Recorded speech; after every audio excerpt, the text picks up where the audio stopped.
Martin Eden. By Jack London. Chapter 1. The one opened the door with a latchkey and went in, followed by a young fellow who awkwardly removed his cap. He wore rough clothes that smacked of the sea, and he was manifestly out of place in the spacious hall in which he found himself. He did not know what to do with his cap, and was stuffing it into his coat pocket when the other took it from him. The act was done quietly and naturally, and the awkward young fellow appreciated it. "He understands," was his thought. "He'll see me through all right." He walked at the other's heels with a swing to his shoulders, and his legs spread unwittingly, as if the level floors were tilting up and sinking down to the heave and lunge of the sea. The wide rooms seemed too narrow for his rolling gait, and to himself he was in terror lest his broad shoulders should collide with the doorways or sweep the bric-a-brac from the low mantel. He recoiled from side to side between the various objects and multiplied the hazards that in reality lodged only in his mind.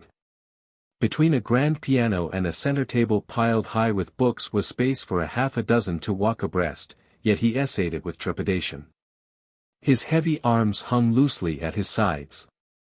He did not know what to do with those arms and hands, and when, to his excited vision, one arm seemed liable to brush against the books on the table, he lurched away like a frightened horse, barely missing the piano stool.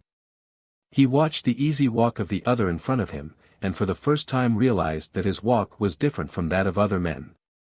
He experienced a momentary pang of shame that he should walk so uncouthly.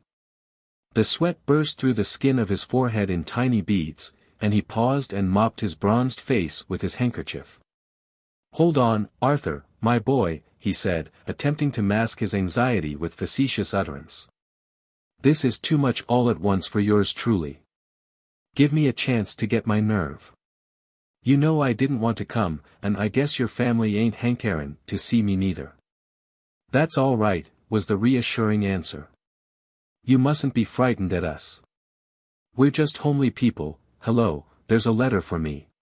He stepped back to the table, tore open the envelope, and began to read, giving the stranger an opportunity to recover himself. And the stranger understood and appreciated. His was the gift of sympathy, understanding, and beneath his alarmed exterior that sympathetic process went on. He mopped his forehead dry and glanced about him with a controlled face, though in the eyes there was an expression such as wild animals betray when they fear the trap. He was surrounded by the unknown, apprehensive of what might happen, ignorant of what he should do, aware that he walked and bore himself awkwardly, fearful that every attribute and power of him was similarly afflicted.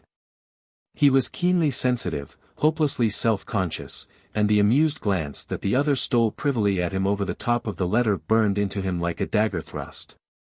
He saw the glance, but he gave no sign, for among the things he had learned was discipline. Also, that dagger thrust went to his pride. He cursed himself for having come, and at the same time resolved that, happen what would, having come, he would carry it through. The lines of his face hardened, and into his eyes came a fighting light. He looked about more unconcernedly, sharply observant, every detail of the pretty interior registering itself on his brain.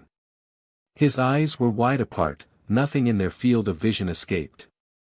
And as they drank in the beauty before them, the fighting light died out and a warm glow took its place. He was responsive to beauty, and here was cause to respond. An oil painting caught and held him. A heavy surf thundered and burst over an outjutting rock, lowering storm clouds covered the sky. And, outside the line of surf, a pilot schooner, close-hauled, heeled over till every detail of her deck was visible, was surging along against a stormy sunset sky. There was beauty, and it drew him irresistibly. He forgot his awkward walk and came closer to the painting, very close. The beauty faded out of the canvas. His face expressed his bepuzzlement. He stared at what seemed a careless daub of paint, then stepped away. Immediately all the beauty flashed back into the canvas. A trick picture, was his thought, as he dismissed it, though in the midst of the multitudinous impressions he was receiving he found time to feel a prod of indignation that so much beauty should be sacrificed to make a trick. He did not know painting. He had been brought up on chromos and lithographs that were always definite and sharp, near or far. He had seen oil paintings, it was true, in the show windows of shops, but the glass of the windows had prevented his eager eyes from approaching too near. He glanced around at his friend reading the letter and saw the books on the table. Into his eyes leaped a wistfulness and a yearning as promptly as the yearning leaps into the eyes of a starving man at sight of food. An impulsive stride, with one lurch to right and left of the shoulders, brought him to the table, where he began affectionately handling the books. He glanced at the titles and the authors' names, read fragments of text, caressing the volumes with his eyes and hands, and, once, recognized a book he had read. For the rest, they were strange books and strange authors. He chanced upon a volume of Swinburne and began reading steadily, forgetful of where he was, his face glowing.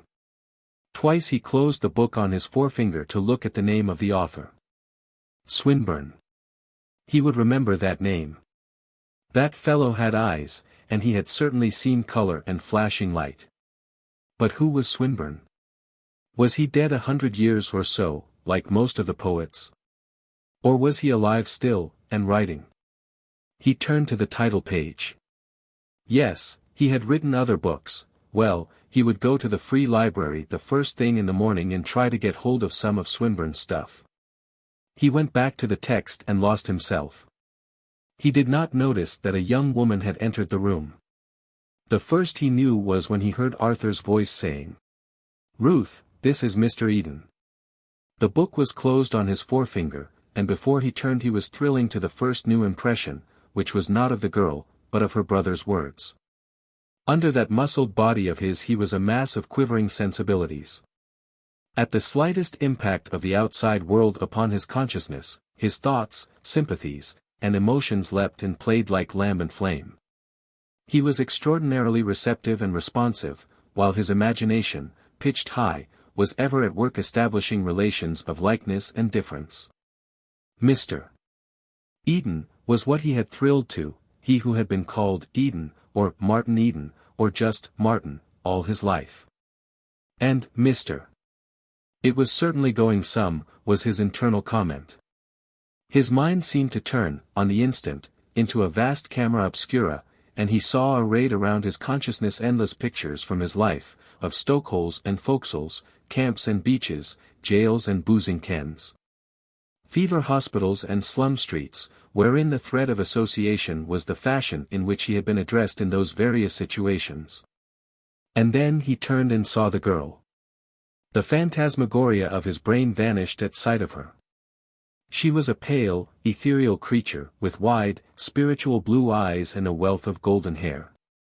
He did not know how she was dressed, except that the dress was as wonderful as she. He likened her to a pale gold flower upon a slender stem. No, she was a spirit, a divinity, a goddess, such sublimated beauty was not of the earth. Or perhaps the books were right, and there were many such as she in the upper walks of life. She might well be sung by that chap, Swinburne. Perhaps he had had somebody like her in mind when he painted that girl, Iseult, in the book there on the table. All this plethora of sight, and feeling, and thought occurred on the instant. There was no pause of the realities wherein he moved. He saw her hand coming out to his, and she looked him straight in the eyes as she shook hands, frankly, like a man. The women he had known did not shake hands that way. For that matter, most of them did not shake hands at all. A flood of associations, visions of various ways he had made the acquaintance of women, rushed into his mind and threatened to swamp it. But he shook them aside and looked at her. Never had he seen such a woman. The women he had known. Immediately, beside her, on either hand, ranged the women he had known.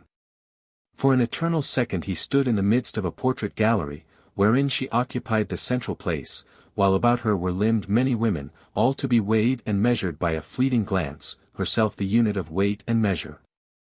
He saw the weak and sickly faces of the girls of the factories, and the simpering, boisterous girls from the south of Market. There were women of the cattle camps, and swarthy cigarette-smoking women of old Mexico. These, in turn, were crowded out by Japanese women, doll-like, stepping mincingly on wooden clogs, by Eurasians, delicate-featured, stamped with degeneracy, by full-bodied South Sea Island women, flower-crowned and brown-skinned. All these were blotted out by a grotesque and terrible nightmare brood, frowsy, shuffling creatures from the pavements of Whitechapel, gin-bloated hags of the stews, and all the vast hells following of harpies, vile-mouthed and filthy. That under the guise of monstrous female form prey upon sailors, the scrapings of the ports, the scum and slime of the human pit. "Won't you sit down, Mr. Eden?" the girl was saying. "I have been looking forward to meeting you ever since Arthur told us. It was brave of you." He waved his hand deprecatingly and muttered that it was nothing at all, what he had done, and that any fellow would have done it. She noticed that the hand he waved was covered with fresh abrasions, in the process of healing, and a glance at the other loose-hanging hand showed it to be in the same condition. Also, with quick, critical eye, she noted a scar on his cheek, another that peeped out from under the hair of the forehead, and a third that ran down and disappeared under the starched collar. She repressed a smile at sight of the red line that marked the chafe of the collar against the bronzed neck. He was evidently unused to stiff collars. Likewise her feminine eye took in the clothes he wore, the cheap and unaesthetic cut, the wrinkling of the coat across the shoulders, and the series of wrinkles in the sleeves that advertised bulging biceps muscles. While he waved his hand and muttered that he had done nothing at all, he was obeying her behest by trying to get into a chair. He found time to admire the ease with which she sat down, then lurched toward a chair facing her, overwhelmed with consciousness of the awkward figure he was cutting. This was a new experience for him. All his life, up to then, he had been unaware of being either graceful or awkward. Such thoughts of self had never entered his mind. He sat down gingerly on the edge of the chair, greatly worried by his hands. They were in the way wherever he put them. Arthur was leaving the room, and Martin Eden followed his exit with longing eyes. He felt lost, alone there in the room with that pale spirit of a woman. There was no barkeeper upon whom to call for drinks, no small boy to send around the corner for a can of beer and by means of that social fluid start the amenities of friendship flowing. "You have such a scar on your neck, Mr. Eden," the girl was saying. "How did it happen?" "I am sure it must have been some adventure." "A Mexican with a knife, miss," he answered, moistening his parched lips and clearing his throat. "It was just a fight. After I got the knife away, he tried to bite off my nose." Baldly as he had stated it, in his eyes was a rich vision of that hot, starry night at Salina Cruz, the white strip of beach, the lights of the sugar steamers in the harbor, the voices of the drunken sailors in the distance, the jostling stevedores. The flaming passion in the Mexican's face, the glint of the beast eyes in the starlight, the sting of the steel in his neck, and the rush of blood, the crowd and the cries, the two bodies, his and the Mexican's, locked together. Rolling over and tearing up the sand, and from away off somewhere the mellow tinkling of a guitar. Such was the picture, and he thrilled to the memory of it, wondering if the man could paint it who had painted the pilot schooner on the wall. The white beach, the stars, and the lights of the sugar steamers would look great, he thought, and midway on the sand the dark group of figures that surrounded the fighters. The knife occupied a place in the picture, he decided, and would show well, with a sort of gleam, in the light of the stars. But of all this no hint had crept into his speech. "He tried to bite off my nose," he concluded. "Oh," the girl said, in a faint, far voice, and he noticed the shock in her sensitive face. He felt a shock himself, and a blush of embarrassment shone faintly on his sunburned cheeks, though to him it burned as hotly as when his cheeks had been exposed to the open furnace door in the fire-room. Such sordid things as stabbing a phrase were evidently not fit subjects for conversation with a lady. People in the books, in her walk of life, did not talk about such things, perhaps they did not know about them either. There was a brief pause in the conversation they were trying to get started. Then she asked tentatively about the scar on his cheek. Even as she asked, he realized that she was making an effort to talk his talk, and he resolved to get away from it and talk hers. "It was just an accident," he said, putting his hand to his cheek. "One night, in a calm, with a heavy sea running, the main boom lift carried away, and next the tackle. The lift was wire, and it was threshing around like a snake. The whole watch was trying to grab it, and I rushed in and got swatted. Oh, she said, this time with an accent of comprehension, though secretly his speech had been so much Greek to her and she was wondering what a lift was and what swatted meant. This man Swinburne, he began, attempting to put his plan into execution and pronouncing the I long. Who? Swinburne, he repeated, with the same mispronunciation. The poet. Swinburne, she corrected. Yes, that's the chap, he stammered, his cheeks hot again. How long since he died? Why, I haven't heard that he was dead. She looked at him curiously. Where did you make his acquaintance? I never clapped eyes on him, was the reply. But I read some of his poetry out of that book there on the table just before you come in. How do you like his poetry? And thereat she began to talk quickly and easily upon the subject he had suggested. He felt better, and settled back slightly from the edge of the chair, holding tightly to its arms with his hands, as if it might get away from him and buck him to the floor. He had succeeded in making her talk, and while she rattled on, he strove to follow her, marveling at all the knowledge that was stowed away in that pretty head of hers, and drinking in the pale beauty of her face. Follow her he did, though bothered by unfamiliar words that fell glibly from her lips and by critical phrases and thought processes that were foreign to his mind, but that nevertheless stimulated his mind and set it tingling. Here was intellectual life, he thought, and here was beauty, warm and wonderful as he had never dreamed it could be. He forgot himself and stared at her with hungry eyes. Here was something to live for, to win to fight for, aye, and die for. The books were true. There were such women in the world. She was one of them. She lent wings to his imagination, and great, luminous canvases spread themselves before him whereon loomed vague, gigantic figures of love and romance, and of heroic deeds for woman's sake, for a pale woman, a flower of gold. And through the swaying, palpitant vision, as through a fairy mirage, he stared at the real woman, sitting there and talking of literature and art. He listened as well, but he stared, unconscious of the fixity of his gaze or of the fact that all that was essentially masculine in his nature was shining in his eyes. But she, who knew little of the world of men, being a woman, was keenly aware of his burning eyes. She had never had men look at her in such fashion, and it embarrassed her. She stumbled and halted in her utterance. The thread of argument slipped from her. He frightened her, and at the same time it was strangely pleasant to be so looked upon. Her training warned her of peril and of wrong, subtle, mysterious, luring. While her instincts rang clarion-voiced through her being, impelling her to hurdle caste and place and gain to this traveler from another world. To this uncouth young fellow with lacerated hands and a line of raw red caused by the unaccustomed linen at his throat, who, all too evidently, was soiled and tainted by ungracious existence. She was clean, and her cleanness revolted, but she was woman, and she was just beginning to learn the paradox of woman. As I was saying, what was I saying? She broke off abruptly and laughed merrily at her predicament. You was saying that this man Swinburne failed being a great poet because, and that was as far as you got, miss, he prompted, while to himself he seemed suddenly hungry. And delicious little thrills crawled up and down his spine at the sound of her laughter.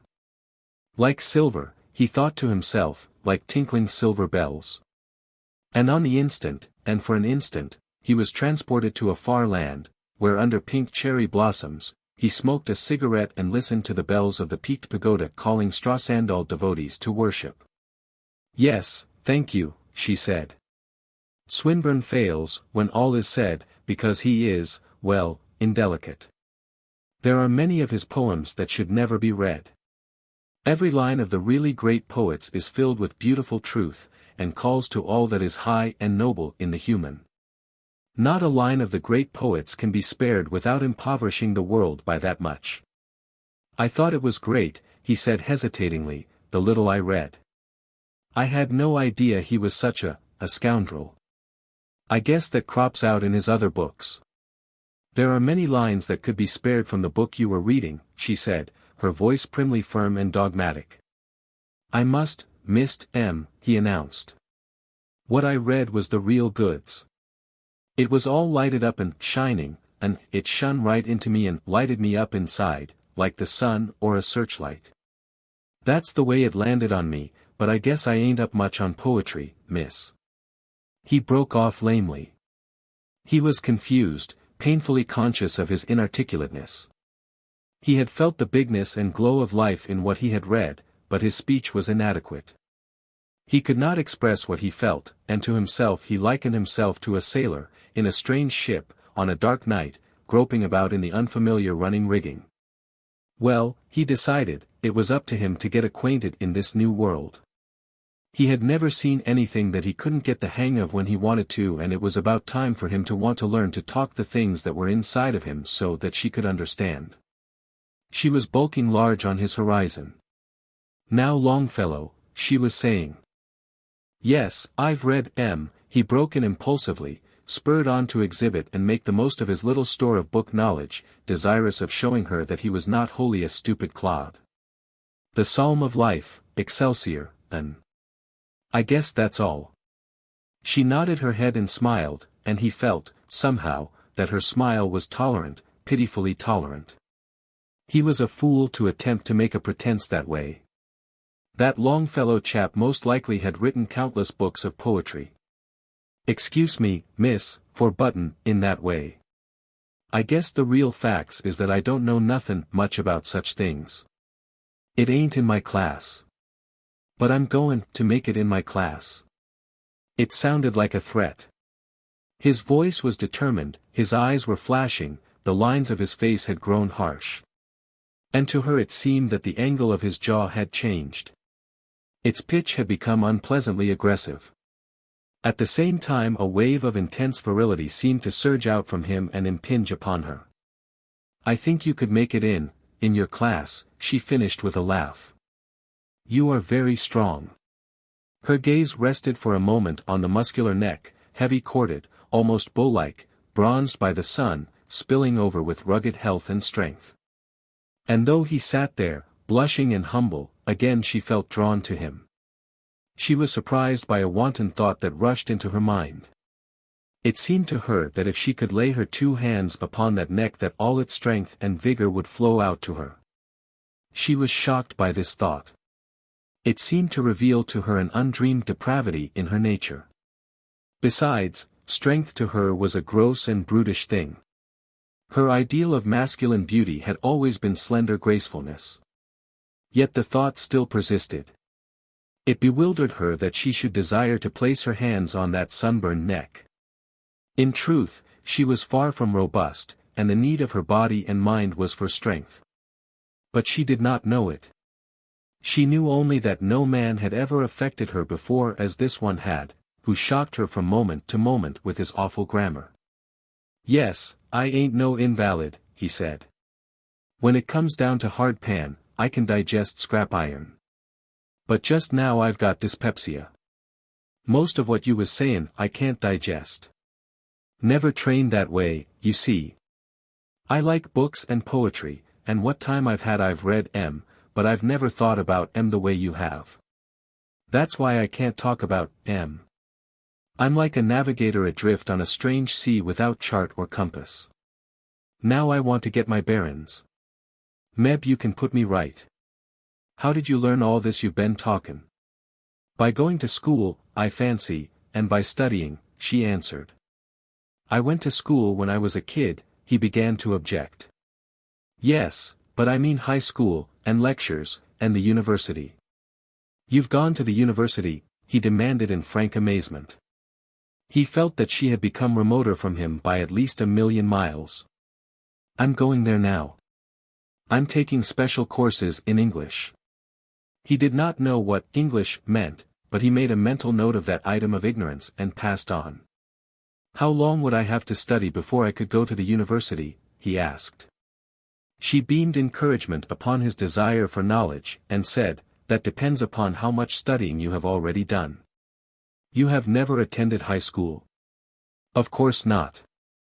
But did you finish grammar school? I had 2 years to run, when I left, he answered. But I was always honorably promoted at school. The next moment, angry with himself for the boast, he had gripped the arms of the chair so savagely that every finger end was stinging. At the same moment he became aware that a woman was entering the room. He saw the girl leave her chair and trip swiftly across the floor to the newcomer. They kissed each other, and, with arms around each other's waists, they advanced toward him. That must be her mother, he thought. She was a tall, blonde woman, slender, and stately, and beautiful. Her gown was what he might expect in such a house. His eyes delighted in the graceful lines of it. She and her dress together reminded him of women on the stage. Then he remembered seeing similar grand ladies and gowns entering the London theatres while he stood and watched, and a policeman shoved him back into the drizzle beyond the awning. Next his mind leaped to the Grand Hotel at Yokohama, where, too, from the sidewalk, he had seen grand ladies. Then the city in the harbor of Yokohama, in 1,000 pictures, began flashing before his eyes. But he swiftly dismissed the kaleidoscope of memory, oppressed by the urgent need of the present. He knew that he must stand up to be introduced, and he struggled painfully to his feet, where he stood with trousers bagging at the knees, his arms loose hanging and ludicrous, his face set hard for the impending ordeal.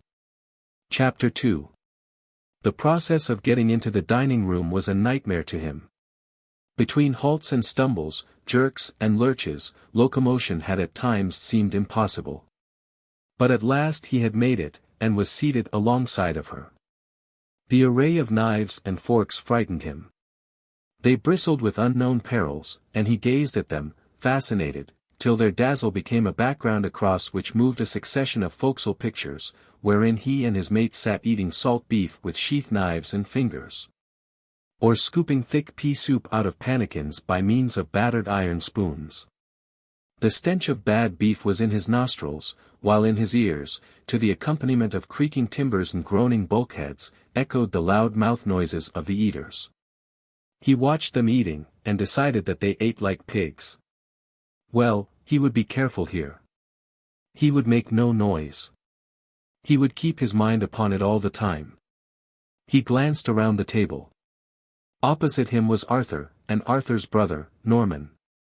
They were her brothers, he reminded himself, and his heart warmed toward them. How they loved each other, the members of this family. There flashed into his mind the picture of her mother, of the kiss of greeting, and of the pair of them walking toward him with arms entwined. Not in his world were such displays of affection between parents and children made. It was a revelation of the heights of existence that were attained in the world above. It was the finest thing yet that he had seen in this small glimpse of that world. He was moved deeply by appreciation of it, and his heart was melting with sympathetic tenderness. He had starved for love all his life. His nature craved love. It was an organic demand of his being. Yet he had gone without, and hardened himself in the process. He had not known that he needed love. Nor did he know it now. He merely saw it in operation, and thrilled to it, and thought it fine, and high, and splendid. He was glad that Mr. Morse was not there. It was difficult enough getting acquainted with her, and her mother, and her brother, Norman. Arthur he already knew somewhat. The father would have been too much for him, he felt sure. It seemed to him that he had never worked so hard in his life. The severest toil was child's play compared with this. Tiny nodules of moisture stood out on his forehead, and his shirt was wet with sweat from the exertion of doing so many unaccustomed things at once. He had to eat as he had never eaten before, to handle strange tools, to glance surreptitiously about and learn how to accomplish each new thing. To receive the flood of impressions that was pouring in upon him and being mentally annotated and classified. To be conscious of a yearning for her that perturbed him in the form of a dull, aching restlessness. To feel the prod of desire to win to the walk in life whereon she trod, and to have his mind ever and again straying off in speculation and vague plans of how to reach to her. Also, when his secret glance went across to Norman opposite him, or to anyone else, to ascertain just what knife or fork was to be used in any particular occasion, that person's features were seized upon by his mind. which automatically strove to appraise them and to divine what they were, all in relation to her. Then he had to talk, to hear what was said to him and what was said back and forth, and to answer, when it was necessary, with a tongue prone to looseness of speech that required a constant curb. And to add confusion to confusion, there was the servant, an unceasing menace, that appeared noiselessly at his shoulder, a dire sphinx that propounded puzzles and conundrums demanding instantaneous solution. He was oppressed throughout the meal by the thought of finger bowls. Irrelevantly, insistently, scores of times, he wondered when they would come on and what they looked like. He had heard of such things, and now, sooner or later, somewhere in the next few minutes, he would see them, sit at table with exalted beings who used them, and he would use them himself. And most important of all, far down and yet always at the surface of his thought, was the problem of how he should comport himself toward these persons. What should his attitude be?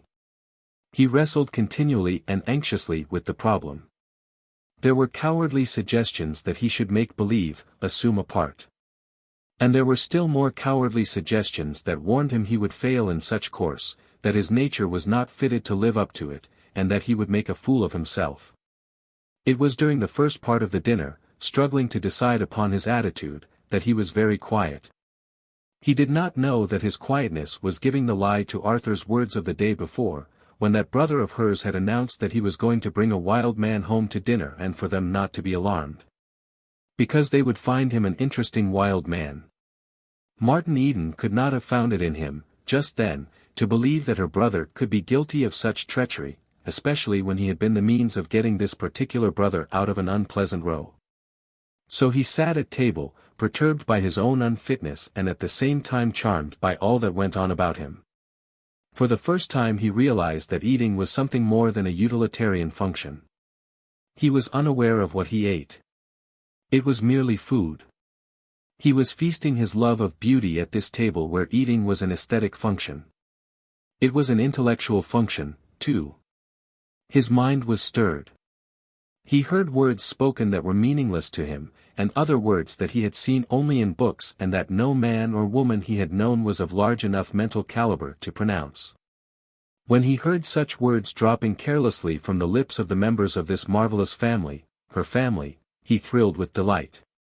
The romance, and beauty, and high vigor of the books were coming true. He was in that rare and blissful state wherein a man sees his dream stalk out from the crannies of fantasy and become fact. Never had he been at such an altitude of living, and he kept himself in the background, listening, observing, and pleasuring, replying in reticent monosyllables, saying, "Yes, miss," and "No, miss," to her, and "Yes, ma'am," and "No, ma'am," to her mother. He curbed the impulse, arising out of his sea training, to say, "Yes, sir," and "No, sir," to her brothers. He felt that it would be inappropriate and a confession of inferiority on his part, which would never do if he was to win to her. Also, it was a dictate of his pride. "By God," he cried to himself, once, "I'm just as good as them, and if they do know lots that I don't, I could learn a few myself, all the same." And the next moment, when she or her mother addressed him as Mr. Eden, his aggressive pride was forgotten, and he was glowing and warm with delight. He was a civilized man, that was what he was, shoulder to shoulder, at dinner, with people he had read about in books. He was in the books himself, adventuring through the printed pages of bound volumes. But while he belied Arthur's description, and appeared a gentle lamb rather than a wild man, he was racking his brains for a course of action. He was no gentle lamb, and the part of second fiddle would never do for the high-pitched dominance of his nature. He talked only when he had to, and then his speech was like his walk to the table, filled with jerks and halts as he groped in his polyglot vocabulary for words, debating over words he knew were fit but which he feared he could not pronounce. Rejecting other words he knew would not be understood or would be raw and harsh. But all the time he was oppressed by the consciousness that this carefulness of diction was making a booby of him, preventing him from expressing what he had in him. Also, his love of freedom chafed against the restriction in much the same way his neck chafed against the starched fetter of a collar. Besides, he was confident that he could not keep it up. He was by nature powerful of thought and sensibility, and the creative spirit was restive and urgent.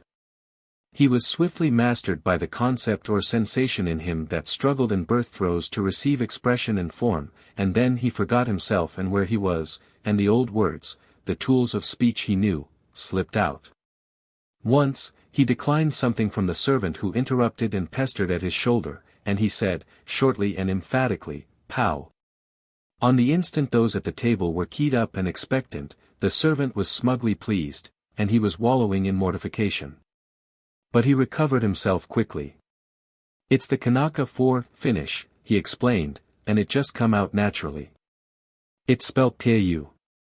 He caught her curious and speculative eyes fixed on his hands, and, being in explanatory mood, he said, "I just come down the coast on one of the Pacific mail steamers. She was behind time, and around the Puget Sound ports we worked like niggers, storing cargo, mixed freight, if you know what that means. That's how the skin got knocked off." "Oh, it wasn't that," she hastened to explain, in turn. "Your hands seemed too small for your body." His cheeks were hot. He took it as an exposure of another of his deficiencies. "Yes," he said depreciatingly. "They ain't big enough to stand the strain. I can hit like a mule with my arms and shoulders. They are too strong, and when I smash a man on the jaw the hands get smashed, too." He was not happy at what he had said. He was filled with disgust at himself. He had loosed the guard upon his tongue and talked about things that were not nice. "It was brave of you to help Arthur the way you did, and you a stranger," she said tactfully, aware of his discomfiture though not of the reason for it. He, in turn, realized what she had done, and in the consequent warm surge of gratefulness that overwhelmed him forgot his loose-worded tongue. "It wasn't nothin' at all," he said. "Any guy you'd do it for another. That bunch of hoodlums was lookin' for trouble, and Arthur wasn't both there and none. They butted in on and then I butted in on them and poked a few. That's where some of the skin off my hands went, along with some of the teeth of the gang. I wouldn't have missed it for anything. When I seen—" He paused, open-mouthed, on the verge of the pit of his own depravity in utter worthlessness to breathe the same air she did. And while Arthur took up the tale, for the 20th time, of his adventure with the drunken hoodlums on the ferry boat and of how Martin Eden had rushed in and rescued him, that individual, with frowning brows, meditated upon the fool he had made of himself, and wrestled more determinedly with the problem of how he should conduct himself toward these people. He certainly had not succeeded so far. He wasn't of their tribe, and he couldn't talk their lingo, was the way he put it to himself. He couldn't fake being their kind. The masquerade would fail, and besides, masquerade was foreign to his nature. There was no room in him for sham or artifice. Whatever happened, he must be real. He couldn't talk their talk just yet, though in time he would. Upon that he was resolved. But in the meantime, talk he must, and it must be his own talk, toned down, of course, so as to be comprehensible to them and so as not to shock them too much. And furthermore, he wouldn't claim, not even by tacit acceptance, to be familiar with anything that was unfamiliar. In pursuance of this decision, when the two brothers, talking university shop, had used trig several times, Martin Eden demanded, "What is trig?" "Trigonometry," Norman said, "a higher form of math." "And what is math?" was the next question, which, somehow, brought the laugh on Norman. "Mathematics, arithmetic," was the answer. Martin Eden nodded. He had caught a glimpse of the apparently illimitable vistas of knowledge. What he saw took on tangibility. His abnormal power of vision made abstractions take on concrete form. In the alchemy of his brain, trigonometry and mathematics and the whole field of knowledge which they betokened were transmuted into so much landscape. The vistas he saw were vistas of green foliage and forest glades, all softly luminous or shot through with flashing lights. In the distance, detail was veiled and blurred by a purple haze, but behind this purple haze, he knew, was the glamour of the unknown, the lure of romance. It was like wine to him. Here was adventure, something to do with head and hand, a world to conquer, and straightway from the back of his consciousness rushed the thought, conquering, to win to her, that lily-pale spirit sitting beside him. The glimmering vision was rent asunder and dissipated by Arthur, who, all evening, had been trying to draw his wild man out. Martin Eden remembered his decision.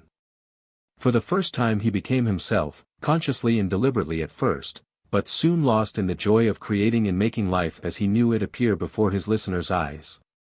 He had been a member of the crew of the smuggling schooner Halcyon when she was captured by a revenue cutter. He saw with wide eyes, and he could tell what he saw.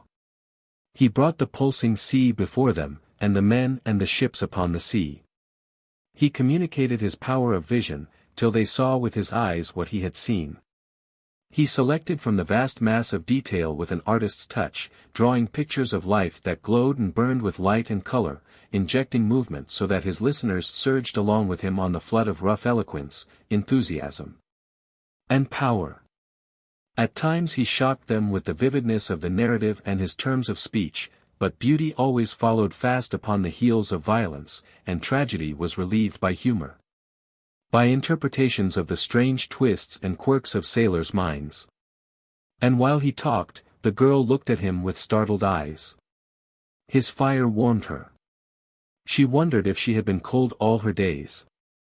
She wanted to lean toward this burning, blazing man that was like a volcano spouting forth strength, robustness, and health. She felt that she must lean toward him, and resisted by an effort. Then, too, there was the counter-impulse to shrink away from him.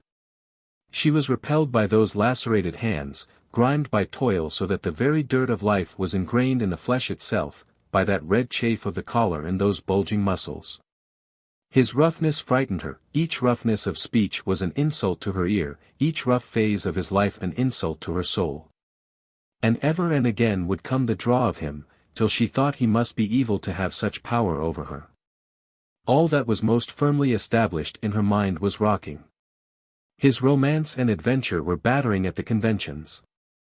Before his facile perils and ready laugh, life was no longer an affair of serious effort and restraint, but a toy, to be played with and turned topsy-turvy, carelessly to be lived and pleasured in, and carelessly to be flung aside. Therefore, play, was the cry that rang through her. Lean toward him, if so you will, and place your two hands upon his neck. She wanted to cry out at the recklessness of the thought, and in vain she appraised her own cleanness and culture and balanced all that she was against what he was not. She glanced about her and saw the others gazing at him with rapt attention. And she would have despaired had not she seen horror in her mother's eyes, fascinated horror, it was true, but none the less horror. This man from outer darkness was evil. Her mother saw it, and her mother was right. She would trust her mother's judgment in this as she had always trusted it in all things. The fire of him was no longer warm, and the fear of him was no longer poignant. Later, at the piano, she played for him, and at him, aggressively, with the vague intent of emphasizing the impassableness of the gulf that separated them. Her music was a club that she swung brutally upon his head. And though it stunned him and crushed him down, it incited him. He gazed upon her in awe. In his mind, as in her own, the gulf widened, but faster than it widened, towered his ambition to win across it. But he was too complicated a plexus of sensibilities to sit staring at a gulf a whole evening, especially when there was music. He was remarkably susceptible to music. It was like strong drink, firing him to audacities of feeling, a drug that laid hold of his imagination and went cloud-soaring through the sky. It banished sordid fact, flooded his mind with beauty, loosed romance, and to its heels added wings. He did not understand the music she played. It was different from the dance-hall piano banging and blatant brass bands he had heard. But he had caught hints of such music from the books, and he accepted her playing largely on faith, patiently waiting, at first, for the lilting measures of pronounced and simple rhythm, puzzled because those measures were not long continued. Just as he caught the swing of them and started, his imagination attuned in flight, always they vanished away in a chaotic scramble of sounds that was meaningless to him, and that dropped his imagination, an inert weight, back to earth. Once, it entered his mind that there was a deliberate rebuff in all this. He caught her spirit of antagonism and strove to divine the message that her hands pronounced upon the keys. Then he dismissed the thought as unworthy and impossible, and yielded himself more freely to the music. The old delightful condition began to be induced.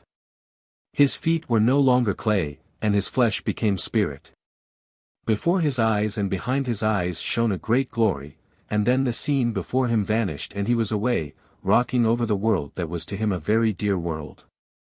The known and the unknown were commingled in the dream pageant that thronged his vision. He entered strange ports of sun-washed lands, and trod marketplaces among barbaric peoples that no man had ever seen.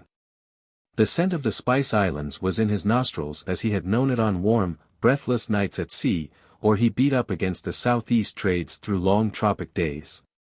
Sinking palm-tufted coral islets in the turquoise sea behind and lifting palm-tufted coral islets in the turquoise sea ahead. Swift as thought the pictures came and went. One instant he was astride a bronco and flying through the fairy-colored painted desert country. The next instant he was gazing down through shimmering heat into the whited sepulchre of Death Valley, or pulling in or on a freezing ocean where great ice islands towered and glistened in the sun. He lay on a coral beach where the coconuts grew down to the mellow-sounding surf. The hulk of an ancient wreck burned with blue fires, in the light of which danced the hula dancers to the barbaric love calls of the singers, who chanted to tinkling ukuleles and rumbling tom-toms. It was a sensuous, tropic night. In the background a volcano crater was silhouetted against the stars. Overhead drifted a pale crescent moon, and the Southern Cross burned low in the sky. He was a harp, all life that he had known and that was his consciousness was the strings. And the flood of music was a wind that poured against those strings and set them vibrating with memories and dreams. He did not merely feel. Sensation invested itself in form and color and radiance, and what his imagination dared, it objectified in some sublimated and magic way.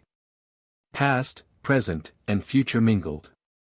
And he went on oscillating across the broad, warm world, through high adventure and noble deeds to her, and with her, winning her, his arm about her, and carrying her on in flight through the empery of his mind. And she, glancing at him across her shoulder, saw something of all this in his face. It was a transfigured face, with great shining eyes that gazed beyond the veil of sound and saw behind it the leap and pulse of life and the gigantic phantoms of the spirit. She was startled.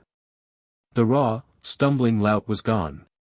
The ill-fitting clothes, battered hands, and sunburned face remained, but these seemed the prison bars through which she saw a great soul looking forth, inarticulate and dumb because of those feeble lips that would not give it speech. Only for a flashing moment did she see this, then she saw the lout returned, and she laughed at the whim of her fancy. But the impression of that fleeting glimpse lingered, and when the time came for him to beat a stumbling retreat and go, she lent him the volume of Swinburne, and another of Browning. She was studying Browning in one of her English courses. He seemed such a boy, as he stood blushing and stammering his thanks, that a wave of pity, maternal in its prompting, welled up in her. She did not remember the lout, nor the imprisoned soul, nor the man who had stared at her in all masculineness and delighted and frightened her.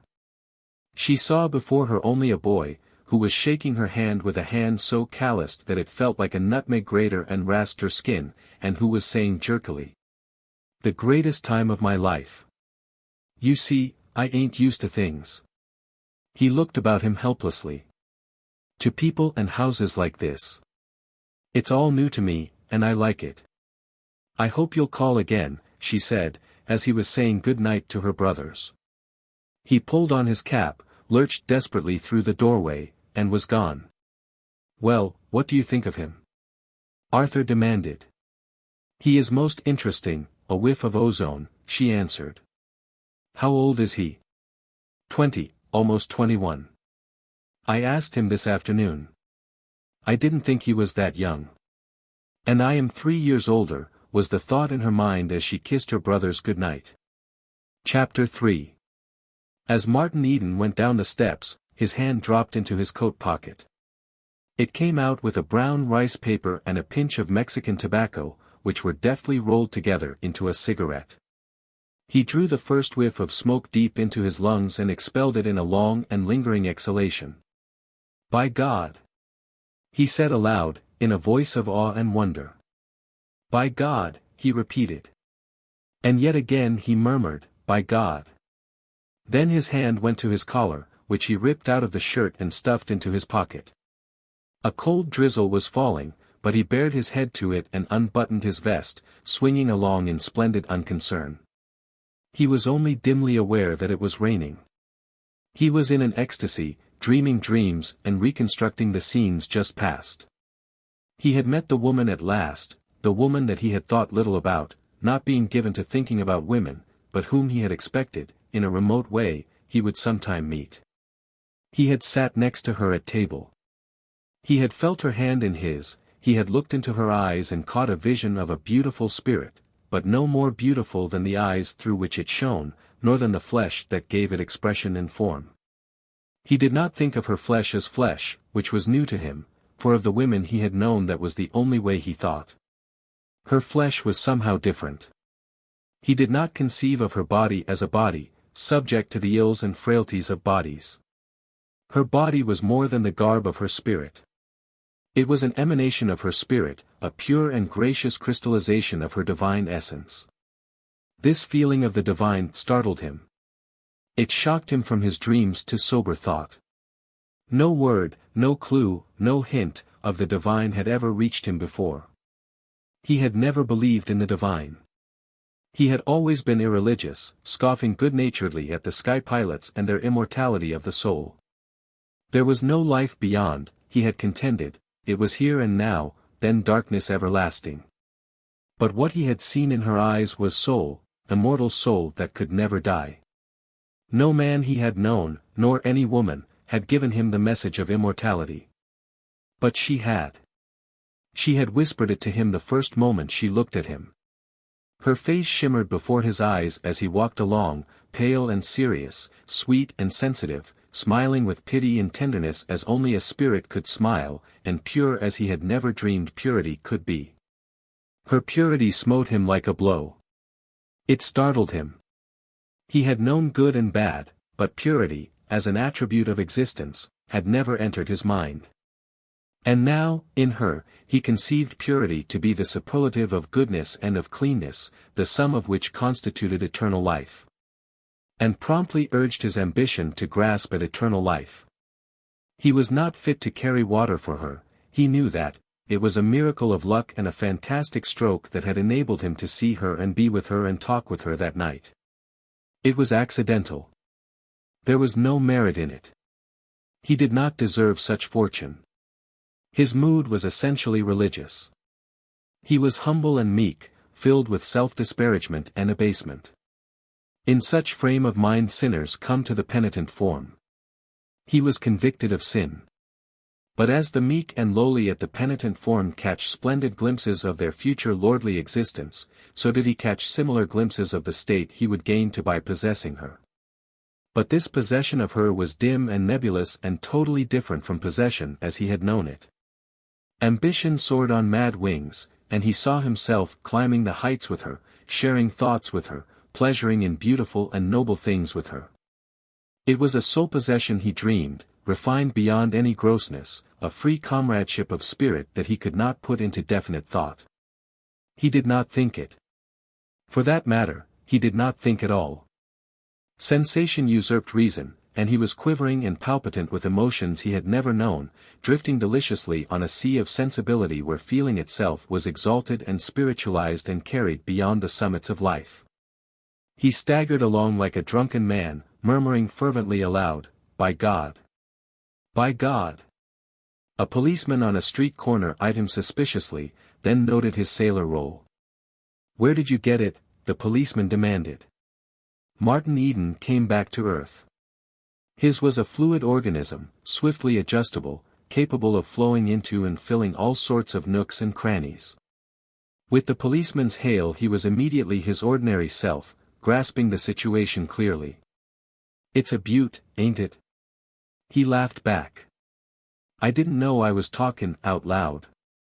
"You'll be singing next," was the policeman's diagnosis. "No, I won't. Gimme a match and I'll catch the next car home. He lighted his cigarette, said good night, and went on. Now wouldn't that rattle you, he ejaculated under his breath.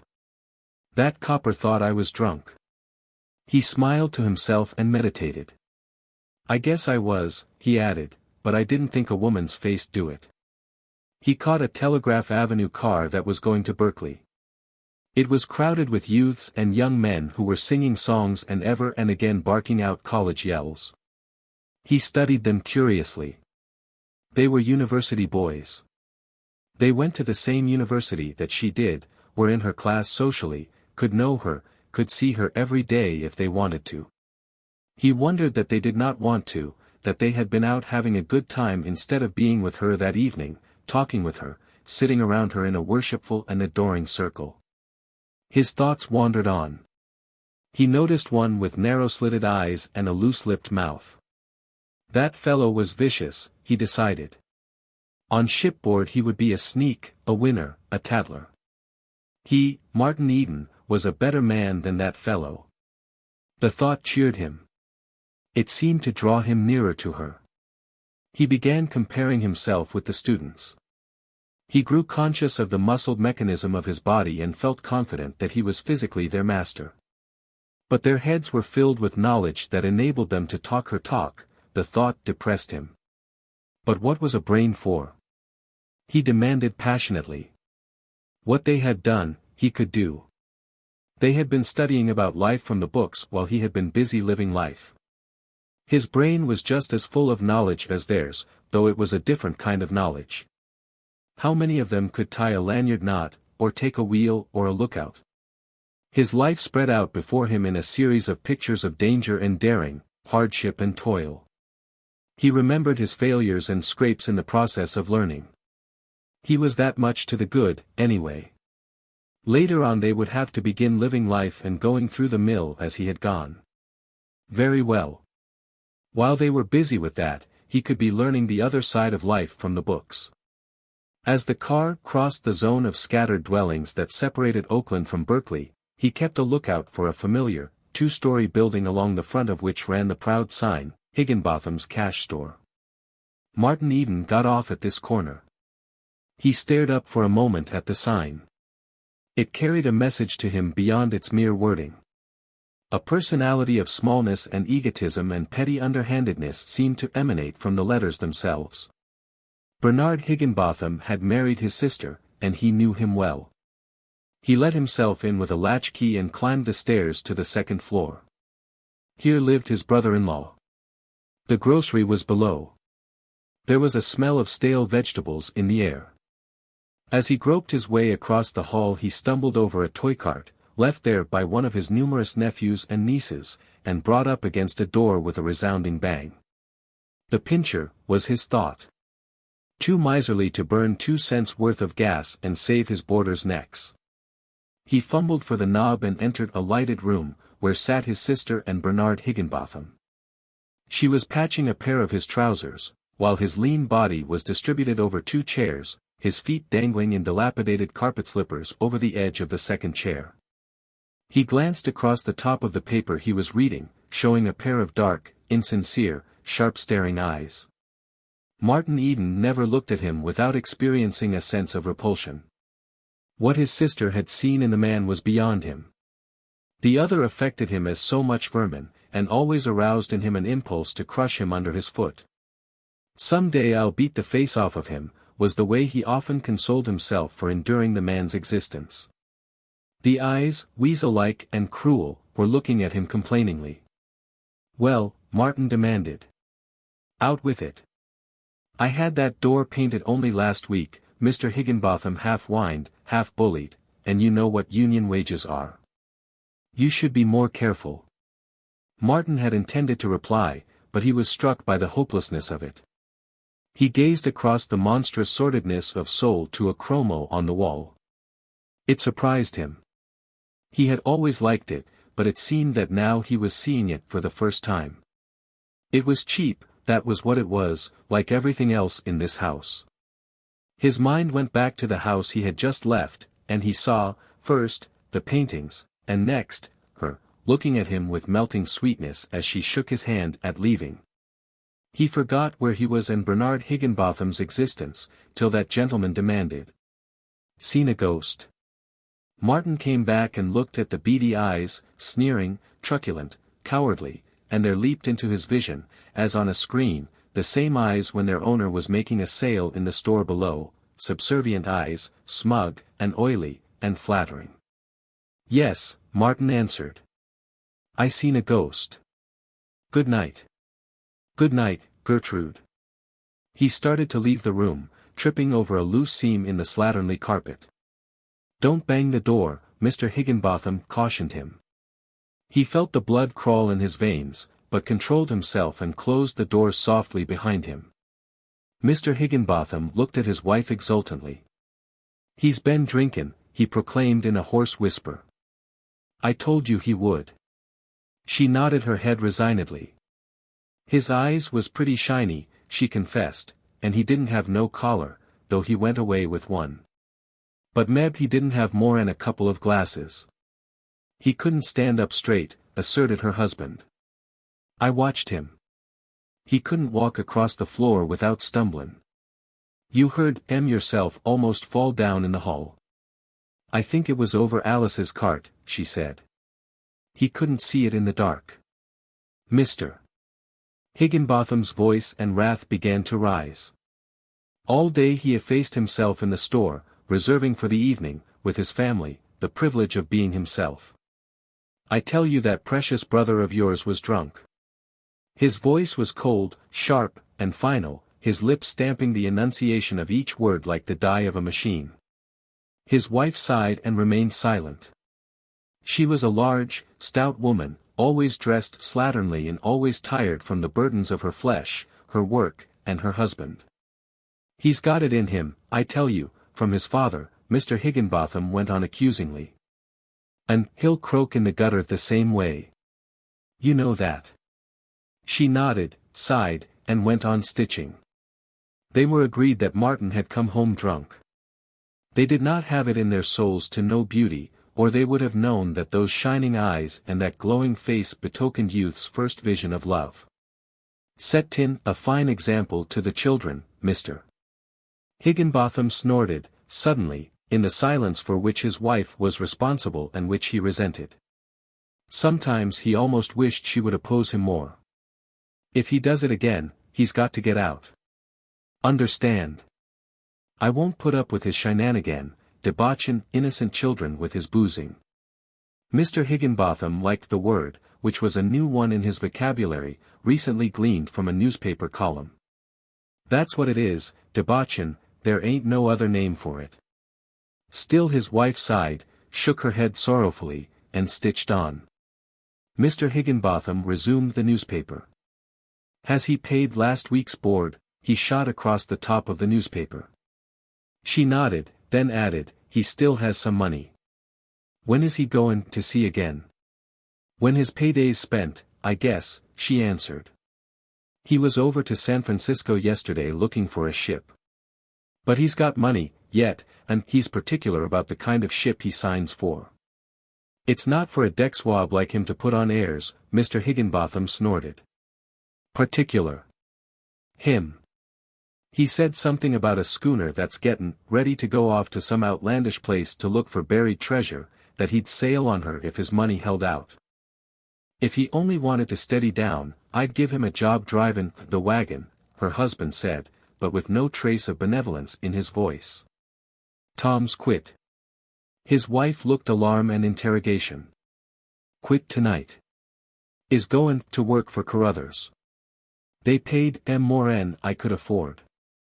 I told you you'd lose, she cried out. He was worth more'n you was giving him. Now look here, old woman, Higginbotham bullied, for the 1000th time I've told you to keep your nose out of the business. I won't tell you again. I don't care, she sniffled. Tom was a good boy. Her husband glared at her. This was unqualified defiance. If that brother of yours was worth his salt, he could take the wagon, he snorted. He pays his board, just the same, was the retort. And he's my brother, and so long as he don't owe you money you've got no right to be jumping on him all the time. I've got some feelings, if I have been married to you for 7 years.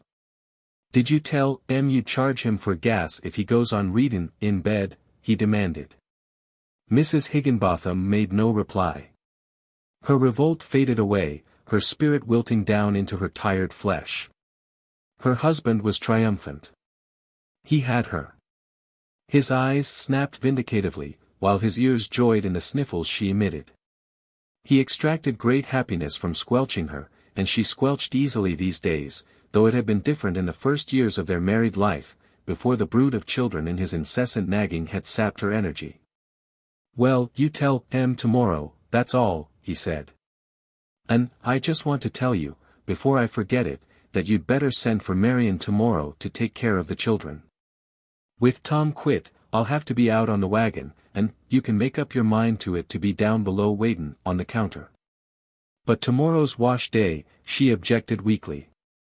Get up early, then, and do it first. I won't start out till 10 o'clock.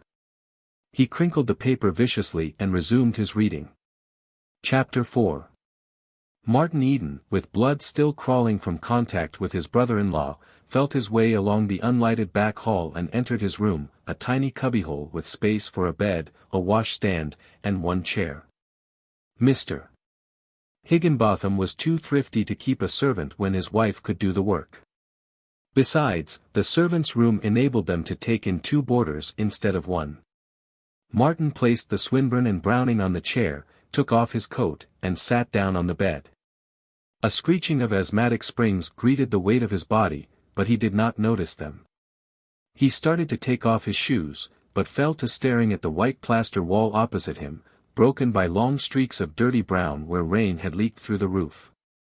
On this befouled background visions began to flow and burn. He forgot his shoes and stared long, till his lips began to move and he murmured, "Ruth. Ruth." He had not thought a simple sound could be so beautiful. It delighted his ear, and he grew intoxicated with the repetition of it. Ruth. It was a talisman, a magic word to conjure with. Each time he murmured it, her face shimmered before him, suffusing the foul wall with a golden radiance. This radiance did not stop at the wall. It extended on into infinity, and through its golden depths his soul went questing after hers. The best that was in him was out in splendid flood. The very thought of her ennobled and purified him, made him better, and made him want to be better. This was new to him. He had never known women who had made him better. They had always had the counter effect of making him beastly. He did not know that many of them had done their best, bad as it was. Never having been conscious of himself, he did not know that he had that in his being that drew love from women and which had been the cause of their reaching out for his youth. Though they had often bothered him, he had never bothered about them. And he would never have dreamed that there were women who had been better because of him. Always in sublime carelessness had he lived, till now, and now it seemed to him that they had always reached out and dragged at him with vile hands. This was not just to them, nor to himself. But he, who for the first time was becoming conscious of himself, was in no condition to judge, and he burned with shame as he stared at the vision of his infamy. He got up abruptly and tried to see himself in the dirty looking-glass over the wash-stand. He passed a towel over it and looked again, long and carefully. It was the first time he had ever really seen himself.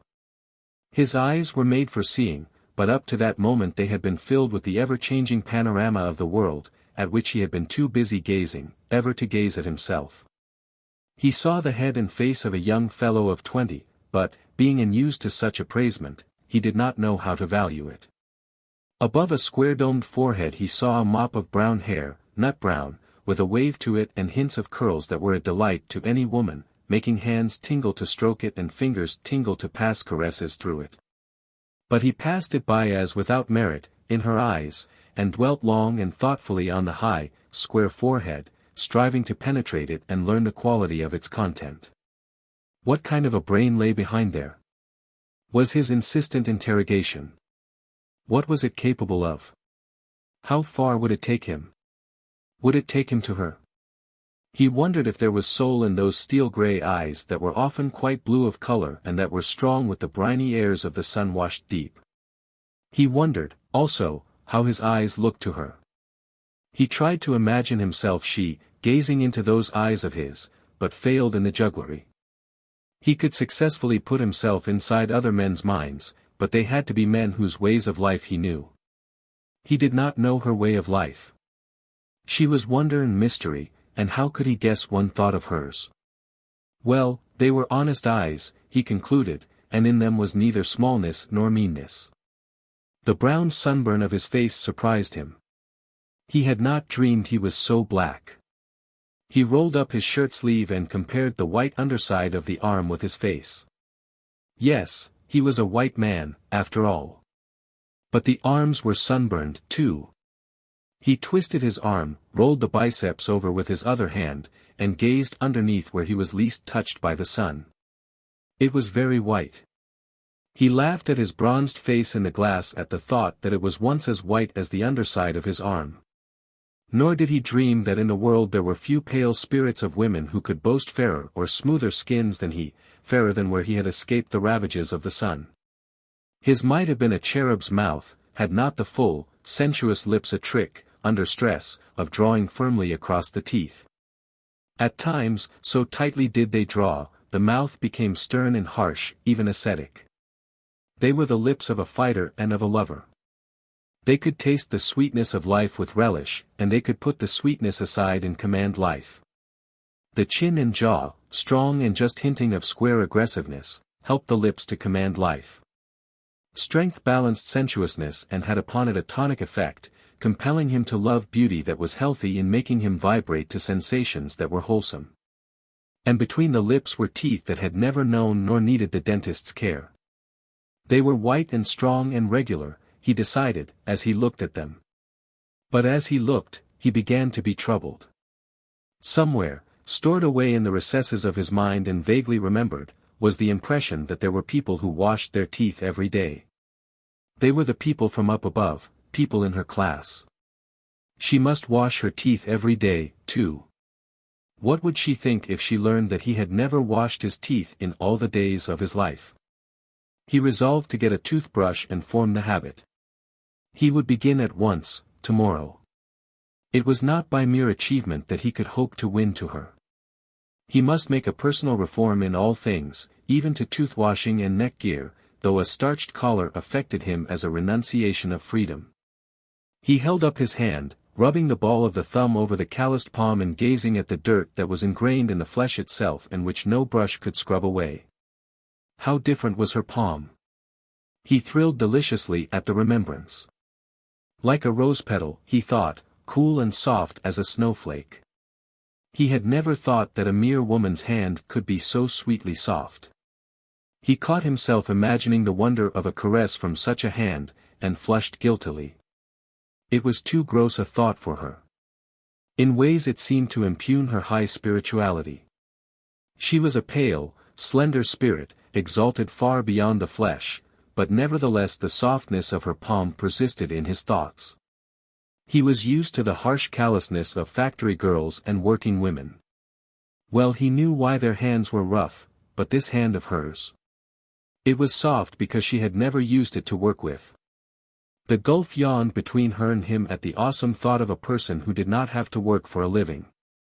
He suddenly saw the aristocracy of the people who did not labor. It towered before him on the wall, a figure in brass, arrogant and powerful. He had worked himself, his first memories seemed connected with work, and all his family had worked. There was Gertrude. When her hands were not hard from the endless housework, they were swollen and red like boiled beef, what of the washing? And there was his sister Marion. She had worked in the cannery the preceding summer, and her slim, pretty hands were all scarred with the tomato knives. Besides, the tips of 2 of her fingers had been left in the cutting machine at the paper box factory the preceding winter. He remembered the hard palms of his mother as she lay in her coffin. And his father had worked to the last fading gasp. The horned growth on his hands must have been half an inch thick when he died. But her hands were soft, and her mother's hands, and her brother's. This last came to him as a surprise. It was tremendously indicative of the highness of their caste, of the enormous distance that stretched between her and him.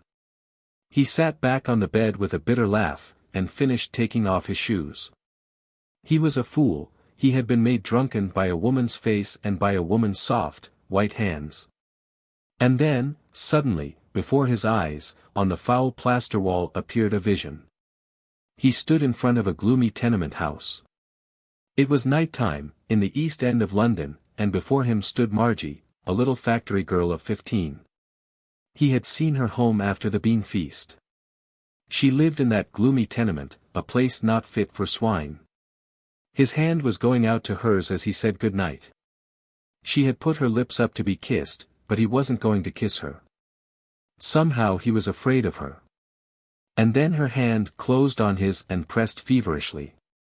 He felt her calluses grind and grate on his, and a great wave of pity welled over him. He saw her yearning, hungry eyes, and her ill-fed female form which had been rushed from childhood into a frightened and ferocious maturity. Then he put his arms about her in large tolerance and stooped and kissed her on the lips. Her glad little cry rang in his ears, and he felt her clinging to him like a cat. Poor little starveling. He continued to stare at the vision of what had happened in the long ago. His flesh was crawling as it had crawled that night when she clung to him, and his heart was warm with pity. It was a grey scene, greasy grey, and the rain drizzled greasily on the pavement stones. And then a radiant glory shone on the wall, and up through the other vision, displacing it, glimmered her pale face under its crown of golden hair, remote and inaccessible as a star. He took the Browning and the Swinburne from the chair and kissed them. Just the same, she told me to call again, he thought. He took another look at himself in the glass, and said aloud, with great solemnity. Martin Eden, the first thing tomorrow you go to the Free Library and read up on etiquette.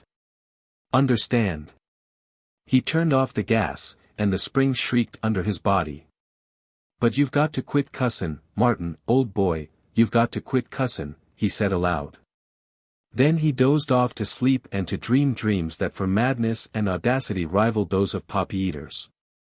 Chapter 5. He awoke next morning from rosy scenes of dream to a steamy atmosphere that smelled of soapsuds and dirty clothes, and that was vibrant with the jar and jangle of tormented life. As he came out of his room he heard the slosh of water, a sharp exclamation, and a resounding smack as his sister visited her irritation upon one of her numerous progeny. The squall of the child went through him like a knife. He was aware that the whole thing, the very air he breathed, was repulsive and mean. How different, he thought, from the atmosphere of beauty and repose of the house wherein Ruth dwelt. There it was all spiritual. Here it was all material, and meanly material. Come here, Alfred, he called to the crying child, at the same time thrusting his hand into his trousers pocket, where he carried his money loose in the same large way that he lived life in general. He put a quarter in the youngster's hand and held him in his arms a moment, soothing his sobs. Now run along and get some candy, and don't forget to give some to your brothers and sisters. Be sure and get the kind that lasts longest. His sister lifted a flushed face from the washtub and looked at him. A nickeled hop ben enough, she said. It's just like you, no idea of the value of money. The child leave himself sick. That's all right, sis, he answered jovially. My money'll take care of itself. If you weren't so busy, I'd kiss you good morning. He wanted to be affectionate to this sister, who was good, and who, in her way, he knew, loved him. But, somehow, she grew less herself as the years went by, and more baffling. It was the hard work, the many children, and the nagging of her husband, he decided, that had changed her. It came to him, in a flash of fancy, that her nature seemed taking on the attributes of stale vegetables, smelly soapsuds, and of the greasy dimes, nickels, and quarters she took in over the counter of the store. Go along and get your breakfast, she said roughly, though secretly pleased. Of all her wandering brood of brothers he had always been her favorite. I declare I will kiss you, she said, with a sudden stir at her heart. With thumb and forefinger she swept the dripping suds first from one arm and then from the other. He put his arms round her massive waist and kissed her wet steamy lips. The tears welled into her eyes, not so much from strength of feeling as from the weakness of chronic overwork. She shoved him away from her, but not before he caught a glimpse of her moist eyes. "You'll find breakfast in the oven," she said hurriedly. "Jim ought to be up now. I had to get up early for the washing. Now get along with you and get out of the house early. It won't be nice today, what of Tom Quittin and nobody but Bernard to drive the wagon."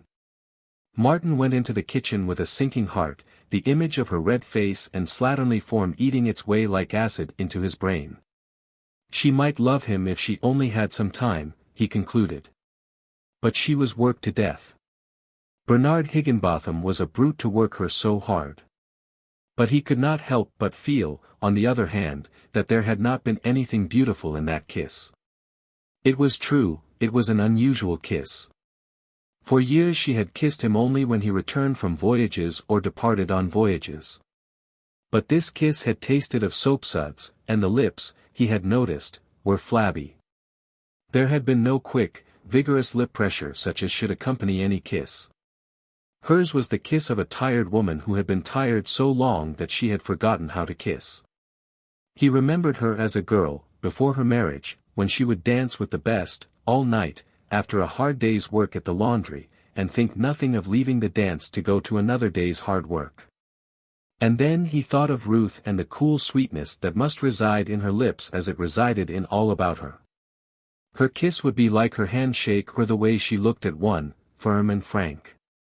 In imagination he dared to think of her lips on his, and so vividly did he imagine that he went dizzy at the thought and seemed to rift through clouds of rose petals, filling his brain with their perfume. In the kitchen he found Jim, the other boarder, eating mush very languidly, with a sick, far-away look in his eyes. Jim was a plumber's apprentice whose weak chin and hedonistic temperament, coupled with a certain nervous stupidity, promised to take him nowhere in the race for bread and butter. "Why don't you eat?" he demanded, as Martin dipped dolefully into the cold, half-cooked oatmeal mush. "Was you drunk again last night?" Martin shook his head. He was oppressed by the utter squalidness of it all. Ruth Morse seemed farther removed than ever. "I was," Jim went on with a boastful, nervous giggle. "I was loaded right to the neck. Oh, she was a daisy. Billy brought me home." Martin nodded that he heard. It was a habit of nature with him to pay heed to whoever talked to him, and poured a cup of lukewarm coffee. "Goin' to the Lotus Club dance tonight?" Jim demanded. "They're goin' to have beer, and if that Temescal bunch comes, there'll be a rough house. I don't care, though. I'm talking my lady friend just the same. Cripes, but I've got a taste in my mouth." He made a wry face and attempted to wash the taste away with coffee. "Gee no, Julia." Martin shook his head. "She's my lady friend," Jim explained, "and she's a peach. I'd introduce you to her, only you'd win her. I don't see what the girls see in you, honest I don't, but the way you win them away from the fellers is sickenin'. "I never got any away from you," Martin answered uninterestedly. "The breakfast had to be got through somehow." "Yes, you did, too," the other asserted warmly. "There was Maggie. Never had anything to do with her. Never danced with her except that one night." "Yes, and that's just what did it," Jim cried out. "You just danced with her and looked at her, and it was all off. Of course you didn't mean nothin' by it, but it settled me for keeps. Wouldn't look at me again. Always a skin about you. She'd have made fast dates enough with you if you'd wanted to. But I didn't want to. Wasn't necessary. I was left at the pole." Jim looked at him admiringly. "How'd ye do it, anyway, Mart?" "By not carin' about 'em," was the answer. "You mean makin' believe you don't care about them?" Jim queried eagerly. Martin considered for a moment, then answered, "Perhaps that will do, but with me I guess it's different. I never have cared, much.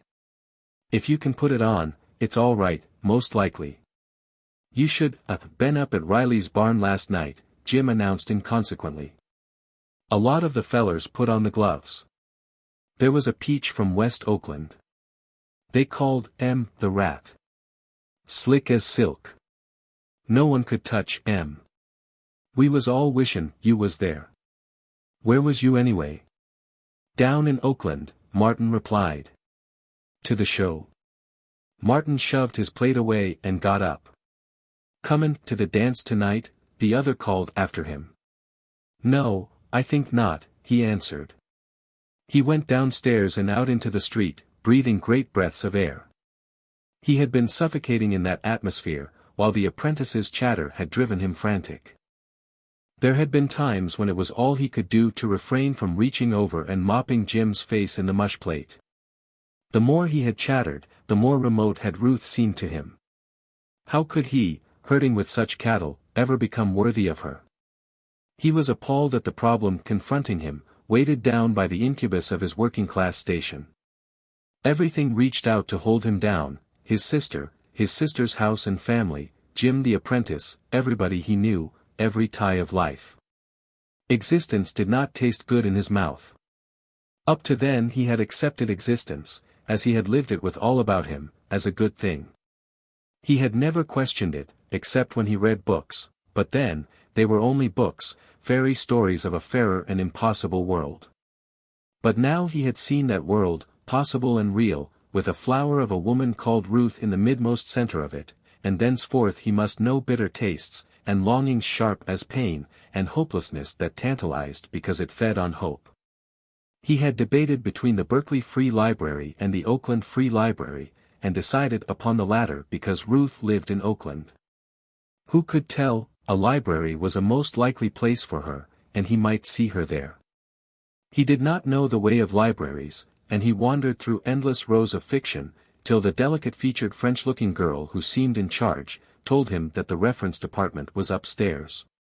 He did not know enough to ask the man at the desk, and began his adventures in the philosophy alcove. He had heard of book philosophy, but had not imagined there had been so much written about it. The high, bulging shelves of heavy tomes humbled him and at the same time stimulated him. Here was work for the vigor of his brain. He found books on trigonometry in the mathematics section, and ran the pages, and stared at the meaningless formulas and figures. He could read English, but he saw there an alien speech. Norman and Arthur knew that speech. He had heard them talking it. And they were her brothers. He left the alcove in despair. From every side the books seemed to press upon him and crush him. He had never dreamed that the fund of human knowledge bulked so big. He was frightened. How could his brain ever master it all? Later, he remembered that there were other men, many men, who had mastered it, and he breathed a great oath, passionately, under his breath, swearing that his brain could do what theirs had done. And so he wandered on, alternating between depression and elation as he stared at the shelves packed with wisdom. In one miscellaneous section he came upon a Norie's epitome. He turned the pages reverently. In a way, it spoke a kindred speech. Both he and it were of the sea. Then he found a Bowditch and books by Lecky and Marshall. There it was, he would teach himself navigation. He would quit drinking, work up, and become a captain. Ruth seemed very near to him in that moment. As a captain, he could marry her, if she would have him. And if she wouldn't, well, he would live a good life among men, because of her, and he would quit drinking anyway. Then he remembered the underwriters and the owners, the two masters a captain must serve, either of which could and would break him and whose interests were diametrically opposed. He cast his eyes about the room and closed the lids down on a vision of 10,000 books. No more of the sea for him. There was power in all that wealth of books, and if he would do great things, he must do them on the land. Besides, captains were not allowed to take their wives to sea with them. Noon came, and afternoon. He forgot to eat, and sought on for the books on etiquette. For, in addition to career, his mind was vexed by a simple and very concrete problem. When you meet a young lady and she asks you to call, how soon can you call? Was the way he worded it to himself. But when he found the right shelf, he sought vainly for the answer. He was appalled at the vast edifice of etiquette, and lost himself in the mazes of visiting card conduct between persons in polite society. He abandoned his search. He had not found what he wanted, though he had found that it would take all of a man's time to be polite, and that he would have to live a preliminary life in which to learn how to be polite. "Did you find what you wanted?" the man at the desk asked him as he was leaving. "Yes, sir," he answered. "You have a fine library here." The man nodded. "We should be glad to see you here often. Are you a sailor?" "Yes, sir," he answered. "And I'll come again." Now, how did he know that? He asked himself as he went down the stairs. And for the first block along the street he walked very stiff and straight and awkwardly, until he forgot himself in his thoughts, whereupon his rolling gait gracefully returned to him. Chapter 6. A terrible restlessness that was akin to hunger afflicted Martin Eden. He was famished for a sight of the girl whose slender hands had gripped his life with a giant's grasp. He could not steel himself to call upon her. He was afraid that he might call too soon, and so be guilty of an awful breach of that awful thing called etiquette. He spent long hours in the Oakland and Berkeley libraries, and made out application blanks for membership for himself, his sisters Gertrude and Marion, and Jim, the latter's consent being obtained at the expense of several glasses of beer. With 4 cards permitting him to draw books, he burned the gas late in the servants' room, and was charged 50 cents a week for it by Mr. Higginbotham. The many books he read but served to whet his unrest. Every page of every book was a peephole into the realm of knowledge. His hunger fed upon what he read, and increased. Also, he did not know where to begin, and continually suffered from lack of preparation. The commonest references, that he could see plainly every reader was expected to know, he did not know. And the same was true of the poetry he read which maddened him with delight. He read more of Swinburne than was contained in the volume Ruth had lent him, and Dolores he understood thoroughly. But surely Ruth did not understand it, he concluded. How could she, living the refined life she did? Then he chanced upon Kipling's poems, and was swept away by the lilt and swing and glamour with which familiar things had been invested. He was amazed at the man's sympathy with life and at his incisive psychology. Psychology was a new word in Martin's vocabulary. He had bought a dictionary, which deed had decreased his supply of money and brought nearer the day on which he must sail in search of more. Also, it incensed Mr. Higginbotham, who would have preferred the money taking the form of board. He dared not go near Ruth's neighborhood in the daytime, but night found him lurking like a thief around the Morse home, stealing glimpses at the windows and loving the very walls that sheltered her. Several times he barely escaped being caught by her brothers, and once he trailed Mr. Morse downtown and studied his face in the lighted streets, longing all the while for some quick danger of death to threaten so that he might spring in and save her father. On another night, his vigil was rewarded by a glimpse of Ruth through a second-story window. He saw only her head and shoulders, and her arms raised as she fixed her hair before a mirror. It was only for a moment, but it was a long moment to him, during which his blood turned to wine and sang through his veins. Then she pulled down the shade. But it was her room, he had learned that. And thereafter he strayed there often, hiding under a dark tree on the opposite side of the street and smoking countless cigarettes. One afternoon he saw her mother coming out of a bank, and received another proof of the enormous distance that separated Ruth from him. She was of the class that dealt with banks. He had never been inside a bank in his life, and he had an idea that such institutions were frequented only by the very rich and the very powerful. In one way, he had undergone a moral revolution. Her cleanness and purity had reacted upon him, and he felt in his being a crying need to be clean. He must be that if he were ever to be worthy of breathing the same air with her. He washed his teeth, and scrubbed his hands with a kitchen scrub brush till he saw a nail brush in a drugstore window and divined its use. While purchasing it, the clerk glanced at his nails, suggested a nail file, and so he became possessed of an additional toilet tool. He ran across a book in the library on the care of the body, and promptly developed a penchant for a cold water bath every morning, much to the amazement of Jim, and to the bewilderment of Mr. Higginbotham, who was not in sympathy with such high-fangled notions and who seriously debated whether or not he should charge Martin extra for the water. Another stride was in the direction of creased trousers. Now that Martin was aroused in such matters, he swiftly noted the difference between the baggy knees of the trousers worn by the working class and the straight line from knee to foot of those worn by the men above the working class. Also, he learned the reason why, and invaded his sister's kitchen in search of irons and ironing board. He had misadventures at first, hopelessly burning one pair and buying another, which expenditure again brought nearer the day on which he must put to sea. But the reform went deeper than mere outward appearance. He still smoked, but he drank no more. Up to that time, drinking had seemed to him the proper thing for men to do, and he had prided himself on his strong head which enabled him to drink most men under the table.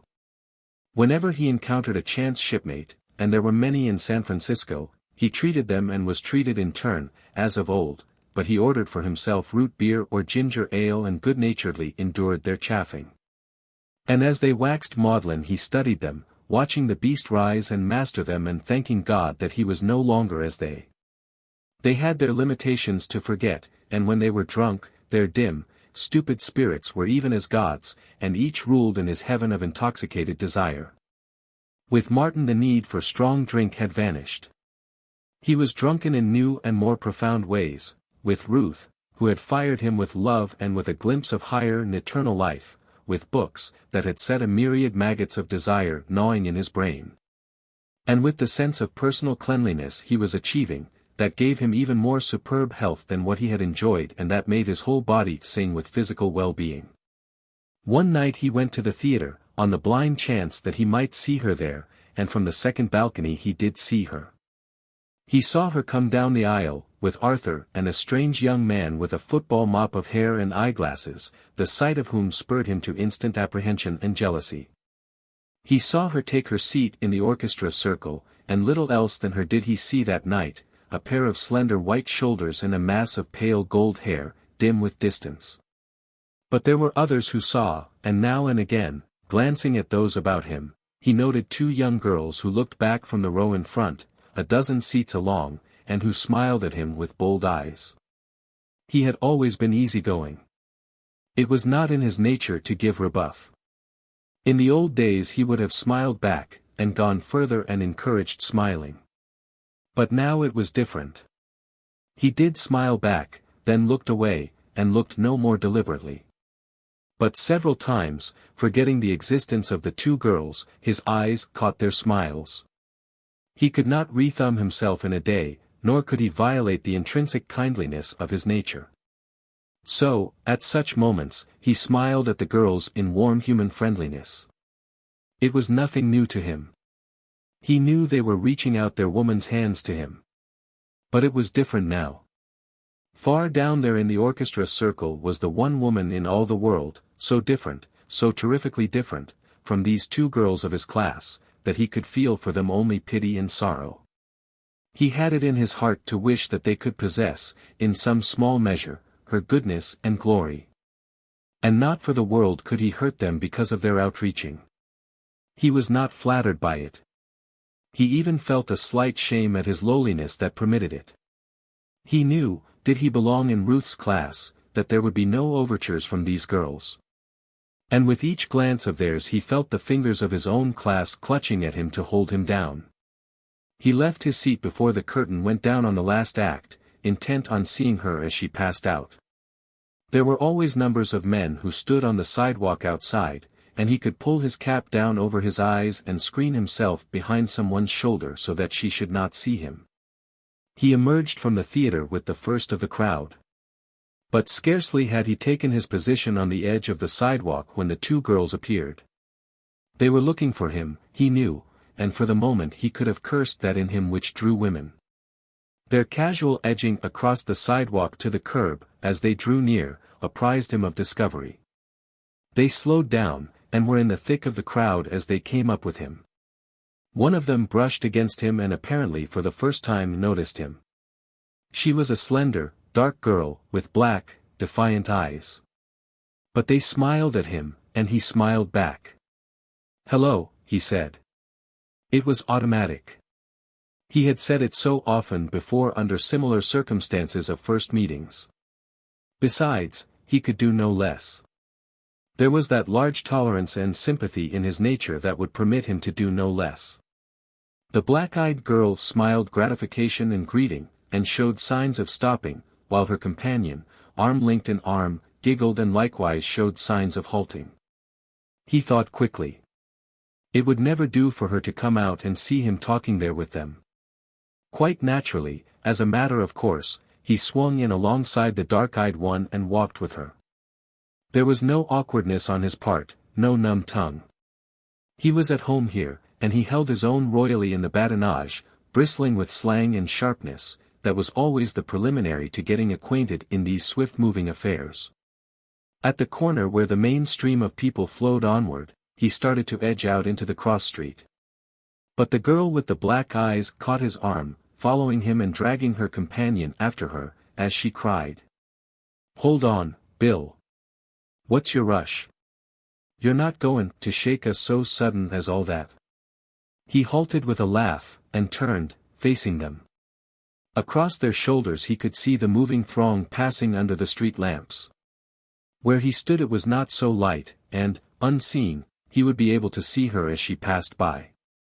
She would certainly pass by, for that way led home. "What's her name?" he asked of the giggling girl, nodding at the dark-eyed one. "You ask her," was the convulsed response. "Well, what is it?" he demanded, turning squarely on the girl in question. "You ain't told me yours, yet," she retorted. "You never asked it," he smiled. "Besides, you guessed the first rattle. It's Bill, all right, all right." "Ah, go 'long with you." She looked him in the eyes, her own sharply passionate and inviting. "What is it, honest?" Again she looked. All the centuries of woman since sex began were eloquent in her eyes. And he measured her in a careless way, and knew, bold now, that she would begin to retreat, coyly and delicately, as he pursued, ever ready to reverse the game should he turn faint-hearted. And, too, he was human, and could feel the draw of her, while his ego could not but appreciate the flattery of her kindness. Oh, he knew it all, and knew them well, from A to Z. Good, as goodness might be measured in their particular class, hard-working for meager wages and scorning the sale of self for easier ways, nervously desirous for some small pinch of happiness in the desert of existence. And facing a future that was a gamble between the ugliness of unending toil and the black pit of more terrible wretchedness, the way whereto being briefer though better paid. "Bill," he answered, nodding his head. "Sure, Pete, Bill and no other." "No Joshin?" she queried. "It ain't Bill at all," the other broke in. "How do you know?" he demanded. "You never laid eyes on me before." "No need to know you're lyin'," was the retort. "Straight, Bill, what is it?" the first girl asked. "Bill'll do," he confessed. She reached out to his arm and shook him playfully. "I knew you was lyin', but you look good to me just the same." He captured the hand that invited, and felt on the palm familiar markings and distortions. "When'd you chuck the cannery?" he asked. "How'd ye know, and, my, ain't che a mind reader," the girls chorused. And while he exchanged the stupidities of stupid minds with them, before his inner sight towered the bookshelves of the library, filled with the wisdom of the ages. He smiled bitterly at the incongruity of it, and was assailed by doubts. But between inner vision and outward pleasantry he found time to watch the theater crowd streaming by. And then he saw her, under the lights, between her brother and the strange young man with glasses, and his heart seemed to stand still. He had waited long for this moment. He had time to note the light, fluffy something that hit her queenly head, the tasteful lines of her wrapped figure, the gracefulness of her carriage and of the hand that caught up her skirts. And then she was gone and he was left staring at the two girls of the cannery, at their tawdry attempts at prettiness of dress, their tragic efforts to be clean and trim, the cheap cloth, the cheap ribbons, and the cheap rings on the fingers. He felt a tug at his arm, and heard a voice saying, "Wake up, Bill." "What's the matter with you? What was you sayin'?" he asked. "Oh, nothin'," the dark girl answered, with a toss of her head. "I was only remarkin'." "What?" "Well, I was whisperin' it'd be a good idea if you could dig up a gentleman friend, for her," indicating her companion, "and then, we could go off and have ice cream soda somewhere, or coffee, or anything." He was afflicted by a sudden spiritual nausea. The transition from Ruth to this had been too abrupt.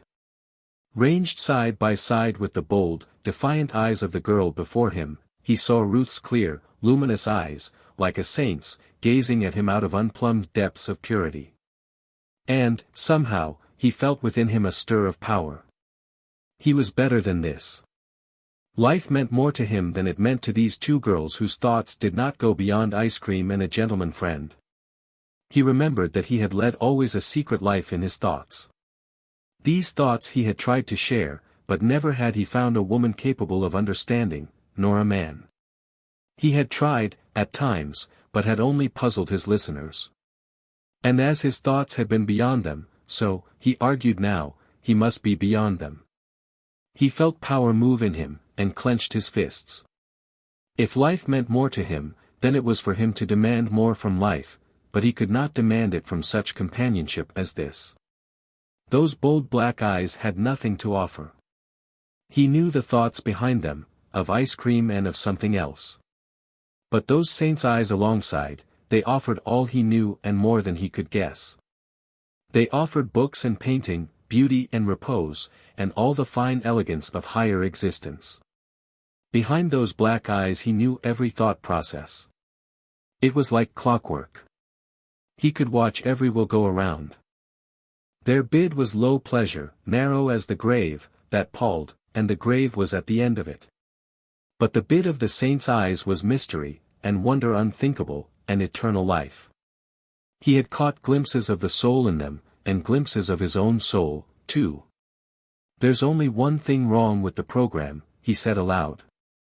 "I've got a date already." The girl's eyes blazed her disappointment. "To sit up with a sick friend, I suppose," she sneered. "No, a real, honest date with," he faltered, "with a girl." "You're not stringin' me?" she asked earnestly. He looked her in the eyes and answered, "It's straight, all right.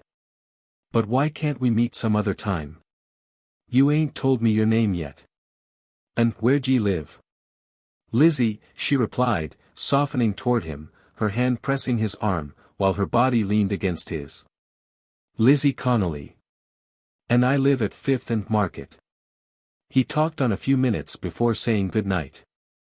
He did not go home immediately, and under the tree where he kept his vigils he looked up at a window and murmured, "That date was with you, Ruth. I kept it for you." Chapter 7. A week of heavy reading had passed since the evening he first met Ruth Morse, and still he dared not call. Time and again he nerved himself up to call, but under the doubts that assailed him his determination died away. He did not know the proper time to call, nor was there any one to tell him, and he was afraid of committing himself to an irretrievable blunder. Having shaken himself free from his old companions and old ways of life, and having no new companions, nothing remained for him but to read, and the long hours he devoted to it would have ruined a dozen pairs of ordinary eyes. But his eyes were strong, and they were backed by a body superbly strong. Furthermore, his mind was fallow. It had lain fallow all his life so far as the abstract thought of the books was concerned, and it was ripe for the sowing. It had never been jaded by study, and it bit hold of the knowledge in the books with sharp teeth that would not let go. It seemed to him, by the end of the week, that he had lived centuries, so far behind were the old life and outlook. But he was baffled by lack of preparation. He attempted to read books that required years of preliminary specialization. One day he would read a book of antiquated philosophy, and the next day one that was ultramodern, so that his head would be whirling with the conflict and contradiction of ideas. It was the same with the economists. On the one shelf at the library he found Karl Marx, Ricardo, Adam Smith, and Mill, and the abstruse formulas of the one gave no clue that the ideas of another were obsolete. He was bewildered, and yet he wanted to know. He had become interested, in a day, in economics, industry, and politics. Passing through the City Hall Park, he had noticed a group of men, in the center of which were half a dozen, with flushed faces and raised voices, earnestly carrying on a discussion. He joined the listeners, and heard a new, alien tongue in the mouths of the philosophers of the people.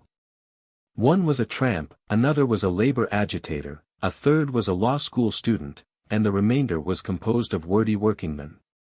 For the first time he heard of socialism, anarchism, and single tax, and learned that there were warring social philosophies. He heard hundreds of technical words that were new to him, belonging to fields of thought that his meager reading had never touched upon. Because of this he could not follow the arguments closely, and he could only guess at and surmise the ideas wrapped up in such strange expressions. Then there was a black-eyed restaurant waiter who was a theosophist, a union baker who was an agnostic, an old man who baffled all of them with the strange philosophy that what is right. And another old man who discoursed interminably about the cosmos and the father atom and the mother atom. Martin Eden's head was in a state of addlement when he went away after several hours, and he hurried to the library to look up the definitions of a dozen unusual words. And when he left the library, he carried under his arm 4 volumes, Madame Blavatsky's Secret Doctrine, Progress and Poverty, The Quintessence of Socialism, and Warfare of Religion and Science. Unfortunately, he began on the Secret Doctrine. Every line bristled with many-syllabled words he did not understand. He sat up in bed, and the dictionary was in front of him more often than the book. He looked up so many new words that when they recurred, he had forgotten their meaning and had to look them up again. He devised the plan of writing the definitions in a notebook, and filled page after page with them. And still he could not understand. He read until 3 in the morning, and his brain was in a turmoil, but not one essential thought in the text had he grasped. He looked up, and it seemed that the room was lifting, heeling, and plunging like a ship upon the sea. Then he hurled the Secret Doctrine and many curses across the room, turned off the gas, and composed himself to sleep. Nor did he have much better luck with the other 3 books. It was not that his brain was weak or incapable, it could think these thoughts were it not for lack of training in thinking and lack of the thought tools with which to think. He guessed this, and for a while entertained the idea of reading nothing but the dictionary until he had mastered every word in it. Poetry, however, was his solace, and he read much of it, finding his greatest joy in the simpler poets, who were more understandable. He loved beauty, and there he found beauty. Poetry, like music, stirred him profoundly, and, though he did not know it, he was preparing his mind for the heavier work that was to come. The pages of his mind were blank, and, without effort, much he read and liked, stanza by stanza, was impressed upon those pages. So that he was soon able to extract great joy from chanting aloud or under his breath the music and the beauty of the printed words he had read. Then he stumbled upon Gailey's Classic Myths and Bulfinch's Age of Fable, side by side on a library shelf. It was illumination, a great light in the darkness of his ignorance, and he read poetry more avidly than ever. The man at the desk in the library had seen Martin there so often that he had become quite cordial, always greeting him with a smile and a nod when he entered. It was because of this that Martin did a daring thing. Drawing out some books at the desk, and while the man was stamping the cards, Martin blurted out, "Say, there's something I'd like to ask you." The man smiled and paid attention. "When you meet a young lady and she asks you to call, how soon can you call?" Martin felt his shirt press and cling to his shoulders, what of the sweat of the effort? "Why, I'd say any time," the man answered. "Yes, but this is different," Martin objected. Well, you see, it's this way, maybe she won't be there. She goes to the university." "Then call again." "What I said ain't what I meant," Martin confessed falteringly, while he made up his mind to throw himself wholly upon the other's mercy. "I'm just a rough sort of a fellow, and I ain't never seen anything of society. This girl is all that I ain't, and I ain't anything that she is. You don't think I'm playin' the fool, do you?" he demanded abruptly. No, not at all, I assure you," the other protested. Your request is not exactly in the scope of the reference department, but I shall be only too pleased to assist you. Martin looked at him admiringly. If I could tear it off that way, I'd be all right, he said. I beg pardon. I mean if I could talk easy that way, and polite, and all the rest. Oh, said the other, with comprehension. What is the best time to call? The afternoon, not too close to mealtime. Or the evening? Or Sunday? I'll tell you, the librarian said with a brightening face. You call her up on the telephone and find out. I'll do it, he said, picking up his books and starting away. He turned back and asked. When you're speakin' to a young lady, say, for instance, Miss Lizzie Smith, do you say, Miss Lizzie? Or Miss Smith? Say, Miss Smith, the librarian stated authoritatively. Say, Miss Smith, always, until you come to know her better. So it was that Martin Eden solved the problem. Come down any time. I'll be at home all afternoon, was Ruth's reply over the telephone to his stammered request as to when he could return the borrowed books. She met him at the door herself, and her woman's eyes took in immediately the creased trousers and the certain slight but indefinable change in him for the better. Also, she was struck by his face. It was almost violent, this health of his, and it seemed to rush out of him and at her in waves of force. She felt the urge again of the desire to lean toward him for warmth, and marveled again at the effect his presence produced upon her. And he, in turn, knew again the swimming sensation of bliss when he felt the contact of her hand in greeting. The difference between them lay in that she was cool and self-possessed while his face flushed to the roots of the hair. He stumbled with his old awkwardness after her, and his shoulders swung and lurched perilously. Once they were seated in the living room, he began to get on easily, more easily by far than he had expected. She made it easy for him. And the gracious spirit with which she did it made him love her more madly than ever. They talked first of the borrowed books, of the Swinburne he was devoted to, and of the Browning he did not understand. And she led the conversation on from subject to subject, while she pondered the problem of how she could be of help to him. She had thought of this often since their first meeting. She wanted to help him. He made a call upon her pity and tenderness that no one had ever made before, and the pity was not so much derogatory of him as maternal in her. Her pity could not be of the common sort, when the man who drew it was so much man as to shock her with maidenly fears and set her mind and pulse thrilling with strange thoughts and feelings. The old fascination of his neck was there, and there was sweetness in the thought of laying her hands upon it. It seemed still a wanton impulse, but she had grown more used to it. She did not dream that in such guise newborn love would epitomize itself. Nor did she dream that the feeling he excited in her was love. She thought she was merely interested in him as an unusual type possessing various potential excellencies, and she even felt philanthropic about it. She did not know she desired him, but with him it was different. He knew that he loved her, and he desired her as he had never before desired anything in his life. He had loved poetry for beauty's sake, but since he met her the gates to the vast field of love poetry had been opened wide. She had given him understanding even more than Bulfinch and Gayley. There was a line that a week before he would not have favored with a second thought, God's own mad lover dying on a kiss, but now it was ever insistent in his mind. He marveled at the wonder of it and the truth, and as he gazed upon her he knew that he could die gladly upon a kiss. He felt himself God's own mad lover, and no accolade of knighthood could have given him greater pride. And at last he knew the meaning of life and why he had been born. As he gazed at her and listened, his thoughts grew daring. He reviewed all the wild delight of the pressure of her hand in his at the door, and longed for it again. His gaze wandered often toward her lips, and he yearned for them hungrily. But there was nothing gross or earthly about this yearning. It gave him exquisite delight to watch every movement and play of those lips as they enunciated the words she spoke, yet they were not ordinary lips such as all men and women had. Their substance was not mere human clay. They were lips of pure spirit, and his desire for them seemed absolutely different from the desire that had led him to other women's lips. He could kiss her lips, rest his own physical lips upon them, but it would be with the lofty and awful fervor with which one would kiss the robe of God. He was not conscious of this transvaluation of values that had taken place in him, and was unaware that the light that shone in his eyes when he looked at her was quite the same light that shines in all men's eyes when the desire of love is upon them.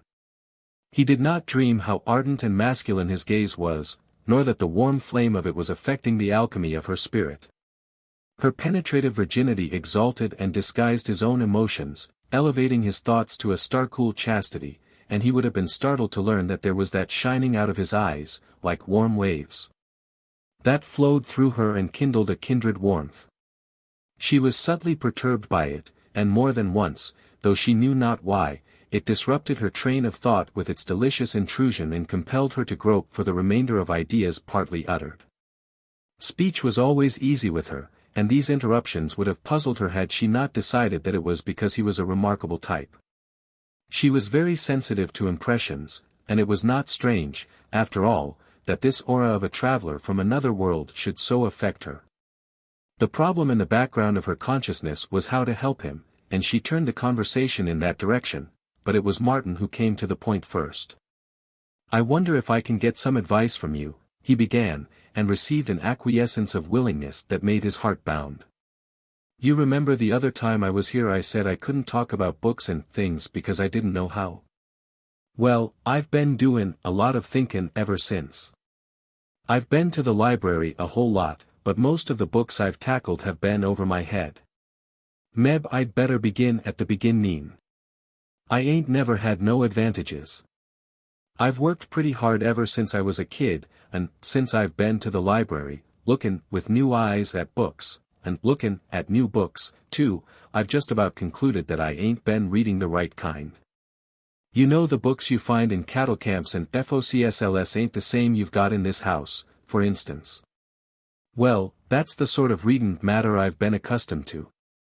And yet, and I ain't just makin' a brag of it, I've been different from the people I've herded with.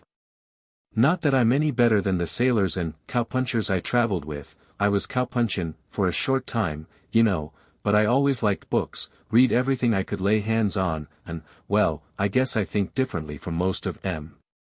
Now, to come to what I'm drivin' at. I was never inside a house like this. When I come a week ago, and saw all this, and you, and your mother, and brothers, and everything, well, I liked it. I'd heard about such things and read about such things in some of the books, and when I looked around at your house, why, the books come true. But the thing I'm after is I liked it. I wanted it. I want it now. I want to breathe air like you get in this house, air that is filled with books, and pictures, and beautiful things, where people talk in low voices and are clean, and their thoughts are clean. The air I always breathed was mixed up with grubbin', house rentin', scrappin', and booze, and that's all they talked about, too. Why, when you was crossin' the room to kiss your mother, I thought it was the most beautiful thing I ever seen. I've seen a whole lot of life, and somehow I've seen a whole lot more of it than most of them that was with me. I like to see, and I want to see more, and I want to see it different. But I ain't got to the point yet. Here it is. I want to make my way to the kind of life you have in this house. There's more in life than booze, and hard work, and knockin' about. Now, how am I goin' to get it? Where do I take hold and begin? I'm willin' to work my passage, you know, and I can make most men sick when it comes to hard work. Once I get started, I'll work night and day. Meb, you think it's funny, me askin' you about all this. I know you're the last person in the world I ought to ask, but I don't know anybody else I could ask, unless it's Arthur. Meb, I ought to ask him. If I was. His voice died away. His firmly planned intention had come to a halt on the verge of the horrible probability that he should have asked Arthur and that he had made a fool of himself. Ruth did not speak immediately. She was too absorbed in striving to reconcile the stumbling, uncouth speech and its simplicity of thought with what she saw in his face. She had never looked in eyes that expressed greater power. Here was a man who could do anything, was the message she read there, and it accorded ill with the weakness of his spoken thought. And for that matter, so complex and quick was her own mind that she did not have a just appreciation of simplicity. And yet she had caught an impression of power in the very groping of this mind. It had seemed to her like a giant writhing and straining at the bonds that held him down. Her face was all sympathy when she did speak. What you need, you realize yourself, and it is education. You should go back and finish grammar school, and then go through to high school and university. But that takes money, he interrupted. Oh, she cried. I had not thought of that. But then you have relatives, somebody who could assist you. He shook his head. My father and mother are dead. I've 2 sisters, one married, and the other'll get married soon, I suppose. Then I've a string of brothers, I'm the youngest, but they never helped nobody. They've just knocked around over the world, looking out for number 1. The oldest died in India. 2 are in South Africa now, and another's on a whaling voyage, and one's travelin' with a circus, he does trapeze work. And I guess I'm just like them. I've taken care of myself since I was 11, that's when my mother died. I've got to study by myself, I guess, and what I want to know is where to begin. I should say the first thing of all would be to get a grammar. Your grammar is, she had intended saying awful, but she amended it to, is not particularly good. He flushed and sweated. I know I must talk a lot of slang and words you don't understand. But then they're the only words I know how to speak. I've got other words in my mind, picked M up from books, but I can't pronounce M, so I don't use M. It isn't what you say, so much as how you say it. You don't mind my being frank, do you? I don't want to hurt you. No, no, he cried, while he secretly blessed her for her kindness. Fire away. I've got to know, and I'd sooner know from you than anybody else. Well, then, you say, you was, it should be, you were. You say, I seen, for I saw. You use the double negative. What's the double negative? He demanded, then added humbly, you see, I don't even understand your explanations. I'm afraid I didn't explain that, she smiled. A double negative is, let me see, well, you say, never helped nobody. Never is a negative. Nobody is another negative. It is a rule that 2 negatives make a positive. Never helped nobody means that, not helping nobody, they must have helped somebody. That's pretty clear, he said. I never thought of it before. But it don't mean they must have helped somebody, does it?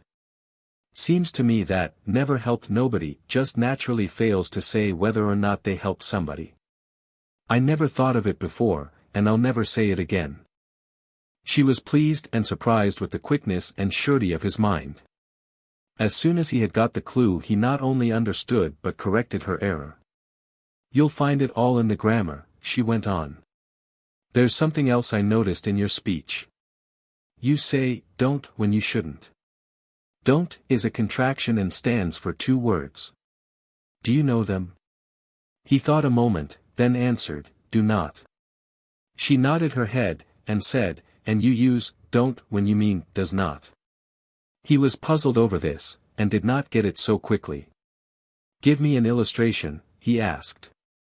Well, she puckered her brows and pursed up her mouth as she thought, while he looked on and decided that her expression was most adorable. It don't do to be hasty. Change don't to do not, and it reads, it do not do to be hasty, which is perfectly absurd. He turned it over in his mind and considered. Doesn't it jar on your ear? She suggested. Can't say that it does, he replied judicially. Why didn't you say, can't say that it do, she queried.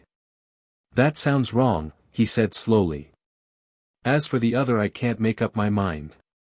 I guess my ear ain't had the trainin' yours has. There is no such word as ain't, she said, prettily emphatic. Martin flushed again. And you say, been, for been, she continued, come, for came, and the way you chop your endings is something dreadful. How do you mean?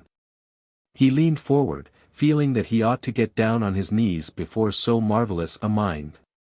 How do I chop? You don't complete the endings. And spells, and. You pronounce it, and, dot. Ing spells, ing. Sometimes you pronounce it, ing, and sometimes you leave off the g and then you slur by dropping initial letters and diphthongs. Tgm spells them. You pronounce it, oh, well, it is not necessary to go over all of them. What you need is the grammar. I'll get one and show you how to begin. As she arose, there shot through his mind something that he had read in the etiquette books, and he stood up awkwardly, worrying as to whether he was doing the right thing, and fearing that she might take it as a sign that he was about to go. By the way, Mr. Eden, she called back, as she was leaving the room. What is booze? You used it several times, you know. Oh, booze, he laughed. It's slang. It means whiskey and beer, anything that will make you drunk. And another thing, she laughed back. Don't use you when you are impersonal. You is very personal, and your use of it just now was not precisely what you meant. I don't just see that. Why, you said just now, to me, whiskey and beer, anything that will make you drunk, make me drunk, don't you see? Well, it would, wouldn't it? Yes, of course, she smiled. But it would be nicer not to bring me into it. Substitute 1/4 you and see how much better it sounds. When she returned with the grammar, she drew a chair near his. He wondered if he should have helped her with the chair, and sat down beside him. She turned the pages of the grammar, and their heads were inclined toward each other. He could hardly follow her outlining of the work he must do, so amazed was he by her delightful propinquity. But when she began to lay down the importance of conjugation, he forgot all about her. He had never heard of conjugation, and was fascinated by the glimpse he was catching into the tie-ribs of language. He leaned closer to the page, and her hair touched his cheek.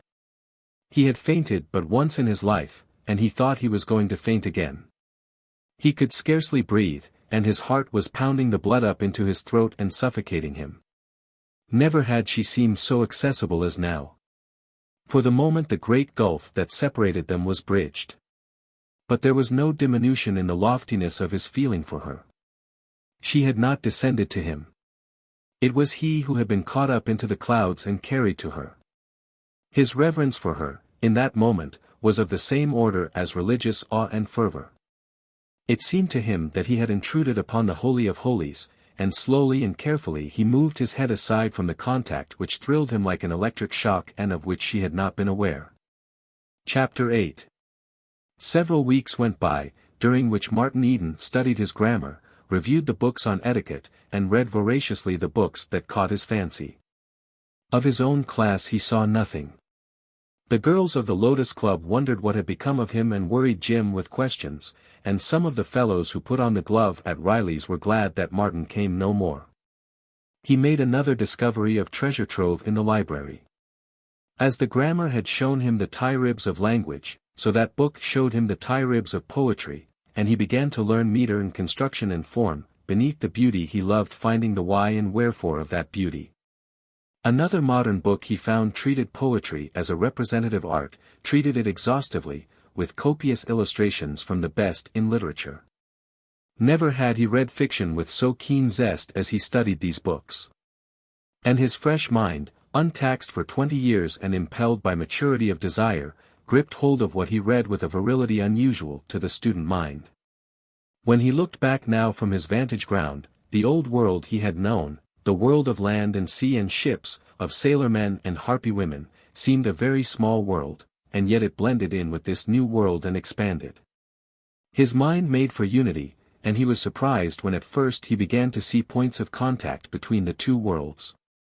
And he was ennobled, as well, by the loftiness of thought and beauty he found in the books. This led him to believe more firmly than ever that up above him, in society like Ruth and her family, all men and women thought these thoughts and lived them. Down below where he lived was the ignoble, and he wanted to purge himself of the ignoble that had soiled all his days, and to rise to that sublimated realm where dwelt the upper classes. All his childhood and youth had been troubled by a vague unrest. He had never known what he wanted, but he had wanted something that he had hunted vainly for until he met Ruth. And now his unrest had become sharp and painful, and he knew at last, clearly and definitely, that it was beauty, and intellect, and love that he must have. During those several weeks he saw Ruth half a dozen times, and each time was an added inspiration. She helped him with his English, corrected his pronunciation, and started him on arithmetic. But their intercourse was not all devoted to elementary study. He had seen too much of life, and his mind was too matured, to be wholly content with fractions, cube root, parsing, and analysis. And there were times when their conversation turned on other themes, the last poetry he had read, the latest poet she had studied. And when she read aloud to him her favorite passages, he ascended to the topmost heaven of delight. Never, in all the women he had heard speak, had he heard a voice like hers. The least sound of it was a stimulus to his love, and he thrilled and throbbed with every word she uttered. It was the quality of it, the repose, and the musical modulation, the soft, rich, indefinable product of culture and a gentle soul. As he listened to her, there rang in the ears of his memory the harsh cries of barbarian women and of hags, and, in lesser degrees of harshness, the strident voices of working women and of the girls of his own class. Then the chemistry of vision would begin to work, and they would troop in review across his mind, each, by contrast, multiplying Ruth's glories. Then, too, his bliss was heightened by the knowledge that her mind was comprehending what she read and was quivering with appreciation of the beauty of the written thought. She read to him much from The Princess, and often he saw her eyes swimming with tears, so finely was her aesthetic nature strung. At such moments her own emotions elevated him till he was as a god, and, as he gazed at her and listened, he seemed gazing on the face of life and reading its deepest secrets. And then, becoming aware of the heights of exquisite sensibility he attained, he decided that this was love and that love was the greatest thing in the world. And in review would pass along the corridors of memory all previous thrills and burnings he had known, the drunkenness of wine, the caresses of women, the rough play and give and take of physical contests. And they seemed trivial and mean compared with this sublime ardor he now enjoyed. The situation was obscured to Ruth. She had never had any experiences of the heart. Her only experiences in such matters were of the books, where the facts of ordinary day were translated by fancy into a fairy realm of unreality.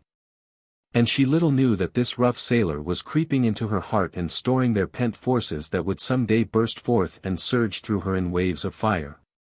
She did not know the actual fire of love. Her knowledge of love was purely theoretical, and she conceived of it as lambent flame, gentle as the fall of dew or the ripple of quiet water, and cool as the velvet dark of summer nights. Her idea of love was more that of placid affection, serving the loved one softly in an atmosphere, flower-scented and dim-lighted, of ethereal calm. She did not dream of the volcanic convulsions of love, its scorching heat and sterile wastes of parched ashes.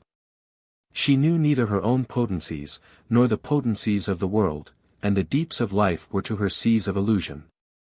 The conjugal affection of her father and mother constituted her ideal of love affinity, and she looked forward some day to emerging, without shock or friction, into that same quiet sweetness of existence with a loved one. So it was that she looked upon Martin Eden as a novelty, a strange individual, and she identified with novelty and strangeness the effects he produced upon her. It was only natural. In similar ways she had experienced unusual feelings when she looked at wild animals in the menagerie, or when she witnessed a storm of wind, or shuddered at the bright-ribbed lightning. There was something cosmic in such things, and there was something cosmic in him. He came to her breathing of large airs and great spaces. The blaze of tropic suns was in his face, and in his swelling, resilient muscles was the primordial vigor of life. He was marred and scarred by that mysterious world of rough men and rougher deeds, the outposts of which began beyond her horizon. He was untamed, wild, and in secret ways her vanity was touched by the fact that he came so mildly to her hand. Likewise she was stirred by the common impulse to tame the wild thing. It was an unconscious impulse, and farthest from her thoughts that her desire was to re-thumb the clay of him into a likeness of her father's image, which image she believed to be the finest in the world. Nor was there any way, out of her inexperience, for her to know that the cosmic feel she caught of him was that most cosmic of things, love, which with equal power drew men and women together across the world. Compelled stags to kill each other in the rutting season, and drove even the elements irresistibly to unite. His swift development was a source of surprise and interest. She detected unguessed finenesses in him that seemed to bud, day by day, like flowers in congenial soil. She read Browning aloud to him, and was often puzzled by the strange interpretations he gave to mooted passages. It was beyond her to realize that, out of his experience of men and women and life, his interpretations were far more frequently correct than hers. His conceptions seemed naive to her, though she was often fired by his daring flights of comprehension, whose orbit path was so wide among the stars that she could not follow and could only sit and thrill to the impact of unguessed power. Then she played to him, no longer at him, and probed him with music that sank to depths beyond her plumb line. His nature opened to music as a flower to the sun, and the transition was quick from his working-class ragtime and jingles to her classical display pieces that she knew nearly by heart. Yet he betrayed a democratic fondness for Wagner, and the Tannhauser overture, when she had given him the clue to it, claimed him as nothing else she played. In an immediate way it personified his life. All his past was the Venusberg motif, while her he identified somehow with the Pilgrim's Chorus motif. And from the exalted state this elevated him to, he swept onward and upward into that vast shadow realm of spirit groping, where good and evil war eternally. Sometimes he questioned, and induced in her mind temporary doubts as to the correctness of her own definitions and conceptions of music. But her singing he did not question. It was too holy her, and he sat always amazed at the divine melody of her pure soprano voice. And he could not help but contrast it with the weak pipings and shrill quaverings of factory girls, ill-nourished and untrained, and with the raucous shriekings from gin-cracked throats of the women of the seaport towns. She enjoyed singing and playing to him. In truth, it was the first time she had ever had a human soul to play with, and the plastic clay of him was a delight to mold, for she thought she was molding it, and her intentions were good. Besides, it was pleasant to be with him. He did not repel her. That first repulsion had been really a fear of her undiscovered self, and the fear had gone to sleep.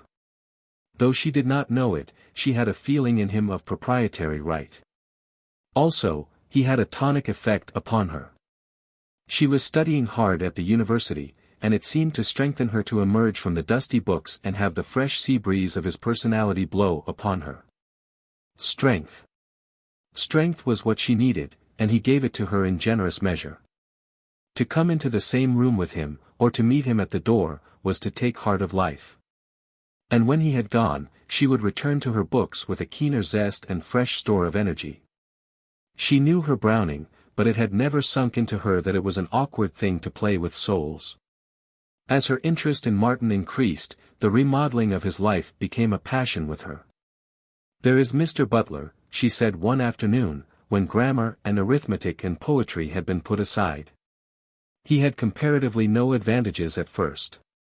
His father had been a bank cashier, but he lingered for years, dying of consumption in Arizona, so that when he was dead, Mr. Butler, Charles Butler he was called, found himself alone in the world. His father had come from Australia, you know, and so he had no relatives in California. He went to work in a printing office, I have heard him tell of it many times, and he got $3 a week, at first. His income today is at least $30,000 a year. How did he do it?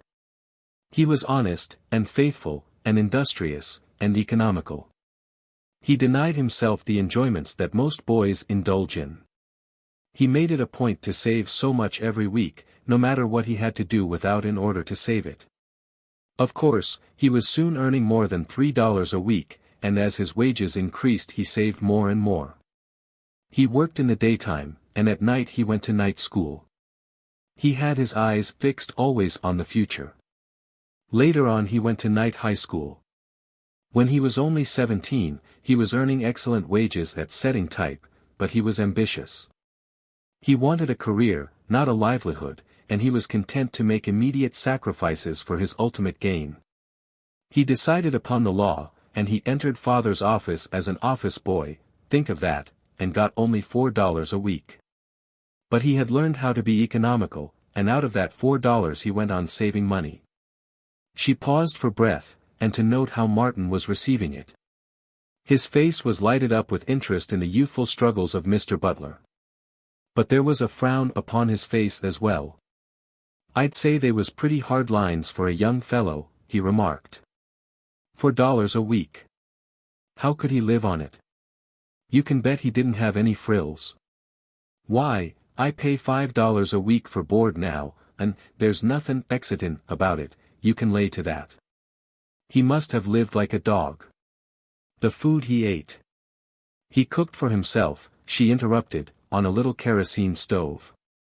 The food he ate must have been worse than what a sailor gets on the worst feedin' deep-water ships, than which there ain't much that can be possibly worse.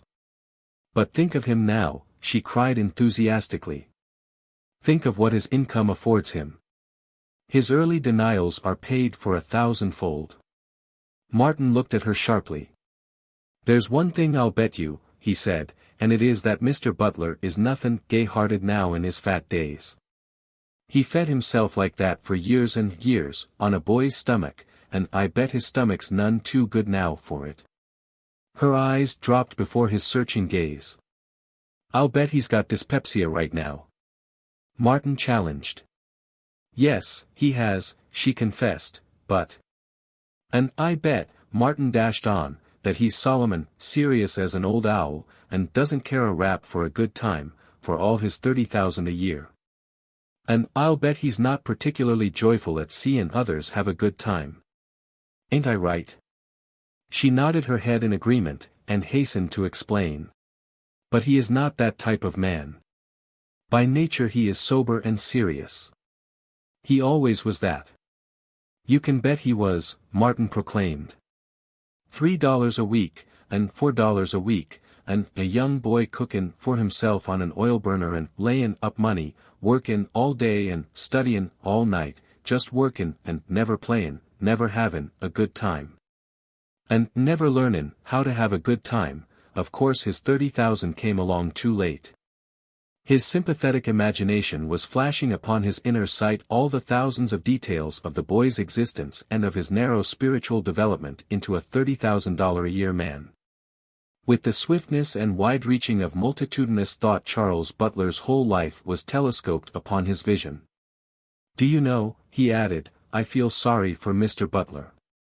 He was too young to know better, but he robbed himself of life for the sake of 30,000 a year that's clean wasted upon him. Why, 30,000, lump sum, wouldn't buy for him right now what 10 cents he was layin' up would have bought him, when he was a kid, in the way of candy and peanuts or a seat in nigger heaven."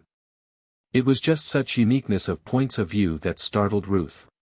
Not only were they new to her, and contrary to her own beliefs, but she always felt in them germs of truth that threatened to unseat or modify her own convictions. Had she been 14 instead of 24, she might have been changed by them, but she was 24, conservative by nature and upbringing, and already crystallized into the cranny of life where she had been born and formed. It was true, his bizarre judgments troubled her in the moments they were uttered, but she ascribed them to his novelty of type and strangeness of living, and they were soon forgotten. Nevertheless, while she disapproved of them, the strength of their utterance, and the flashing of eyes and earnestness of face that accompanied them, always thrilled her and drew her toward him. She would never have guessed that this man who had come from beyond her horizon, was, in such moments, flashing on beyond her horizon with wider and deeper concepts. Her own limits were the limits of her horizon. But limited minds can recognize limitations only in others. And so she felt that her outlook was very wide indeed, and that where his conflicted with hers marked his limitations. And she dreamed of helping him to see as she saw, of widening his horizon until it was identified with hers. "But I have not finished my story," she said. "He worked, so father says, as no other office boy he ever had. Mr. Butler was always eager to work. He never was late, and he was usually at the office a few minutes before his regular time. And yet he saved his time. Every spare moment was devoted to study. He studied bookkeeping and typewriting, and he paid for lessons in shorthand by dictating at night to a court reporter who needed practice. He quickly became a clerk, and he made himself invaluable. Father appreciated him and saw that he was bound to rise. It was on Father's suggestion that he went to law college. He became a lawyer, and hardly was he back in the office when Father took him in as junior partner. He is a great man. He refused the United States Senate several times, and Father says he could become a justice of the Supreme Court any time a vacancy occurs, if he wants to. Such a life is an inspiration to all of us. It shows us that a man with will may rise superior to his environment. He is a great man, Martin said sincerely. But it seemed to him there was something in the recital that jarred upon his sense of beauty and life. He could not find an adequate motive in Mr. Butler's life of pinching and privation. Had he done it for love of a woman, or for attainment of beauty, Martin would have understood. God's own mad lover should do anything for the kiss, but not for $30,000 a year. He was dissatisfied with Mr. Butler's career. There was something paltry about it, after all. $30,000 a year was all right, but dyspepsia and inability to be humanly happy robbed such princely income of all its value. Much of this he strove to express to Ruth, and shocked her and made it clear that more remodeling was necessary. Hers was that common insularity of mind that makes human creatures believe that their color, creed, and politics are best and right and that other human creatures scattered over the world are less fortunately placed than they. It was the same insularity of mind that made the ancient Jew thank God he was not born a woman, and sent the modern missionary God substituting to the ends of the earth. And it made Ruth desire to shape this man from other crannies of life into the likeness of the men who lived in her particular cranny of life. Chapter 9. Back from sea Martin Eden came, homing for California with a lover's desire. His store of money exhausted, he had shipped before the mast on the treasure-hunting schooner, and the Solomon Islands, after 8 months of failure to find treasure, had witnessed the breaking up of the expedition. The men had been paid off in Australia, and Martin had immediately shipped on a deep-water vessel for San Francisco. Not alone had those 8 months earned him enough money to stay on land for many weeks, but they had enabled him to do a great deal of studying and reading. His was the student's mind, and behind his ability to learn was the indomitability of his nature and his love for Ruth. The grammar he had taken along he went through again and again until his unjaded brain had mastered it. He noticed the bad grammar used by his shipmates, and made a point of mentally correcting and reconstructing their crudities of speech.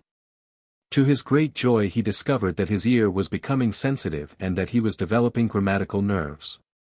A double negative jarred him like a discord, and often, from lack of practice, it was from his own lips that the jar came.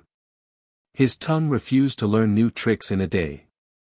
After he had been through the grammar repeatedly, he took up the dictionary and added 20 words a day to his vocabulary. He found that this was no light task, and at wheel or lookout he steadily went over and over his lengthening list of pronunciations and definitions, while he invariably memorized himself to sleep. Never did anything, if I were, and those things, were phrases, with many variations, that he repeated under his breath in order to accustom his tongue to the language spoken by Ruth. And ing, with the d and g pronounced emphatically, he went over thousands of times. And to his surprise he noticed that he was beginning to speak cleaner and more correct English than the officers themselves and the gentlemen adventurers in the cabin who had financed the expedition. The captain was a fishy-eyed Norwegian who somehow had fallen into possession of a complete Shakespeare, which he never read, and Martin had washed his clothes for him and in return been permitted access to the precious volumes. For a time, so steeped was he in the plays and in the many favorite passages that impressed themselves almost without effort on his brain, that all the world seemed to shape itself into forms of Elizabethan tragedy or comedy and his very thoughts were in blank verse. It trained his ear and gave him a fine appreciation for noble English, withal it introduced into his mind much that was archaic and obsolete. The 8 months had been well spent, and, in addition to what he had learned of right speaking and high thinking, he had learned much of himself. Along with his humbleness because he knew so little, there arose a conviction of power. He felt a sharp gradation between himself and his shipmates, and was wise enough to realize that the difference lay in potentiality rather than achievement. What he could do, they could do. But within him he felt a confused ferment working that told him there was more in him than he had done. He was tortured by the exquisite beauty of the world, and wished that Ruth were there to share it with him. He decided that he would describe to her many of the bits of South Sea beauty. The creative spirit in him flamed up at the thought and urged that he recreate this beauty for a wider audience than Ruth. And then, in splendor and glory, came the great idea. He would write. He would be one of the eyes through which the world saw, one of the ears through which it heard, one of the hearts through which it felt. He would write everything, poetry and prose, fiction and description, and plays like Shakespeare. There was career and the way to win to Ruth. The men of literature were the world's giants, and he conceived them to be far finer than the Mr. Butlers who earned $30,000 a year and could be Supreme Court justices if they wanted to. Once the idea had germinated, it mastered him, and the return voyage to San Francisco was like a dream. He was drunken with unguessed power and felt that he could do anything. In the midst of the great and lonely sea he gained perspective. Clearly, and for the first time, he saw Ruth and her world. It was all visualized in his mind as a concrete thing which he could take up in his two hands and turn around and about and examine. There was much that was dim and nebulous in that world, but he saw it as a whole and not in detail, and he saw, also, the way to master it. To write. The thought was fire in him. He would begin as soon as he got back. The first thing he would do would be to describe the voyage of the treasure hunters. He would sell it to some San Francisco newspaper. He would not tell Ruth anything about it, and she would be surprised and pleased when she saw his name in print. While he wrote, he could go on studying. There were 24 hours in each day. He was invincible. He knew how to work, and the citadels would go down before him. He would not have to go to sea again, as a sailor. And for the instant he caught a vision of a steam yacht. There were other writers who possessed steam yachts.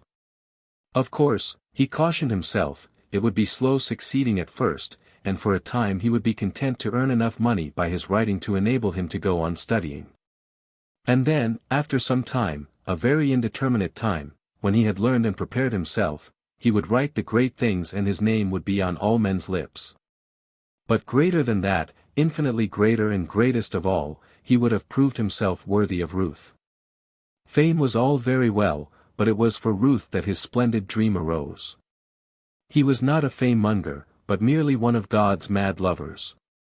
Arrived in Oakland, with his snug payday in his pocket, he took up his old room at Bernard Higginbotham's and set to work. He did not even let Ruth know he was back. He would go and see her when he finished the article on the treasure hunters. It was not so difficult to abstain from seeing her, because of the violent heat of creative fever that burned in him. Besides, the very article he was writing would bring her nearer to him. He did not know how long an article he should write, but he counted the words in a double-page article in the Sunday supplement of the San Francisco Examiner, and guided himself by that. 3 days, at white heat, completed his narrative. But when he had copied it carefully, in a large scrawl that was easy to read, he learned from a rhetoric he picked up in the library that there were such things as paragraphs and quotation marks. He had never thought of such things before. And he promptly set to work writing the article over, referring continually to the pages of the rhetoric and learning more in a day about composition than the average schoolboy in a year. When he had copied the article a second time and rolled it up carefully, he read in a newspaper an item on hints to beginners. And discovered the iron law that manuscripts should never be rolled and that they should be written on one side of the paper. He had violated the law on both counts. Also, he learned from the item that first-class papers paid a minimum of $10 a column. So, while he copied the manuscript a third time, he consoled himself by multiplying 10 columns by $10. The product was always the same, $100, and he decided that that was better than seafaring. If it hadn't been for his blunders, he would have finished the article in 3 days. $100 in 3 days. It would have taken him 3 months and longer on the sea to earn a similar amount. A man was a fool to go to sea when he could write, he concluded, though the money in itself meant nothing to him. Its value was in the liberty it would get him, the presentable garments it would buy him, all of which would bring him nearer, swiftly nearer, to the slender, pale girl who had turned his life back upon itself and given him inspiration. He mailed the manuscript in a flat envelope, and addressed it to the editor of the San Francisco Examiner. He had an idea that anything accepted by a paper was published immediately, and as he had sent the manuscript in on Friday he expected it to come out on the following Sunday. He conceived that it would be fine to let that event apprise Ruth of his return. Then, Sunday afternoon, he would call and see her. In the meantime he was occupied by another idea, which he prided himself upon as being a particularly sane, careful, and modest idea. He would write an adventure story for boys and sell it to the Youth's Companion. He went to the free reading room and looked through the files of the Youth's Companion. Serial stories, he found, were usually published in that weekly in 5 installments of about 3,000 words each. He discovered several serials that ran to 7 installments, and decided to write one of that length.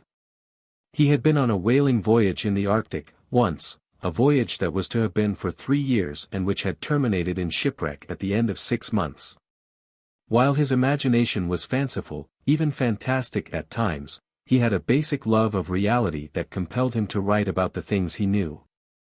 He knew whaling, and out of the real materials of his knowledge he proceeded to manufacture the fictitious adventures of the 2 boys he intended to use as joint heroes. It was easy work, he decided on Saturday evening. He had completed on that day the first installment of 3,000 words, much to the amusement of Jim, and to the open derision of Mr. Higginbotham, who sneered throughout mealtime at the literary person they had discovered in the family. Martin contented himself by picturing his brother-in-law's surprise on Sunday morning when he opened his Examiner and saw the article on the treasure hunters. Early that morning he was out himself to the front door, nervously racing through the many-sheeted newspaper. He went through it a second time, very carefully, then folded it up and left it where he had found it. He was glad he had not told anyone about his article. On second thought he concluded that he had been wrong about the speed with which things found their way into newspaper columns. Besides, there had not been any news value in his article, and most likely the editor would write to him about it first. After breakfast he went on with his serial. The words flowed from his pen, though he broke off from the writing frequently to look up definitions in the dictionary or to refer to the rhetoric. He often read or reread a chapter at a time, during such pauses. And he consoled himself that while he was not writing the great things he felt to be in him, he was learning composition, at any rate, and training himself to shape up and express his thoughts. He toiled on till dark, when he went out to the reading room and explored magazines and weeklies until the place closed at 10 o'clock. This was his program for a week. Each day he did 3,000 words, and each evening he puzzled his way through the magazines, taking note of the stories, articles, and poems that editors saw fit to publish. One thing was certain, what these multitudinous writers did he could do, and only give him time and he would do what they could not do. He was cheered to read in book news, in a paragraph on the payment of magazine writers, not that Rudyard Kipling received $1 per word, but that the minimum rate paid by first-class magazines was 2 cents a word. The Youth's Companion was certainly first class, and at that rate the 3,000 words he had written that day would bring him $60, 2 months' wages on the sea. On Friday night he finished the serial, 21,000 words long. At 2 cents a word, he calculated, that would bring him $420. Not a bad week's work. It was more money than he had ever possessed at one time. He did not know how he could spend it all. He had tapped a gold mine. Where this came from he could always get more. He planned to buy some more clothes, to subscribe to many magazines, and to buy dozens of reference books that at present he was compelled to go to the library to consult. And still there was a large portion of the $420 unspent. This worried him until the thought came to him of hiring a servant for Gertrude and of buying a bicycle for Marion. He mailed the bulky manuscript to the Youth's Companion, and on Saturday afternoon, after having planned an article on pearl diving, he went to see Ruth. He had telephoned, and she went herself to greet him at the door. The old familiar blaze of health rushed out from him and struck her like a blow. It seemed to enter into her body and course through her veins in a liquid glow, and to set her quivering with its imparted strength. He flushed warmly as he took her hand and looked into her blue eyes, but the fresh bronze of 8 months of sun hid the flush, though it did not protect the neck from the gnawing chafe of the stiff collar. She noted the red line of it with amusement which quickly vanished as she glanced at his clothes. They really fitted him, it was his first made-to-order suit, and he seemed slimmer and better modeled. In addition, his cloth cap had been replaced by a soft hat, which she commanded him to put on and then complimented him on his appearance. She did not remember when she had felt so happy. This change in him was her handiwork, and she was proud of it and fired with ambition further to help him. But the most radical change of all, and the one that pleased her most, was the change in his speech. Not only did he speak more correctly, but he spoke more easily, and there were many new words in his vocabulary. When he grew excited or enthusiastic, however, he dropped back into the old slurring and the dropping of final consonants. Also, there was an awkward hesitancy, at times, as he essayed the new words he had learned. On the other hand, along with his ease of expression, he displayed a lightness and facetiousness of thought that delighted her. It was his old spirit of humor and badinage that had made him a favorite in his own class, but which he had hitherto been unable to use in her presence through lack of words and training. He was just beginning to orientate himself and to feel that he was not wholly an intruder. But he was very tentative, fastidiously so, letting Ruth set the pace of sprightliness and fancy, keeping up with her but never daring to go beyond her. He told her of what he had been doing, and of his plan to write for a livelihood and of going on with his studies. But he was disappointed at her lack of approval. She did not think much of his plan.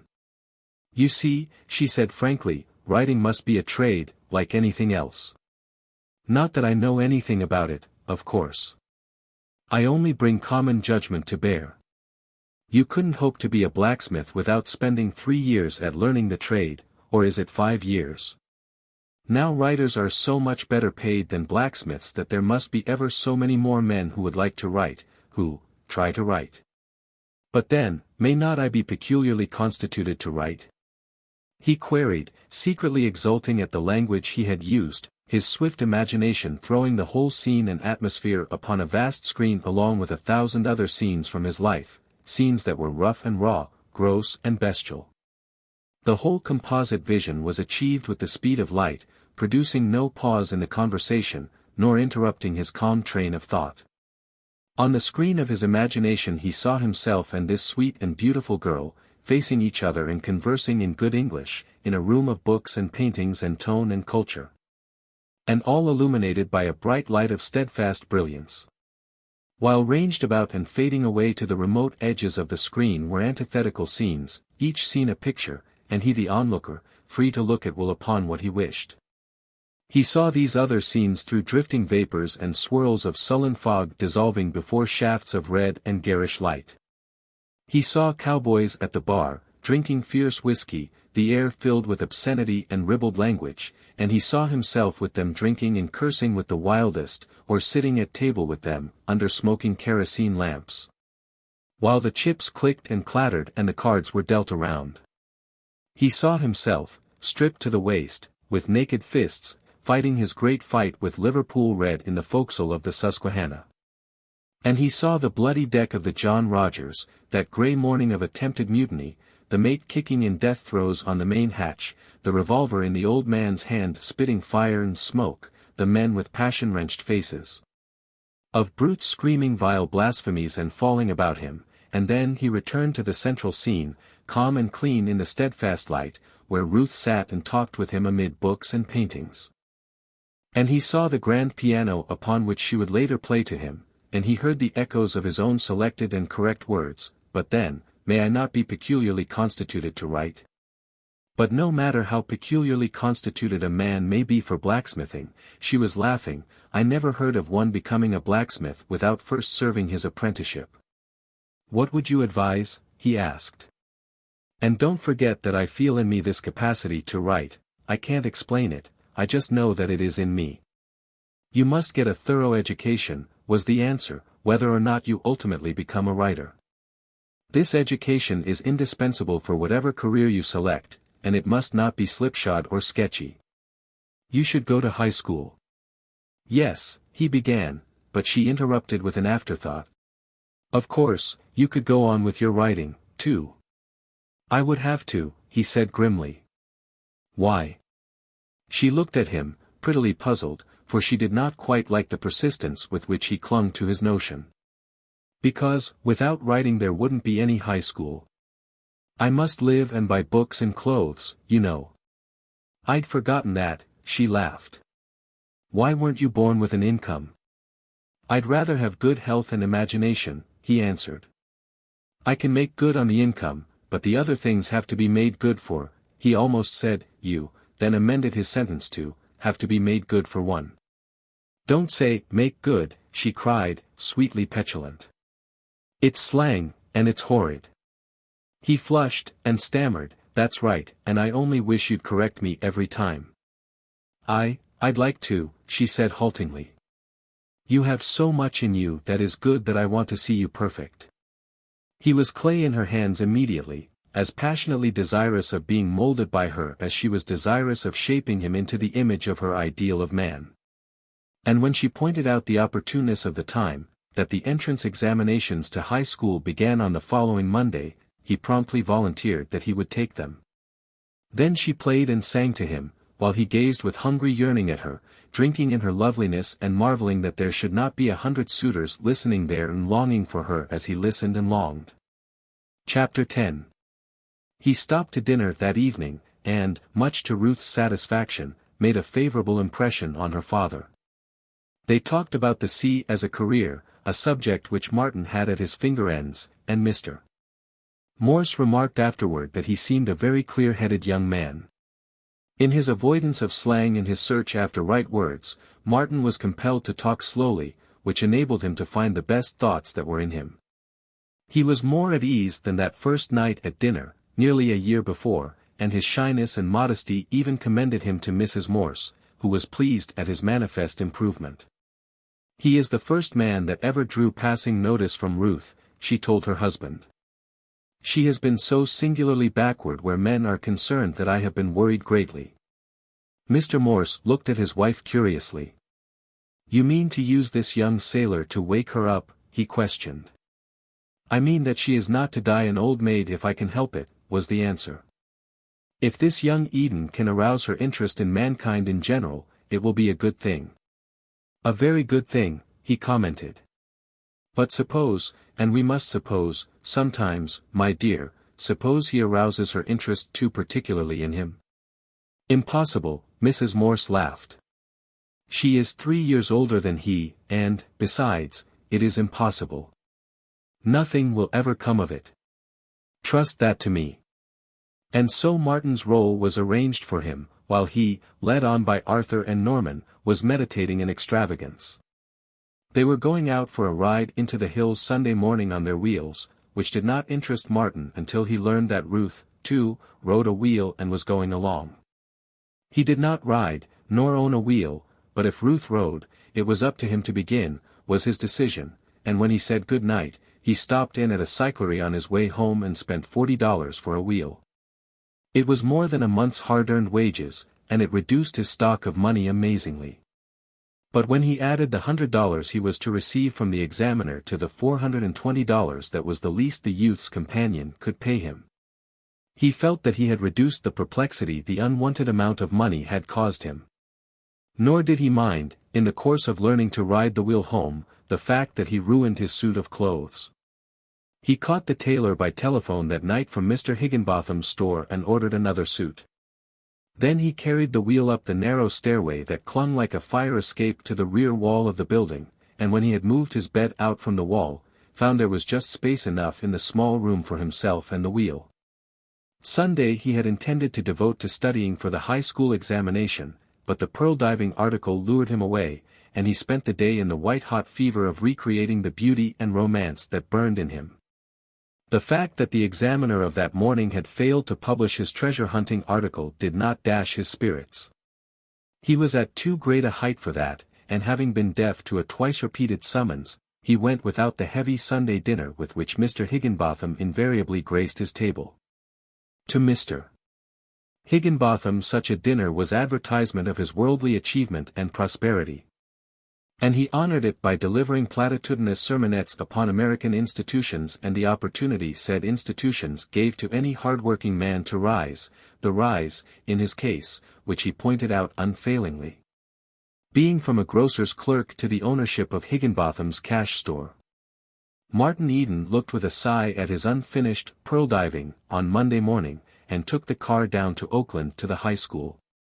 And when, days later, he applied for the results of his examinations, he learned that he had failed in everything save grammar. "Your grammar is excellent," Professor Hilton informed him, staring at him through heavy spectacles. "But you know nothing, positively nothing, in the other branches, and your United States history is abominable, there is no other word for it, abominable. I should advise you." Professor Hilton paused and glared at him, unsympathetic and unimaginative as one of his own test tubes. He was professor of physics in the high school, possessor of a large family, a meager salary, and a select fund of parrot-learned knowledge. "Yes, sir," Martin said humbly, wishing somehow that the man at the desk in the library was in Professor Hilton's place just then. "And I should advise you to go back to the grammar school for at least 2 years. Good day." Martin was not deeply affected by his failure, though he was surprised at Ruth's shocked expression when he told her Professor Hilton's advice. Her disappointment was so evident that he was sorry he had failed, but chiefly so for her sake. "You see I was right," she said. "You know far more than any of the students entering high school, and yet you can't pass the examinations. It is because what education you have is fragmentary, sketchy. You need the discipline of study, such as only skilled teachers can give you. You must be thoroughly grounded. Professor Hilton is right, and if I were you, I'd go to night school. A year and a half of it might enable you to catch up that additional 6 months.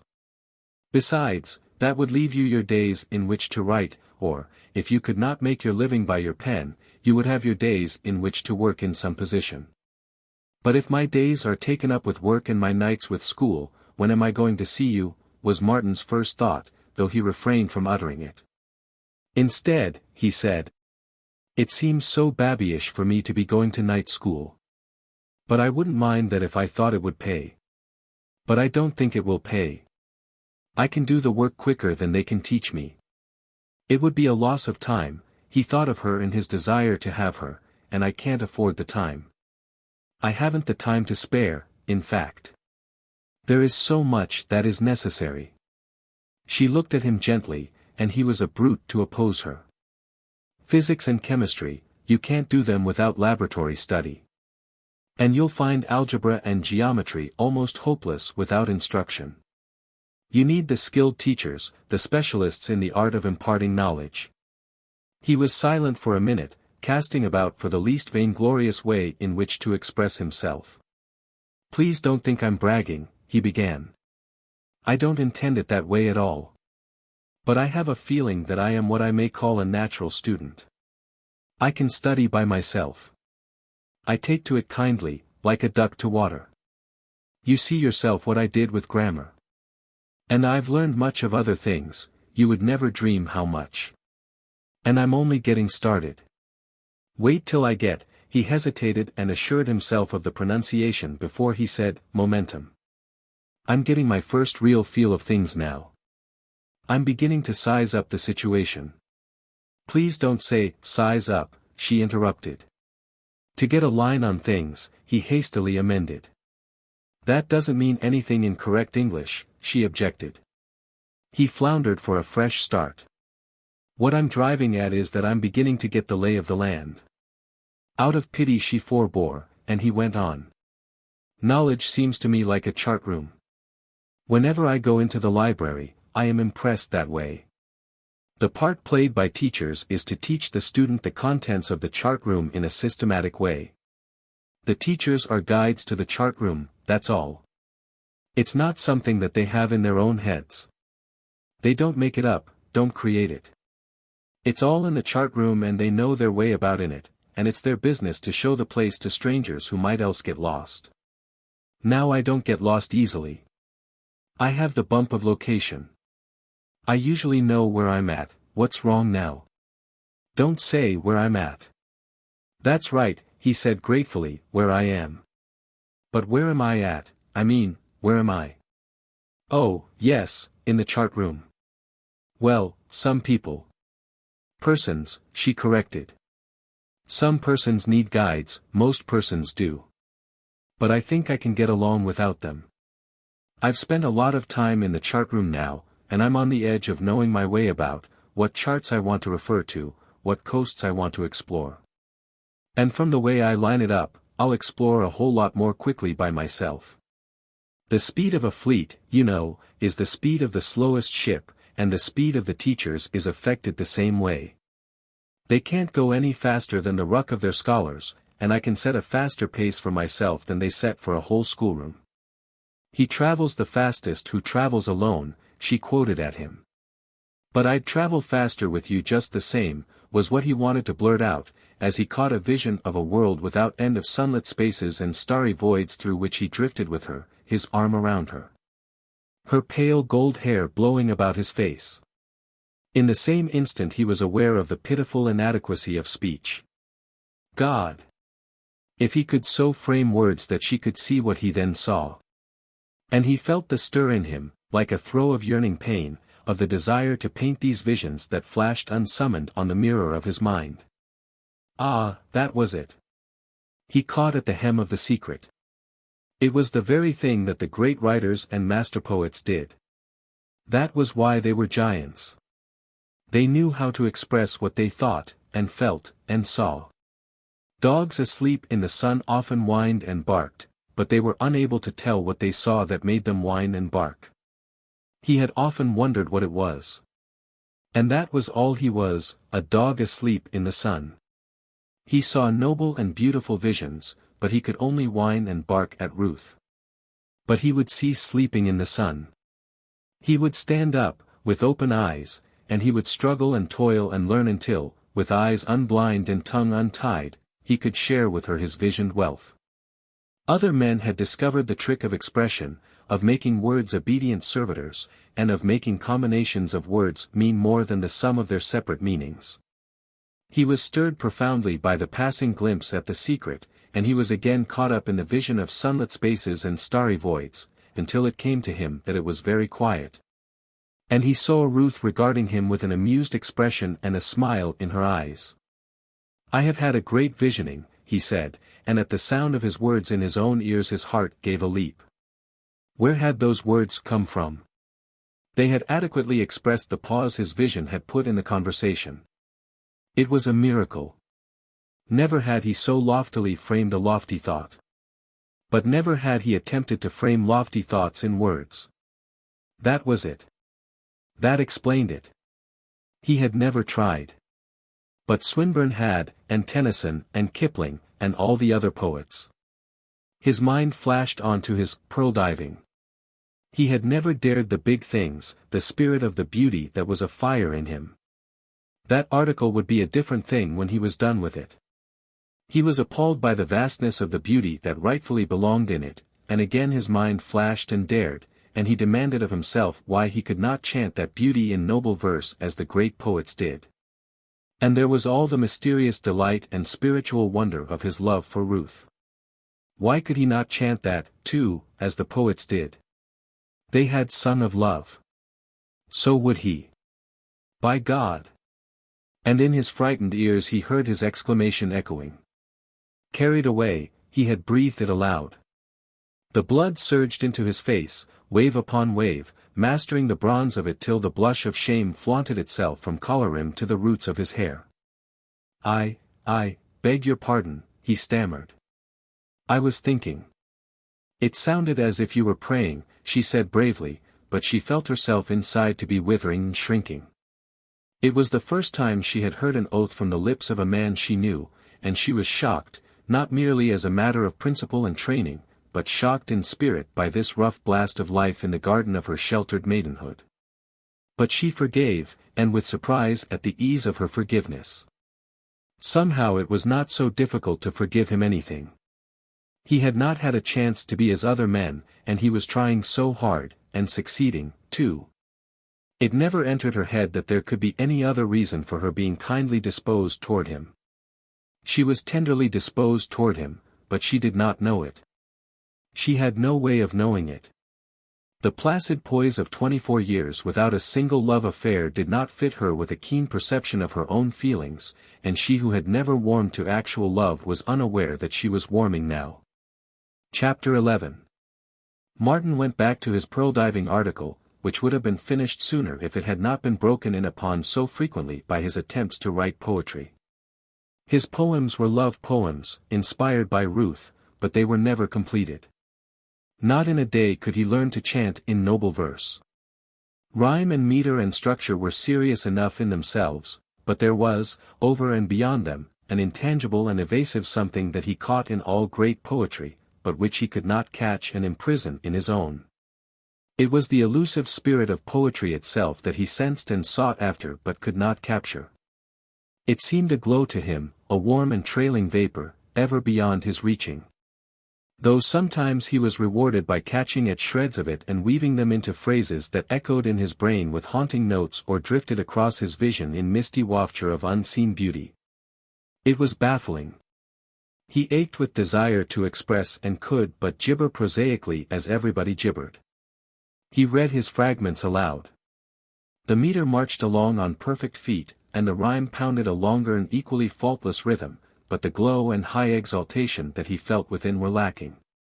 He could not understand, and time and again, in despair, defeated and depressed, he returned to his article. Prose was certainly an easier medium. Following the pearl diving, he wrote an article on the sea as a career, another on turtle catching, and a third on the northeast trades. Then he tried, as an experiment, a short story, and before he broke his stride he had finished 6 short stories and dispatched them to various magazines. He wrote prolifically, intensely, from morning till night, and late at night, except when he broke off to go to the reading room, draw books from the library, or to call on Ruth. He was profoundly happy. Life was pitched high. He was in a fever that never broke. The joy of creation that is supposed to belong to the gods was his.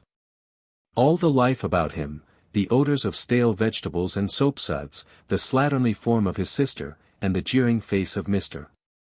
Higginbotham, was a dream. The real world was in his mind, and the stories he wrote were so many pieces of reality out of his mind. The days were too short. There was so much he wanted to study. He cut his sleep down to 5 hours and found that he could get along upon it. He tried 4 hours and a half, and regretfully came back to 5. He could joyfully have spent all his waking hours upon any one of his pursuits. It was with regret that he ceased from writing to study, that he ceased from study to go to the library. That he tore himself away from that chart-room of knowledge or from the magazines in the reading room that were filled with the secrets of writers who succeeded in selling their wares. It was like severing heartstrings, when he was with Ruth, to stand up and go, and he scorched through the dark streets so as to get home to his books at the least possible expense of time. And hardest of all was it to shut up the algebra or physics, put notebook and pencil aside, and close his tired eyes in sleep. He hated the thought of ceasing to live, even for so short a time, and his sole consolation was that the alarm clock was set 5 hours ahead. He would lose only 5 hours anyway, and then the jangling bell would jerk him out of unconsciousness and he would have before him another glorious day of 19 hours. In the meantime the weeks were passing, his money was ebbing low, and there was no money coming in. A month after he had mailed it, the adventure serial for boys was returned to him by the Youth's Companion. The rejection slip was so tactfully worded that he felt kindly toward the editor. But he did not feel so kindly toward the editor of the San Francisco Examiner. After waiting 2 whole weeks, Martin had written to him. A week later he wrote again. At the end of the month, he went over to San Francisco and personally called upon the editor. But he did not meet that exalted personage, thanks to a Cerberus of an office boy, of tender years and red hair, who guarded the portals. At the end of the 5th week the manuscript came back to him, by mail, without comment. There was no rejection slip, no explanation, nothing. In the same way his other articles were tied up with the other leading San Francisco papers. When he recovered them, he sent them to the magazines in the East, from which they were returned more promptly, accompanied always by the printed rejection slips. The short stories were returned in similar fashion. He read them over and over, and liked them so much that he could not puzzle out the cause of their rejection, until, one day, he read in a newspaper that manuscripts should always be typewritten. That explained it. Of course editors were so busy that they could not afford the time and strain of reading handwriting. Martin rented a typewriter and spent a day mastering the machine. Each day he typed what he composed, and he typed his earlier manuscripts as fast as they were returned him. He was surprised when the typed ones began to come back. His jaw seemed to become squarer, his chin more aggressive, and he bundled the manuscripts off to new editors. The thought came to him that he was not a good judge of his own work. He tried it out on Gertrude. He read his stories aloud to her. Her eyes glistened, and she looked at him proudly as she said, "Ain't it grand, you writin' those sort of things?" "Yes, yes," he demanded impatiently. "But the story, how did you like it?" "Just grand," was the reply. "Just grand, and thrilling, too. I was all worked up." He could see that her mind was not clear. The perplexity was strong in her good-natured face. So he waited. "But, say, Mart," after a long pause, "how did it end? Did that young man who spoke so highfalutin get her?" And, after he had explained the end, which he thought he had made artistically obvious, she would say, "That's what I wanted to know. Why didn't you write that way in the story?" One thing he learned, after he had read her a number of stories, namely, that she liked happy endings. "That story was perfectly grand," she announced, straightening up from the washtub with a tired sigh and wiping the sweat from her forehead with a red, steamy hand, "but it makes me sad. I want to cry. There is too many sad things in the world anyway. It makes me happy to think about happy things." Now if he'd married her, and, "You don't mind, Mart?" she queried apprehensively. "I just happen to feel that way, because I'm tired, I guess." But the story was grand just the same, perfectly grand. "Where are you goin' to sell it?" "That's a horse of another color," he laughed. "But if you did sell it, what do you think you'd get for it?" "Oh, $100. That would be the least, the way prices go." "My! I do hope you'll sell it. Easy money, eh?" Then he added proudly, "I wrote it in 2 days. That's $50 a day." He longed to read his stories to Ruth, but did not dare. He would wait till some were published, he decided, then she would understand what he had been working for.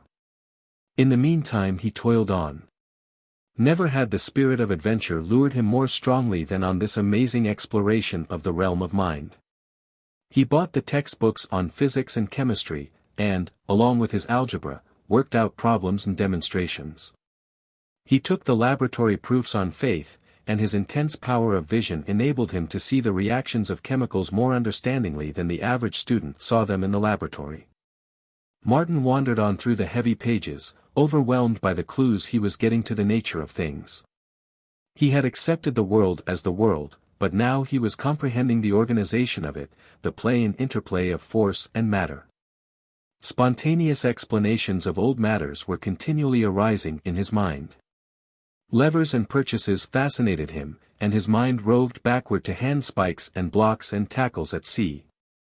The theory of navigation, which enabled the ships to travel unerringly their courses over the pathless ocean, was made clear to him. The mysteries of storm, and rain, and tide were revealed, and the reason for the existence of trade winds made him wonder whether he had written his article on the Northeast trade too soon. At any rate he knew he could write it better now. One afternoon he went out with Arthur to the University of California, and, with bated breath and a feeling of religious awe, went through the laboratories, saw demonstrations, and listened to a physics professor lecturing to his classes. But he did not neglect his writing. A stream of short stories flowed from his pen, and he branched out into the easier forms of verse, the kind he saw printed in the magazines, though he lost his head and wasted 2 weeks on a tragedy in blank verse, the swift rejection of which, by half a dozen magazines, dumbfounded him. Then he discovered Henley and wrote a series of sea poems on the model of hospital sketches. They were simple poems, of light and color, and romance and adventure. Sea lyrics, he called them, and he judged them to be the best work he had yet done. There were 30, and he completed them in a month, doing one a day after having done his regular day's work on fiction, which day's work was the equivalent to a week's work of the average successful writer. The toil meant nothing to him. It was not toil. He was finding speech, and all the beauty and wonder that had been pent for years behind his inarticulate lips was now pouring forth in a wild and virile flood. He showed the sea lyrics to no one, not even to the editors. He had become distrustful of editors. But it was not distrust that prevented him from submitting the lyrics. They were so beautiful to him that he was impelled to save them to share with Ruth in some glorious, far-off time when he would dare to read to her what he had written. Against that time he kept them with him, reading them aloud, going over them until he knew them by heart. He lived every moment of his waking hours, and he lived in his sleep, his subjective mind rioting through his 5 hours of surcease and combining the thoughts and events of the day into grotesque and impossible marvels. In reality, he never rested, and a weaker body or a less firmly poised brain would have been prostrated in a general breakdown. His late afternoon calls on Ruth were rarer now, for June was approaching, when she would take her degree and finish with the university. Bachelor of Arts, when he thought of her degree, it seemed she fled beyond him faster than he could pursue. One afternoon a week she gave to him, and arriving late, he usually stayed for dinner and for music afterward. Those were his red-letter days. The atmosphere of the house, in such contrast with that in which he lived, and the mere nearness to her, sent him forth each time with a firmer grip on his resolve to climb the heights. In spite of the beauty in him, and the aching desire to create, it was for her that he struggled. He was a lover first and always. All other things he subordinated to love. Greater than his adventure in the world of thought was his love-adventure. The world itself was not so amazing because of the atoms and molecules that composed it according to the propulsions of irresistible force. What made it amazing was the fact that Ruth lived in it. She was the most amazing thing he had ever known, or dreamed, or guessed. But he was oppressed always by her remoteness. She was so far from him, and he did not know how to approach her. He had been a success with girls and women in his own class. But he had never loved any of them, while he did love her, and besides, she was not merely of another class. His very love elevated her above all classes. She was a being apart, so far apart that he did not know how to draw near to her as a lover should draw near. It was true, as he acquired knowledge and language, that he was drawing nearer, talking her speech, discovering ideas and delights in common, but this did not satisfy his lover's yearning. His lover's imagination had made her holy, too spiritualized, to have any kinship with him in the flesh. It was his own love that thrust her from him and made her seem impossible for him. Love itself denied him the one thing that it desired. And then, one day, without warning, the gulf between them was bridged for a moment, and thereafter, though the gulf remained, it was ever narrower. They had been eating cherries, great, luscious, black cherries with a juice of the color of dark wine. And later, as she read aloud to him from The Princess, he chanced to notice the stain of the cherries on her lips. For the moment her divinity was shattered. She was clay, after all, mere clay, subject to the common law of clay as his clay was subject, or anybody's clay. Her lips were flesh like his, and cherries dyed them as cherries dyed his. And if so with her lips, then was it so with all of her. She was woman, all woman, just like any woman. It came upon him abruptly. It was a revelation that stunned him.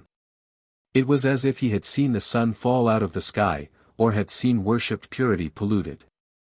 Then he realized the significance of it, and his heart began pounding and challenging him to play the lover with this woman who was not a spirit from other worlds but a mere woman with lips a cherry could stain. He trembled at the audacity of his thought, but all his soul was singing, and reason, in a triumphant paean, assured him he was right.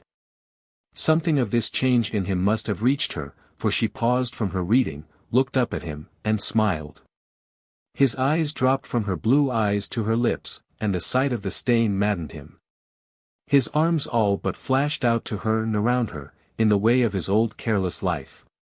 She seemed to lean toward him, to wait, and all his will fought to hold him back. "You were not following a word," she pouted. Then she laughed at him, delighting in his confusion, and as he looked into her frank eyes and knew that she had divined nothing of what he felt, he became abashed. He had indeed in thought dared too far. Of all the women he had known there was no woman who would not have guessed, save her. And she had not guessed. There was the difference. She was different. He was appalled by his own grossness, awed by her clear innocence, and he gazed again at her across the gulf. The bridge had broken down. But still the incident had brought him nearer. The memory of it persisted, and in the moments when he was most cast down, he dwelt upon it eagerly. The gulf was never again so wide. He had accomplished a distance vastly greater than a bachelorship of arts, or a dozen bachelorships. She was pure, it was true, as he had never dreamed of purity, but cherries stained her lips. She was subject to the laws of the universe just as inexorably as he was. She had to eat to live, and when she got her feet wet, she caught cold. But that was not the point. If she could feel hunger and thirst, and heat and cold, then could she feel love, and love for a man. Well, he was a man. And why could he not be the man? "It's up to me to make good," he would murmur fervently. "I will be the man. I will make myself the man. I will make good." Chapter 12. Early one evening, struggling with a sonnet that twisted all awry the beauty and thought that trailed in glow and vapor through his brain, Martin was called to the telephone. "It's a lady's voice, a fine lady's, Mr. Higginbotham," who had called him, jeered. Martin went to the telephone in the corner of the room, and felt a wave of warmth rush through him as he heard Ruth's voice. In his battle with the sonnet he had forgotten her existence, and at the sound of her voice his love for her smote him like a sudden blow. And such a voice! Delicate and sweet, like a strain of music heard far off and faint, or, better, like a bell of silver, a perfect tone, crystal pure. No mere woman had a voice like that. There was something celestial about it, and it came from other worlds. He could scarcely hear what it said, so ravished was he, though he controlled his face, for he knew that Mr. Higginbotham's ferret eyes were fixed upon him. It was not much that Ruth wanted to say, merely that Norman had been going to take her to a lecture that night, but that he had a headache, and she was so disappointed, and she had the tickets, and that if he had no other engagement. Would he be good enough to take her? Would he? He fought to suppress the eagerness in his voice. It was amazing. He had always seen her in her own house. And he had never dared to ask her to go anywhere with him. Quite irrelevantly, still at the telephone and talking with her, he felt an overpowering desire to die for her, and visions of heroic sacrifice shaped and dissolved in his whirling brain. He loved her so much, so terribly, so hopelessly. In that moment of mad happiness that she should go out with him, go to a lecture with him, Martin Eden, she soared so far above him that there seemed nothing else for him to do than die for her. It was the only fit way in which he could express the tremendous and lofty emotion he felt for her. It was the sublime abnegation of true love that comes to all lovers, and it came to him there, at the telephone, in a whirlwind of fire and glory. And to die for her, he felt, was to have lived and loved well. And he was only 21, and he had never been in love before. His hand trembled as he hung up the receiver, and he was weak from the organ which had stirred him. His eyes were shining like an angel's, and his face was transfigured, purged of all earthly dross, and pure and holy. "Makin' dates outside, eh?" his brother-in-law sneered. "You know what that means. You'll be in the police court yet." But Martin could not come down from the height. Not even the bestiality of the illusion could bring him back to earth. Anger and hurt were beneath him. He had seen a great vision and was as a god, and he could feel only profound and awful pity for this maggot of a man. He did not look at him, and though his eyes passed over him, he did not see him. And as in a dream he passed out of the room to dress. It was not until he had reached his own room and was tying his necktie that he became aware of a sound that lingered unpleasantly in his ears. On investigating this sound he identified it as the final snort of Bernard Higginbotham, which somehow had not penetrated to his brain before. As Ruth's front door closed behind them and he came down the steps with her, he found himself greatly perturbed. It was not unalloyed bliss, taking her to the lecture. He did not know what he ought to do. He had seen, on the streets, with persons of her class, that the women took the men's arms. But then, again, he had seen them when they didn't. And he wondered if it was only in the evening that arms were taken, or only between husbands and wives and relatives. Just before he reached the sidewalk, he remembered Minnie. Minnie had always been a stickler. She had called him down the second time she walked out with him, because he had gone along on the inside, and she had laid the law down to him that a gentleman always walked on the outside, when he was with a lady. And Minnie had made a practice of kicking his heels, whenever they crossed from one side of the street to the other, to remind him to get over on the outside. He wondered where she had got that item of etiquette, and whether it had filtered down from above and was all right. It wouldn't do any harm to try it, he decided, by the time they had reached the sidewalk. And he swung behind Ruth and took up his station on the outside. Then the other problem presented itself. Should he offer her his arm? He had never offered anybody his arm in his life. The girls he had known never took the fellow's arms. For the first several times they walked freely, side by side, and after that it was arms around the waists, and heads against the fellow's shoulders where the streets were unlighted. But this was different. She wasn't that kind of a girl. He must do something.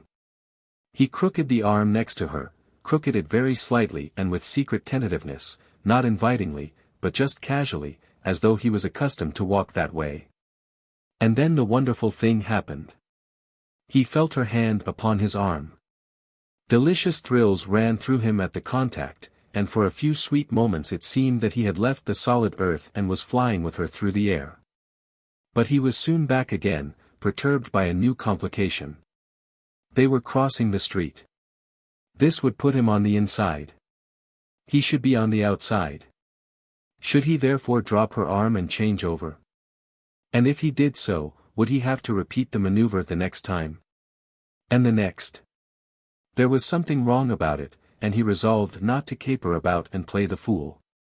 Yet he was not satisfied with his conclusion, and when he found himself on the inside, he talked quickly and earnestly, making a show of being carried away by what he was saying, so that, in case he was wrong in not changing sides, his enthusiasm would seem the cause for his carelessness. As they crossed Broadway, he came face to face with a new problem. In the blaze of the electric lights, he saw Lizzie Connolly and her giggly friend. Only for an instant he hesitated, then his hand went up and his hat came off. He could not be disloyal to his kind, and it was to more than Lizzie Connolly that his hat was lifted. She nodded and looked at him boldly, not with soft and gentle eyes like Ruth's, but with eyes that were handsome and hard, and that swept on past him to Ruth and itemized her face and dress and station. And he was aware that Ruth looked, too, with quick eyes that were timid and mild as a dove's, but which saw, in a look that was a flutter on and past, the working-class girl in her cheap finery and under the strange hat that all working-class girls were wearing just then. "What a pretty girl!" Ruth said a moment later. Martin could have blessed her, though he said, "I don't know. I guess it's all a matter of personal taste, but she doesn't strike me as being particularly pretty. Why, there isn't one woman in 10,000 with features as regular as hers. They are splendid. Her face is as clear-cut as a cameo. And her eyes are beautiful. Do you think so?" Martin queried absently, for to him there was only one beautiful woman in the world, and she was beside him, her hand upon his arm. "Do I think so? If that girl had proper opportunity to dress, Mr. Eden, and if she were taught how to carry herself, you would be fairly dazzled by her, and so would all men." "She would have to be taught how to speak," he commented, "or else most of the men wouldn't understand her. I'm sure you couldn't understand a quarter of what she said if she just spoke naturally." "Nonsense. You are as bad as Arthur when you try to make your point. You forget how I talked when you first met me. I have learned a new language since then. Before that time I talked as that girl talks. Now I can manage to make myself understood sufficiently in your language to explain that you do not know that other girl's language. And do you know why she carries herself the way she does? I think about such things now, though I never used to think about them, and I am beginning to understand, much. But why does she? She has worked long hours for years at machines. When one's body is young, it is very pliable, and hard work will mold it like putty according to the nature of the work. I can tell at a glance the trades of many workingmen I meet on the street. Look at me. Why am I rolling all about the shop? Because of the years I put in on the sea. If I'd put in the same years cowpunching, with my body young and pliable, I wouldn't be rolling now, but I'd be bow-legged. And so with that girl. You notice that her eyes were what I might call hard. She has never been sheltered. She has had to take care of herself, and a young girl can't take care of herself and keep her eyes soft and gentle like yours, for example." "I think you are right," Ruth said in a low voice. "And it is too bad. She is such a pretty girl." He looked at her and saw her eyes luminous with pity. And then he remembered that he loved her and was lost in amazement at his fortune that permitted him to love her and to take her on his arm to a lecture. "Who are you, Martin Eden?" he demanded of himself in the looking-glass, that night when he got back to his room. He gazed at himself long and curiously. "Who are you? What are you? Where do you belong? You belong by rights to girls like Lizzie Connolly. You belong with the legions of toil, with all that is low, and vulgar, and unbeautiful. You belong with the oxen and the drudges, in dirty surroundings among smells and stenches. There are the stale vegetables now. Those potatoes are rotting. Smell them, damn you, smell them. And yet you dare to open the books, to listen to beautiful music, to learn to love beautiful paintings, to speak good English, to think thoughts that none of your own kind thinks. To tear yourself away from the oxen and the Lizzie Connollys and to love a pale spirit of a woman who is a million miles beyond you and who lives in the stars. Who are you? And what are you? Damn you! And are you going to make good?" He shook his fist at himself in the glass, and sat down on the edge of the bed to dream for a space with wide eyes.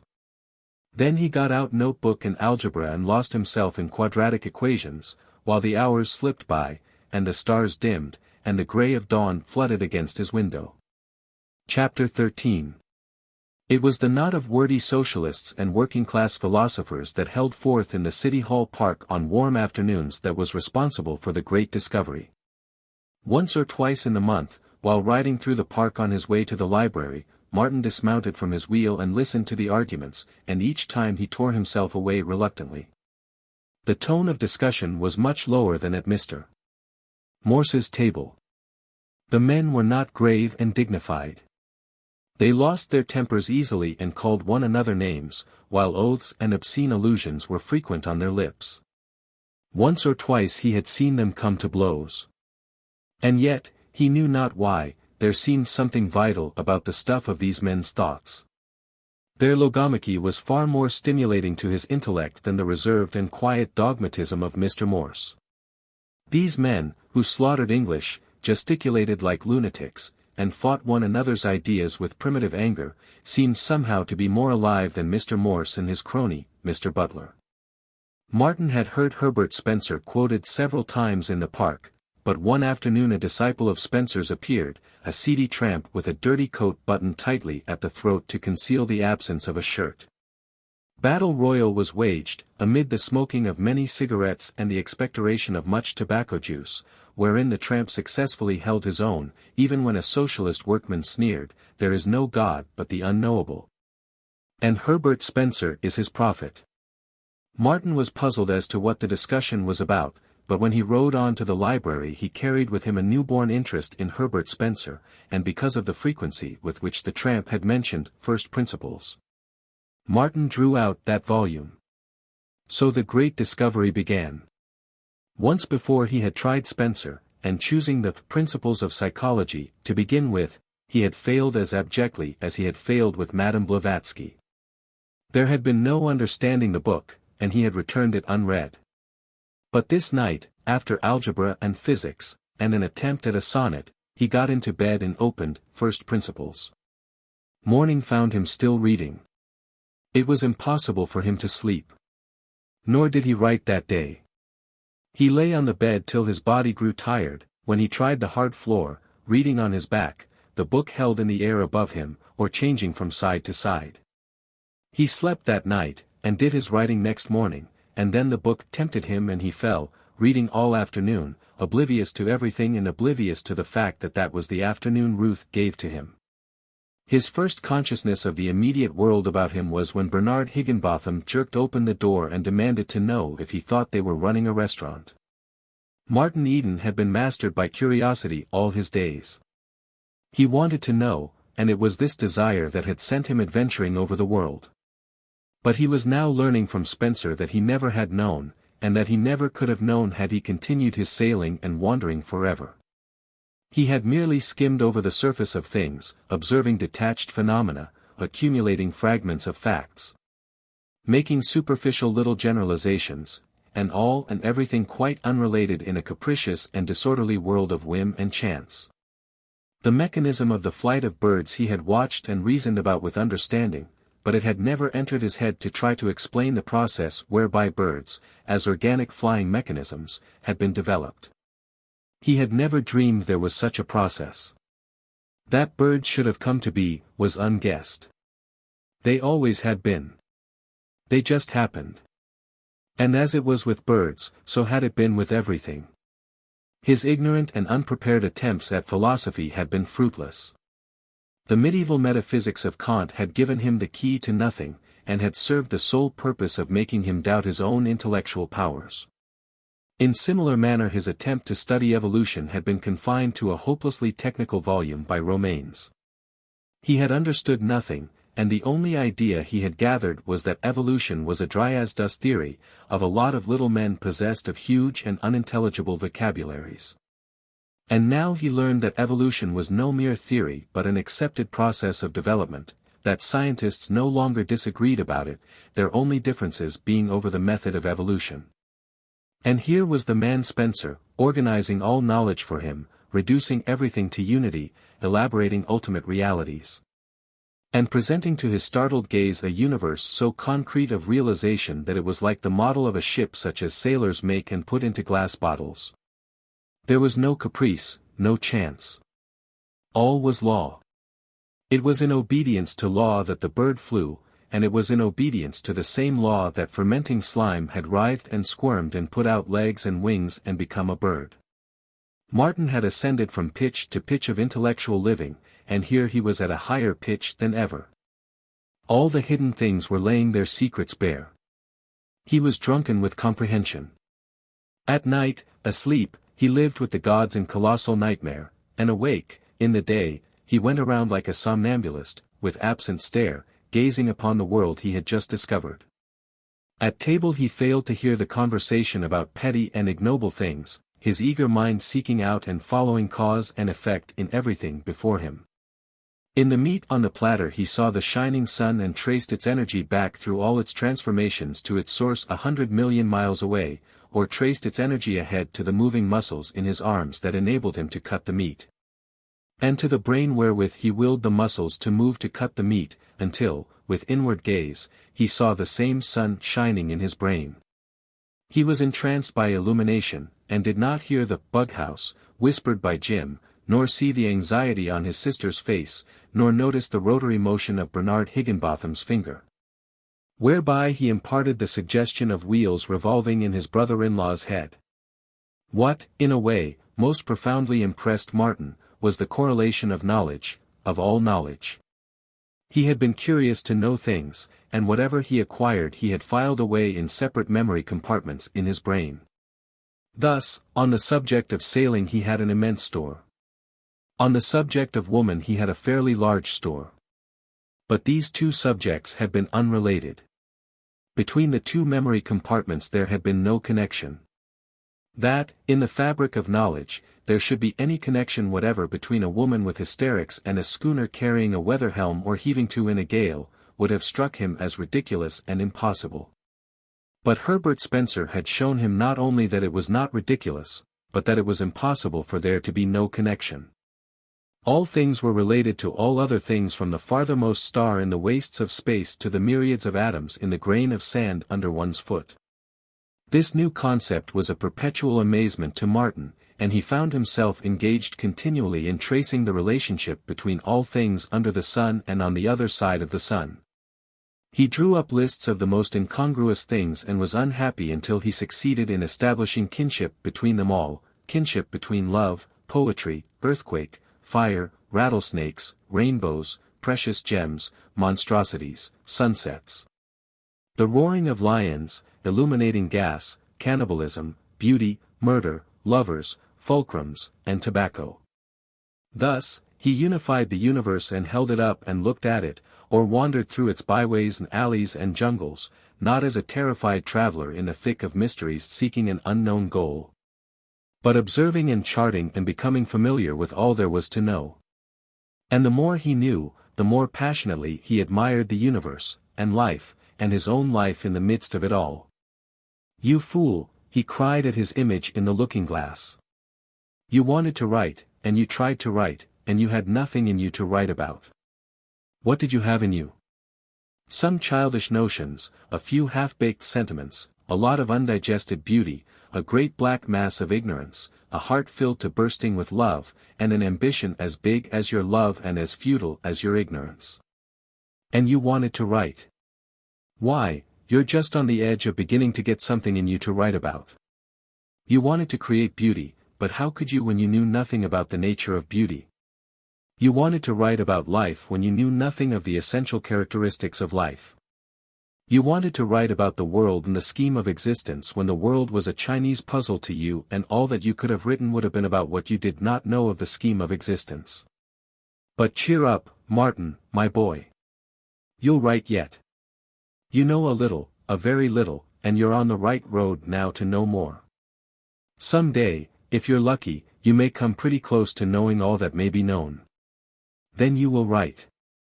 He brought his great discovery to Ruth, sharing with her all his joy and wonder in it. But she did not seem to be so enthusiastic over it. She tacitly accepted it and, in a way, seemed aware of it from her own studies. It did not stir her deeply, as it did him, and he would have been surprised had he not reasoned it out that it was not new and fresh to her as it was to him.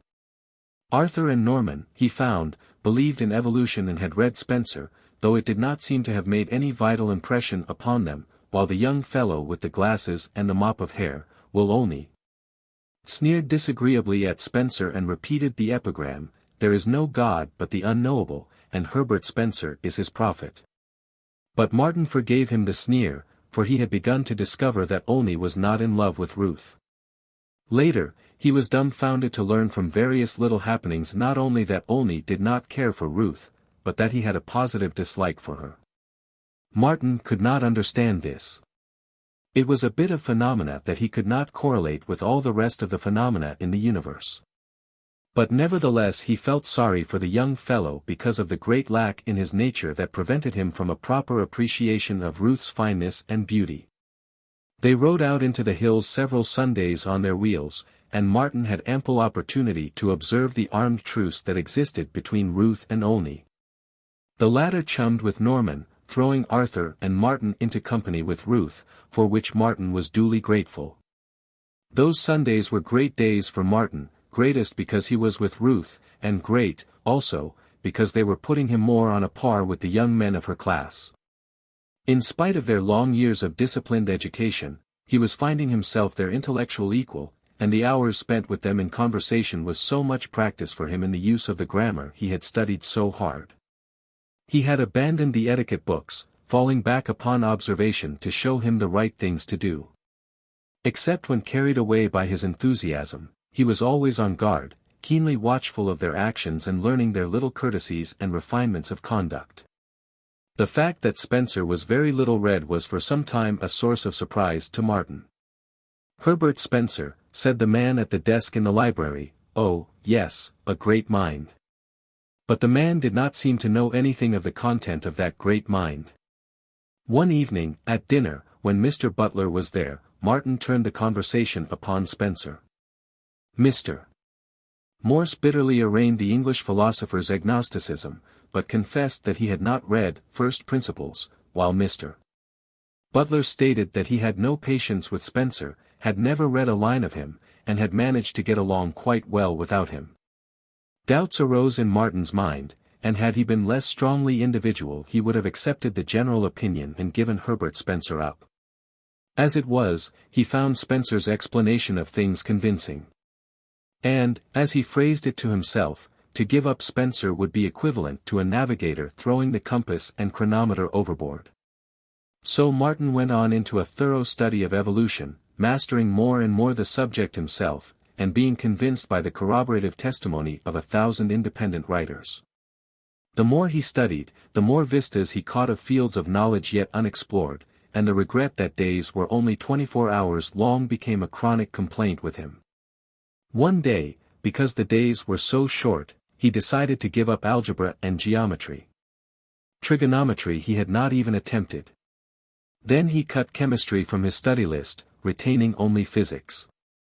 "I am not a specialist," he said, in defense, to Ruth. "Nor am I going to try to be a specialist.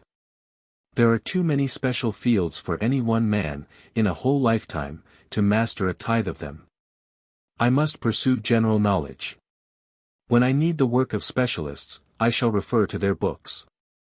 "But that is not like having the knowledge yourself," she protested. "But it is unnecessary to have it. We profit from the work of the specialists. That's what they are for. When I came in, I noticed the chimney sweeps at work. They're specialists, and when they get done, you will enjoy clean chimneys without knowing anything about the construction of chimneys. That's far-fetched, I am afraid." She looked at him curiously, and he felt a reproach in her gaze and manner. But he was convinced of the rightness of his position. All thinkers on general subjects, the greatest minds in the world, in fact, rely on the specialists. Herbert Spencer did that. He generalized upon the findings of thousands of investigators. He would have had to live 1,000 lives in order to do it all himself. And so with Darwin. He took advantage of all that had been learned by the florists and cattle breeders. "You're right, Martin," Olney said. "You know what you're after, and Ruth doesn't. She doesn't know what she is after for herself even." "Oh, yes," Olney rushed on, heading off her objection, "I know you call it general culture. But it doesn't matter what you study if you want general culture. You can study French, or you can study German, or cut them both out and study Esperanto, you'll get the culture tone just the same. You can study Greek or Latin, too, for the same purpose, though it will never be any use to you. It will be culture, though. Why, Ruth studied Saxon, became clever in it, that was 2 years ago, and all that she remembers of it now is, won that sweet April with his shower suit, isn't that the way it goes? But it's given you the culture tone just the same," he laughed, again heading her off. "I know. We were in the same classes. But you speak of culture as if it should be a means to something, Ruth cried out. Her eyes were flashing, and in her cheeks were 2 spots of color. Culture is the end in itself. But that is not what Martin wants.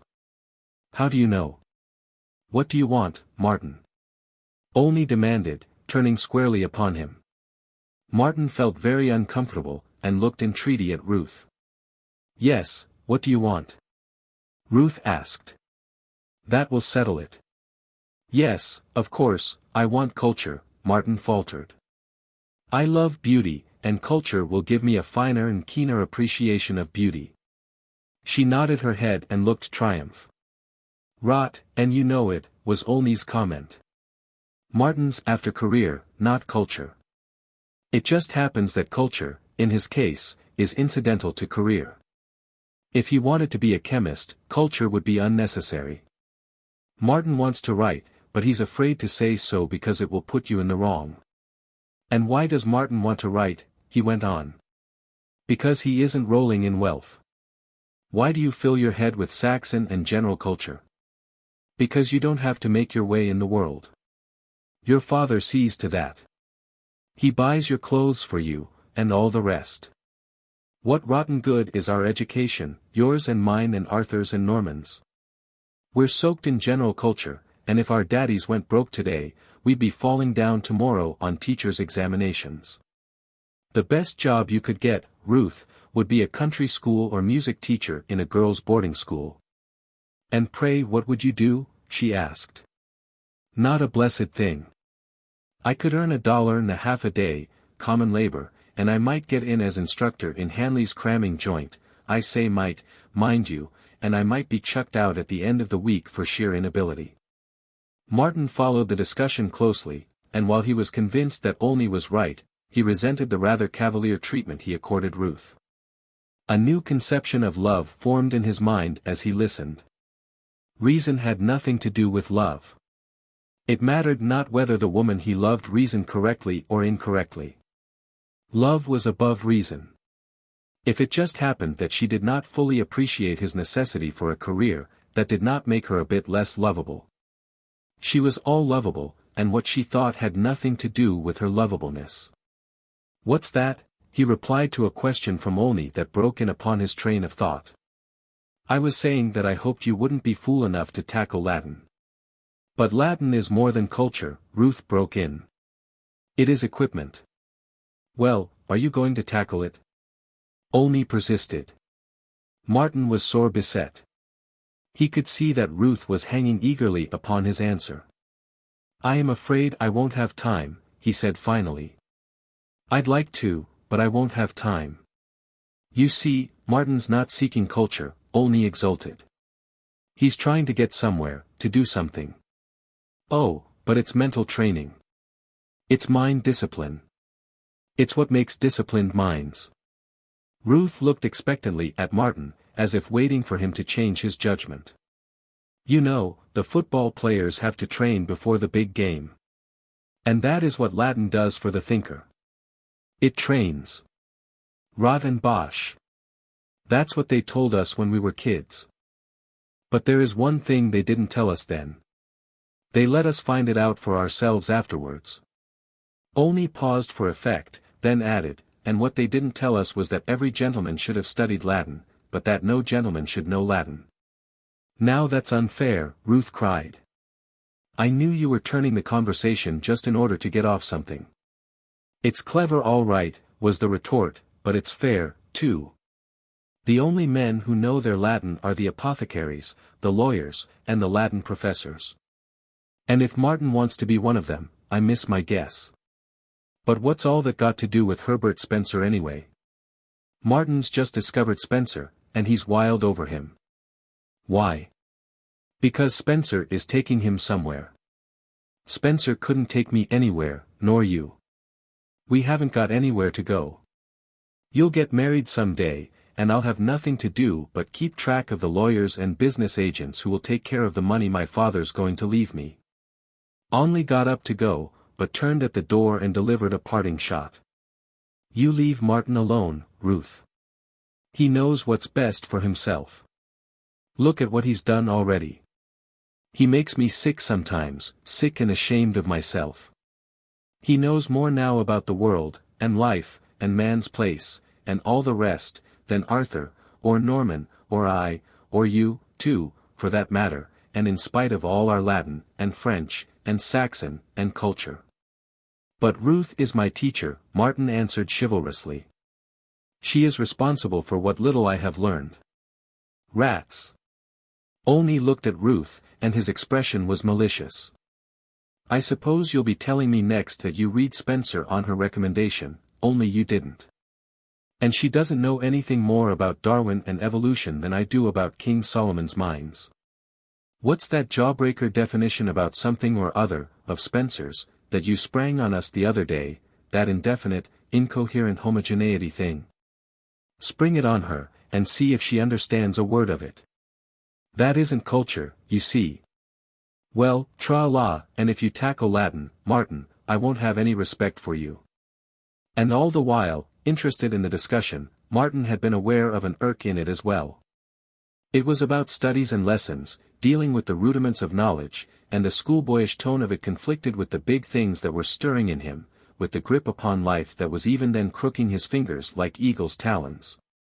With the cosmic thrills that made him ache, and with the inchoate consciousness of mastery of it all.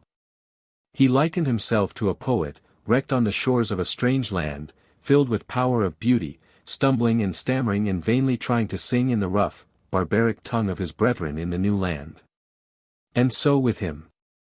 He was alive, painfully alive, to the great universal things, and yet he was compelled to potter and grope among schoolboy topics and debate whether or not he should study Latin. What in hell has Latin to do with it? He demanded before his mirror that night.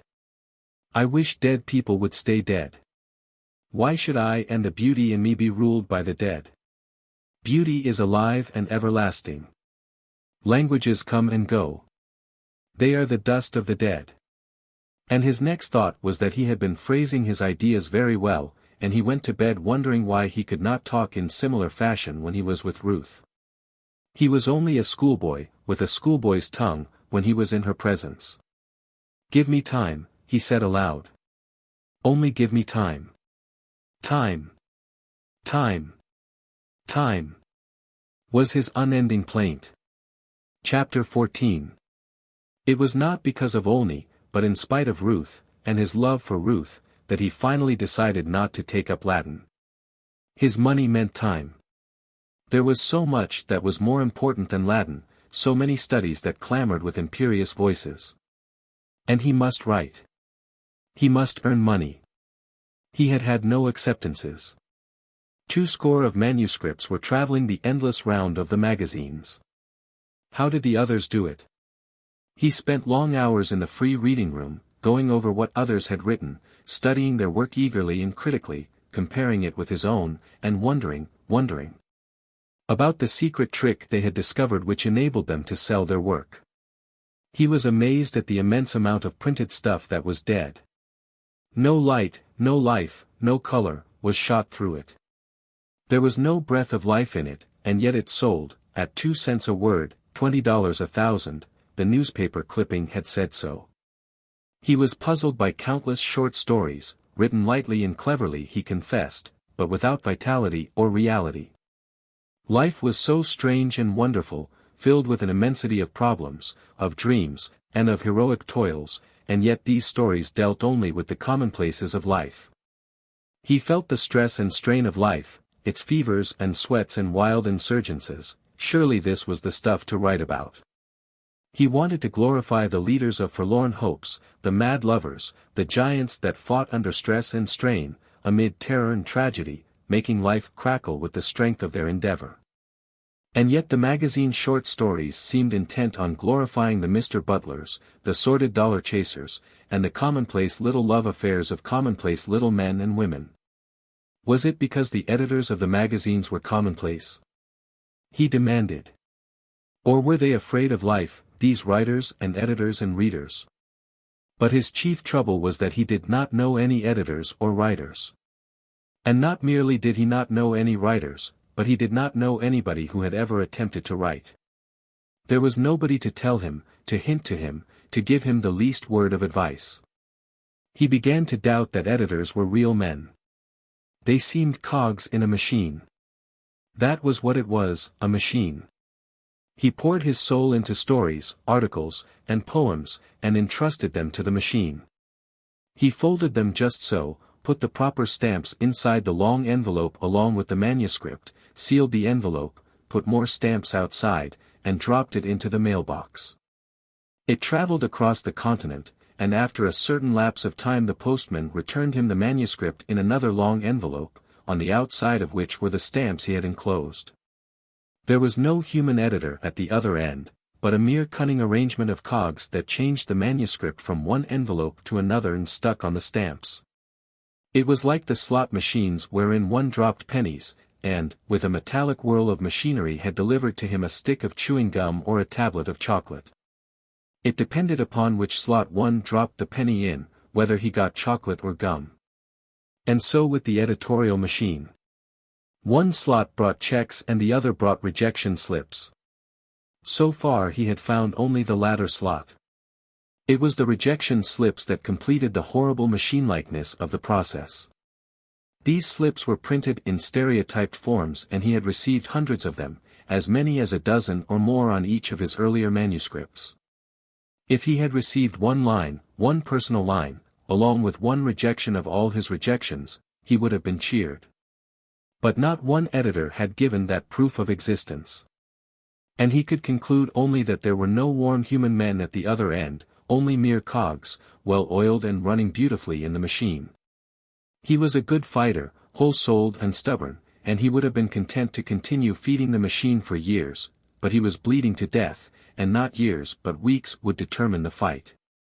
Each week his board bill brought him nearer destruction, while the postage on 40 manuscripts bled him almost as severely. He no longer bought books, and he economized in petty ways and sought to delay the inevitable end.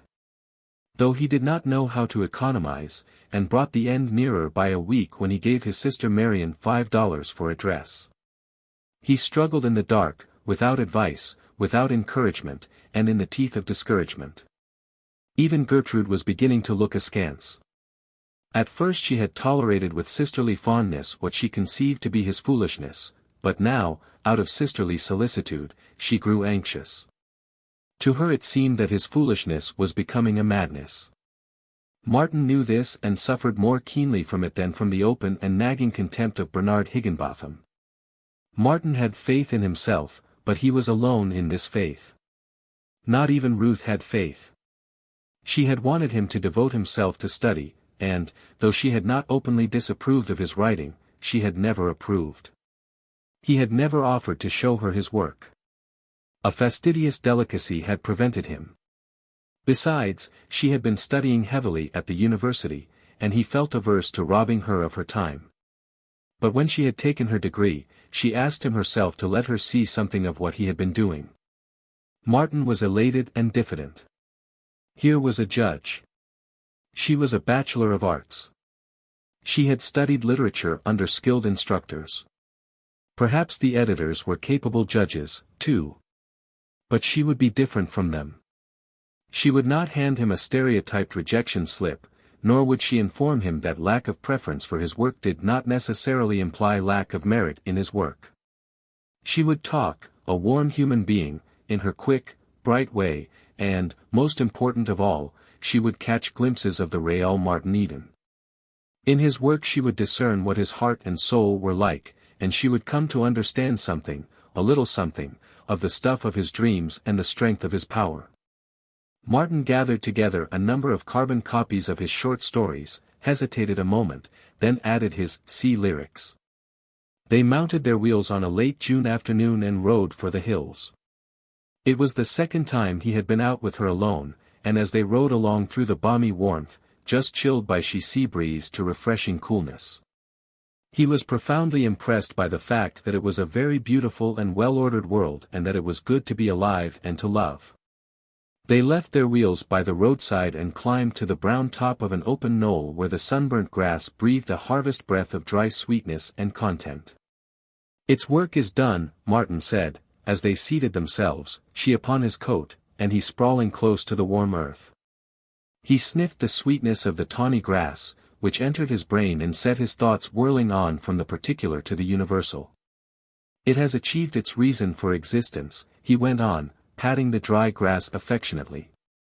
It quickened with ambition under the dreary downpour of last winter, fought the violent early spring, flowered, and lured the insects and the bees, scattered its seeds, squared itself with its duty in the world.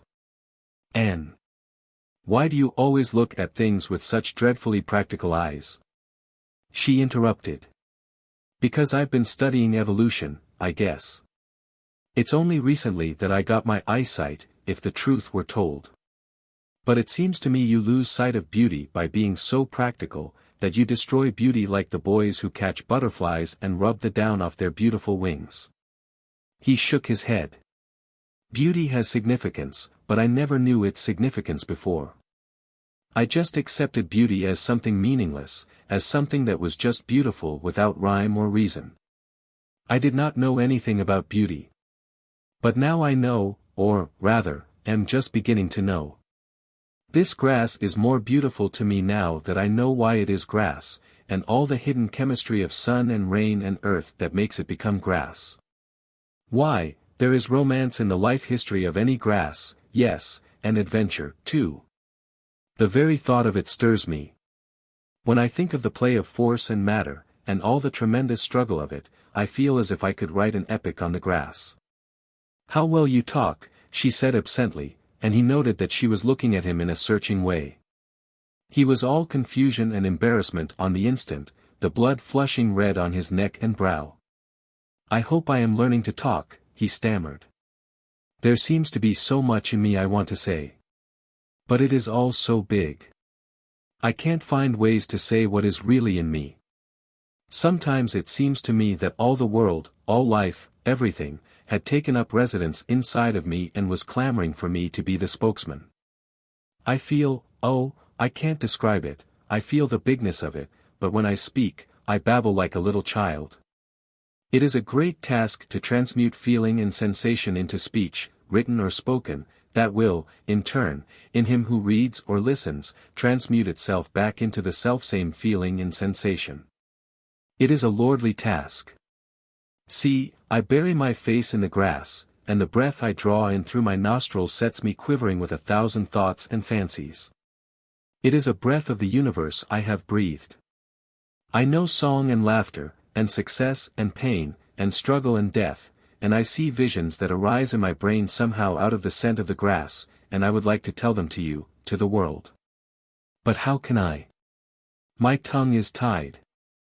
I have tried, by the spoken word, just now, to describe to you the effect on me of the scent of the grass. But I have not succeeded. I have no more than hinted in awkward speech. My words seem gibberish to me. And yet I am stifled with desire to tell. Oh, he threw up his hands with a despairing gesture, it is impossible. It is not understandable. It is incommunicable. But you do talk well, she insisted. Just think how you have improved in the short time I have known you. Mr. Butler is a noted public speaker.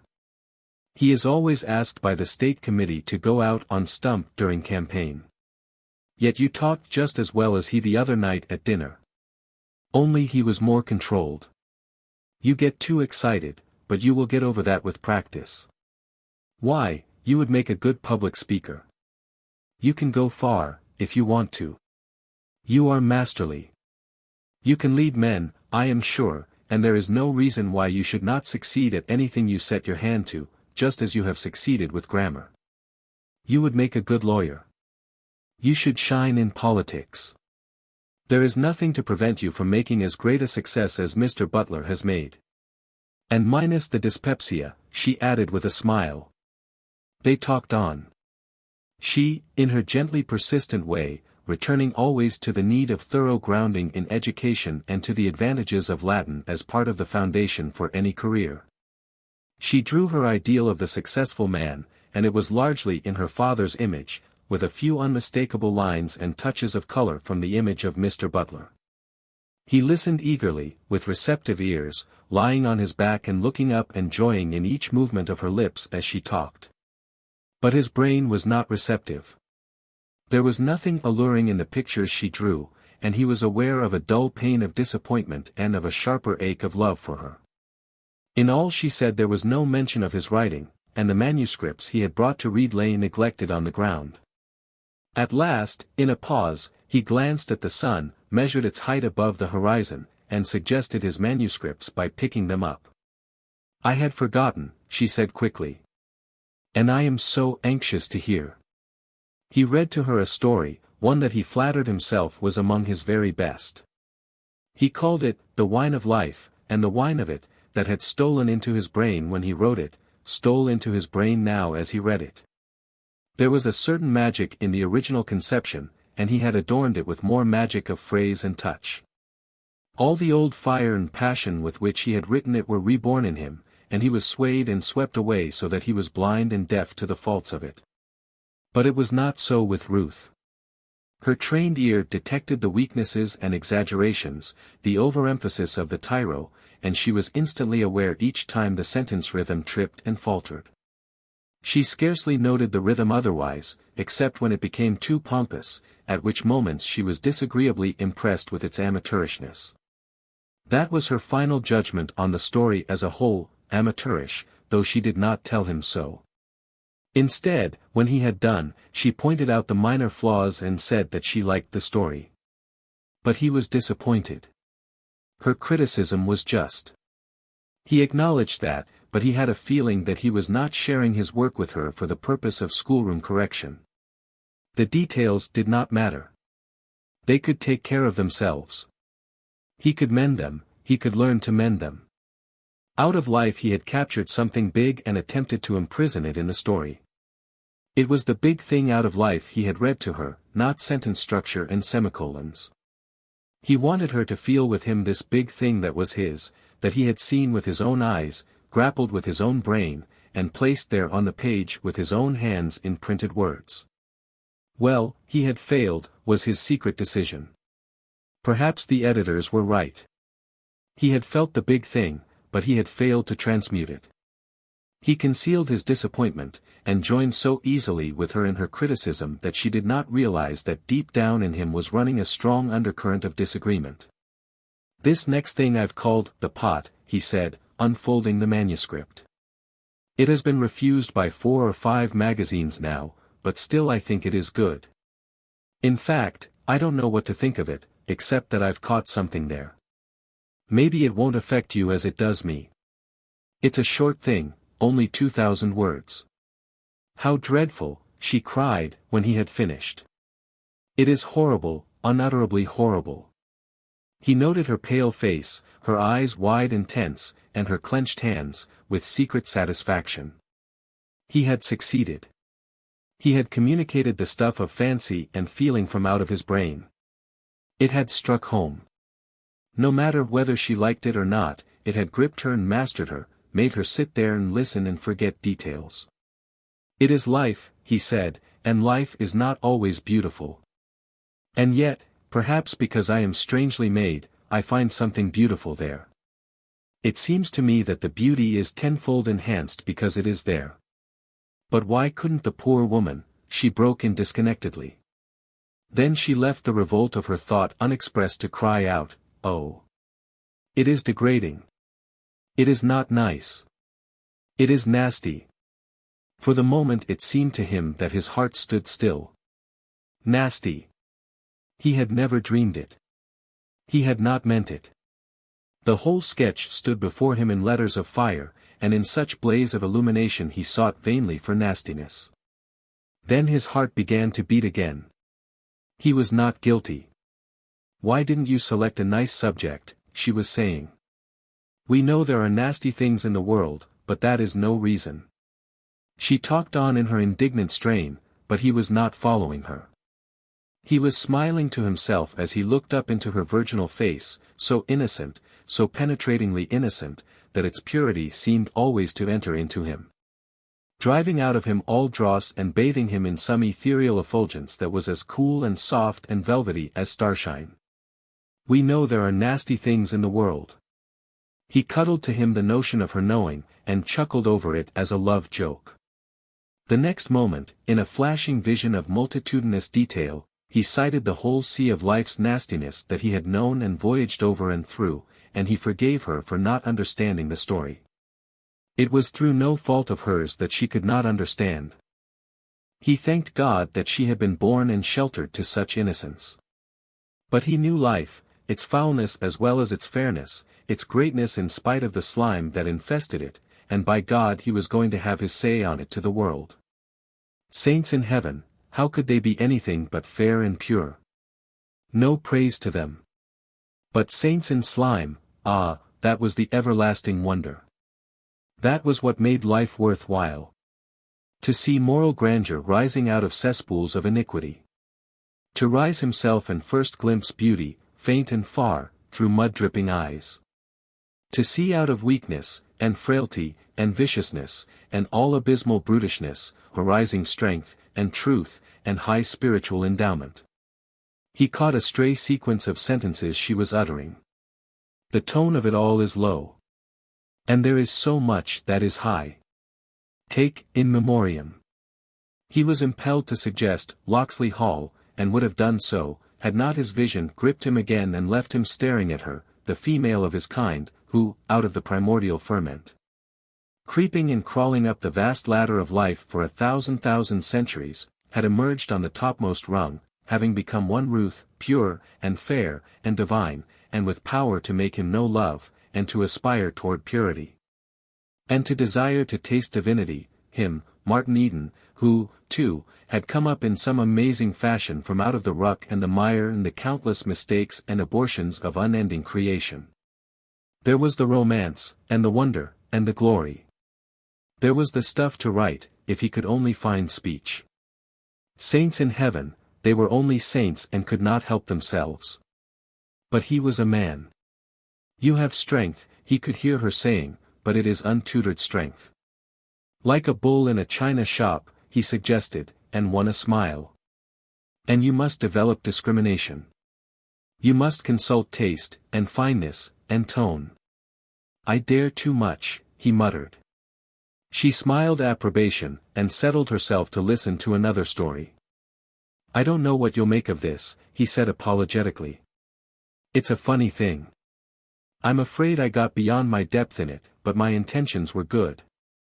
Don't bother about the little features of it. Just see if you catch the feel of the big thing in it. It is big, and it is true, though the chance is large that I have failed to make it intelligible. He read, and as he read he watched her. At last he had reached her, he thought. She sat without movement, her eyes steadfast upon him, scarcely breathing, caught up and out of herself, he thought, by the witchery of the thing he had created. He had entitled the story, Adventure, and it was the apotheosis of adventure, not of the adventure of the storybooks, but of real adventure, the savage taskmaster, awful of punishment and awful of reward, faithless and whimsical. Demanding terrible patience and heartbreaking days and nights of toil, offering the blazing sunlight glory or dark death at the end of thirst and famine or of the long drag and monstrous delirium of rotting fever. Through blood and sweat and stinging insects leading up by long chains of petty and ignoble contacts to royal culminations and lordly achievements. It was this, all of it, and more, that he had put into his story, and it was this, he believed, that warmed her as she sat and listened. Her eyes were wide, color was in her pale cheeks, and before he finished it seemed to him that she was almost panting. Truly, she was warmed, but she was warmed, not by the story, but by him. She did not think much of the story. It was Martin's intensity of power, the old excess of strength that seemed to pour from his body and on and over her. The paradox of it was that it was the story itself that was freighted with his power, that was the channel, for the time being, through which his strength poured out to her. She was aware only of the strength, and not of the medium, and when she seemed most carried away by what he had written, in reality she had been carried away by something quite foreign to it, by a thought, terrible and perilous, that had formed itself unsummoned in her brain. She had caught herself wondering what marriage was like, and the becoming conscious of the waywardness and ardor of the thought had terrified her. It was unmaidenly. It was not like her. She had never been tormented by womanhood, and she had lived in a dreamland of Tennysonian poesy, dense even to the full significance of that delicate master's delicate allusions to the grossnesses that intrude upon the relations of queens and knights. She had been asleep, always, and now life was thundering imperatively at all her doors. Mentally she was in a panic to shoot the bolts and drop the bars into place, while wanton instincts urged her to throw wide her portals and bid the deliciously strange visitor to enter in. Martin waited with satisfaction for her verdict. He had no doubt of what it would be, and he was astounded when he heard her say, "It is beautiful.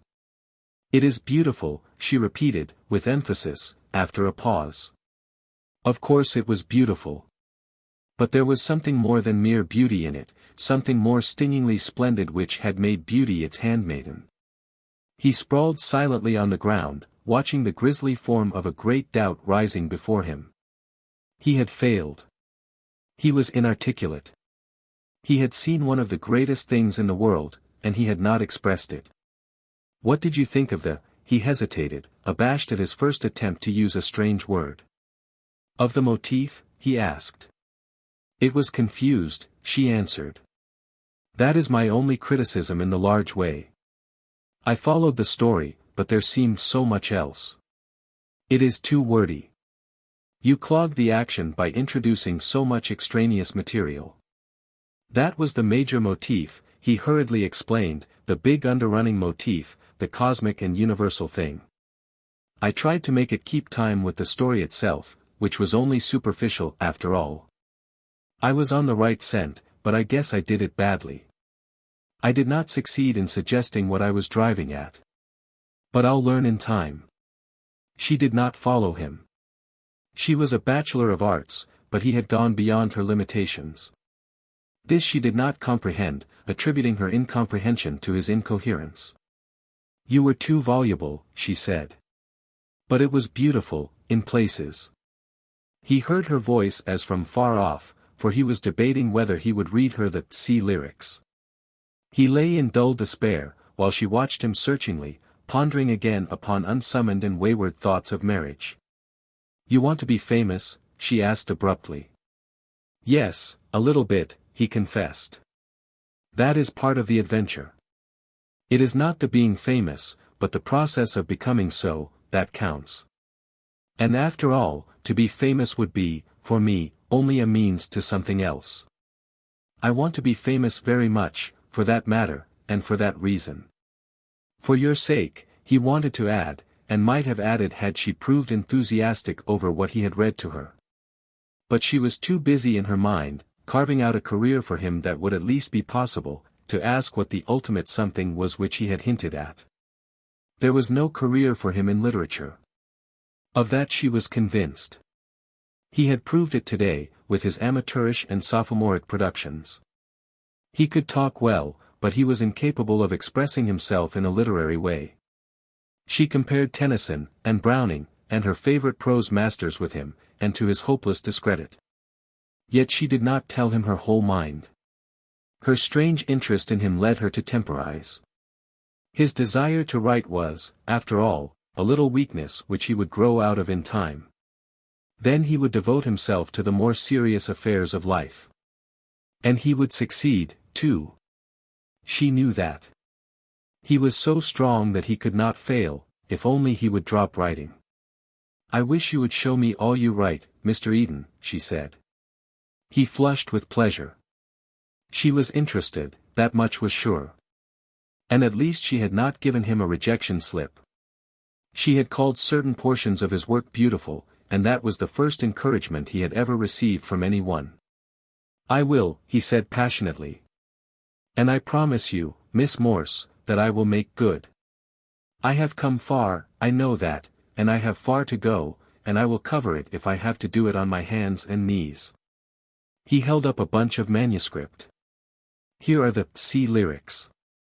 When you get home, I'll turn them over to you to read at your leisure. And you must be sure to tell me just what you think of them.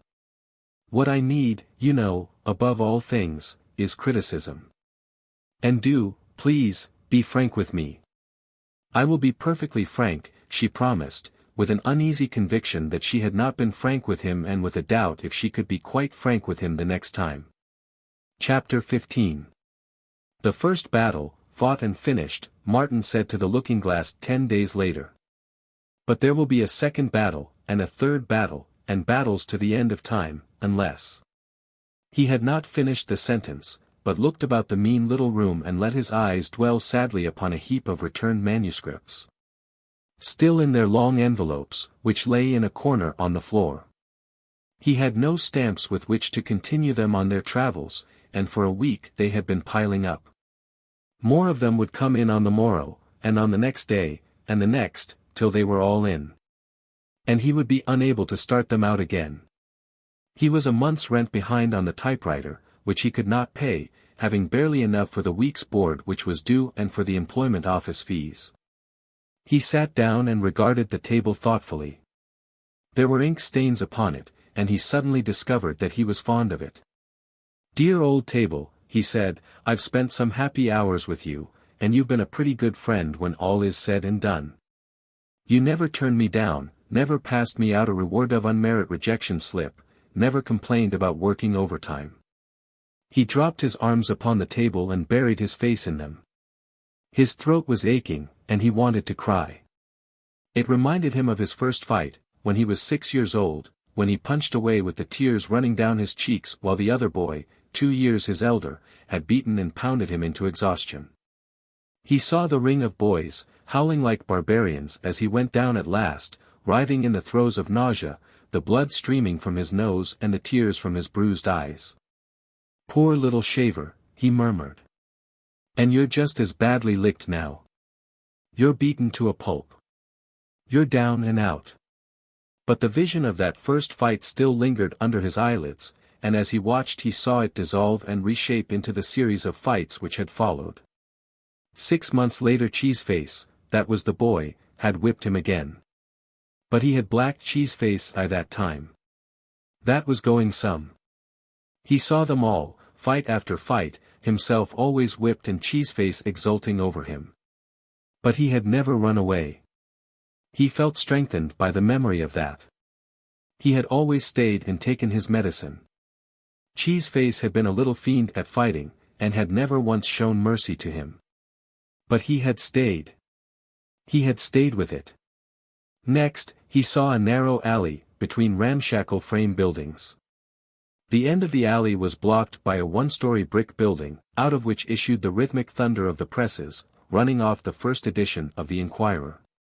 He was 11, and Cheeseface was 13, and they both carried the Inquirer. That was why they were there, waiting for their papers. And, of course, Cheeseface had picked on him again, and there was another fight that was indeterminate, because at 3:45 the door of the press room was thrown open and a gang of boys crowded in to fold their papers. "I'll lick you tomorrow," he heard Cheeseface promise, and he heard his own voice, piping and trembling with unshed tears, agreeing to be there on the morrow. And he had come there the next day, hurrying from school to be there first, and beating Cheeseface by 2 minutes. The other boys said he was all right, and gave him advice, pointing out his faults as a scrapper and promising him victory if he carried out their instructions. The same boys gave Cheeseface advice, too. How they had enjoyed the fight. He paused in his recollections long enough to envy them the spectacle he and Cheeseface had put up. Then the fight was on, and it went on, without rounds, for 30 minutes, until the press-room door was opened. He watched the youthful apparition of himself, day after day, hurrying from school to the Inquirer alley. He could not walk very fast. He was stiff and lame from the incessant fighting. His forearms were black and blue from wrist to elbow, what of the countless blows he had warded off, and here and there the tortured flesh was beginning to fester. His head and arms and shoulders ached, the small of his back ached, he ached all over, and his brain was heavy and dazed. He did not play at school. Nor did he study. Even to sit still all day at his desk, as he did, was a torment. It seemed centuries since he had begun the round of daily fights, and time stretched away into a nightmare and infinite future of daily fights. Why couldn't Cheeseface be licked? He often thought, that would put him, Martin, out of his misery. It never entered his head to cease fighting, to allow Cheeseface to whip him. And so he dragged himself to the Inquirer Alley, sick in body and soul, but learning the long patience, to confront his eternal enemy, Cheeseface, who was just as sick as he. And just a bit willing to quit if it were not for the gang of newsboys that looked on and made pride painful and necessary. One afternoon, after 20 minutes of desperate efforts to annihilate each other according to set rules that did not permit kicking, striking below the belt, nor hitting when one was down, Cheeseface, panting for breath and reeling, offered to call it quits. And Martin, head on arms, thrilled at the picture he caught of himself, at that moment in the afternoon of long ago, when he reeled and panted and choked with the blood that ran into his mouth and down his throat from his cut lips. When he tottered toward Cheeseface, spitting out a mouthful of blood so that he could speak, crying out that he would never quit, though Cheeseface could give in if he wanted to. And Cheeseface did not give in, and the fight went on.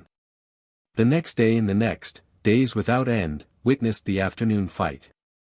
When he put up his arms, each day, to begin, they pained exquisitely, and the first few blows, struck and received, racked his soul.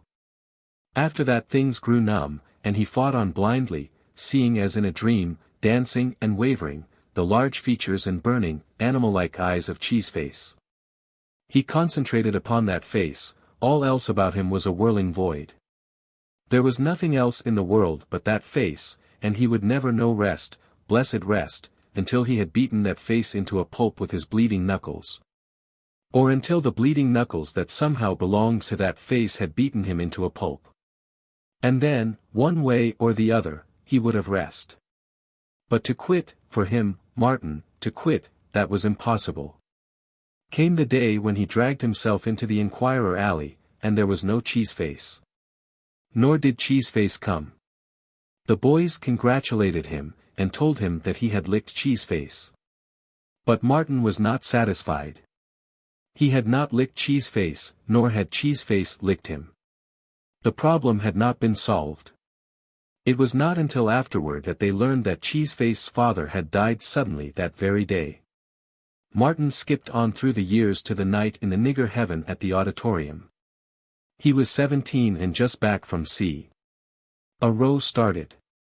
Somebody was bullying somebody, and Martin interfered, to be confronted by Cheeseface's blazing eyes.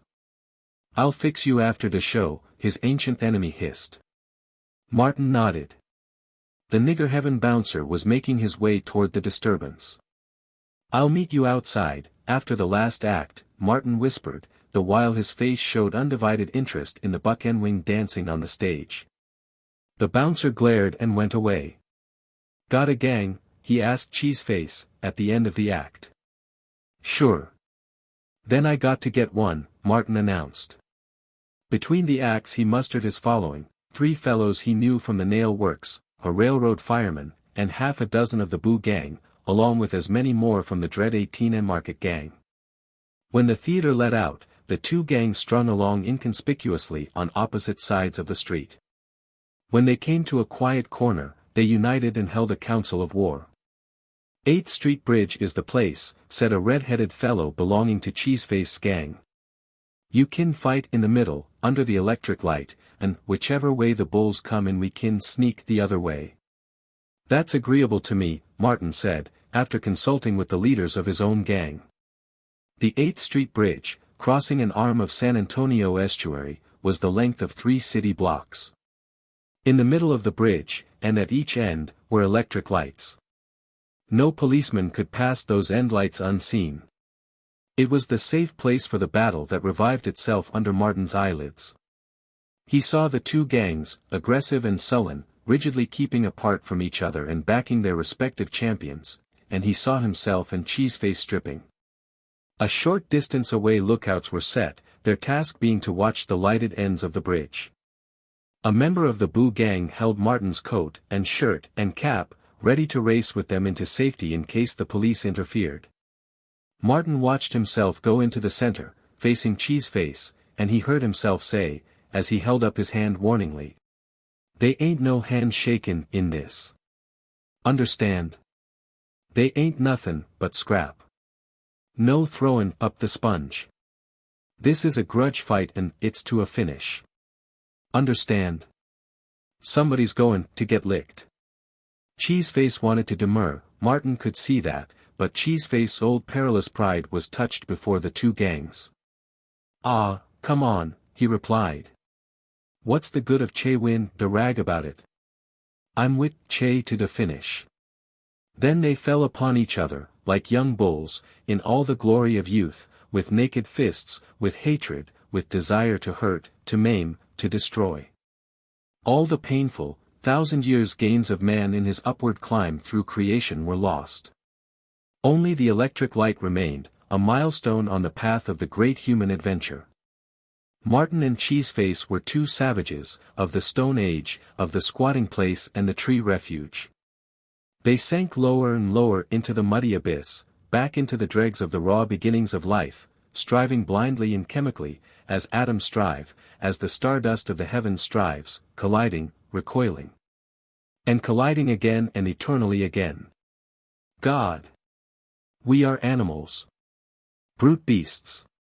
Martin muttered aloud, as he watched the progress of the fight. It was to him, with his splendid power of vision, like gazing into a kinetoscope. He was both onlooker and participant. His long months of culture and refinement shuddered at the sight. Then the present was blotted out of his consciousness and the ghosts of the past possessed him, and he was Martin Eden, just returned from sea and fighting Cheeseface on the 8th Street Bridge. He suffered and toiled and sweated and bled, and exulted when his naked knuckles smashed home. They were twin whirlwinds of hatred, revolving about each other monstrously. The time passed, and the two hostile gangs became very quiet. They had never witnessed such intensity of ferocity, and they were awed by it. The two fighters were greater brutes than they. The first splendid velvet edge of youth and condition wore off, and they fought more cautiously and deliberately. There had been no advantage gained either way. It's anybody's fight, Martin heard someone saying. Then he followed up a feint, right and left, was fiercely countered, and felt his cheek laid open to the bone. No bare knuckle had done that. He heard mutters of amazement at the ghastly damage wrought, and was drenched with his own blood. But he gave no sign. He became immensely wary, for he was wise with knowledge of the low cunning and foul vileness of his kind. He watched and waited, until he feigned a wild rush, which he stopped midway, for he had seen the glint of metal. "Hold up your hand," he screamed. "Them's brass knuckles, and you hit me with 'em." Both gangs surged forward, growling and snarling. In a second there would be a free-for-all fight, and he would be robbed of his vengeance. He was beside himself. "You guys keep out," he screamed hoarsely. "Understand? Say, d'ye understand?" They shrank away from him. They were brutes, but he was the arch-brute, a thing of terror that towered over them and dominated them. "This is my scrap, and they ain't goin' to be no button in. Gimme them knuckles." Cheeseface, sobered and a bit frightened, surrendered the foul weapon. "You passed 'em to him, you redhead sneakin' in behind the push there," Martin went on, as he tossed the knuckles into the water. "I seen you, and I was wonderin' what you was up to. If you try anything like that again, I'll beat Che to death. Understand?" They fought on, through exhaustion and beyond, to exhaustion immeasurable and inconceivable, until the crowd of brutes, its bloodlust sated, terrified by what it saw, begged them impartially to cease. And Cheeseface, ready to drop and die, or to stay on his legs and die, a grisly monster out of whose features all likeness to Cheeseface had been beaten, wavered and hesitated, but Martin sprang in and smashed him again and again. Next, after a seeming century or so, with Cheeseface weakening fast, in a mix-up of blows there was a loud snap, and Martin's right arm dropped to his side. It was a broken bone. Everybody heard it and knew. And Cheeseface knew, rushing like a tiger in the other's extremity and raining blow on blow. Martin's gang surged forward to interfere. Dazed by the rapid succession of blows, Martin warned them back with vile and earnest curses sobbed out and groaned in ultimate desolation and despair. He punched on, with his left hand only, and as he punched, doggedly, only half conscious, as from a remote distance he heard murmurs of fear in the gangs, and one who said with shaking voice, "This ain't a scrap, fellows. It's murder, and we ought to stop it." But no one stopped it, and he was glad, punching on wearily and endlessly with his one arm, battering away at a bloody something before him that was not a face but a horror, an oscillating, hideous, gibbering, nameless thing that persisted before his wavering vision and would not go away. And he punched on, slower and slower, as the last shreds of vitality oozed from him, through centuries and eons and enormous lapses of time, until, in a dim way, he became aware that the nameless thing was sinking. Slowly sinking down to the rough board planking of the bridge. And the next moment he was standing over it, staggering and swaying on shaky legs, clutching at the air for support, and saying in a voice he did not recognize, "D'ye want any more? Say, d'ye want any more?" He was still saying it, over and over, demanding, entreating, threatening, to know if it wanted any more, when he felt the fellows of his gang laying hands on him, patting him on the back and trying to put his coat on him. And then came a sudden rush of blackness and oblivion. The tin alarm clock on the table ticked on, but Martin Eden, his face buried on his arms, did not hear it. He heard nothing. He did not think. So absolutely had he relived life that he had fainted just as he fainted years before on the 8th Street Bridge. For a full minute the blackness and the blankness endured. Then, like one from the dead, he sprang upright, eyes flaming, sweat pouring down his face, shouting, "I licked you, Cheeseface. It took me 11 years, but I licked you." His knees were trembling under him, he felt faint, and he staggered back to the bed, sinking down and sitting on the edge of it. He was still in the clutch of the past. He looked about the room, perplexed, alarmed, wondering where he was, until he caught sight of the pile of manuscripts in the corner. Then the wheels of memory slipped ahead through 4 years of time, and he was aware of the present, of the books he had opened and the universe he had won from their pages, of his dreams and ambitions, and of his love for a pale wraith of a girl. Sensitive and sheltered and ethereal, who would die of horror did she witness but one moment of what he had just lived through, one moment of all the muck of life through which he had waded. He arose to his feet and confronted himself in the looking-glass. "And so you arise from the mud, Martin Eden," he said solemnly. "And you cleanse your eyes in a great brightness, and thrust your shoulders among the stars, doing what all life has done, letting the ape and tiger die, and wresting highest heritage from all powers that be." He looked more closely at himself and laughed. "A bit of hysteria and melodrama, eh?" he queried. "Well, never mind. You licked Cheeseface, and you'll lick the editors if it takes twice 11 years to do it in. You can't stop here. You've got to go on. It's to a finish, you know." Chapter 16. The alarm clock went off, jerking Martin out of sleep with a suddenness that would have given headache to one with less splendid constitution. Though he slept soundly, he awoke instantly, like a cat, and he awoke eagerly, glad that the 5 hours of unconsciousness were gone. He hated the oblivion of sleep. There was too much to do, too much of life to live. He grudged every moment of life sleep robbed him of, and before the clock had ceased its clattering he was head and ears in the wash basin and thrilling to the cold bite of the water. But he did not follow his regular program. There was no unfinished story waiting his hand, no new story demanding articulation. He had studied late, and it was nearly time for breakfast. He tried to read a chapter in Fisk, but his brain was restless and he closed the book. Today witnessed the beginning of the new battle, wherein for some time there would be no writing. He was aware of a sadness akin to that with which one leaves home and family. He looked at the manuscripts in the corner. That was it. He was going away from them, his pitiful, dishonored children that were welcome nowhere. He went over and began to rummage among them, reading snatches here and there, his favorite portions. The pot he honored with reading aloud, as he did Adventure. Joy, his latest born, completed the day before and tossed into the corner for lack of stamps, won his keenest approbation. "I can't understand," he murmured. "Or maybe it's the editors who can't understand. There's nothing wrong with that. They publish worse every month. Everything they publish is worse, nearly everything, anyway." After breakfast he put the typewriter in its case and carried it down into Oakland.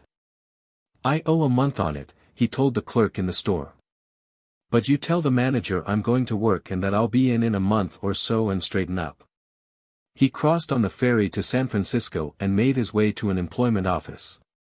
Any kind of work, no trade, he told the agent. And was interrupted by a newcomer, dressed rather foppishly, as some workingmen dress who have instincts for finer things. The agent shook his head despondently. "Nothin' doin', said the other. "Well, I got to get somebody today." He turned and stared at Martin, and Martin, staring back, noted the puffed and discolored face, handsome and weak, and knew that he had been making a night of it. "Lookin' for a job?" the other queried. "What can you do?" "Hard labor, sailorizing, run a typewriter, no shorthand, can sit on a horse, willing to do anything and tackle anything," was the answer. The other nodded. "Sounds good to me. My name's Dawson, Joe Dawson, and I'm tryin' to scare up a laundryman." "Too much for me." Martin caught an amusing glimpse of himself ironing fluffy white things that women wear. But he had taken a liking to the other, and he added, "I might do the plain washing. I learned that much at sea." Joe Dawson thought visibly for a moment. "Look here, let's get together and frame it up." "Willin' to listen." Martin nodded. "This is a small laundry, up country, belongs to Shelley Hot Springs Hotel, you know. 2 men do the work, boss and assistant. I'm the boss. You don't work for me, but you work under me. Think you'd be willin' to learn?" Martin paused to think. The prospect was alluring. A few months of it, and he would have time to himself for study. He could work hard and study hard. "Good grub and a room to yourself," Joe said. That settled it. A room to himself where he could burn the midnight oil unmolested. "But work like hell," the other added. Martin caressed his swelling shoulder muscles significantly. "That came from hard work." "Then let's get to it." Joe held his hand to his head for a moment.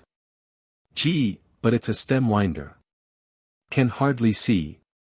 I went down the line last night, everything. Here's the frame-up. The wages for 2 is 100 and board.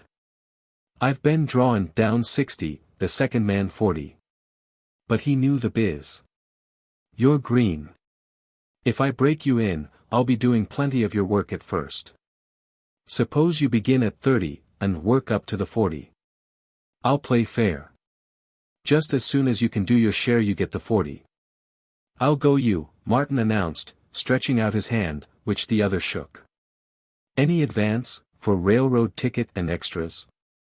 "I blew it in," was Joe's sad answer, with another reach at his aching head. "All I got is a return ticket. And I'm broke, when I pay my board." "Jump it," Joe advised. "Can't. Owe it to my sister." Joe whistled a long, perplexed whistle, and racked his brains to little purpose. "I've got the price of the drinks," he said desperately. "Come on, and Meb will cook up something." Martin declined. "Water wagon?" This time Martin nodded, and Joe lamented, "Wish I was. But I somehow just can't," he said in extenuation. "After I've been workin' like hell all week I just got to booze up. If I didn't, I'd cut my throat or burn up the premises. But I'm glad you're on the wagon. Stay with it." Martin knew of the enormous gulf between him and this man, the gulf the books had made, but he found no difficulty in crossing back over that gulf. He had lived all his life in the working-class world, and the camaraderie of labor was second nature with him. He solved the difficulty of transportation that was too much for the other's aching head. He would send his trunk up to Shelley Hot Springs on Joe's ticket. As for himself, there was his wheel. It was 70 miles, and he could ride it on Sunday and be ready for work Monday morning. In the meantime he would go home and pack up. There was no one to say goodbye to.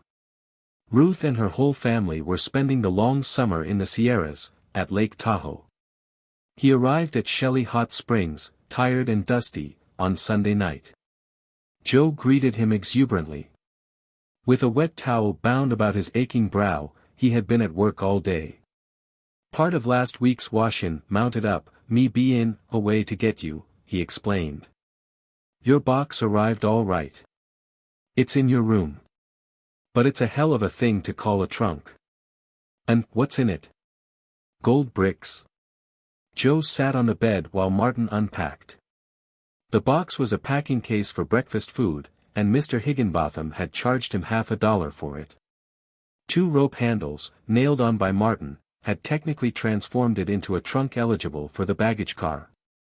Joe watched, with bulging eyes, a few shirts and several changes of underclothes come out of the box, followed by books, and more books. "Books clean to the bottom?" he asked. Martin nodded, and went on arranging the books on a kitchen table which served in the room in place of a washstand. "Gee!" Joe exploded, then waited in silence for the deduction to arise in his brain. At last it came. "Say, you don't care for the girls, much?" he queried. "No," was the answer. "I used to chase a lot before I tackled the books. But since then there's no time. And there won't be any time here. All you can do is work and sleep." Martin thought of his 5 hours sleep a night, and smiled.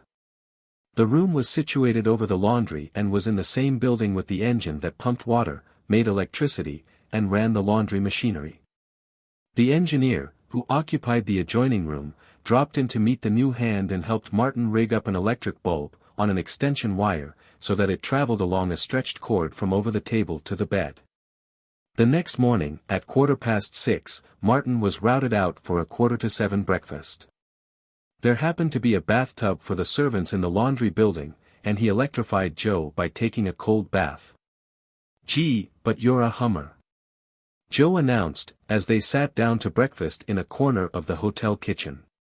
With them was the engineer, the gardener, and the assistant gardener, and 2 or 3 men from the stable. They ate hurriedly and gloomily, with but little conversation, and as Martin ate and listened he realized how far he had traveled from their status. Their small mental caliber was depressing to him, and he was anxious to get away from them. So he bolted his breakfast, a sickly, sloppy affair, as rapidly as they, and heaved a sigh of relief when he passed out through the kitchen door. It was a perfectly appointed, small steam laundry, wherein the most modern machinery did everything that was possible for machinery to do. Martin, after a few instructions, sorted the great heaps of soiled clothes, while Joe started the masher and made up fresh supplies of soft soap, compounded of biting chemicals that compelled him to swathe his mouth and nostrils and eyes in bath towels till he resembled a mummy. Finished the sorting, Martin lent a hand in wringing the clothes. This was done by dumping them into a spinning receptacle that went at a rate of a few thousand revolutions a minute, tearing the water from the clothes by centrifugal force. Then Martin began to alternate between the dryer and the wringer, between times shaking out socks and stockings. By the afternoon, one feeding and one stacking up, they were running socks and stockings through the mangle while the irons were heating. Then it was hot irons and underclothes till 6 o'clock, at which time Joe shook his head dubiously. "Way behind," he said. "Got to work after supper." And after supper they worked until 10 o'clock, under the blazing electric lights, until the last piece of underclothing was ironed and folded away in the distributing room. It was a hot California night, and though the windows were thrown wide, the room, with its red-hot ironing stove, was a furnace. Martin and Joe, down to undershirts, bare-armed, sweated and panted for air. "Like trimming cargo in the tropics," Martin said, when they went upstairs. "You'll do," Joe answered. "You take hold like a good fellow." If you keep up the pace, you'll be on $30 only 1 month. The second month you'll be gettin' your 40. But don't tell me you never ironed before. I know better. Never ironed a rag in my life, honestly, until today, Martin protested. He was surprised at his weariness when he got into his room, forgetful of the fact that he had been on his feet and working without let up for 14 hours. He set the alarm clock at 6, and measured back 5 hours to 1 o'clock. He could read until then. Slipping off his shoes, to ease his swollen feet, he sat down at the table with his books. He opened Fisk, where he had left off to read. But he found trouble and began to read it through a second time. Then he awoke, in pain from his stiffened muscles and chilled by the mountain wind that had begun to blow in through the window. He looked at the clock. It marked 2. He had been asleep 4 hours. He pulled off his clothes and crawled into bed, where he was asleep the moment after his head touched the pillow. Tuesday was a day of similar unremitting toil. The speed with which Joe worked won Martin's admiration. Joe was a dozen of demons for work. He was keyed up to concert pitch, and there was never a moment in the long day when he was not fighting for moments. He concentrated himself upon his work and upon how to save time, pointing out to Martin where he did in 5 motions what could be done in 3, or in 3 motions what could be done in 2. Elimination of waste motion, Martin phrased it as he watched and patterned after. He was a good workman himself, quick and deft, and it had always been a point of pride with him that no man should do any of his work for him or outwork him. As a result, he concentrated with a similar singleness of purpose, greedily snapping up the hints and suggestions thrown out by his working mate. He rubbed out collars and cuffs, rubbing the starch out from between the double thicknesses of linen so that there would be no blisters when it came to the ironing, and doing it at a pace that elicited Joe's praise. There was never an interval when something was not at hand to be done. Joe waited for nothing, waited on nothing, and went on the jump from task to task. They starched 200 white shirts, with a single gathering movement seizing a shirt so that the wristbands, neckband, yoke, and bosom protruded beyond the circling right hand. At the same moment the left hand held up the body of the shirt so that it would not enter the starch, and at the same moment the right hand dipped into the starch so hot that, in order to wring it out, their hands had to thrust. And thrust continually, into a bucket of cold water. And that night they worked till 10:30, dipping, fancy starch, all the frilled and airy, delicate wear of ladies. Me for the tropics and no clothes, Martin laughed. And me out of a job, Joe answered seriously. I don't know nothin' but laundrying. And you know it well. I ought to. Began in the Contra Costa in Oakland when I was 11, shaken out for the mangle. That was 18 years ago, and I've never done a tap of anything else. But this job is the fiercest I ever had. Ought to be one more man on it at least. We work tomorrow night. Always run the mangle Wednesday nights, collars and cuffs. Martin set his alarm, drew up to the table, and opened Fisk. He did not finish the first paragraph. The lines blurred and ran together and his head nodded. He walked up and down, batting his head savagely with his fists, but he could not conquer the numbness of sleep. He propped the book before him, and propped his eyelids with his fingers, and fell asleep with his eyes wide open. Then he surrendered, and, scarcely conscious of what he did, got off his clothes and into bed. He slept 7 hours of heavy, animal-like sleep, and awoke by the alarm, feeling that he had not had enough. "Doin' much readin'?" Joe asked. Martin shook his head. "Never mind. We got to run the mangle tonight, but Thursday we'll knock off at 6. That'll give you a chance." Martin washed woolens that day, by hand, in a large barrel, with strong soft soap, by means of a hub from a wagon wheel, mounted on a plunger pole that was attached to a spring pole overhead. "My invention," Joe said proudly. "Beats a washboardin' your knuckles, and, besides, it saves at least 15 minutes in the week, and 15 minutes ain't to be sneezed at in this shebang." Running the collars and cuffs through the mangle was also Joe's idea. That night, while they toiled on under the electric lights, he explained it. Something no laundry ever does, except this one. And I got to do it if I'm goin' to get done Saturday afternoon at 3 o'clock. But I know how, and that's the difference. Got to have right heat, right pressure, and run 'em through 3 times. Look at that. He held a cuff aloft. Couldn't do it better by hand or on a tiler. Thursday, Joe was in a rage. A bundle of extra, fancy starch had come in. I'm goin' to quit, he announced. I won't stand for it. I'm goin' to quit it cold. What's the good of me workin' like a slave all week, 7 minutes, and them comin' and ringin' in fancy starch extras on me? This is a free country, and I'm to tell that fat Dutchman what I think of him.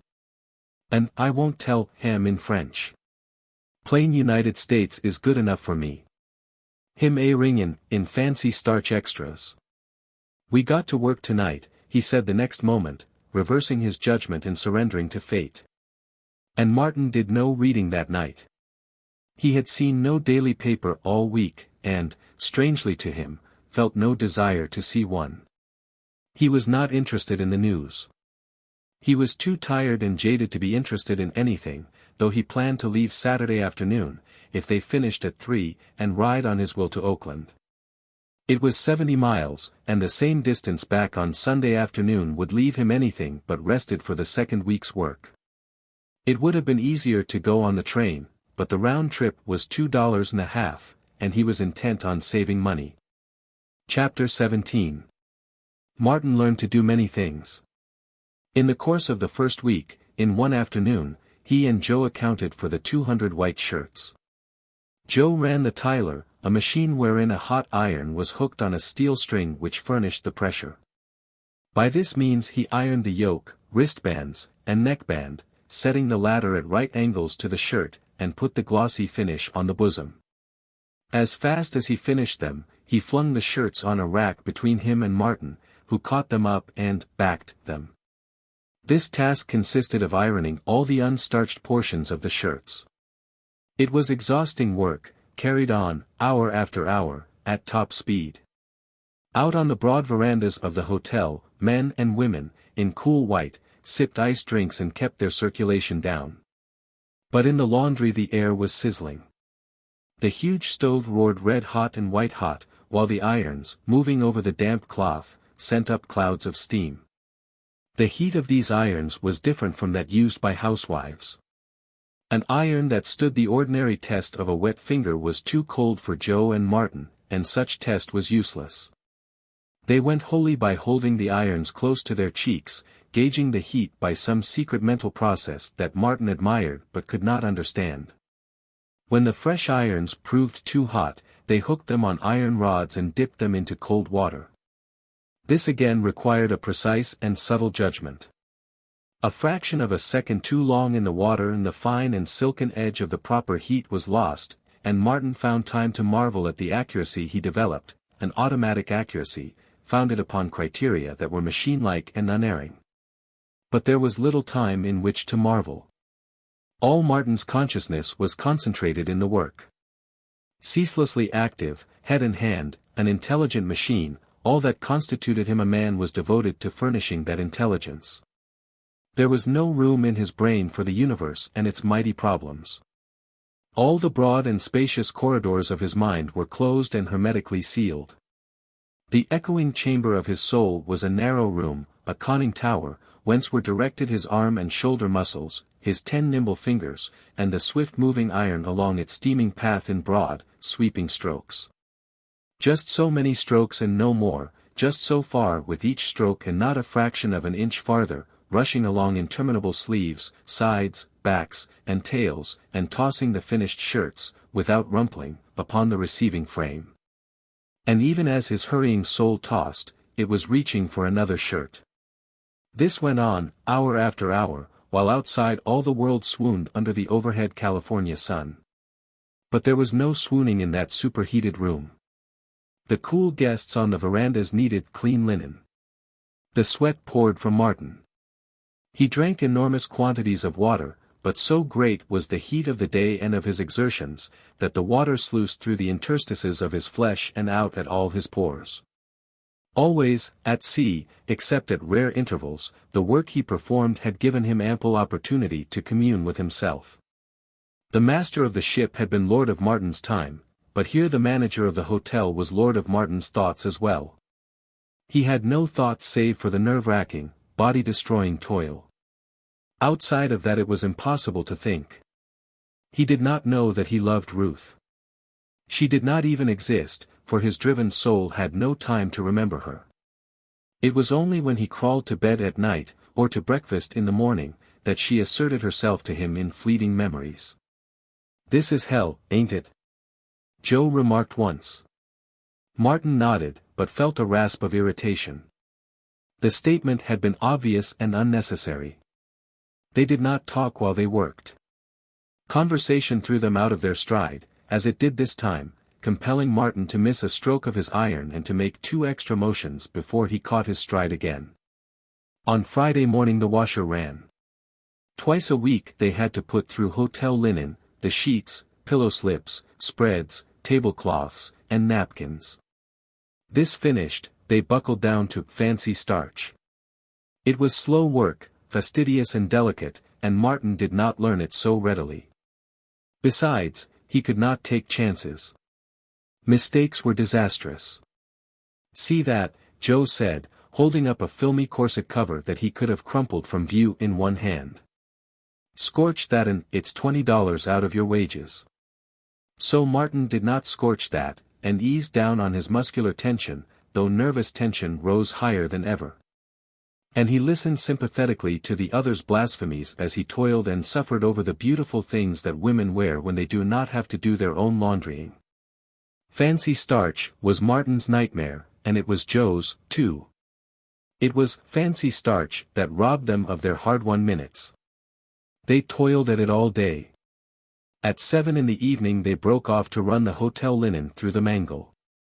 At 10 o'clock, while the hotel guests slept, the 2 laundrymen sweated on at fancy starch, till midnight, till 1, till 2. At 2:30 they knocked off. Saturday morning it was fancy starch, and odds and ends, and at 3 in the afternoon the week's work was done. "You ain't a-goin' to ride them 70 miles into Oakland on top of this?" Joe demanded, as they sat on the stairs and took a triumphant smoke. "Got to," was the answer. "What are you goin' for, a girl?" "No, to save 2.5 on the railroad ticket. I want to renew some books at the library. Why don't you send 'em down and up by express? That'll cost only a quarter each way." Martin considered it. "And take a rest tomorrow," the other urged. "You need it."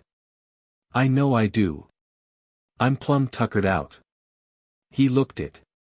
Indomitable, never resting, fighting for seconds and minutes all week, circumventing delays and crushing down obstacles, a fount of resistless energy, a high-driven human motor, a demon for work. Now that he had accomplished the week's task he was in a state of collapse. He was worn and haggard, and his handsome face drooped in lean exhaustion.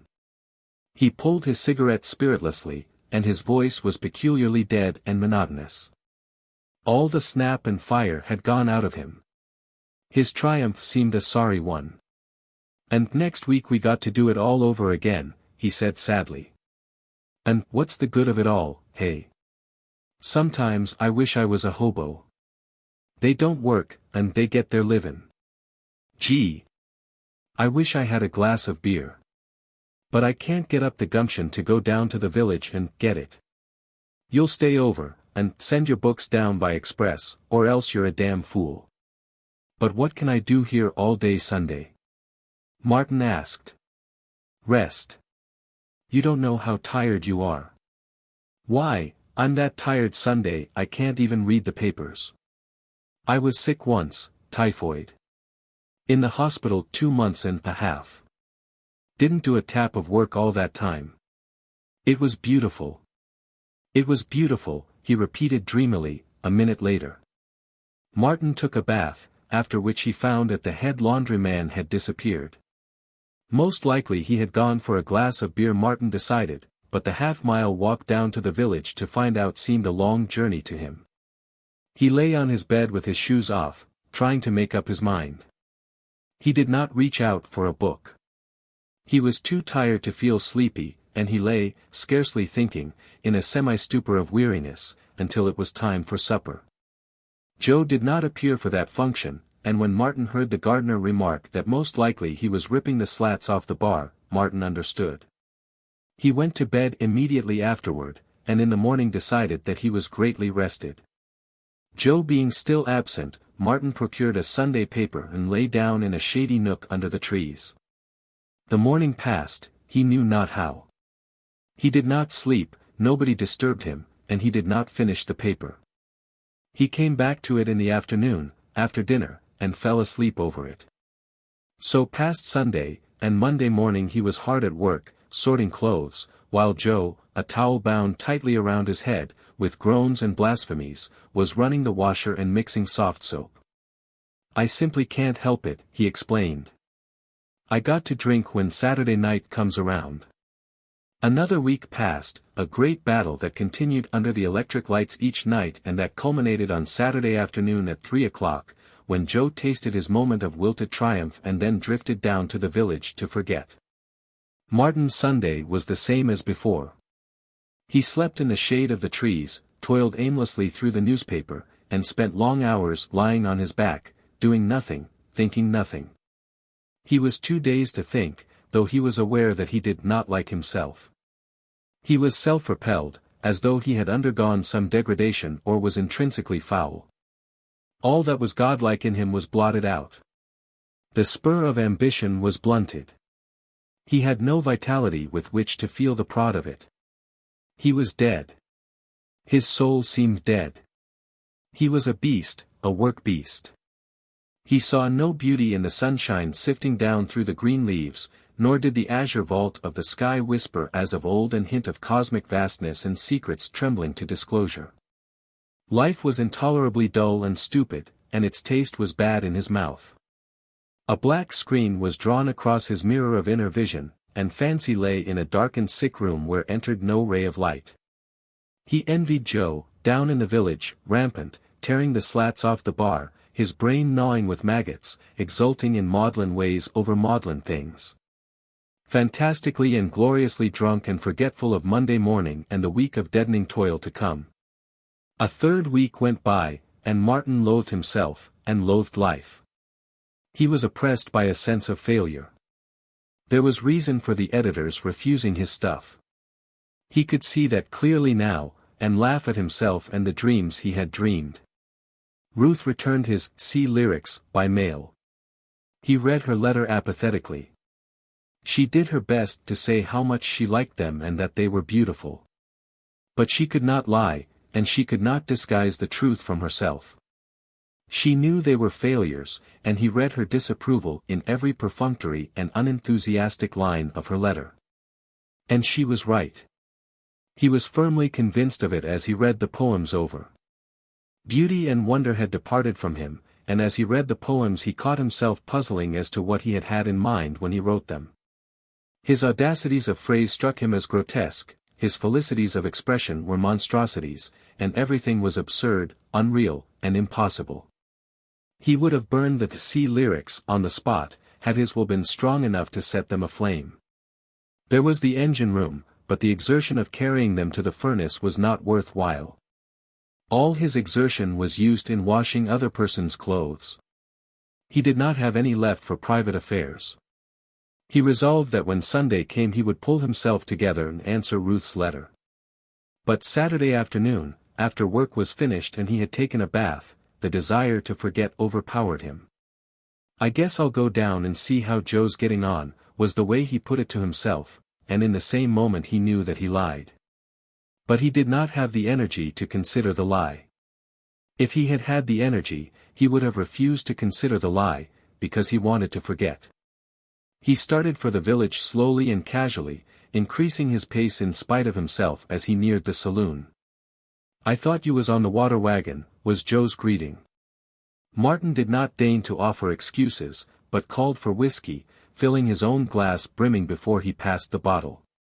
"Don't take all night about it," he said roughly.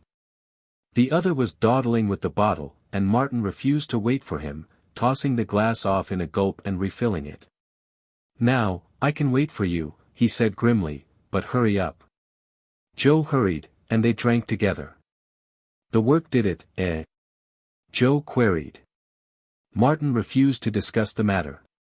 "It's fair hell, I know," the other went on, "but I kind of hate to see you come off the wagon, Mart." "Well, here's how." Martin drank on silently, biting out his orders and invitations and awing the barkeeper, an effeminate country youngster with watery blue eyes and hair parted in the middle. "It's something scandalous the way they work us poor devils," Joe was remarking. "If I didn't bowl up, I'd break loose and burn down the shebang. My bowlin' up is all that saves I can tell you that." But Martin made no answer. A few more drinks, and in his brain he felt the maggots of intoxication beginning to crawl. Ah, it was living, the first breath of life he had breathed in 3 weeks. His dreams came back to him. Fancy came out of the darkened room and lured him on, a thing of flaming brightness. His mirror of vision was silver clear, a flashing, dazzling palimpsest of imagery. Wonder and beauty walked with him, hand in hand, and all power was his.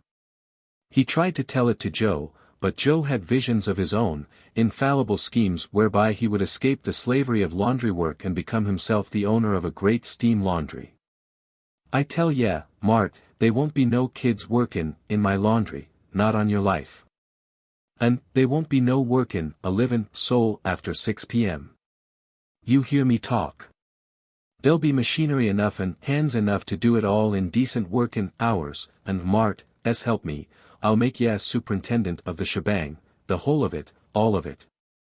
Now here's the scheme. I get on the water wagon and save my money for 2 years, savin' then." But Martin turned away, leaving him to tell it to the barkeeper, until that worthy was called away to furnish drinks to 2 farmers who, coming in, accepted Martin's invitation. Martin dispensed royal largesse, inviting everybody up, farm hands, a stableman, and the gardener's assistant from the hotel, the barkeeper, and the furtive hobo who slid in like a shadow and like a shadow hovered at the end of the bar. Chapter 18. Monday morning, Joe groaned over the first truck load of clothes to the washer. "I say," he began. "Don't talk to me," Martin snarled. "I'm sorry, Joe," he said at noon, when they knocked off for dinner. Tears came into the other's eyes. "That's all right, old man," he said. "We're in hell, and we can't help ourselves. And, you know, I kind of like you a whole lot.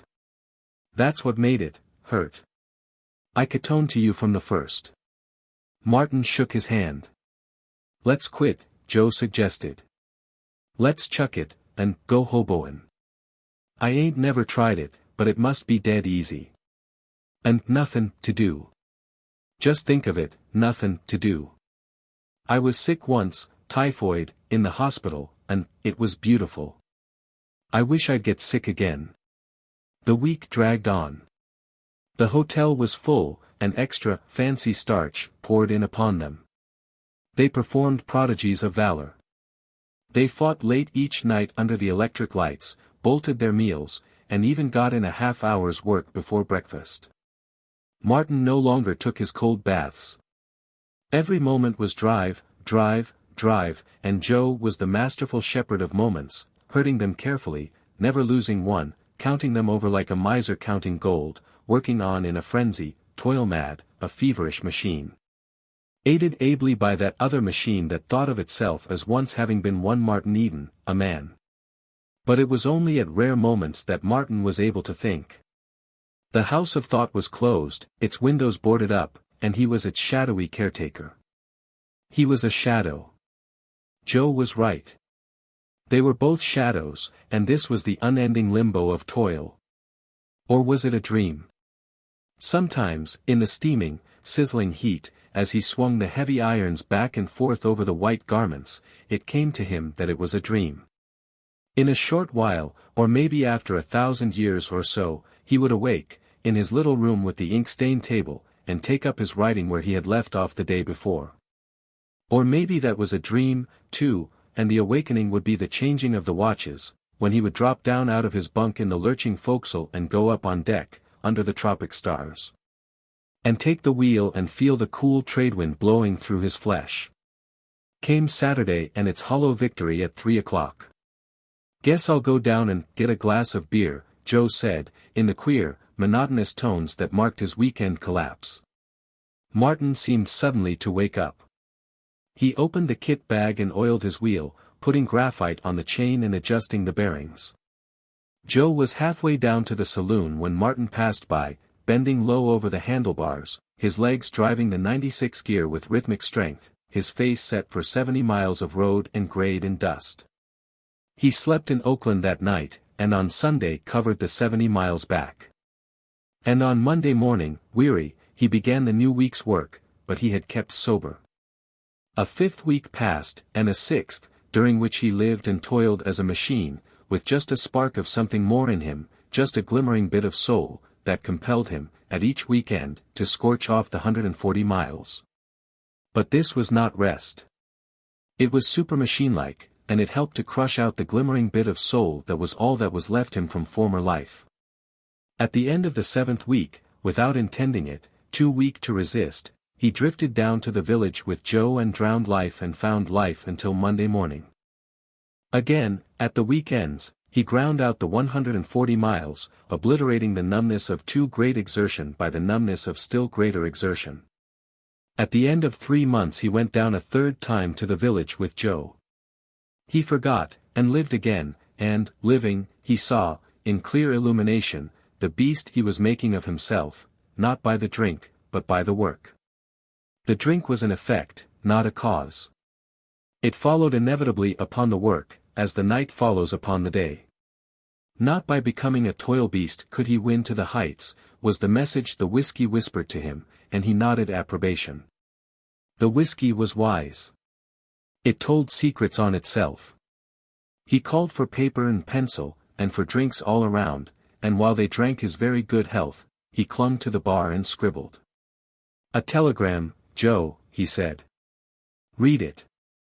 Joe read it with a drunken, quizzical leer. But what he read seemed to sober him. He looked at the other reproachfully, tears oozing into his eyes and down his cheeks. "You ain't goin' back on me, Mart?" he queried hopelessly. Martin nodded, and called one of the loungers to him to take the message to the telegraph office. "Hold on," Joe muttered thickly. "Lemme think." He held on to the bar, his legs wobbling under him, Martin's arm around him and supporting him, while he thought. "Make that 2 laundrymen," he said abruptly. "Here, lemme fix it." "What are you quitting for?" Martin demanded. "Same reason as you." "But I'm going to see." "You can't do that." "Nope," was the answer, "but I can hobo all right, all right." Martin looked at him searchingly for a moment, then cried. "By God, I think you're right. Better a hobo than a beast of toil. Why, man, you'll live. And that's more than you ever did before." "I was in hospital, once," Joe corrected. "It was beautiful. Typhoid, did I tell you?" While Martin changed the telegram to 2 laundrymen, Joe went on. "I never wanted to drink when I was in hospital. Funny, ain't it? But when I've been workin' like a slave all week, I just got to bowl up. Ever notice that cooks drink like hell? And bakers, too? It's the work. They've sure got to. Here, lemme pay half of that telegram." "I'll shake you for it," Martin offered. "Come on, everybody drink," Joe called, as they rattled the dice and rolled them out on the damp bar. Monday morning Joe was wild with anticipation. He did not mind his aching head, nor did he take interest in his work. Whole herds of moments stole away and were lost while their careless shepherd gazed out of the window at the sunshine and the trees. "Just look at it," he cried. "And it's all mine. It's free. I can lie down under them trees and sleep for 1,000 years if I want to. Ah, come on, Mart, let's chuck it." What's the good of waitin' another moment? That's the land of nothin' to do out there, and I got a ticket for it, and it ain't no return ticket, b'gosh. A few minutes later, filling the truck with soiled clothes for the washer, Joe spied the hotel manager's shirt. He knew its mark, and with a sudden glorious consciousness of freedom he threw it on the floor and stamped on it. "I wish you was in it, you pig-headed Dutchman," he shouted.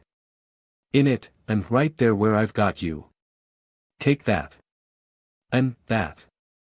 And that. Damn you. Hold me back, somebody. Hold me back." Martin laughed and held him to his work. On Tuesday night the new laundrymen arrived, and the rest of the week was spent breaking them into the routine. Joe sat around and explained his system, but he did no more work. "Not a tap," he announced. "Not a tap. They can fire me if they want to, but if they do, I'll quit. No more work in mine, thank you kindly. Me for the freight cars and the shade under the trees. Go to it, you slaves. That's right. Slave and sweat. Slave and sweat. And, when you're dead, you'll rot the same as me, and what's it matter how you live, eh? Tell me that, what's it matter in the long run?" On Saturday they drew their pay and came to the parting of the ways. "They ain't no use in me a skin you to change your mind and hit the road with me?" Joe asked hopelessly. Martin shook his head. He was standing by his wheel, ready to start. They shook hands, and Joe held on to his for a moment, as he said, "I'm goin' to see you again, Mart, before you and me die. That's straight dope. I feel it in my bones. Goodbye, Mart, and be good. I like you like hell, you know." He stood, a forlorn figure, in the middle of the road, watching until Martin turned a bend and was gone from sight. "He's a good Indian, that boy," he muttered. "A good Indian." Then he plodded down the road himself, to the water tank, where half a dozen empties lay on a sidetrack waiting for the up freight. Chapter 19. Ruth and her family were home again, and Martin, returned to Oakland, saw much of her. Having gained her degree, she was doing no more studying, and he, having worked all vitality out of his mind and body, was doing no writing. This gave them time for each other that they had never had before, and their intimacy ripened fast. At first, Martin had done nothing but rest. He had slept a great deal, and spent long hours musing and thinking and doing nothing. He was like one recovering from some terrible bout of hardship. The first signs of reawakening came when he discovered more than languid interest in the daily paper.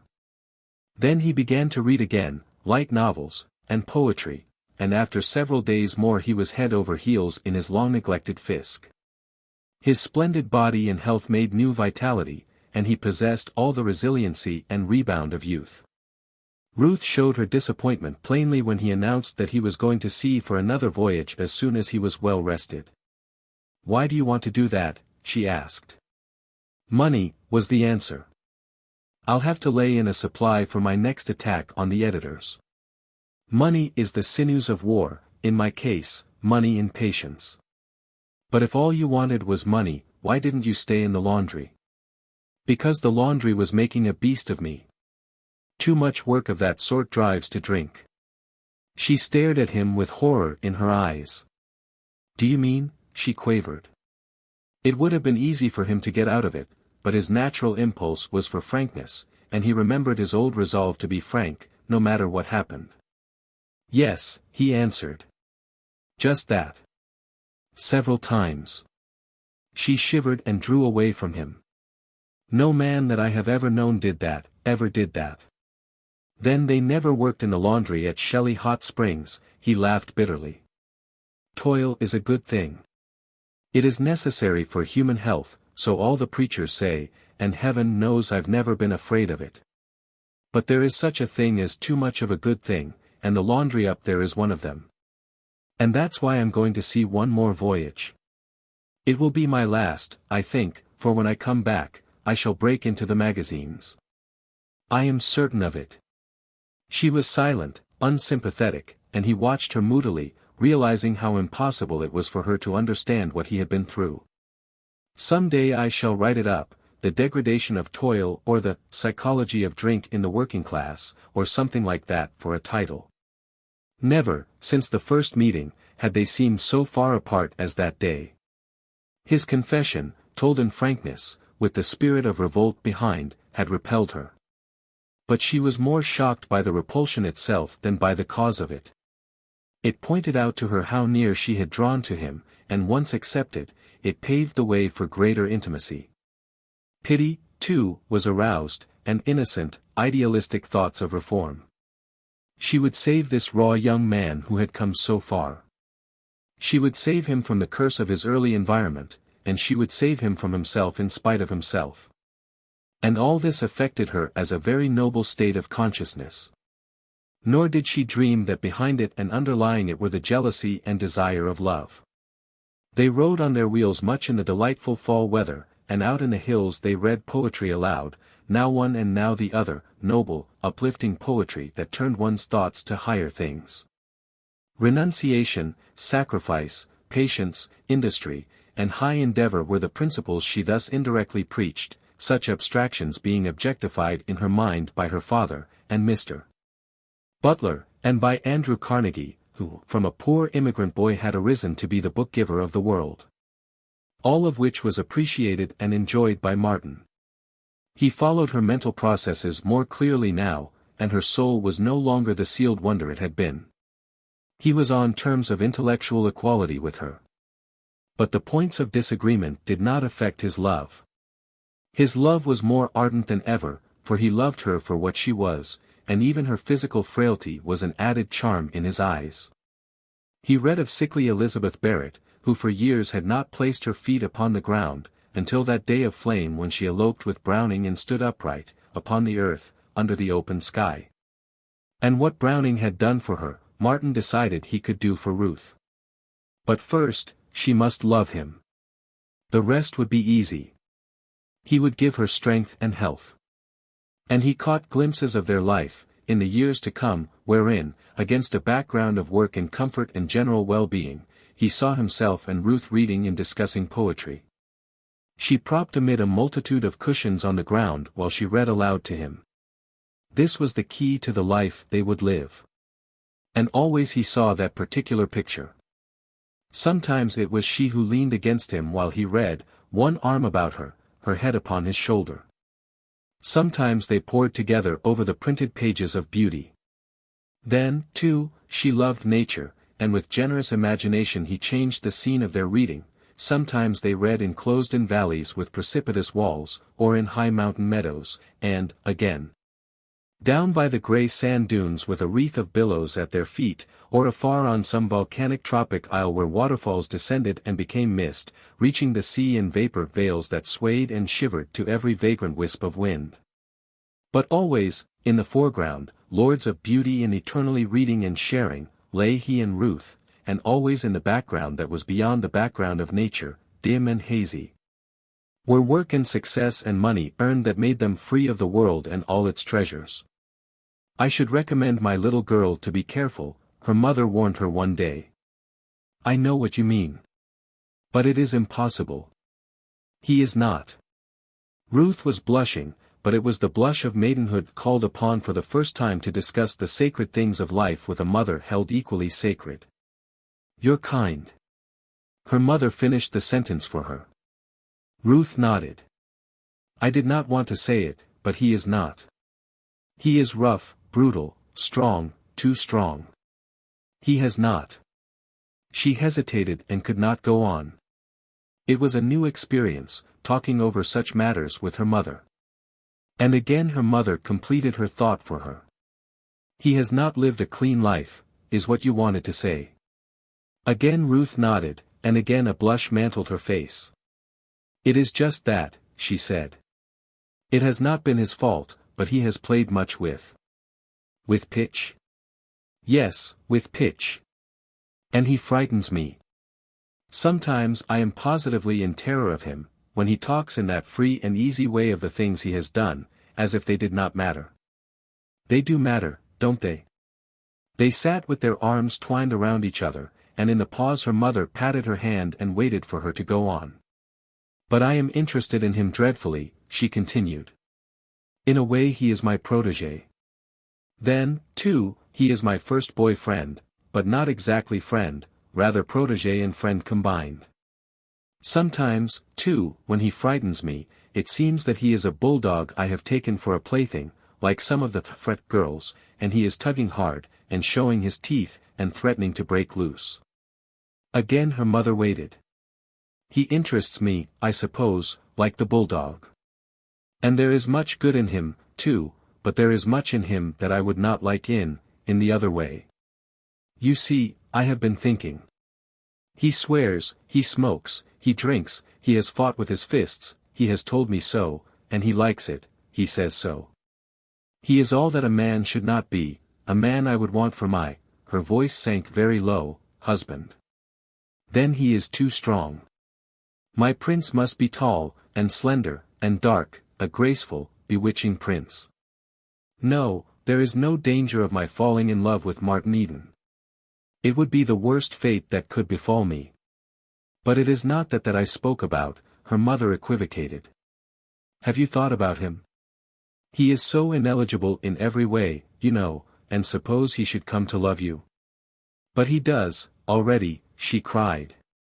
"It was to be expected, Mrs. Morse said gently. "How could it be otherwise with anyone who knew you?" "Olney hates me," she exclaimed passionately. "And I hate Olney. I feel always like a cat when he is around. I feel that I must be nasty to him, and even when I don't happen to feel that way, why, he's nasty to me, anyway. But I am happy with Martin Eden. No one ever loved me before, no man, I mean, in that way. And it is sweet to be loved, that way. You know what I mean, mother dear. It is sweet to feel that you are really and truly a woman." She buried her face in her mother's lap, sobbing.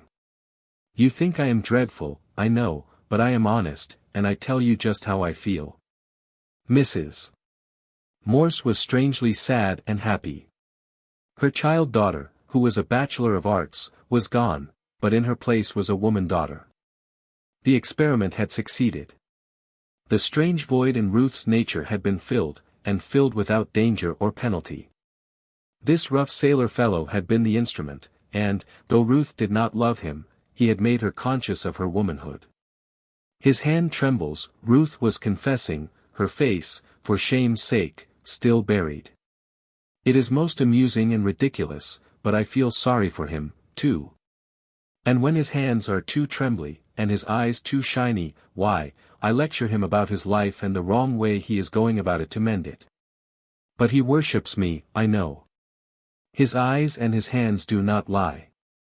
And it makes me feel grown up, the thought of it, the very thought of it, and I feel that I am possessed of something that is by rights my own, that makes me like the other girls, and young women. And then, too, I knew that I was not like them before, and I knew that it worried you. You thought you did not let me know that dear worry of yours, but I did, and I wanted to make good, as Martin Eden says." It was a holy hour for mother and daughter, and their eyes were wet as they talked on in the twilight, Ruth all white innocence and frankness, her mother sympathetic, receptive, yet calmly explaining and guiding. "He is 4 years younger than you," she said. "He has no place in the world.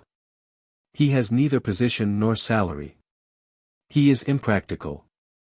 Loving you, he should, in the name of common sense, be doing something that would give him the right to marry, instead of paltering around with those stories of his and with childish dreams. Martin Eden, I am afraid, will never grow up. He does not take to responsibility in a man's work in the world like your father did, or like all our friends, Mr. Butler for one. Martin Eden, I am afraid, will never be a money earner. And this world is so ordered that money is necessary to happiness. Oh, no, not these swollen fortunes, but enough of money to permit of common comfort and decency. He has never spoken. He has not breathed a word. He has not attempted to. But if he did, I would not let him, because, you see, I do not love him. I am glad of that. I should not care to see my daughter, my one daughter, who is so clean and pure, love a man like him. There are noble men in the world who are clean and true and manly. Wait for them. You will find one some day, and you will love him and be loved by him, and you will be happy with him as your father and I have been happy with each other. And there is one thing you must always carry in mind. Yes, mother. Mrs. Morse's voice was low and sweet as she said, and that is the children. I have thought about them, Ruth confessed, remembering the wanton thoughts that had vexed her in the past, her face again red with maiden shame that she should be telling such things. And it is that, the children, that makes Mr. Eden impossible, Mrs. Morse went on incisively. Their heritage must be clean, and he is, I am afraid, not clean. Your father has told me of sailors' lives, and you understand. Ruth pressed her mother's hand in assent, feeling that she really did understand, though her conception was of something vague, remote, and terrible that was beyond the scope of imagination. You know I do nothing without telling you, she began. Only, sometimes you must ask me, like this time. I wanted to tell you, but I did not know how. It is false modesty, I know it is that, but you can make it easy for me. Sometimes, like this time, you must ask me, you must give me a chance. Why, mother, you are a woman, too, she cried exultantly, as they stood up, catching her mother's hands and standing erect, facing her in the twilight, conscious of a strangely sweet equality between them. I should never have thought of you in that way if we had not had this talk. I had to learn that I was a woman to know that you were one, too. We are women together, her mother said, drawing her to her and kissing her. We are women together, she repeated, as they went out of the room, their arms around each other's waists, their hearts swelling with a new sense of companionship. Our little girl has become a woman, Mrs. Morse said proudly to her husband an hour later. That means, he said, after a long look at his wife, that means she is in love. No, but that she is loved, was the smiling rejoinder. The experiment has succeeded. She is awakened at last. Then we'll have to get rid of him. Mr. Morse spoke briskly, in matter-of-fact, business-like tones. But his wife shook her head. It will not be necessary. Ruth says he is going to sea in a few days. When he comes back, she will not be here. We will send her to Aunt Clara's. And, besides, a year in the East, with the change in climate, people, ideas, and everything, is just the thing she needs. Chapter 20. The desire to write was stirring in Martin once more. Stories and poems were springing into spontaneous creation in his brain, and he made notes of them against the future time when he would give them expression. But he did not write. This was his little vacation. He had resolved to devote it to rest and love, and in both matters he prospered. He was soon spilling over with vitality, and each day he saw Ruth, at the moment of meeting, she experienced the old shock of his strength and health. Be careful, her mother warned her once again. I am afraid you are seeing too much of Martin Eden. But Ruth laughed from security. She was sure of herself, and in a few days he would be off to sea. Then, by the time he returned, she would be away on her visit east. There was a magic, however, in the strength and health of Martin. He, too, had been told of her contemplated eastern trip, and he felt the need for haste. Yet he did not know how to make love to a girl like Ruth. Then, too, he was handicapped by the possession of a great fund of experience with girls and women who had been absolutely different from her. They had known about love and life and flirtation, while she knew nothing about such things. Her prodigious innocence appalled him, freezing on his lips all ardors of speech, and convincing him, in spite of himself, of his own unworthiness. Also he was handicapped in another way. He had himself never been in love before. He had liked women in that turgid past of his, and been fascinated by some of them, but he had not known what it was to love them. He had whistled in a masterful, careless way, and they had come to him. They had been diversions, incidents, part of the game men play, but a small part at most. And now, and for the first time, he was a suppliant, tender and timid and doubting. He did not know the way of love, nor its speech, while he was frightened at his loved one's clear innocence. In the course of getting acquainted with a varied world, whirling on through the ever-changing phases of it, he had learned a rule of conduct which was to the effect that when one played a strange game, he should let the other fellow play first. This had stood him in good stead 1,000 times and trained him as an observer as well. He knew how to watch the thing that was strange, and to wait for a weakness, for a place of entrance, to divulge itself. It was like sparring for an opening in fist-fighting. And when such an opening came, he knew by long experience to play for it and to play hard. So he waited with Ruth and watched, desiring to speak his love but not daring. He was afraid of shocking her, and he was not sure of himself. Had he but known it, he was following the right course with her. Love came into the world before articulate speech, and in its own early youth it had learned ways and means that it had never forgotten. It was in this old, primitive way that Martin wooed Ruth. He did not know he was doing it at first, though later he divined it. The touch of his hand on hers was vastly more potent than any word he could utter, the impact of his strength on her imagination was more alluring than the printed poems and spoken passions of 1,000 generations of lovers. Whatever his tongue could express would have appealed, in part, to her judgment, but the touch of hand, the fleeting contact, made its way directly to her instinct. Her judgment was as young as she, but her instincts were as old as the race and older. They had been young when love was young, and they were wiser than convention and opinion and all the newborn things. So her judgment did not act. There was no call upon it, and she did not realize the strength of the appeal Martin made from moment to her love nature. That he loved her, on the other hand, was as clear as day, and she consciously delighted in beholding his love manifestations, the glowing eyes with their tender lights, the trembling hands, and the never-failing swarthy flush that flooded darkly under his sunburn. She even went farther, in a timid way inciting him, but doing it so delicately that he never suspected, and doing it half-consciously, so that she scarcely suspected herself. She thrilled with these proofs of her power that proclaimed her a woman, and she took an Eve-like delight in tormenting him and playing upon him. Tongue-tied by inexperience and by excess of ardor, wooing unwittingly and awkwardly, Martin continued his approach by contact. The touch of his hand was pleasant to her, and something deliciously more than pleasant. Martin did not know it, but he did know that it was not distasteful to her. Not that they touched hands often, save at meeting and parting. But that in handling the bicycles, in strapping on the books of verse they carried into the hills, and in conning the pages of books side by side, there were opportunities for hand to stray against hand. And there were opportunities, too, for her hair to brush his cheek, and for shoulder to touch shoulder, as they leaned together over the beauty of the books. She smiled to herself at vagrant impulses which arose from nowhere and suggested that she rumple his hair. While he desired greatly, when they tired of reading, to rest his head in her lap and dream with closed eyes about the future that was to be theirs.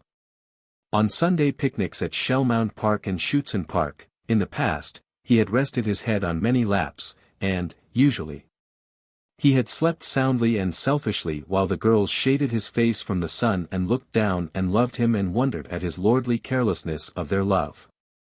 To rest his head in a girl's lap had been the easiest thing in the world until now, and now he found Ruth's lap inaccessible and impossible.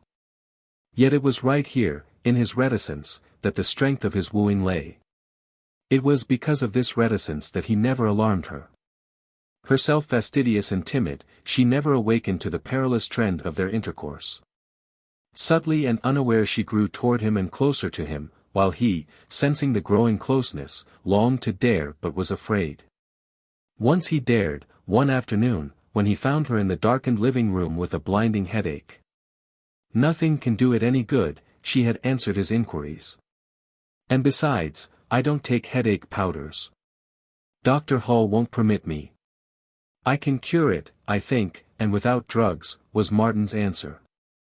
"I am not sure, of course, but I'd like to try. It's simply massage.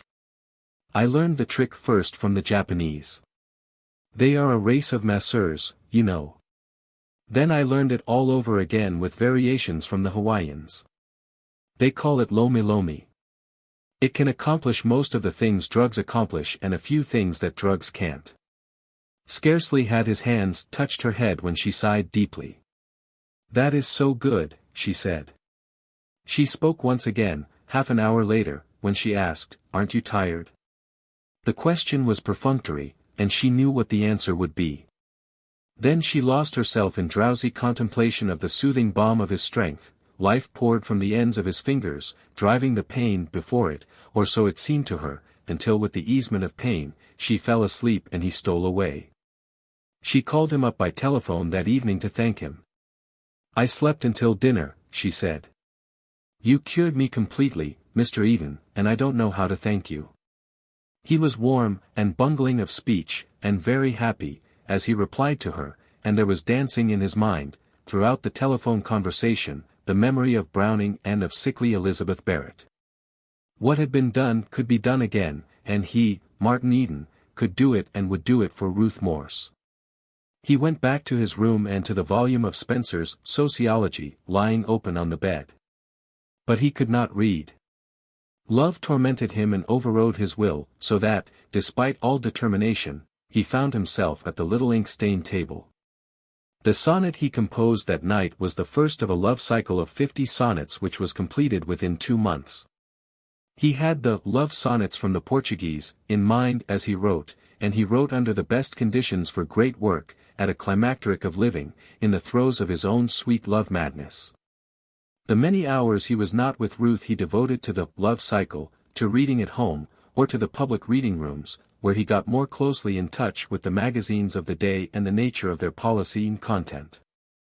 The hours he spent with Ruth were maddening alike in promise and in inconclusiveness. It was a week after he cured her headache that a moonlight sail on Lake Merritt was proposed by Norman and seconded by Arthur and Olney. Martin was the only one capable of handling a boat, and he was pressed into service. Ruth sat near him in the stern, while the 3 young fellows lounged amidships, deep in a wordy wrangle over frat affairs. The moon had not yet risen, and Ruth, gazing into the starry vault of the sky and exchanging no speech with Martin, experienced a sudden feeling of loneliness. She glanced at him. A puff of wind was heeling the boat over till the deck was awash, and he, one hand on tiller and the other on main sheet, was luffing slightly, at the same time peering ahead to make out the near-lying north shore. He was unaware of her gaze, and she watched him intently, speculating fancifully about the strange warp of soul that led him, a young man with signal powers, to fritter away his time on the writing of stories and poems foredoomed to mediocrity and failure. Her eyes wandered along the strong throat, dimly seen in the starlight, and over the firm poised head, and the old desire to lay her hands upon his neck came back to her. The strength she abhorred attracted her. Her feeling of loneliness became more pronounced, and she felt tired. Her position on the healing boat irked her, and she remembered the headache he had cured and the soothing rest that resided in him. He was sitting beside her, quite beside her, and the boat seemed to tilt her toward him. Then arose in her the impulse to lean against him, to rest herself against his strength, a vague, half-formed impulse, which, even as she considered it, mastered her and made her lean toward him. Or was it the heeling of the boat? She did not know. She never knew. She knew only that she was leaning against him and that the easement and soothing rest were very good. Perhaps it had been the boat's fault, but she made no effort to retrieve it. She leaned lightly against his shoulder, but she leaned, and she continued to lean when he shifted his position to make it more comfortable for her. It was a madness, but she refused to consider the madness. She was no longer herself but a woman, with a woman's clinging need, and though she leaned ever so lightly, the need seemed satisfied. She was no longer tired. Martin did not speak. Had he, the spell would have been broken. But his reticence of love prolonged it. He was dazed and dizzy. He could not understand what was happening. It was too wonderful to be anything but a delirium. He conquered a mad desire to let go sheet and tiller and to clasp her in his arms. His intuition told him it was the wrong thing to do, and he was glad that sheet and tiller kept his hands occupied and fended off temptation. But he loved the boat less delicately, spilling the wind shamelessly from the sails so as to prolong the tack to the north shore. The shore would compel him to go about, and the contact would be broken. He sailed with skill, stopping way on the boat without exciting the notice of the wranglers, and mentally forgiving his hardest voyages in that they had made this marvelous night possible. Giving him mastery over sea and boat and wind so that he could sail with her beside him, her dear weight against him on his shoulder. When the first light of the rising moon touched the sail, illuminating the boat with pearly radiance, Ruth moved away from him. And, even as she moved, she felt him move away. The impulse to avoid detection was mutual. The episode was tacitly and secretly intimate. She sat apart from him with burning cheeks, while the full force of it came home to her. She had been guilty of something she would not have her brothers see, nor only see. Why had she done it? She had never done anything like it in her life, and yet she had been moonlight sailing with young men before. She had never desired to do anything like it. She was overcome with shame and with the mystery of her own burgeoning womanhood. She stole a glance at Martin, who was busy putting the boat about on the other tack, and she could have hated him for having made her do an immodest and shameful thing. And he, of all men. Perhaps her mother was right, and she was seeing too much of him.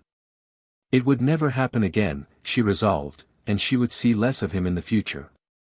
She entertained a wild idea of explaining to him the first time they were alone together, of lying to him, of mentioning casually the attack of faintness that had overpowered her just before the moon came up. Then she remembered how they had drawn mutually away before the revealing moon, and she knew he would know it for a lie. In the days that swiftly followed she was no longer herself but a strange, puzzling creature, willful over judgment and scornful of self-analysis, refusing to peer into the future or to think about herself and whither she was drifting. She was in a fever of tingling mystery, alternately frightened and charmed, and in constant bewilderment. She had one idea firmly fixed, however, which ensured her security. She would not let Martin speak his love. As long as she did this, all would be well. In a few days he would be off to sea. And even if he did speak, all would be well. It could not be otherwise, for she did not love him. Of course, it would be a painful half-hour for him, and an embarrassing half-hour for her, because it would be her first proposal.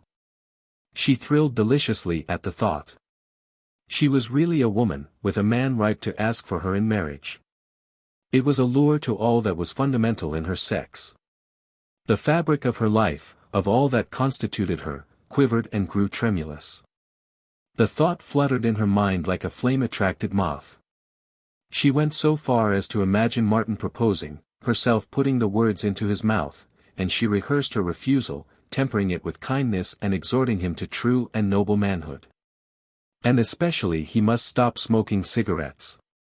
She would make a point of that. But no, she must not let him speak at all.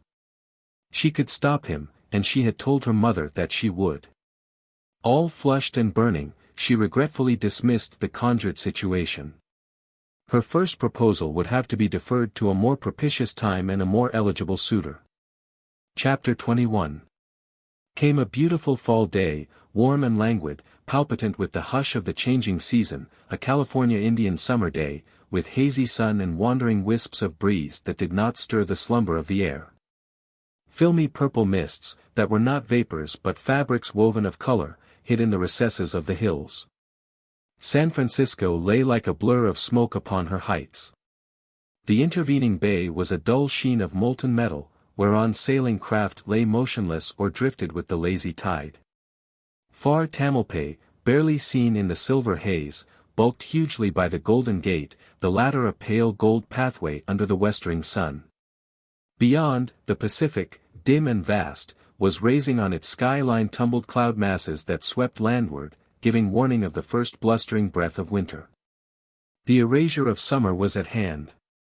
Yet summer lingered, fading and fainting among her hills, deepening the purple of her valleys, spinning a shroud of haze from waning powers and sated raptures, dying with the calm content of having lived and lived well. And among the hills, on their favorite knoll, Martin and Ruth sat side by side, their heads bent over the same pages, he reading aloud from the love sonnets of the woman who had loved Browning as it is given to few men to be loved. But the reading languished. The spell of passing beauty all about them was too strong. The golden year was dying as it had lived, a beautiful and unrepentant voluptuary, and reminiscent rapture and content freighted heavily the air. It entered into them, dreamy and languorous, weakening the fibers of resolution, suffusing the face of morality, or of judgment, with haze and purple mist. Martin felt tender and melting, and from time to time warm glows passed over him. His head was very near to hers, and when wandering phantoms of breeze stirred her hair so that it touched his face, the printed pages swam before his eyes. "I don't believe you know a word of what you are reading," she said once when he had lost his place. He looked at her with burning eyes, and was on the verge of becoming awkward, when a retort came to his lips.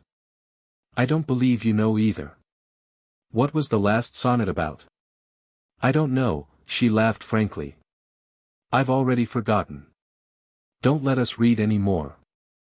The day is too beautiful. It will be our last in the hills for some time," he announced gravely.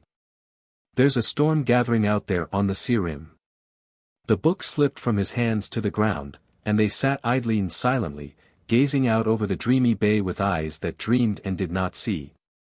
Ruth glanced sidewise at his neck. She did not lean toward him. She was drawn by some force outside of herself and stronger than gravitation, strong as destiny. It was only an inch to lean, and it was accomplished without volition on her part.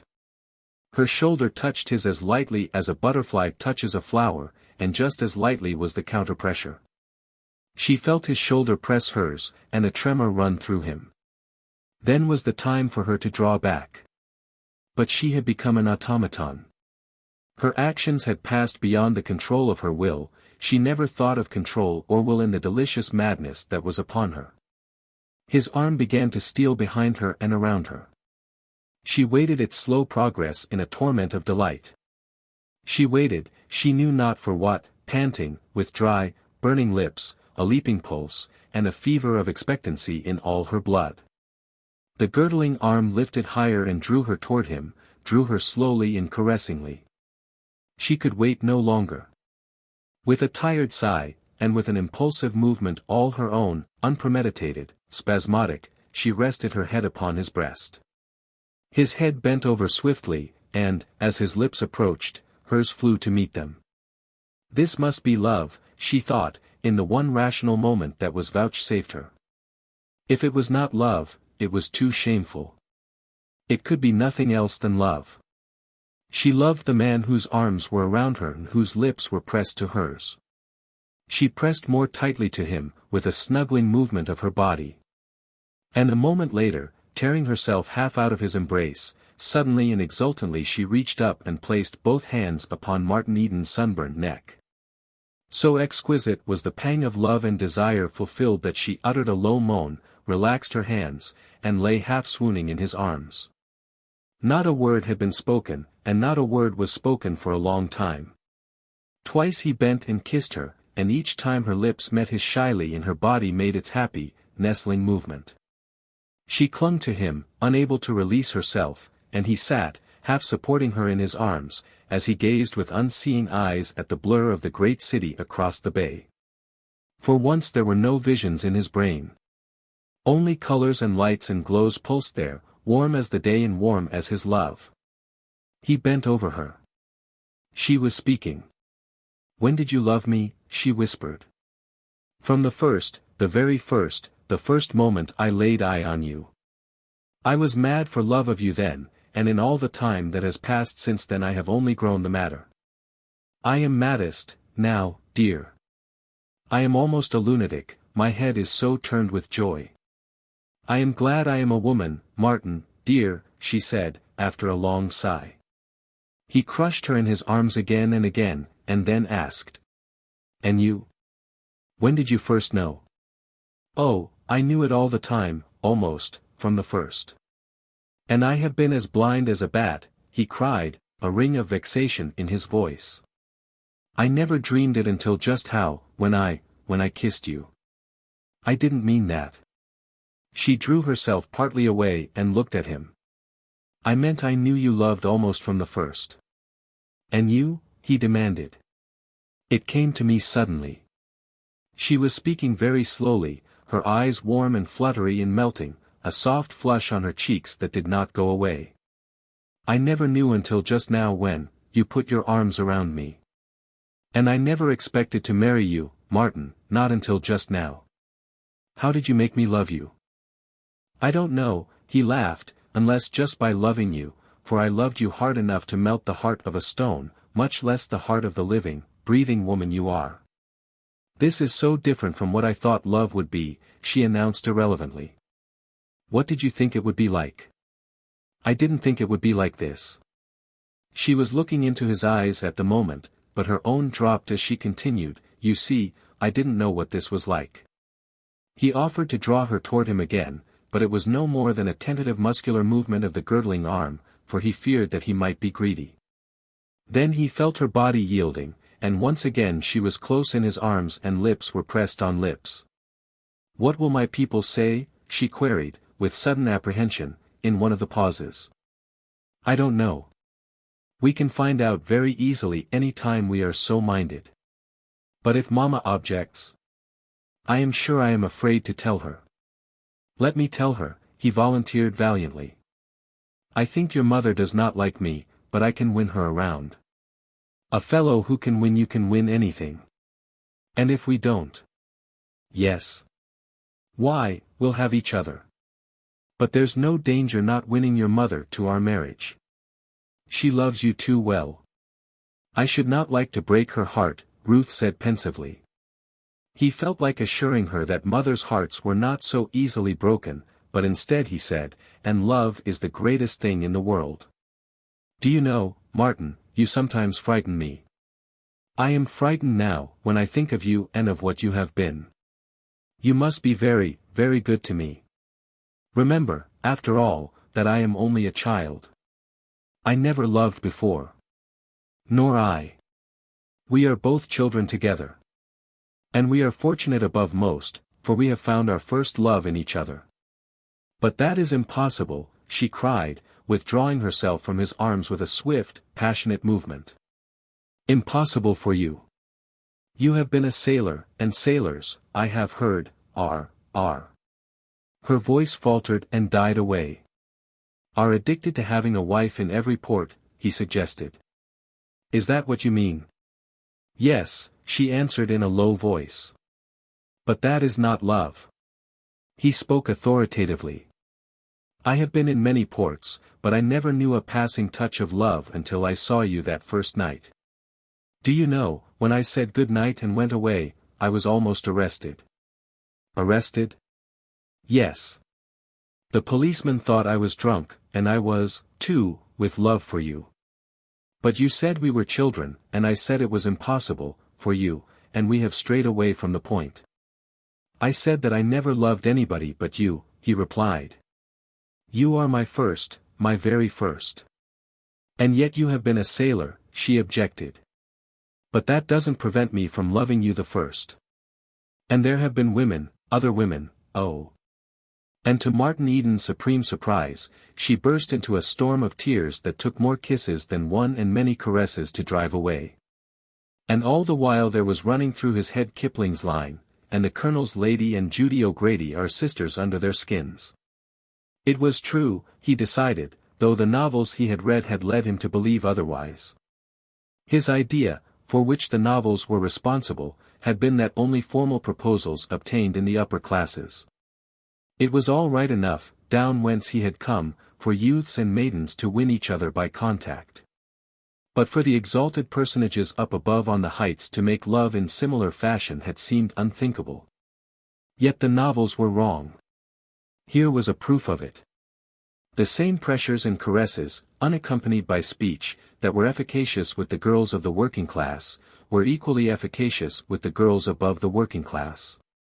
They were all of the same flesh, after all, sisters under their skins, and he might have known as much himself had he remembered his Spencer. As he held Ruth in his arms and soothed her, he took great consolation in the thought that the Colonel's lady and Judy O'Grady were pretty much alike under their skins.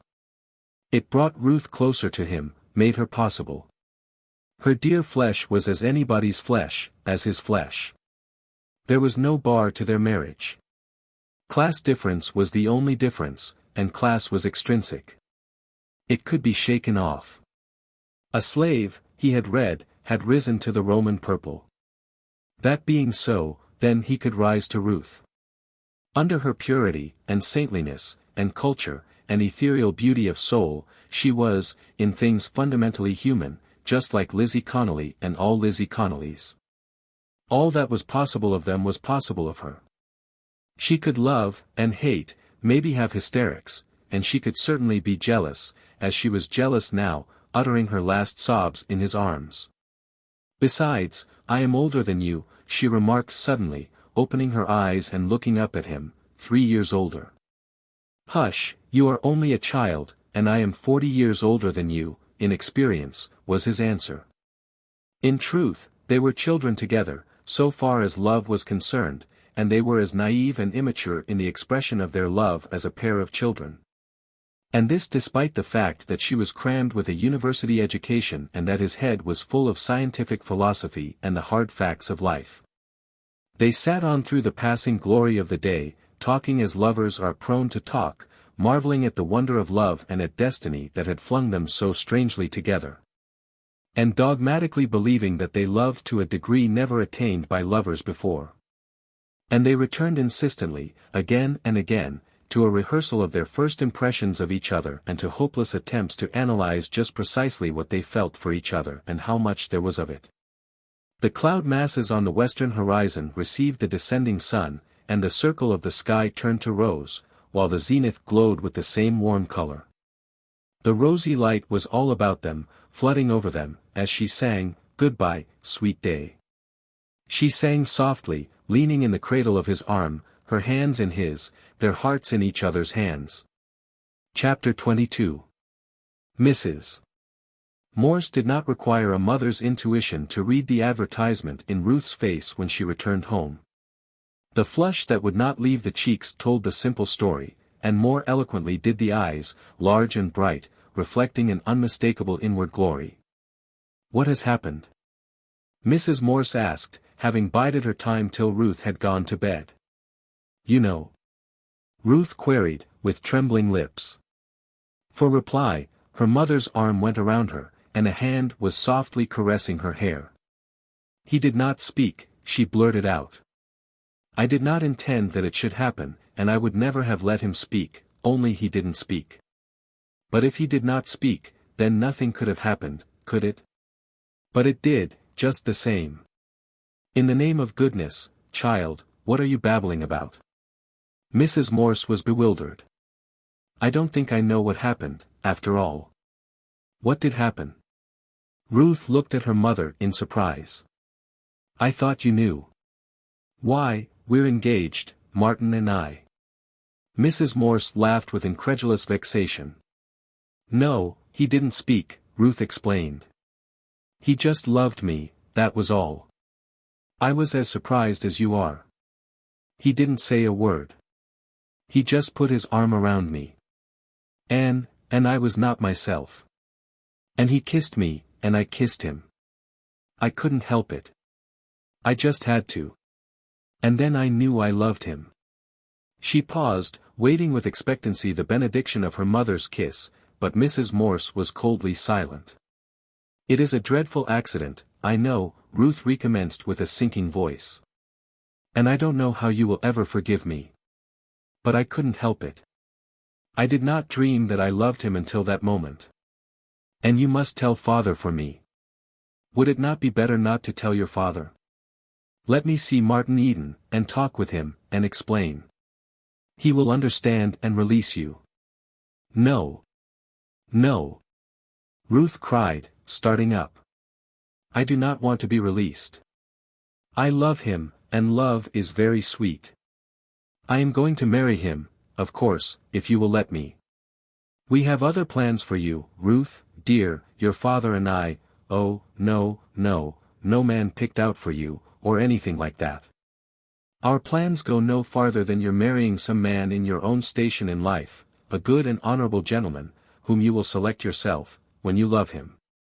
But I love Martin already, was the plaintive protest. We would not influence your choice in any way, but you are our daughter, and we could not bear to see you make a marriage such as this. He has nothing but roughness and coarseness to offer you in exchange for all that is refined and delicate in you. He is no match for you in any way. He could not support you. We have no foolish ideas about wealth, but comfort is another matter, and our daughter should at least marry a man who can give her that, and not a penniless adventurer, a sailor, a cowboy, a smuggler, and heaven knows what else, who, in addition to everything, is harebrained and irresponsible. Ruth was silent. Every word she recognized as true. He wastes his time over his writing, trying to accomplish what geniuses and rare men with college educations sometimes accomplish. A man thinking of marriage should be preparing for marriage. But not he. As I have said, and I know you agree with me, he is irresponsible. And why should he not be? It is the way of sailors. He has never learned to be economical or temperate. The spendthrift years have marked him. It is not his fault, of course, but that does not alter his nature. And have you thought of the years of licentiousness he inevitably has lived? Have you thought of that, daughter? You know what marriage means. Ruth shuddered and clung close to her mother. I have thought. Ruth waited a long time for the thought to frame itself. And it is terrible. It sickens me to think of it. I told you it was a dreadful accident, my loving him. But I can't help myself. Could you help loving father? Then it is the same with me. There is something in me, in him, I never knew it was there until today, but it is there, and it makes me love him. I never thought to love him, but, you see, I do, she concluded, a certain faint triumph in her voice. They talked long, and to little purpose, in conclusion agreeing to wait an indeterminate time without doing anything. The same conclusion was reached, a little later that night, between Mrs. Morse and her husband, after she had made due confession of the miscarriage of her plans. It could hardly have come otherwise, was Mr. Morse's judgment. This sailor fellow has been the only man she was in touch with. Sooner or later she was going to awaken anyway, and she did awaken, and lo! Here was this sailor fellow, the only accessible man at the moment, and of course she promptly loved him, or thought she did, which amounts to the same thing. Mrs. Morse took it upon herself to work slowly and indirectly upon Ruth, rather than to combat her. There would be plenty of time for this, for Martin was not in position to marry. Let her see all she wants of him, was Mr. Morse's advice. The more she knows him, the less she'll love him, I wager. And give her plenty of contrast. Make a point of having young people at the house. Young women and young men, all sorts of young men, clever men, men who have done something or who are doing things, men of her own class, gentlemen. She can gauge him by them. They will show him up for what he is. And after all, he is a mere boy of 21. Ruth is no more than a child. It is calf love with the pair of them, and they will grow out of it. So the matter rested. Within the family it was accepted that Ruth and Martin were engaged, but no announcement was made. The family did not think it would ever be necessary. Also, it was tacitly understood that it was to be a long engagement. They did not ask Martin to go to work, nor to cease writing. They did not intend to encourage him to mend himself. And he aided and abetted them in their unfriendly designs, for going to work was farthest from his thoughts. I wonder if you'll like what I have done, he said to Ruth several days later. I've decided that boarding with my sister is too expensive, and I am going to board myself. I've rented a little room out in North Oakland, retired neighborhood and all the rest, you know, and I've bought an oil burner on which to cook. Ruth was overjoyed. The oil burner especially pleased her. That was the way Mr. Butler began his start, she said. Martin frowned inwardly at the citation of that worthy gentleman, and went on, I put stamps on all my manuscripts and started them off to the editors again. Then today I moved in, and tomorrow I start to work. A position, she cried, betraying the gladness of her surprise in all her body, nestling closer to him, pressing his hand, smiling. And you never told me. What is it? He shook his head. I meant that I was going to work at my writing. Her face fell, and he went on hastily. Don't misjudge me. I am not going in this time with any iridescent ideas. It is to be a cold, prosaic, matter-of-fact business proposition. It is better than going to sea again, and I shall earn more money than any position in Oakland can bring an unskilled man. You see, this vacation I have taken has given me perspective. I haven't been working the life out of my body, and I haven't been writing, at least not for publication. All I've done has been to love you and to think. I've read some, too, but it has been part of my thinking, and I have read principally magazines. I have generalized about myself, and the world, my place in it, and my chance to win to a place that will be fit for you. Also, I've been reading Spencer's Philosophy of Style, and found out a lot of what was the matter with me, or my writing, rather, and for that matter with most of the writing that is published every month in the magazines. But the upshot of it all, of my thinking and reading and loving, is that I am going to move to Grub Street. I shall leave masterpieces alone and do hack work, jokes, paragraphs, feature articles, humorous verse, and society verse, all the rot for which there seems so much demand. Then there are the newspaper syndicates, and the newspaper short story syndicates, and the syndicates for the Sunday supplements. I can go ahead and hammer out the stuff they want, and earn the equivalent of a good salary by it. There are freelances, you know, who earn as much as $400 or $500 a month. I don't care to become as they, but I'll earn a good living, and have plenty of time to myself, which I wouldn't have in any position. Then, I'll have my spare time for study and for real work. In between the grind I'll try my hand at masterpieces, and I'll study and prepare myself for the writing of masterpieces. Why, I am amazed at the distance I have come already. When I first tried to write, I had nothing to write about except a few paltry experiences which I neither understood nor appreciated. But I had no thoughts. I really didn't. I didn't even have the words with which to think. My experiences were so many meaningless pictures. But as I began to add to my knowledge, and to my vocabulary, I saw something more in my experiences than mere pictures. I retained the pictures and I found their interpretation. That was when I began to do good work, when I wrote Adventure, Joy, The Pot, The Wine of Life, The Jostling Street, The Love Cycle, and The Sea Lyrics. I shall write more like them, and better, but I shall do it in my spare time. My feet are on the solid earth, now. Hack work and income first, masterpieces afterward. Just to show you, I wrote half a dozen jokes last night for the comic weeklies. And just as I was going to bed, the thought struck me to try my hand at a triolet, a humorous one, and inside an hour I had written 4. They ought to be worth $1 apiece. $4 right there for a few afterthoughts on the way to bed. Of course it's all valueless, just so much dull and sordid plotting, but it is no more dull and sordid than keeping books at $60 a month, adding up endless columns of meaningless figures until one dies.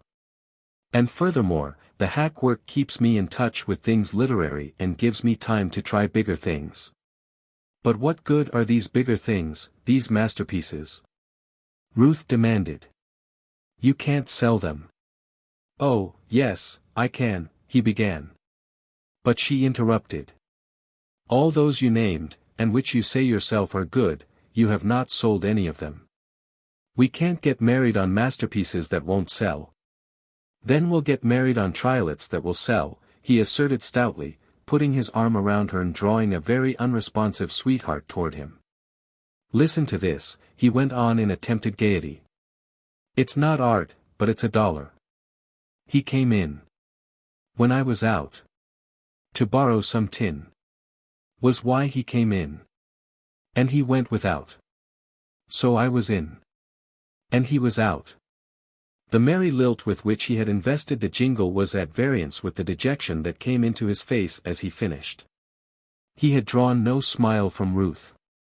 She was looking at him in an earnest and troubled way. "It may be $1, she said, "but it is a jester's dollar, the fee of a clown. Don't you see, Martin, the whole thing is lowering. I want the man I love and honor to be something finer and higher than a perpetrator of jokes and doggerel. You want him to be like, say Mr. Butler," he suggested. "I know you don't like Mr. Butler," she began. "Mr. Butler's all right," he interrupted. "It's only his indigestion I find fault with. But to save me I can't see any difference between writing jokes or comic verse and running a typewriter, taking dictation, or keeping sets of books. It is all a means to an end. Your theory is for me to begin with keeping books in order to become a successful lawyer or man of business. Mine is to begin with hack work and develop into an able author." "There is a difference," she insisted. "What is it?" "Why, your good work, what you yourself call good, you can't sell. You have tried, you know that, but the editors won't buy it." "Give me time, dear," he pleaded. "The hack work is only makeshift, and I don't take it seriously. Give me 2 years. I shall succeed in that time, and the editors will be glad to buy my good work. I know what I am saying, I have faith in myself. I know what I have in me, I know what literature is, now. I know the average rot that is poured out by a lot of little men, and I know that at the end of 2 years I shall be on the highroad to success. As for business, I shall never succeed at it. I am not in sympathy with it. It strikes me as dull, and stupid, and mercenary, and tricky. Anyway, I am not adapted for it. I'd never get beyond a clerkship, and how could you and I be happy on the paltry earnings of a clerk? I want the best of everything in the world for you, and the only time when I won't want it will be when there is something better. And I'm going to get it, going to get all of it. The income of a successful author makes Mr. Butler look cheap. A bestseller will earn anywhere between $50,000 and $100,000, sometimes more and sometimes less, but, as a rule, pretty close to those figures." She remained silent, her disappointment was apparent. "Well?" he asked. "I had hoped and planned otherwise. I had thought, and I still think, that the best thing for you would be to study shorthand, you already know typewriting, and go into father's office. You have a good mind, and I am confident you would succeed as a lawyer." Chapter 23. That Ruth had little faith in his power as a writer, did not alter her nor diminish her in Martin's eyes. In the breathing spell of the vacation he had taken, he had spent many hours in self-analysis, and thereby learned much of himself. He had discovered that he loved beauty more than fame, and that what desire he had for fame was largely for Ruth's sake. It was for this reason that his desire for fame was strong. He wanted to be great in the world's eyes. To make good, as he expressed it, in order that the woman he loved should be proud of him and deem him worthy. As for himself, he loved beauty passionately, and the joy of serving her was to him sufficient wage. And more than beauty he loved Ruth. He considered love the finest thing in the world.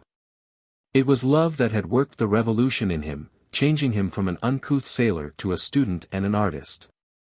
Therefore, to him, the finest and greatest of the three, greater than learning and artistry, was love. Already he had discovered that his brain went beyond Ruth's, just as it went beyond the brains of her brothers, or the brain of her father. In spite of every advantage of university training, and in the face of her bachelorship of arts, his power of intellect overshadowed hers. And his year or so of self-study and equipment gave him a mastery of the affairs of the world and art and life that she could never hope to possess. All this he realized, but it did not affect his love for her, nor her love for him. Love was too fine and noble, and he was too loyal a lover for him to besmirch love with criticism. What did love have to do with Ruth's divergent views on art, right conduct, the French Revolution, or equal suffrage? They were mental processes, but love was beyond reason, it was superrational. He could not belittle love. He worshipped it. Love lay on the mountaintops beyond the valley land of reason. It was a sublimated condition of existence, the topmost peak of living, and it came rarely.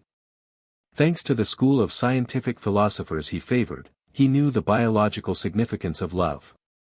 But by a refined process of the same scientific reasoning he reached the conclusion that the human organism achieved its highest purpose in love, that love must not be questioned, but must be accepted as the highest guerdon of life.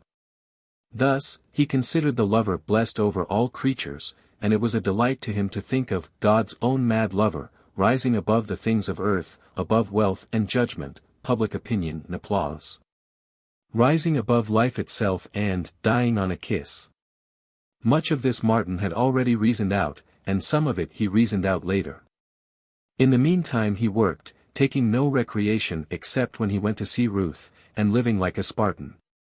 He paid $2.50 a month rent for the small room he got from his Portuguese landlady, Maria Silva, a virago and a widow, hard-working and harsher-tempered, rearing her large brood of children somehow, and drowning her sorrow and fatigue at irregular intervals in a gallon of the thin, sour wine that she bought from the corner grocery and saloon for 15 cents.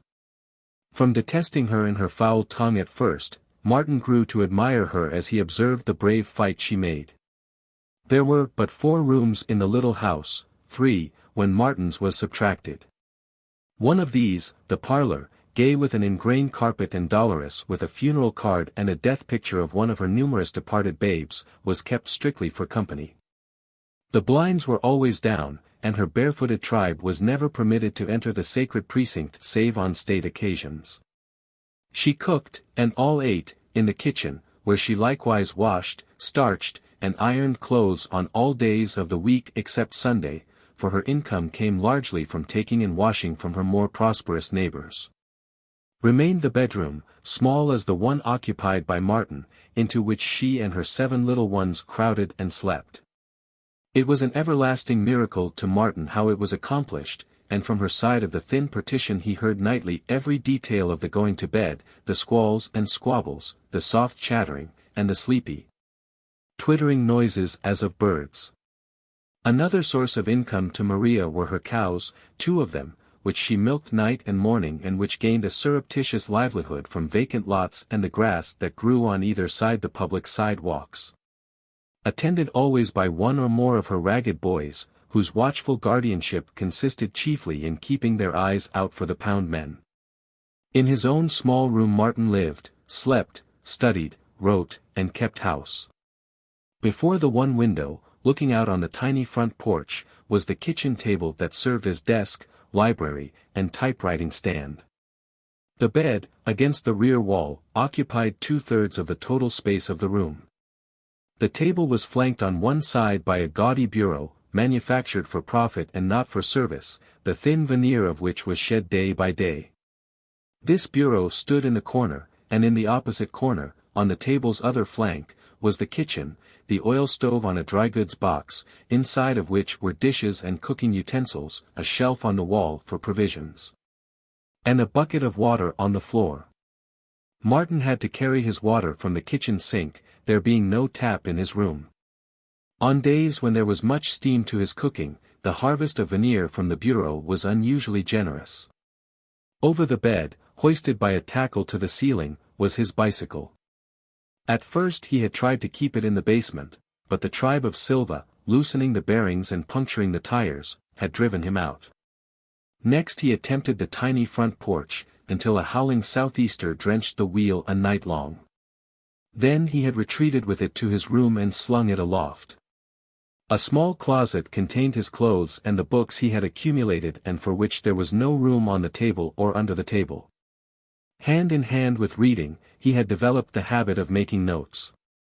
And so copiously did he make them that there would have been no existence for him in the confined quarters had he not rigged several clotheslines across the room on which the notes were hung.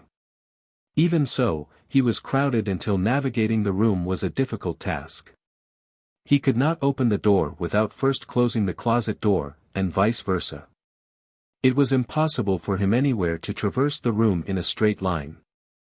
To go from the door to the head of the bed was a zigzag course that he was never quite able to accomplish in the dark without collisions. Having settled the difficulty of the conflicting doors, he had to steer sharply to the right to avoid the kitchen. Next, he sheered to the left, to escape the foot of the bed. But this sheer, if too generous, brought him against the corner of the table. With a sudden twitch and lurch, he terminated the sheer and bore off to the right along a sort of canal, one bank of which was the bed, the other the table. When the one chair in the room was at its usual place before the table, the canal was unnavigable. When the chair was not in use, it reposed on top of the bed, though sometimes he sat on the chair when cooking, reading a book while the water boiled, and even becoming skillful enough to manage a paragraph or two while steak was frying. Also, so small was the little corner that constituted the kitchen, he was able, sitting down, to reach anything he needed. In fact, it was expedient to cook sitting down; standing up, he was too often in his own way. In conjunction with a perfect stomach that could digest anything, he possessed knowledge of the various foods that were at the same time nutritious and cheap. Pea soup was a common article in his diet, as well as potatoes and beans, the latter large and brown and cooked in Mexican style. Rice, cooked as American housewives never cook it and can never learn to cook it, appeared on Martin's table at least once a day. Dried fruits were less expensive than fresh, and he had usually a pot of them, cooked and ready at hand, for they took the place of butter on his bread. Occasionally he graced his table with a piece of round steak, or with a soup bone. Coffee, without cream or milk, he had twice a day, in the evening substituting tea, but both coffee and tea were excellently cooked. There was need for him to be economical. His vacation had consumed nearly all he had earned in the laundry, and he was so far from his market that weeks must elapse before he could hope for the first returns from his hack work. Except at such times as he saw Ruth, or dropped in to see his sister Gertrude, he lived a recluse, in each day accomplishing at least 3 days' labor of ordinary men. He slept a scant 5 hours, and only one with a constitution of iron could have held himself down, as Martin did, day after day, to 19 consecutive hours of toil. He never lost a moment. On the looking-glass were lists of definitions and pronunciations; when shaving, or dressing, or combing his hair, he conned these lists over. Similar lists were on the wall over the oil stove, and they were similarly conned while he was engaged in cooking or in washing the dishes. New lists continually displaced the old ones. Every strange or partly familiar word encountered in his reading was immediately jotted down, and later, when a sufficient number had been accumulated, were typed and pinned to the wall or looking-glass. He even carried them in his pockets, and reviewed them at odd moments on the street, or while waiting in butcher shop or grocery to be served. He went farther in the matter. Reading the works of men who had arrived, he noted every result achieved by them, and worked out the tricks by which they had been achieved, the tricks of narrative, of exposition, of style, the points of view, the contrasts, the epigrams. And of all these he made lists for study. He did not ape. He sought principles. He drew up lists of effective and fetching mannerisms, till out of many such, culled from many writers, he was able to induce the general principle of mannerism, and, thus equipped, to cast about for new and original ones of his own, and to weigh and measure and appraise them properly. In similar manner he collected lists of strong phrases, the phrases of living language, phrases that bit like acid and scorched like flame, or that glowed and were mellow and luscious in the midst of the arid desert of common speech. He sought always for the principle that lay behind and beneath. He wanted to know how the thing was done; after that he could do it for himself. He was not content with the fair face of beauty. He dissected beauty in his crowded little bedroom laboratory, where cooking smells alternated with the outer bedlam of the Silva tribe, and, having dissected and learned the anatomy of beauty, he was nearer being able to create beauty itself. He was so made that he could work only with understanding. He could not work blindly, in the dark, ignorant of what he was producing and trusting to chance and the star of his genius that the effect produced should be right and fine. He had no patience with chance effects. He wanted to know why and how. His was deliberate creative genius, and, before he began a story or poem, the thing itself was already alive in his brain, with the end in sight and the means of realizing that end in his conscious possession. Otherwise the effort was doomed to failure. On the other hand, He appreciated the chance effects in words and phrases that came lightly and easily into his brain, and that later stood all tests of beauty and power and developed tremendous and incommunicable connotations. Before such he bowed down and marveled, knowing that they were beyond the deliberate creation of any man.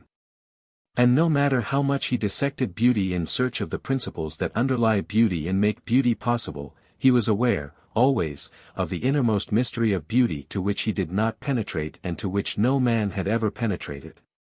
He knew full well, from his Spencer, that man can never attain ultimate knowledge of anything, and that the mystery of beauty was no less than that of life, nay, more, that the fibers of beauty and life were intertwisted.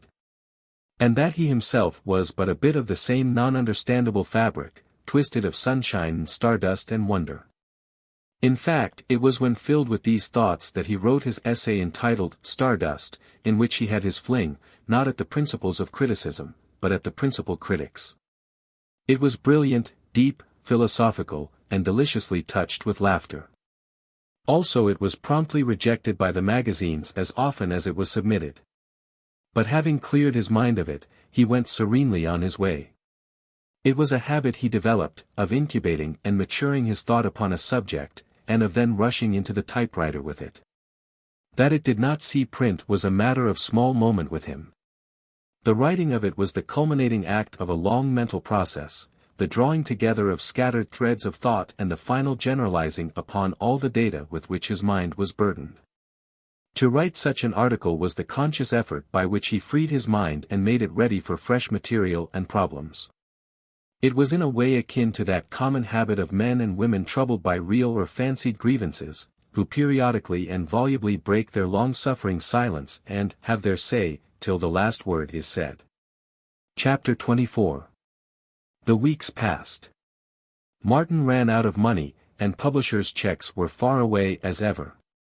All his important manuscripts had come back and been started out again, and his hackwork fared no better. His little kitchen was no longer graced with a variety of foods. Caught in the pinch with a part sack of rice and a few pounds of dried apricots, rice and apricots was his menu 3 times a day for 5 days hand-running. Then he startled to realize on his credit. The Portuguese grocer, to whom he had hitherto paid cash, called a halt when Martin's bill reached the magnificent total of $3.85.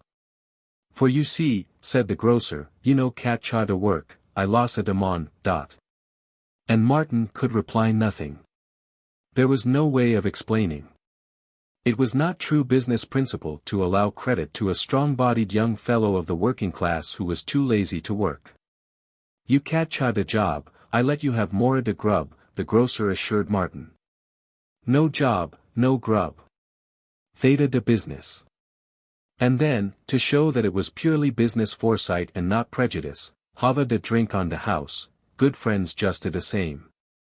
So Martin drank, in his easy way, to show that he was good friends with the house, and then went supperless to bed. The fruit store, where Martin had bought his vegetables, was run by an American whose business principles were so weak that he let Martin run a bill of $5 before stopping his credit. The baker stopped at $2, and the butcher at $4. Martin added his debts and found that he was possessed of a total credit in all the world of $14.85. He was up with his typewriter rent, but he estimated that he could get 2 months' credit on that, which would be $8. When that occurred, he would have exhausted all possible credit. The last purchase from the fruit store had been a sack of potatoes, and for a week he had potatoes, and nothing but potatoes, 3 times a day. An occasional dinner at Ruth's helped to keep strength in his body, though he found it tantalizing enough to refuse further helping when his appetite was raging at sight of so much food spread before it. Now and again, though afflicted with secret shame, he dropped in at his sister's at mealtime and ate as much as he dared, more than he dared at the Morse table. Day by day he worked on, and day by day the postman delivered to him rejected manuscripts. He had no money for stamps, so the manuscripts accumulated in a heap under the table. Came a day when for 40 hours he had not tasted food. He could not hope for a meal at Ruth's, for she was away to San Rafael on a 2 weeks' visit, and for very shame's sake he could not go to his sister's. To cap misfortune, the postman, in his afternoon round, brought him 5 returned manuscripts. Then it was that Martin wore his overcoat down into Oakland, and came back without it, but with $5 tinkling in his pocket. He paid $1 each on account to the 4 tradesmen, and in his kitchen fried steak and onions, made coffee, and stewed a large pot of prunes. And having dined, he sat down at his table desk and completed before midnight an essay which he entitled The Dignity of Usury. Having typed it out, he flung it under the table, for there had been nothing left from the $5 with which to buy stamps. Later on he pawned his watch, and still later his wheel, reducing the amount available for food by putting stamps on all his manuscripts and sending them out. He was disappointed with his hack work. Nobody cared to buy. He compared it with what he found in the newspapers, weeklies, and cheap magazines, and decided that his was better, far better, than the average, yet it would not sell. Then he discovered that most of the newspapers printed a great deal of what was called plate stuff, and he got the address of the association that furnished it. His own work that he sent in was returned, along with a stereotyped slip informing him that the staff supplied all the copy that was needed. In one of the great juvenile periodicals he noted whole columns of incident and anecdote. Here was a chance. His paragraphs were returned, and though he tried repeatedly he never succeeded in placing one. Later on, when it no longer mattered, he learned that the associate editors and sub-editors augmented their salaries by supplying those paragraphs themselves. The comic weeklies returned his jokes and humorous verse, and the light society verse he wrote for the large magazines found no abiding place. Then there was the newspaper storiette. He knew that he could write better ones than were published. Managing to obtain the addresses of 2 newspaper syndicates, he deluged them with storiettes. When he had written 20 and failed to place one of them, he ceased. And yet, from day to day, he read storiettes in the dailies and weeklies, scores and scores of storiettes, not one of which would compare with his. In his despondency, he concluded that he had no judgment whatever, that he was hypnotized by what he wrote, and that he was a self-deluded pretender. The inhuman editorial machine ran smoothly as ever. He folded the stamps in with his manuscript, dropped it into the letterbox, and from 3 weeks to a month afterward the postman came up the steps and handed him the manuscript. Surely there were no live, warm editors at the other end. It was all wheels and cogs and oil cups, a clever mechanism operated by automatons. He reached stages of despair wherein he doubted if editors existed at all. He had never received a sign of the existence of one, and from absence of judgment in rejecting all he wrote it seemed plausible that editors were myths, manufactured and maintained by office boys, typesetters, and pressmen. The hours he spent with Ruth were the only happy ones he had, and they were not all happy. He was afflicted always with a gnawing restlessness, more tantalizing than in the old days before he possessed her love. For now that he did possess her love, the possession of her was far away as ever. He had asked for 2 years, time was flying, and he was achieving nothing.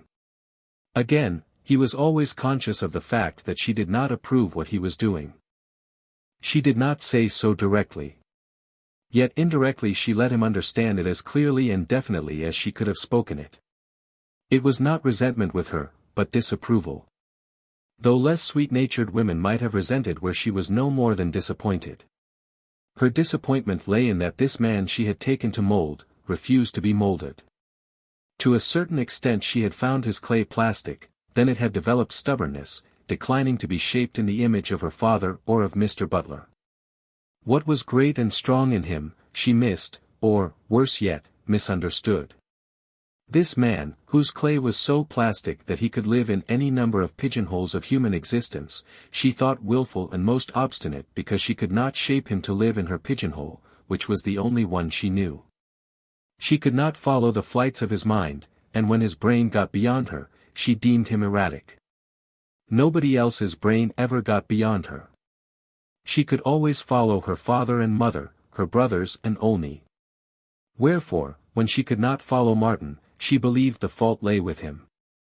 It was the old tragedy of insularity trying to serve as mentor to the universal. You worship at the shrine of the established, he told her once, in a discussion they had over Praps and Vanderwater. I grant that as authorities to quote they are most excellent, the two foremost literary critics in the United States. Every school teacher in the land looks up to Vanderwater as the dean of American criticism. Yet I read his stuff, and it seems to me the perfection of the felicitous expression of the inane. Why, he is no more than a ponderous bromide, thanks to Gelett Burgess. And Praps is no better. His Hemlock Mosses, for instance, is beautifully written. Not a comma is out of place, and the tone, is lofty, so lofty. He is the best paid critic in the United States. Though, heaven forbid. He's not a critic at all. They do criticism better in England. But the point is, they sound the popular note, and they sound it so beautifully and morally and contentedly. Their reviews remind me of a British Sunday. They are the popular mouthpieces. They back up your professors of English, and your professors of English back them up. And there isn't an original idea in any of their skulls. They know only the established, in fact, they are the established. They are weak-minded, and the established impresses itself upon them as easily as the name of the brewery is impressed on a beer bottle. And their function is to catch all the young fellows attending the university, to drive out of their minds any glimmering originality that may chance to be there, and to put upon them the stamp of the established. I think I am nearer the truth, she replied, when I stand by the established, than you are, raging around like an iconoclastic South Sea Islander. It was the missionary who did the image breaking, he laughed. And unfortunately, all the missionaries are off among the heathen, so there are none left at home to break those old images, Mr. Vanderwater and Mr. Praps. And the college professors, as well, she added. He shook his head emphatically. No. The science professors should live. They're really great. But it would be a good deed to break the heads of 9/10 of the English professors, little, microscopic-minded parrots. Which was rather severe on the professors, but which to Ruth was blasphemy. She could not help but measure the professors, neat, scholarly, in fitting clothes, speaking in well-modulated voices, breathing of culture and refinement, with this almost indescribable young fellow whom somehow she loved. Whose clothes never would fit him, whose heavy muscles told of damning toil, who grew excited when he talked, substituting abuse for calm statement and passionate utterance for cool self-possession. They at least earned good salaries and were, yes, she compelled herself to face it, were gentlemen, while he could not earn a penny, and he was not as they. She did not weigh Martin's words nor judge his argument by them. Her conclusion that his argument was wrong was reached, unconsciously, it is true, by a comparison of externals. They, the professors, were right in their literary judgments because they were successes. Martin's literary judgments were wrong because he could not sell his wares. To use his own phrase, they made good, and he did not make good. And besides, it did not seem reasonable that he should be right, he who had stood, so short a time before, in that same living room, blushing and awkward, acknowledging his introduction. Looking fearfully about him at the bric-a-brac his swinging shoulders threatened to break, asking how long since Swinburne died, and boastfully announcing that he had read Excelsior and the Psalm of Life. Unwittingly, Ruth herself proved his point that she worshipped the established. Martin followed the processes of her thoughts, but forbore to go farther. He did not love her for what she thought of Praps and Vanderwater and English professors, and he was coming to realize, with increasing conviction, that he possessed brain areas and stretches of knowledge which she could never comprehend nor know existed. In music she thought him unreasonable, and in the matter of opera not only unreasonable but willfully perverse. "How did you like it?" she asked him one night, on the way home from the opera. It was a night when he had taken her at the expense of a month's rigid economizing on food. After vainly waiting for him to speak about it, herself still tremulous and stirred by what she had just seen and heard, she had asked the question. "I liked the overture," was his answer. "It was splendid." "Yes, but the opera itself?" "That was splendid too, that is, the orchestra was, though I'd have enjoyed it more if those jumping jacks had kept quiet or gone off the stage. Ruth was aghast. You don't mean Tetralani or Barillo, she queried. All of them, the whole kit and crew. But they are great artists, she protested. They spoiled the music just the same, with their antics and unrealities. But don't you like Barillo's voice? Ruth asked. He is next to Caruso, they say. Of course I liked him, and I liked Tetralani even better. Her voice is exquisite, or at least I think so. But, Ruth stammered. I don't know what you mean, then. You admire their voices, yet say they spoiled the music. Precisely that. I'd give anything to hear them in concert, and I'd give even a bit more not to hear them when the orchestra is playing. I'm afraid I am a hopeless realist. Great singers are not great actors. To hear Barillo sing a love passage with the voice of an angel, and to hear Tetralani reply like another angel, and to hear it all accompanied by a perfect orgy of glowing and colorful music, is ravishing, most ravishing. I do not admit it. I assert it. But the whole effect is spoiled when I look at them, at Tetralani, 5 feet 10 in her stocking feet and weighing 190 pounds, and at Barillo, a scant 5 feet 4, greasy-featured, with the chest of a squat, undersized blacksmith. And at the pair of them attitudinizing, clasping their breasts, flinging their arms in the air like demented creatures in an asylum. And when I am expected to accept all this as the faithful illusion of a love scene between a slender and beautiful princess and a handsome, romantic, young prince, why, I can't accept it, that's all.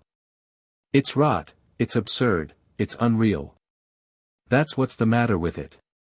It's not real. Don't tell me that anybody in this world ever made love that way. Why, if I'd made love to you in such fashion, you'd have boxed my ears. But you misunderstand, Ruth protested. Every form of art has its limitations. She was busy recalling a lecture she had heard at the university on the conventions of the arts. In painting there are only 2 dimensions to the canvas, yet you accept the illusion of 3 dimensions which the art of a painter enables him to throw into the canvas. In writing, again, the author must be omnipotent.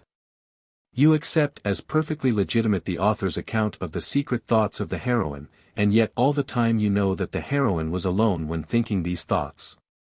And that neither the author or anyone else was capable of hearing them. And so with the stage, with sculpture, with opera, with every art form. Certain irreconcilable things must be accepted. Yes, I understood that, Martin answered. All the arts have their conventions. Ruth was surprised at his use of the word. It was as if he had studied at the university himself, instead of being ill-equipped from browsing at haphazard through the books in the library. But even the conventions must be real. Trees, painted on flat cardboard and stuck up on each side of the stage, we accept as a forest. It is a real enough convention. But, on the other hand, we would not accept a sea scene as a forest. We can't do it. It violates our senses. Nor would you, or, rather, should you, accept the ravings and writhings and agonized contortions of those 2 lunatics tonight as a convincing portrayal of love. But you don't hold yourself superior to all the judges of music, she protested. No, not for a moment. I merely maintain my right as an individual. I have just been telling you what I think, in order to explain why the elephantine gambols of Madame Tetralani spoil the orchestra for me. The world's judges of music may all be right. But I am I, and I won't subordinate my taste to the unanimous judgment of mankind. If I don't like a thing, I don't like it, that's all. And there is no reason under the sun why I should ape a liking for it just because the majority of my fellow creatures like it, or make believe they like it. I can't follow the fashions in the things I like or dislike. But music, you know, is a matter of training, Ruth argued, and opera is even more a matter of training. May it not be? That I am not trained in opera, he dashed in. She nodded. The very thing, he agreed. And I consider I am fortunate in not having been caught when I was young. If I had, I could have wept sentimental tears tonight, and the clownish antics of that precious pair would have but enhanced the beauty of their voices and the beauty of the accompanying orchestra. You are right. It's mostly a matter of training. And I am too old, now. I must have the real or nothing. An illusion that won't convince is a palpable lie, and that's what grand opera is to me when little Barillo throws a fit, clutches mighty Tetralani in his arms, also in a fit, and tells her how passionately he adores her. Again Ruth measured his thoughts by comparison of externals and in accordance with her belief in the established. Who was he that he should be right and all the cultured world wrong? His words and thoughts made no impression upon her. She was too firmly entrenched in the established to have any sympathy with revolutionary ideas. She had always been used to music, and she had enjoyed opera ever since she was a child, and all her world had enjoyed it, too. Then by what right did Martin Eden emerge, as he had so recently emerged, from his ragtime and working-class songs, and pass judgment on the world's music? She was vexed with him, and as she walked beside him she had a vague feeling of outrage. At the best, in her most charitable frame of mind, she considered the statement of his views to be a caprice, an erratic and uncalled-for prank. But when he took her in his arms at the door and kissed her good night in tender lover fashion, she forgot everything in the outrush of her own love to him. And later, on a sleepless pillow, she puzzled, as she had often puzzled of late, as to how it was that she loved so strange a man, and loved him despite the disapproval of her people. And next day Martin Eden cast hack work aside, and at white heat hammered out an essay to which he gave the title, The Philosophy of Illusion. A stamp started it on its travels, but it was destined to receive many stamps and to be started on many travels in the months that followed. Chapter 25. Maria Silva was poor, and all the ways of poverty were clear to her. Poverty, to Ruth, was a word signifying a not nice condition of existence. That was her total knowledge on the subject. She knew Martin was poor, and his condition she associated in her mind with the boyhood of Abraham Lincoln, of Mr. Butler, and of other men who had become successes. Also, while aware that poverty was anything but delectable, she had a comfortable middle-class feeling that poverty was salutary, that it was a sharp spur that urged on to success all men who were not degraded and hopeless drudges. So that her knowledge that Martin was so poor that he had pawned his watch and overcoat did not disturb her. She even considered it the hopeful side of the situation, believing that sooner or later it would arouse him and compel him to abandon his writing. Ruth never read hunger in Martin's face, which had grown lean and had enlarged the slight hollows in the cheeks. In fact, she marked the change in his face with satisfaction. It seemed to refine him, to remove from him much of the dross of flesh and the too animal-like vigor that lured her while she detested it. Sometimes, when with her, she noted an unusual brightness in his eyes, and she admired it, for it made him appear more the poet and the scholar, the things he would have liked to be and which she would have liked him to be. But Maria Silva read a different tale in the hollow cheeks and the burning eyes, and she noted the changes in them from day to day, by them following the ebb and flow of his fortunes. She saw him leave the house with his overcoat and return without it, though the day was chill and raw, and promptly she saw his cheeks fill out slightly and the fire of hunger leave his eyes. In the same way she had seen his wheel and watch go, and after each event she had seen his vigor bloom again. Likewise she watched his toils, and knew the measure of the midnight oil he burned. Work. She knew that he outdid her, though his work was of a different order. And she was surprised to behold that the less food he had, the harder he worked. On occasion, in a casual sort of way, when she thought hunger pinched hardest, she would send him in a loaf of new baking, awkwardly covering the act with banter to the effect that it was better than he could bake. And again, she would send one of her toddlers in to him with a great pitcher of hot soup, debating inwardly the while whether she was justified in taking it from the mouths of her own flesh and blood. Nor was Martin ungrateful, knowing as he did the lives of the poor, and that if ever in the world there was charity, this was it. On a day when she had filled her brood with what was left in the house, Maria invested her last 15 cents in a gallon of cheap wine. Martin, coming into her kitchen to fetch water, was invited to sit down and drink. He drank her very good health, and in return she drank his. Then she drank to prosperity in his undertakings, and he drank to the hope that James Grant would show up and pay her for his washing. James Grant was a journeyman carpenter who did not always pay his bills and who owed Maria $3. Both Maria and Martin drank the sour new wine on empty stomachs, and it went swiftly to their heads. Utterly differentiated creatures that they were lonely in their misery, and though the misery was tacitly ignored, it was the bond that drew them together. Maria was amazed to learn that he had been in the Azores, where she had lived until she was 11. She was doubly amazed that he had been in the Hawaiian Islands, whither she had migrated from the Azores with her people. But her amazement passed all bounds when he told her he had been on Maui, the particular island whereon she had attained womanhood and married. Kahului, where she had first met her husband, he, Martin, had been there twice. Yes, she remembered the sugar steamers, and he had been on them. Well, it was a small world. And Wailuku. That place, too. Did he know the head Luna of the plantation? Yes, and had had a couple of drinks with him. And so they reminisced and drowned their hunger in the raw, sour wine. To Martin the future did not seem so dim. Success trembled just before him. He was on the verge of clasping it. Then he studied the deep-lined face of the toil-worn woman before him, remembered her soups and loaves of new baking, and felt spring up in him the warmest gratitude and philanthropy. "Maria," he exclaimed suddenly. "What would you like to have?"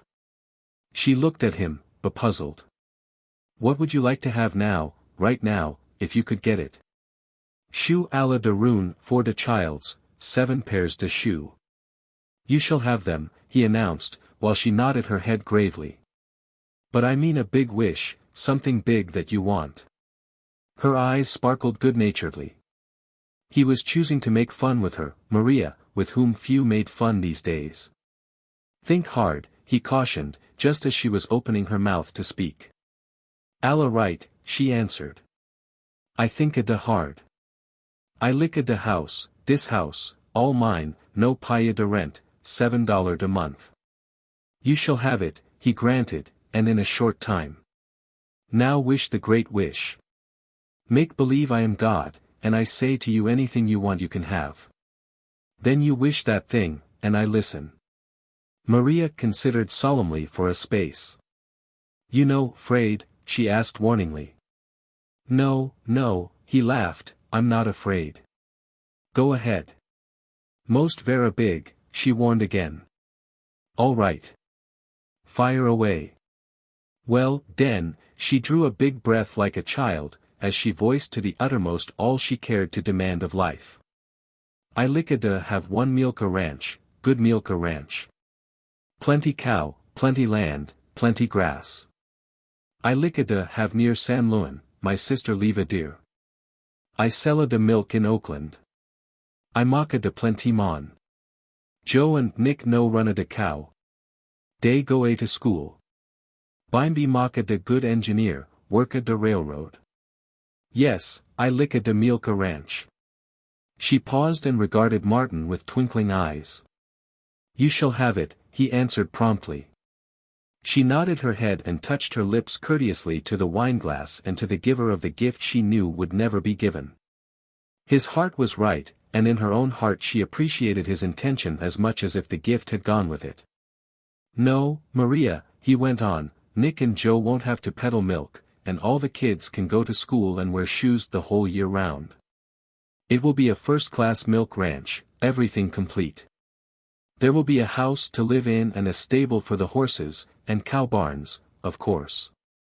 There will be chickens, pigs, vegetables, fruit trees, and everything like that, and there will be enough cows to pay for a hired man or two. Then you won't have anything to do but take care of the children. For that matter, if you find a good man, you can marry and take it easy while he runs the ranch." And from such largesse, dispensed from his future, Martin turned and took his one good suit of clothes to the pawnshop. His plight was desperate for him to do this, for it cut him off from Ruth. He had no second-best suit that was presentable, and though he could go to the butcher and the baker, and even on occasion to his sister's, it was beyond all daring to dream of entering the Morse home so disreputably apparelled. He toiled on, miserable and well-nigh hopeless. It began to appear to him that the second battle was lost and that he would have to go to work. In doing this he would satisfy everybody, the grocer, his sister, Ruth, and even Maria, to whom he owed a month's room rent. He was 2 months behind with his typewriter, and the agency was clamoring for payment or for the return of the machine. In desperation, all but ready to surrender, to make a truce with fate until he could get a fresh start, he took the civil service examinations for the railway mail. To his surprise, he passed first. The job was assured, though when the call would come to enter upon his duties nobody knew. It was at this time, at the lowest ebb, that the smooth-running editorial machine broke down. A cog must have slipped or an oil cup run dry, for the postman brought him one morning a short, thin envelope. Martin glanced at the upper left-hand corner and read the name and address of the Transcontinental Monthly. His heart gave a great leap, and he suddenly felt faint, the sinking feeling accompanied by a strange trembling of the knees. He staggered into his room and sat down on the bed, the envelope still unopened, and in that moment came understanding to him how people suddenly fall dead upon receipt of extraordinarily good news. Of course this was good news. There was no manuscript in that thin envelope, therefore it was an acceptance. He knew the story in the hands of the Transcontinental. It was The Ring of Bells, one of his horror stories, and it was an even 5,000 words. And, since first-class magazines always paid on acceptance, there was a check inside. 2 cents a word, $20 a thousand, the check must be $100. $100. As he tore the envelope open, every item of all his debts surged in his brain, $3.85 to the grocer, butcher $4 flat, baker, $2, fruit store, $5, total, $14.85. Then there was room rent, $2.50, another month in advance, $2.50. 2 months typewriter, $8, a month in advance, $4, total, $31.85. And finally to be added, his pledges, plus interest, with the pawnbroker, watch, $5.50, overcoat, $5.50, wheel, $7.75, suit of clothes, $5. 60% interest, but what did it matter? Grand total, $56.10. He saw, as if visible in the air before him, in illuminated figures, the whole sum, and the subtraction that followed, and that gave a remainder of $43.90. When he had squared every debt, redeemed every pledge, he would still have jingling in his pockets a princely $43.90. And on top of that he would have a month's rent paid in advance on the typewriter and on the room. By this time he had drawn the single sheet of typewritten letter out and spread it open. There was no check. He peered into the envelope, held it to the light, but could not trust his eyes, and in trembling haste tore the envelope apart. There was no check. He read the letter, skimming it line by line, dashing through the editor's praise of his story to the meat of the letter, the statement why the check had not been sent. He found no such statement, but he did find that which made him suddenly wilt. The letter slid from his hand. His eyes went lackluster, and he lay back on the pillow, pulling the blanket about him and up to his chin. $5 for The Ring of Bells, $5 for 5,000 words. Instead of 2 cents a word, 10 words for a cent. And the editor had praised it, too. And he would receive the check when the story was published. Then it was all poppycock, 2 cents a word for minimum rate and payment upon acceptance. It was a lie, and it had led him astray. He would never have attempted to write had he known that. He would have gone to work for Ruth. He went back to the day he first attempted to write, and was appalled at the enormous waste of time, and all for 10 words for a cent. And the other high rewards of writers, that he had read about, must be lies, too. His second-hand ideas of authorship were wrong, for here was the proof of it. The Transcontinental sold for 25 cents, and its dignified and artistic cover proclaimed it as among the first-class magazines. It was a staid, respectable magazine, and it had been published continuously since long before he was born. Why, on the outside cover were printed every month the words of one of the world's great writers. Words proclaiming the inspired mission of the Transcontinental by a star of literature whose first coruscations had appeared inside those selfsame covers. And the high and lofty, heaven-inspired Transcontinental paid $5 for 5,000 words. The great writer had recently died in a foreign land, in dire poverty, Martin remembered, which was not to be wondered at, considering the magnificent pay authors receive. Well, he had taken the bait, the newspaper lies about writers and their pay, and he had wasted 2 years over it. But he would disgorge the bait now. Not another line would he ever write. He would do what Ruth wanted him to do, what everybody wanted him to do, get a job. The thought of going to work reminded him of Joe, tramping through the land of nothing to do. Martin heaved a great sigh of envy. The reaction of 19 hours a day for many days was strong upon him. But then, Joe was not in love, had none of the responsibilities of love, and he could afford to loaf through the land of nothing to do. He, Martin, had something to work for, and go to work he would. He would start out early next morning to hunt a job. And he would let Ruth know, too, that he had mended his ways and was willing to go into her father's office. $5 for 5,000 words, 10 words for a cent, the market price for art. The disappointment of it, the lie of it, the infamy of it, were uppermost in his thoughts, and under his closed eyelids, in fiery figures, burned the $3. 85-inch he owed the grocer. He shivered, and was aware of an aching in his bones. The small of his back ached especially. His head ached, the top of it ached, the back of it ached, the brains inside of it ached and seemed to be swelling, while the ache over his brows was intolerable. And beneath the brows, planted under his lids, was the merciless $3.85. He opened his eyes to escape it, but the white light of the room seemed to sear the balls and forced him to close his eyes, when the $3.85 confronted him again. $5 for 5,000 words, 10 words for a cent, that particular thought took up its residence in his brain, and he could no more escape it than he could the $3.85 under his eyelids. A change seemed to come over the latter, and he watched curiously, till $2 burned in its stead. Ah, he thought, that was the baker. The next sum that appeared was $2.50. It puzzled him, and he pondered it as if life and death hung on the solution. He owed somebody $2.50, that was certain, but who was it? To find it was the task set him by an imperious and malignant universe, and he wandered through the endless corridors of his mind, opening all manner of lumber rooms and chambers stored with odds and ends of memories and knowledge as he vainly sought the answer. After several centuries it came to him, easily, without effort, that it was Maria. With a great relief he turned his soul to the screen of torment under his lids. He had solved the problem, now he could rest.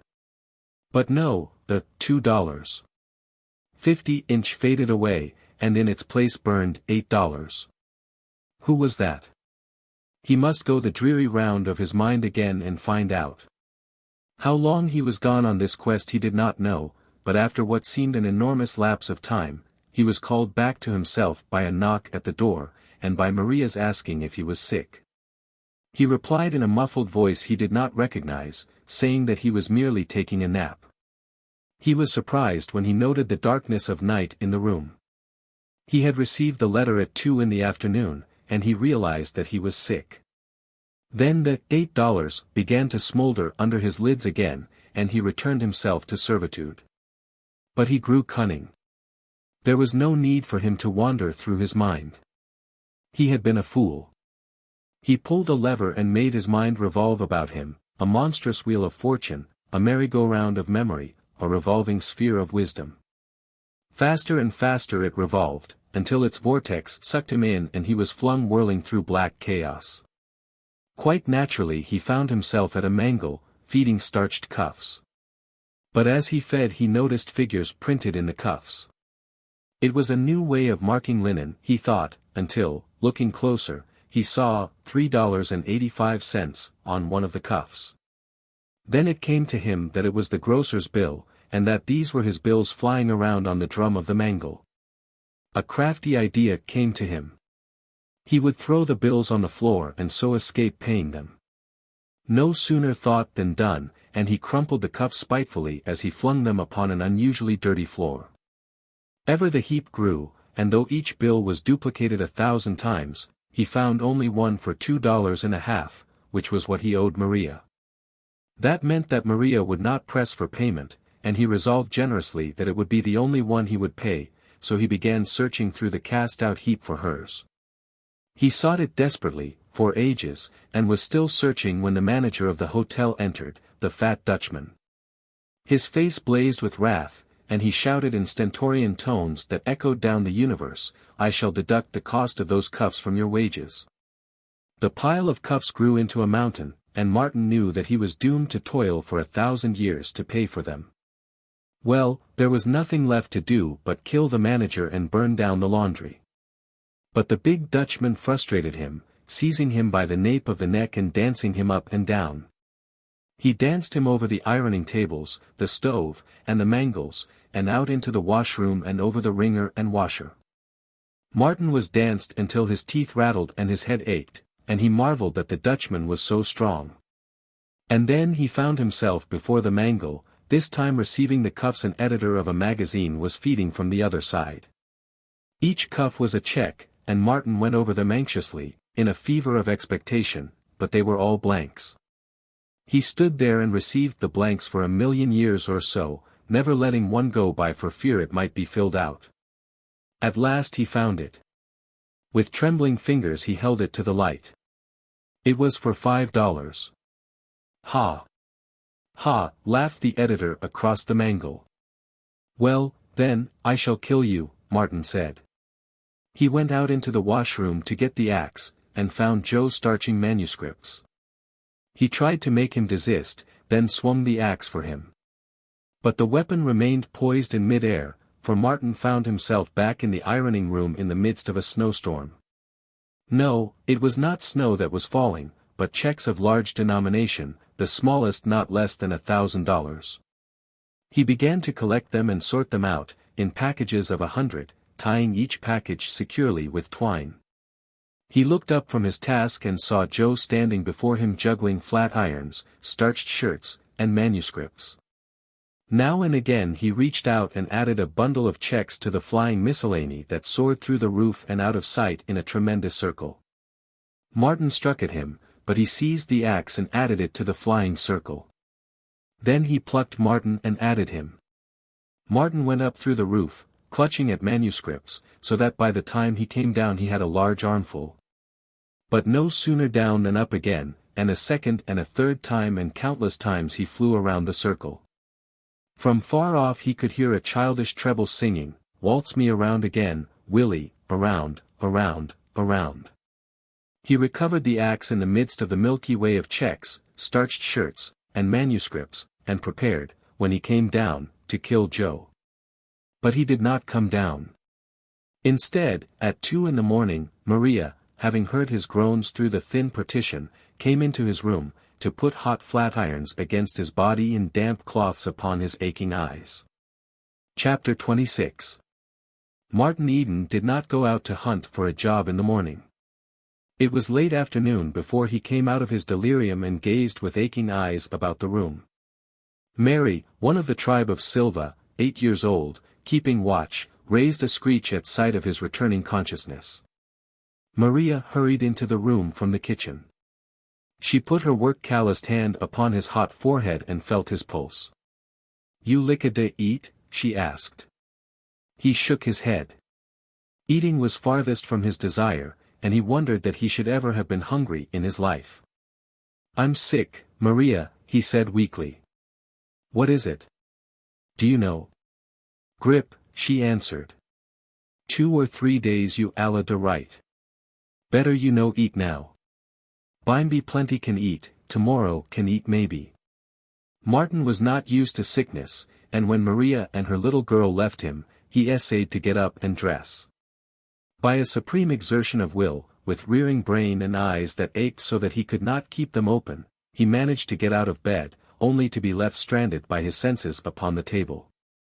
Half an hour later he managed to regain the bed, where he was content to lie with closed eyes and analyze his various pains and weaknesses. Maria came in several times to change the cold cloths on his forehead. Otherwise she left him in peace, too wise to vex him with chatter. This moved him to gratitude, and he murmured to himself, "Maria, you get a Demilka ranch, all right, all right." Then he remembered his long-buried past of yesterday.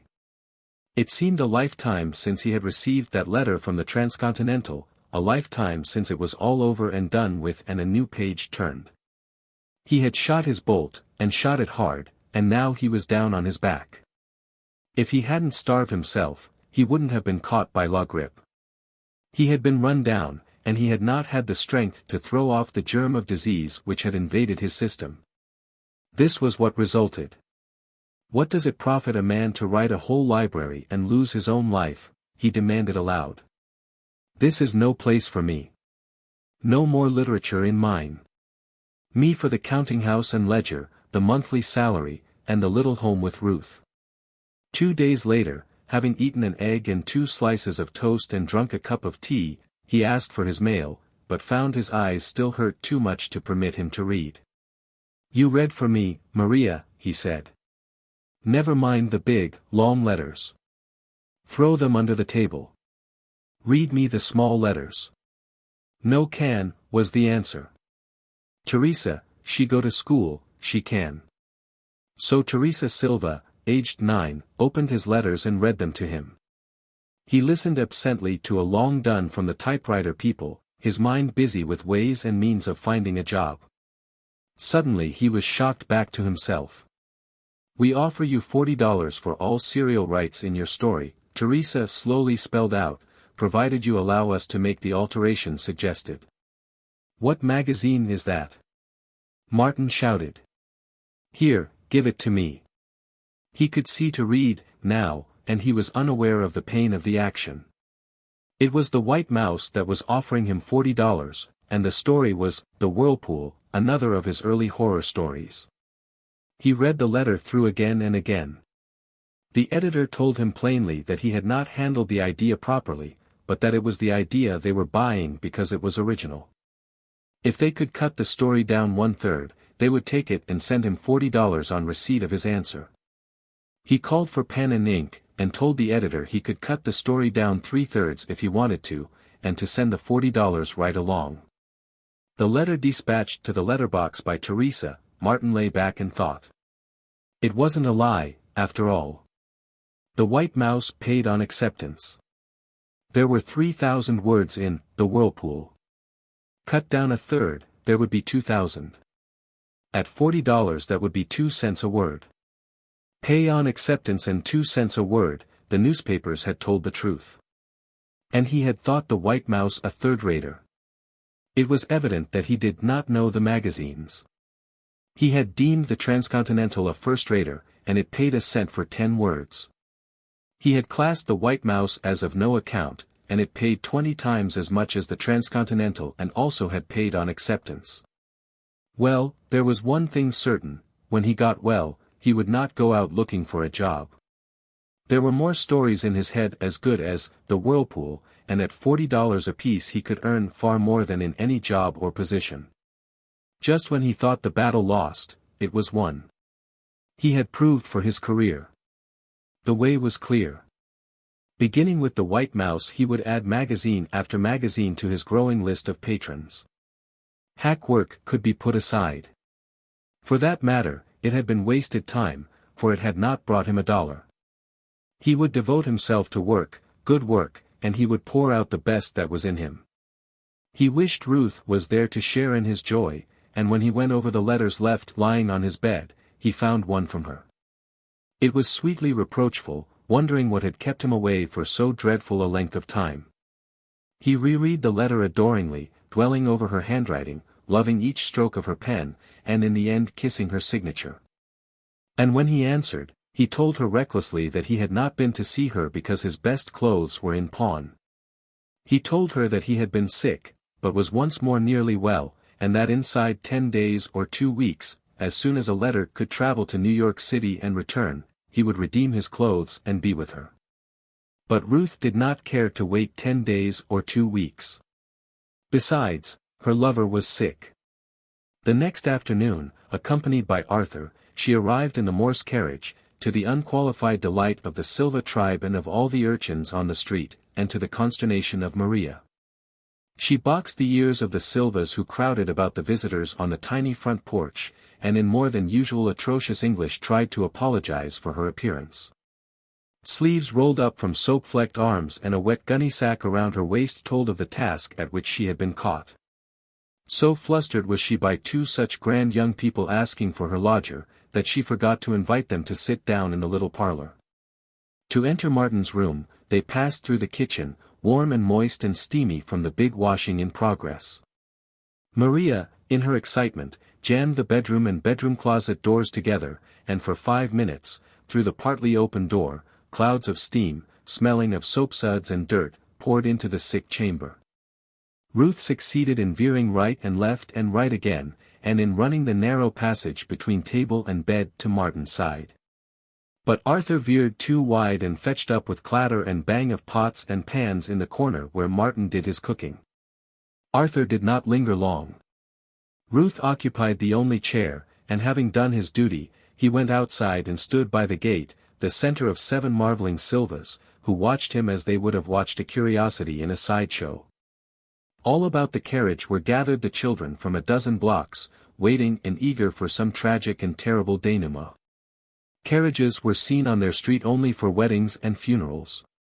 Here was neither marriage nor death, therefore, it was something transcending experience and well worth waiting for. Martin had been wild to see Ruth. His was essentially a love nature, and he possessed more than the average man's need for sympathy. He was starving for sympathy, which, with him, meant intelligent understanding. And he had yet to learn that Ruth's sympathy was largely sentimental and tactful, and that it proceeded from gentleness of nature rather than from understanding of the objects of her sympathy. So it was while Martin held her hand and gladly talked, that her love for him prompted her to press his hand in return, and that her eyes were moist and luminous at sight of his helplessness and of the mark suffering had stamped upon his face.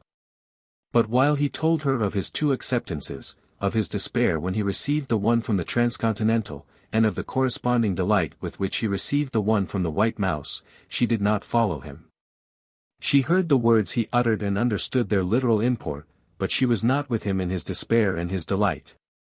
She could not get out of herself. She was not interested in selling stories to magazines. What was important to her was matrimony. She was not aware of it, however, any more than she was aware that her desire that Martin take a position was the instinctive and preparative impulse of motherhood. She would have blushed had she been told as much in plain, set terms, and next, she might have grown indignant and asserted that her sole interest lay in the man she loved and her desire for him to make the best of himself.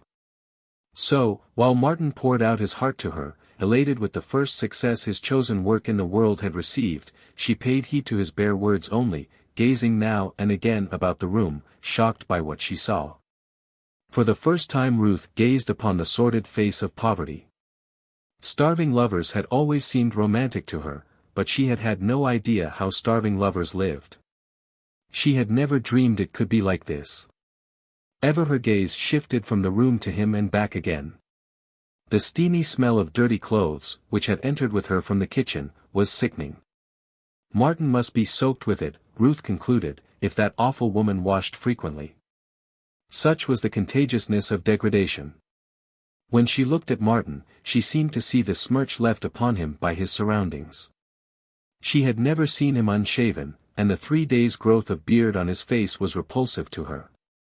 Not alone did it give him the same dark and murky aspect of the Silva house, inside and out, but it seemed to emphasize that animal-like strength of his which she detested. And here he was, being confirmed in his madness by the 2 acceptances he took such pride in telling her about. A little longer and he would have surrendered and gone to work. Now he would continue on in this horrible house, writing and starving for a few more months. "What is that smell?" she asked suddenly. "Some of Maria's washing smells, I imagine," was the answer.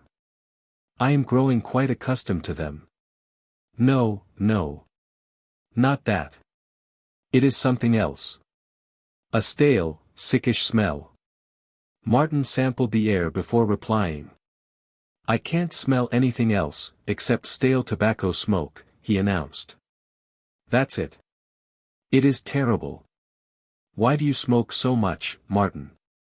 "I don't know, except that I smoke more than usual when I am lonely. And then, too, it's such a long-standing habit. I learned when I was only a youngster." "It is not a nice habit, you know," she reproved. "It smells to heaven. That's the fault of the tobacco. I can afford only the cheapest. But wait until I get that $40 check. I'll use a brand that is not offensive even to the angels." But that wasn't so bad, was it? 2 acceptances in 3 days. "That $45 will pay about all my debts." "For 2 years' work?" she queried.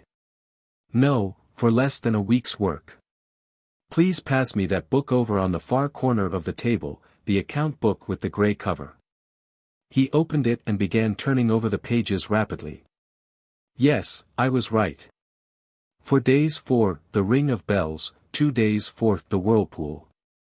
That's $45 for a week's work, $180 a month. That beats any salary I can command. And, besides, I'm just beginning. $1,000 a month is not too much to buy for you all I want you to have.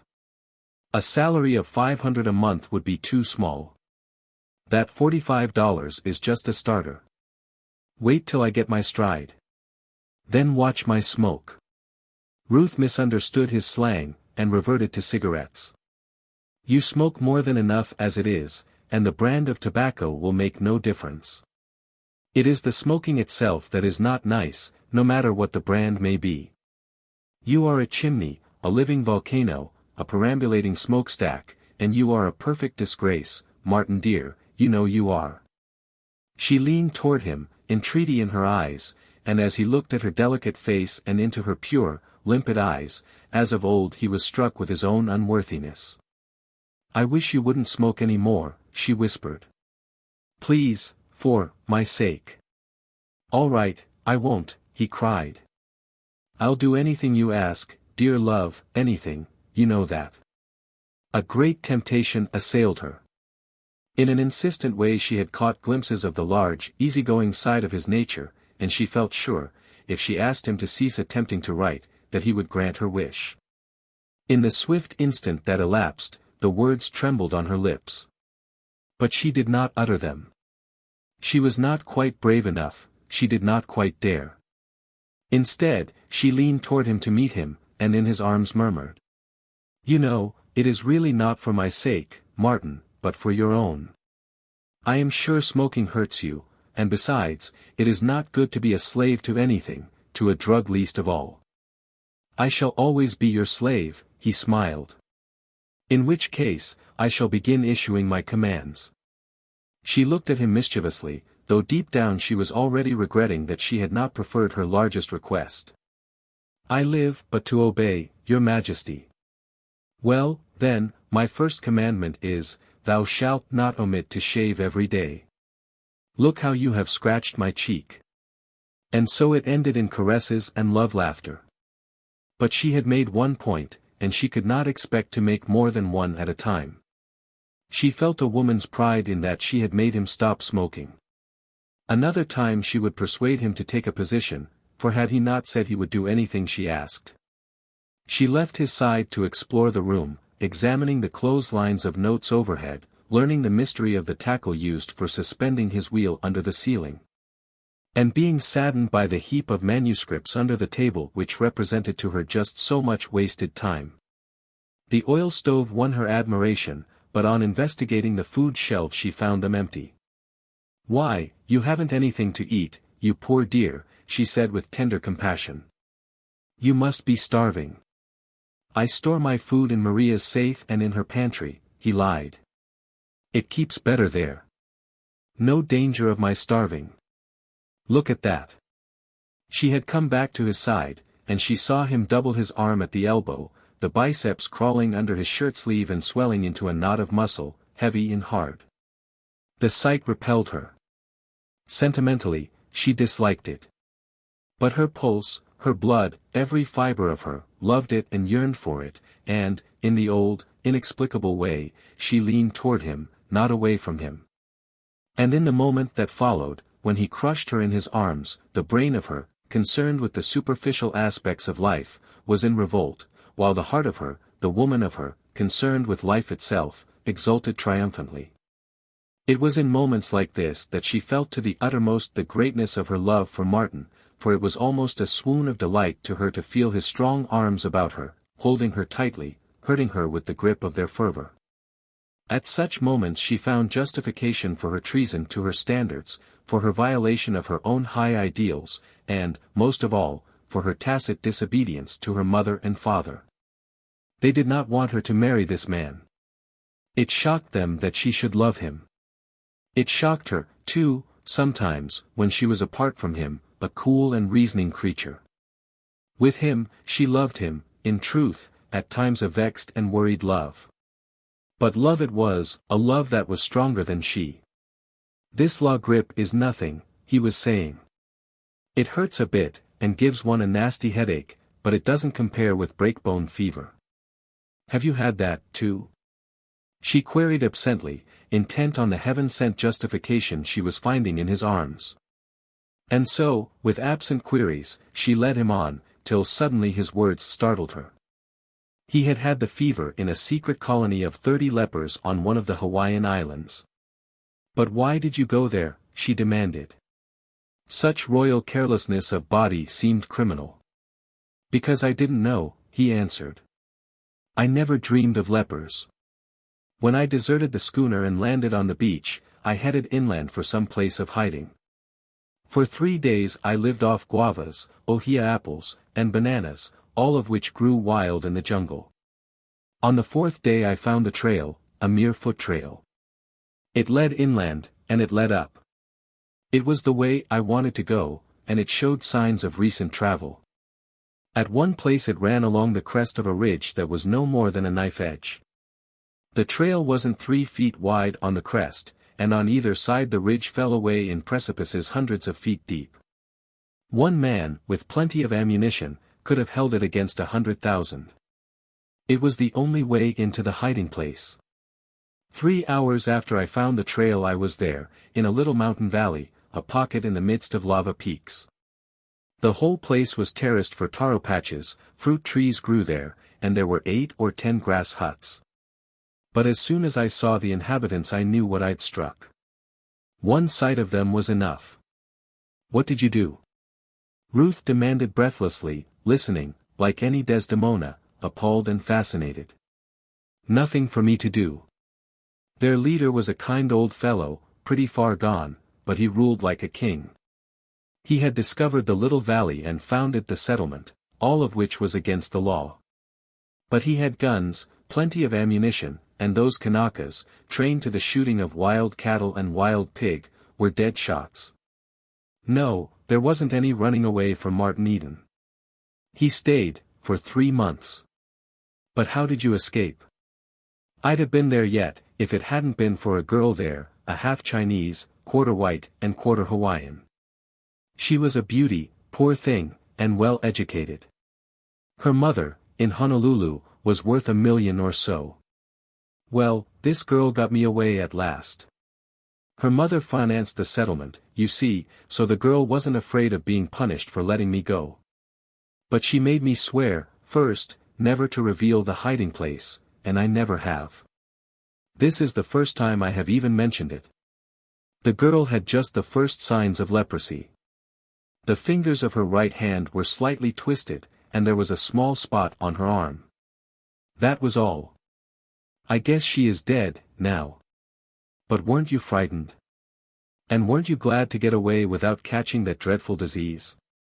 Well, he confessed, I was a bit shivery at first, but I got used to it. I used to feel sorry for that poor girl, though.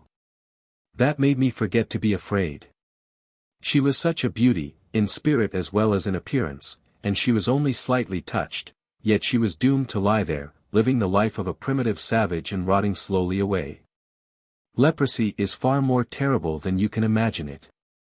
Poor thing, Ruth murmured softly. It's a wonder she let you get away. How do you mean? Martin asked unwittingly. Because she must have loved you, Ruth said, still softly. Candidly, now, didn't she? Martin's sunburn had been bleached by his work in the laundry and by the indoor life he was living, while the hunger and the sickness had made his face even pale, and across this pallor flowed the slow wave of a blush. He was opening his mouth to speak, but Ruth shut him off. Never mind, don't answer, it's not necessary, she laughed. But it seemed to him there was something metallic in her laughter, and that the light in her eyes was cold. On the spur of the moment it reminded him of a gale he had once experienced in the North Pacific. And for the moment the apparition of the gale rose before his eyes, a gale at night, with a clear sky and under a full moon, the huge seas glinting coldly in the moonlight. Next, he saw the girl in the leper refuge and remembered it was for love of him that she had let him go. She was noble, he said simply. She gave me life. That was all of the incident, but he heard Ruth muffle a dry sob in her throat, and noticed that she turned her face away to gaze out of the window. When she turned it back to him, it was composed, and there was no hint of the gale in her eyes. I'm such a silly, she said plaintively. But I can't help it. I do so love you, Martin, I do, I do. I shall grow more Catholic in time, but at present I can't help being jealous of those ghosts of the past, and you know your past is full of ghosts. It must be, she silenced his protest. It could not be otherwise. And there's poor Arthur motioning me to come. He's tired waiting. And now goodbye, dear. There's some kind of a mixture, put up by the druggists, that helps men to stop the use of tobacco, she called back from the door, and I am going to send you some. The door closed, but opened again. I do, she whispered to him. And this time she was really gone. Maria, with worshipful eyes that none the less were keen to note the texture of Ruth's garments and the cut of them, a cut unknown that produced an effect mysteriously beautiful, saw her to the carriage. The crowd of disappointed urchins stared till the carriage disappeared from view, then transferred their stare to Maria, who had abruptly become the most important person on the street. But it was one of her progeny who blasted Maria's reputation by announcing that the grand visitors had been for her lodger. After that Maria dropped back into her old obscurity and Martin began to notice the respectful manner in which he was regarded by the small fry of the neighborhood. As for Maria, Martin rose in her estimation a full 100%, and had the Portuguese grocer witnessed that afternoon carriage call he would have allowed Martin an additional $3.85 worth of credit. Chapter 27. The sun of Martin's good fortune rose. The day after Ruth's visit, he received a check for $3 from a New York Scandal Weekly in payment for 3 of his triolets. 2 days later a newspaper published in Chicago accepted his Treasure Hunters, promising to pay $10 for it on publication. The price was small, but it was the first article he had written, his very first attempt to express his thought on the printed page. To cap everything, the adventure serial for boys, his second attempt, was accepted before the end of the week by a juvenile monthly calling itself Youth and Age. It was true the serial was 21,000 words, and they offered to pay him $16 on publication, which was something like 75 cents a thousand words. But it was equally true that it was the second thing he had attempted to write and that he was himself thoroughly aware of its clumsy worthlessness. But even his earliest efforts were not marked with the clumsiness of mediocrity. What characterized them was the clumsiness of too great strength, the clumsiness which the tyro betrays when he crushes butterflies with battering rams and hammers out vignettes with a war club. So it was that Martin was glad to sell his early efforts for songs. He knew them for what they were, and it had not taken him long to acquire this knowledge. What he pinned his faith to was his later work. He had striven to be something more than a mere writer of magazine fiction. He had sought to equip himself with the tools of artistry. On the other hand, he had not sacrificed strength. His conscious aim had been to increase his strength by avoiding excess of strength. Nor had he departed from his love of reality. His work was realism, though he had endeavored to fuse with it the fancies and beauties of imagination. What he sought was an impassioned realism, shot through with human aspiration and faith. What he wanted was life as it was, with all its spirit-groping and soul-reaching left in. He had discovered, in the course of his reading, two schools of fiction. One treated of man as a god, ignoring his earthly origin, the other treated of man as a clod, ignoring his heaven-sent dreams and divine possibilities. Both the god and the clod schools erred, in Martin's estimation, and erred through too great singleness of sight and purpose. There was a compromise that approximated the truth, though it flattered not the school of God, while it challenged the brute savageness of the school of clod. It was his story, adventure, which had dragged with Ruth, that Martin believed had achieved his ideal of the true in fiction, and it was in an essay, God and Clod, that he had expressed his views on the whole general subject. But adventure, and all that he deemed his best work, still went begging among the editors. His early work counted for nothing in his eyes except for the money it brought, and his horror stories, two of which he had sold, he did not consider high work nor his best work. To him they were frankly imaginative and fantastic, though invested with all the glamour of the real, wherein lay their power. This investiture of the grotesque and impossible with reality, he looked upon as a trick, a skillful trick at best. Great literature could not reside in such a field. Their artistry was high, but he denied the worthwhileness of artistry when divorced from humanness. The trick had been to fling over the face of his artistry a mask of humanness, and this he had done in the half-dozen or so stories of the horror brand he had written before he emerged upon the high peaks of adventure, joy, the pot, and the wine of life. The $3 he received for the triolets he used to eke out a precarious existence against the arrival of the white mouse check. He cashed the first check with the suspicious Portuguese grocer, paying $1 on account and dividing the remaining $2 between the baker and the fruit store. Martin was not yet rich enough to afford meat, and he was on slim allowance when the white mouse check arrived. He was divided on the cashing of it. He had never been in a bank in his life, much less been in one on business, and he had a naive and childlike desire to walk into one of the big banks down in Oakland and fling down his endorsed check for $40. On the other hand, practical common sense ruled that he should cash it with his grocer and thereby make an impression that would later result in an increase of credit. Reluctantly Martin yielded to the claims of the grocer, paying his bill with him in full, and receiving in change a pocketful of jingling coin. Also, he paid the other tradesmen in full, redeemed his suit and his bicycle, paid 1 month's rent on the typewriter, and paid Maria the overdue month for his room and a month in advance. This left him in his pocket, for emergencies, a balance of nearly $3. In itself, this small sum seemed a fortune.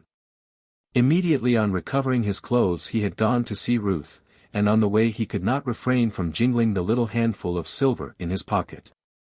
He had been so long without money that, like a rescued starving man who cannot let the unconsumed food out of his sight, Martin could not keep his hand off the silver.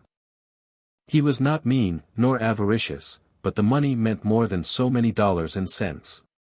It stood for success, and the eagles stamped upon the coins were to him so many winged victories. It came to him insensibly that it was a very good world. It certainly appeared more beautiful to him. For weeks it had been a very dull and somber world. But now, with nearly all debts paid, $3 jingling in his pocket, and in his mind the consciousness of success, the sun shone bright and warm, and even a rain squall that soaked unprepared pedestrians seemed a merry happening to him. When he starved, his thoughts had dwelt often upon the thousands he knew were starving the world over, but now that he was feasted full, the fact of the 1,000 starving was no longer pregnant in his brain. He forgot about them, and, being in love, remembered the countless lovers in the world. Without deliberately thinking about it, motifs for love lyrics began to agitate his brain. Swept away by the creative impulse, he got off the electric car, without vexation, 2 blocks beyond his crossing. He found a number of persons in the Morse home. Ruth's 2 girl cousins were visiting her from San Rafael, and Mrs. Morse, under pretext of entertaining them, was pursuing her plan of surrounding Ruth with young people. The campaign had begun during Martin's enforced absence, and was already in full swing. She was making a point of having at the house men who were doing things. Thus, in addition to the cousins Dorothy and Florence, Martin encountered 2 university professors, one of Latin, the other of English. A young army officer just back from the Philippines, one-time schoolmate of Ruth's, a young fellow named Melville, private secretary to Joseph Perkins, head of the San Francisco Trust Company.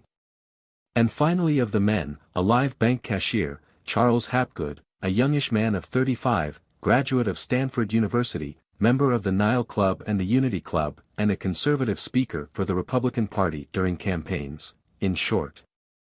A rising young man in every way. Among the women was one who painted portraits, another who was a professional musician, and still another who possessed the degree of Doctor of Sociology and who was locally famous for her social settlement work in the slums of San Francisco. But the women did not count for much in Mrs. Morse's plan. At the best, they were necessary accessories. The men who did things must be drawn to the house somehow. "Don't get excited when you talk," Ruth admonished Martin, before the ordeal of introduction began. He bore himself a bit stiffly at first, oppressed by a sense of his own awkwardness, especially of his shoulders, which were up to their old trick of threatening destruction to furniture and ornaments. Also, he was rendered self-conscious by the company. He had never before been in contact with such exalted beings nor with so many of them. Melville, the bank cashier, fascinated him, and he resolved to investigate him at the first opportunity. For underneath Martin's awe lurked his assertive ego, and he felt the urge to measure himself with these men and women and to find out what they had learned from the books and life which he had not learned. Ruth's eyes roved to him frequently to see how he was getting on, and she was surprised and gladdened by the ease with which he got acquainted with her cousins.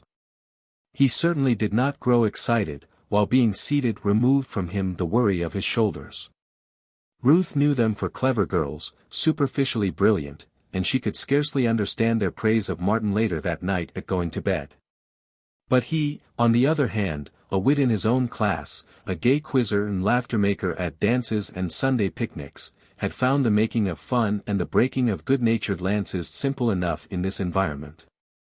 And on this evening success stood at his back, patting him on the shoulder and telling him that he was making good, so that he could afford to laugh and make laughter and remain unabashed.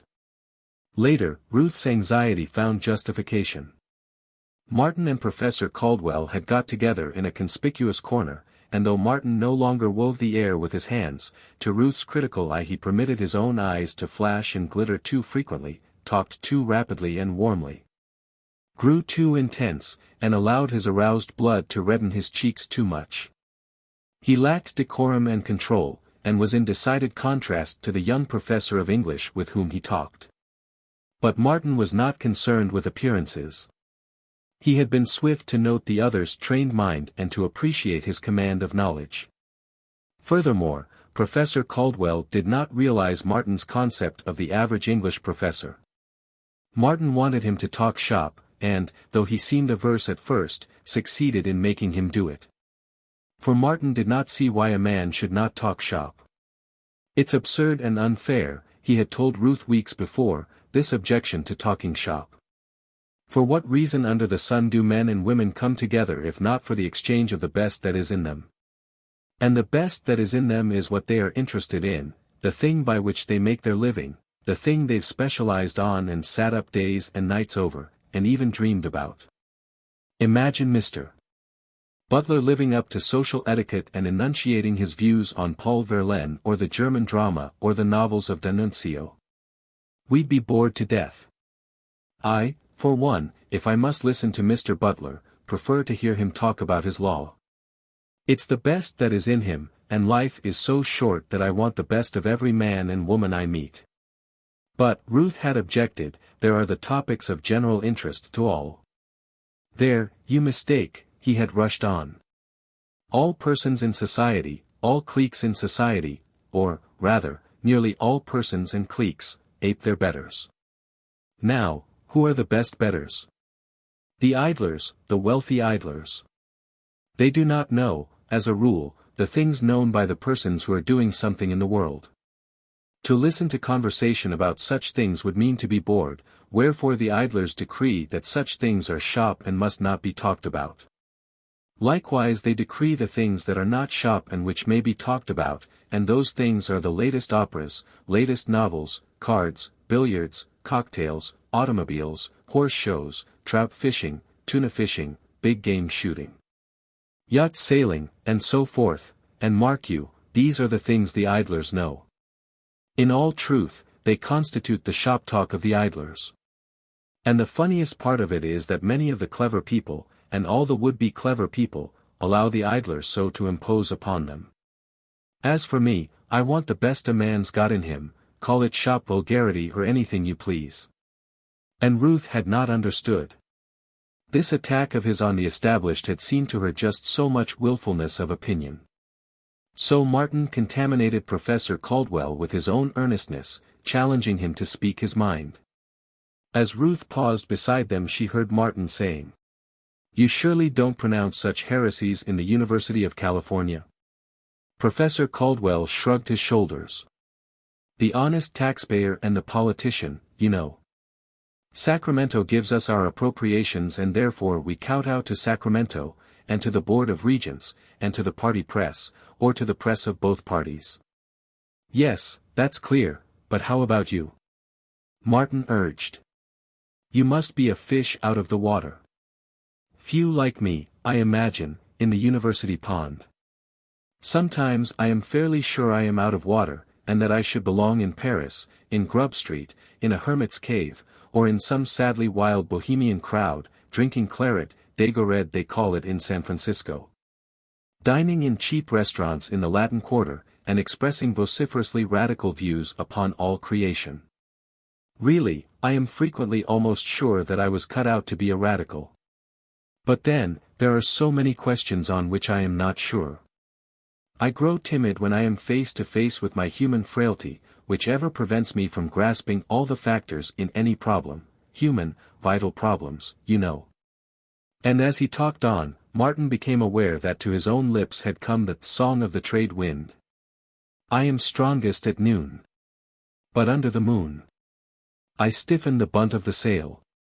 He was almost humming the words, and it dawned upon him that the other reminded him of the trade wind, of the northeast trade, steady, and cool, and strong. He was equable, he was to be relied upon, and withal there was a certain bafflement about him. Martin had the feeling that he never spoke his full mind, just as he had often had the feeling that the trades never blew their strongest but always held reserves of strength that were never used. Martin's trick of visioning was active as ever.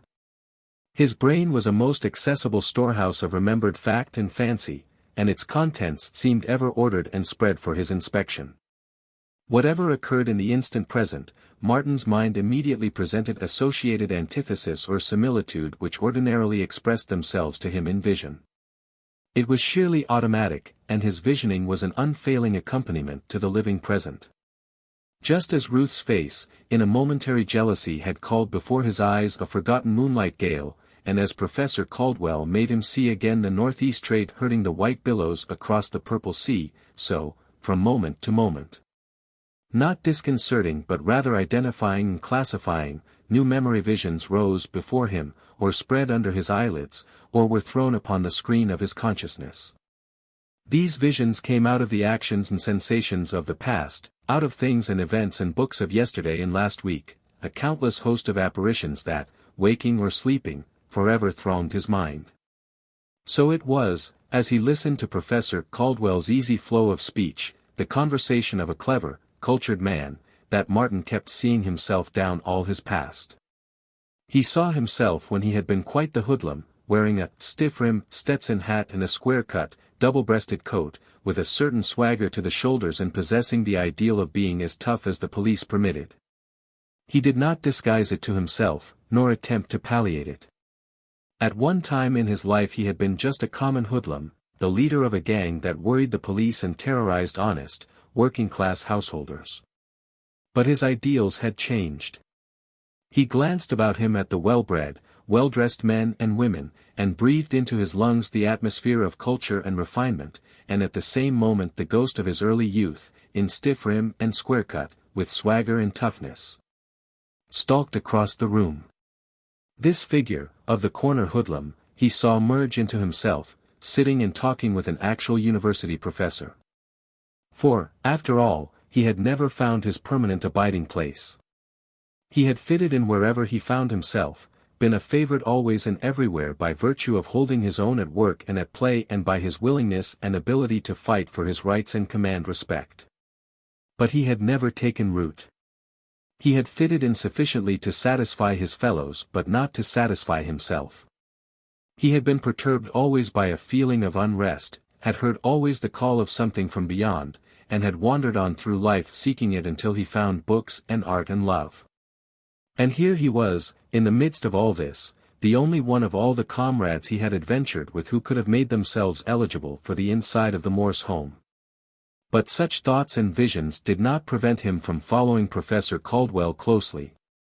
And as he followed, comprehendingly and critically, he noted the unbroken field of the other's knowledge.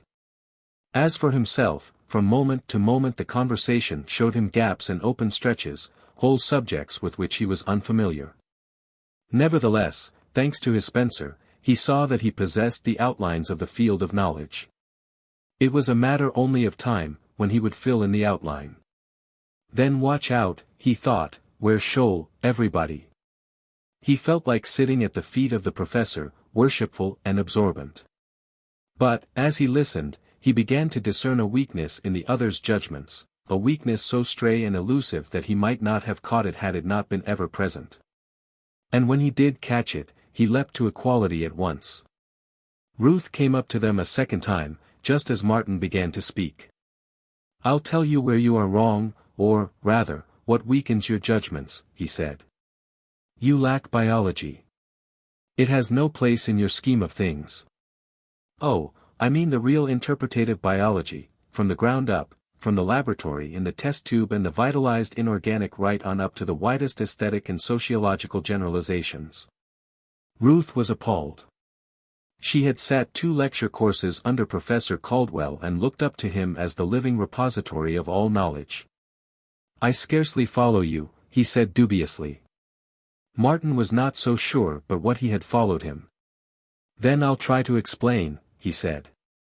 "I remember reading in Egyptian history something to the effect that understanding could not be had of Egyptian art without first studying the land question." "Quite right," the professor nodded. "And it seems to me," Martin continued, "that knowledge of the land question, in turn, of all questions, for that matter, cannot be had without previous knowledge of the stuff and the constitution of life. How can we understand laws and institutions, religions and customs, without understanding, not merely the nature of the creatures that made them, but the nature of the stuff out of which the creatures are made? Is literature less human than the architecture and sculpture of Egypt? Is there one thing in the known universe that is not subject to the law of evolution? Oh, I know there is an elaborate evolution of the various arts laid down, but it seems to me to be too mechanical. The human himself is left out. The evolution of the tool, of the harp, of music and song and dance, are all beautifully elaborated. But how about the evolution of the human himself, the development of the basic and intrinsic parts that were in him before he made his first tool or gibbered his first chant? It is that which you do not consider, and which I call biology. It is biology in its largest aspects. I know I express myself incoherently, but I've tried to hammer out the idea. It came to me as you were talking, so I was not primed and ready to deliver it. You spoke yourself of the human frailty that prevented one from taking all the factors into consideration. And you, in turn, or so it seems to me, leave out the biological factor, the very stuff out of which has been spun the fabric of all the arts, the warp and the woof of all human actions and achievements. To Ruth's amazement, Martin was not immediately crushed, and that the professor replied in the way he did struck her as forbearance from Martin's youth. Professor Caldwell sat for a full minute, silent and fingering his watch chain. Do you know, he said at last, I've had that same criticism passed on me once before, by a very great man, a scientist and evolutionist, Joseph LeConte. But he is dead, and I thought to remain undetected, and now you come along and expose me. Seriously, though, and this is confession, I think there is something in your contention, a great deal, in fact. I am too classical, not enough up-to-date in the interpretative branches of science, and I can only plead the disadvantages of my education and a temperamental slothfulness that prevents me from doing the work. I wonder if you'll believe that I've never been inside a physics or chemistry laboratory. It is true, nevertheless. LeConte was right, and so are you, Mr. Eden, at least to an extent, how much I do not know. Ruth drew Martin away with her on a pretext, when she had got him aside, whispering. You shouldn't have monopolized Professor Caldwell that way. There may be others who want to talk with him. My mistake, Martin admitted contritely. But I'd got him stirred up, and he was so interesting that I did not think. Do you know, he is the brightest, the most intellectual, man I have ever talked with. And I'll tell you something else. I once thought that everybody who went to universities, or who sat in the high places in society, was just as brilliant and intelligent as he. He's an exception, she answered. I should say so. Whom do you want me to talk to now? Oh, say, bring me up against that cashier fellow. Martin talked for 15 minutes with him, nor could Ruth have wished better behavior on her lover's part. Not once did his eyes flash nor his cheeks flush, while the calmness and poise with which he talked surprised her. But in Martin's estimation the whole tribe of bank cashiers fell a few 100%, and for the rest of the evening he labored under the impression that bank cashiers and talkers of platitudes were synonymous phrases. The army officer he found good-natured and simple, a healthy, wholesome young fellow, content to occupy the place in life into which birth and luck had flung him. On learning that he had completed 2 years in the university, Martin was puzzled to know where he had stored it away. Nevertheless Martin liked him better than the platitudinous bank cashier. I really don't object to platitudes, he told Ruth later, but what worries me into nervousness is the pompous, smugly complacent, superior certitude with which they are uttered and the time taken to do it. Why, I could give that man the whole history of the Reformation in the time he took to tell me that the Union Labor Party had fused with the Democrats. Do you know, he skins his words as a professional poker player skins the cards that are dealt out to him.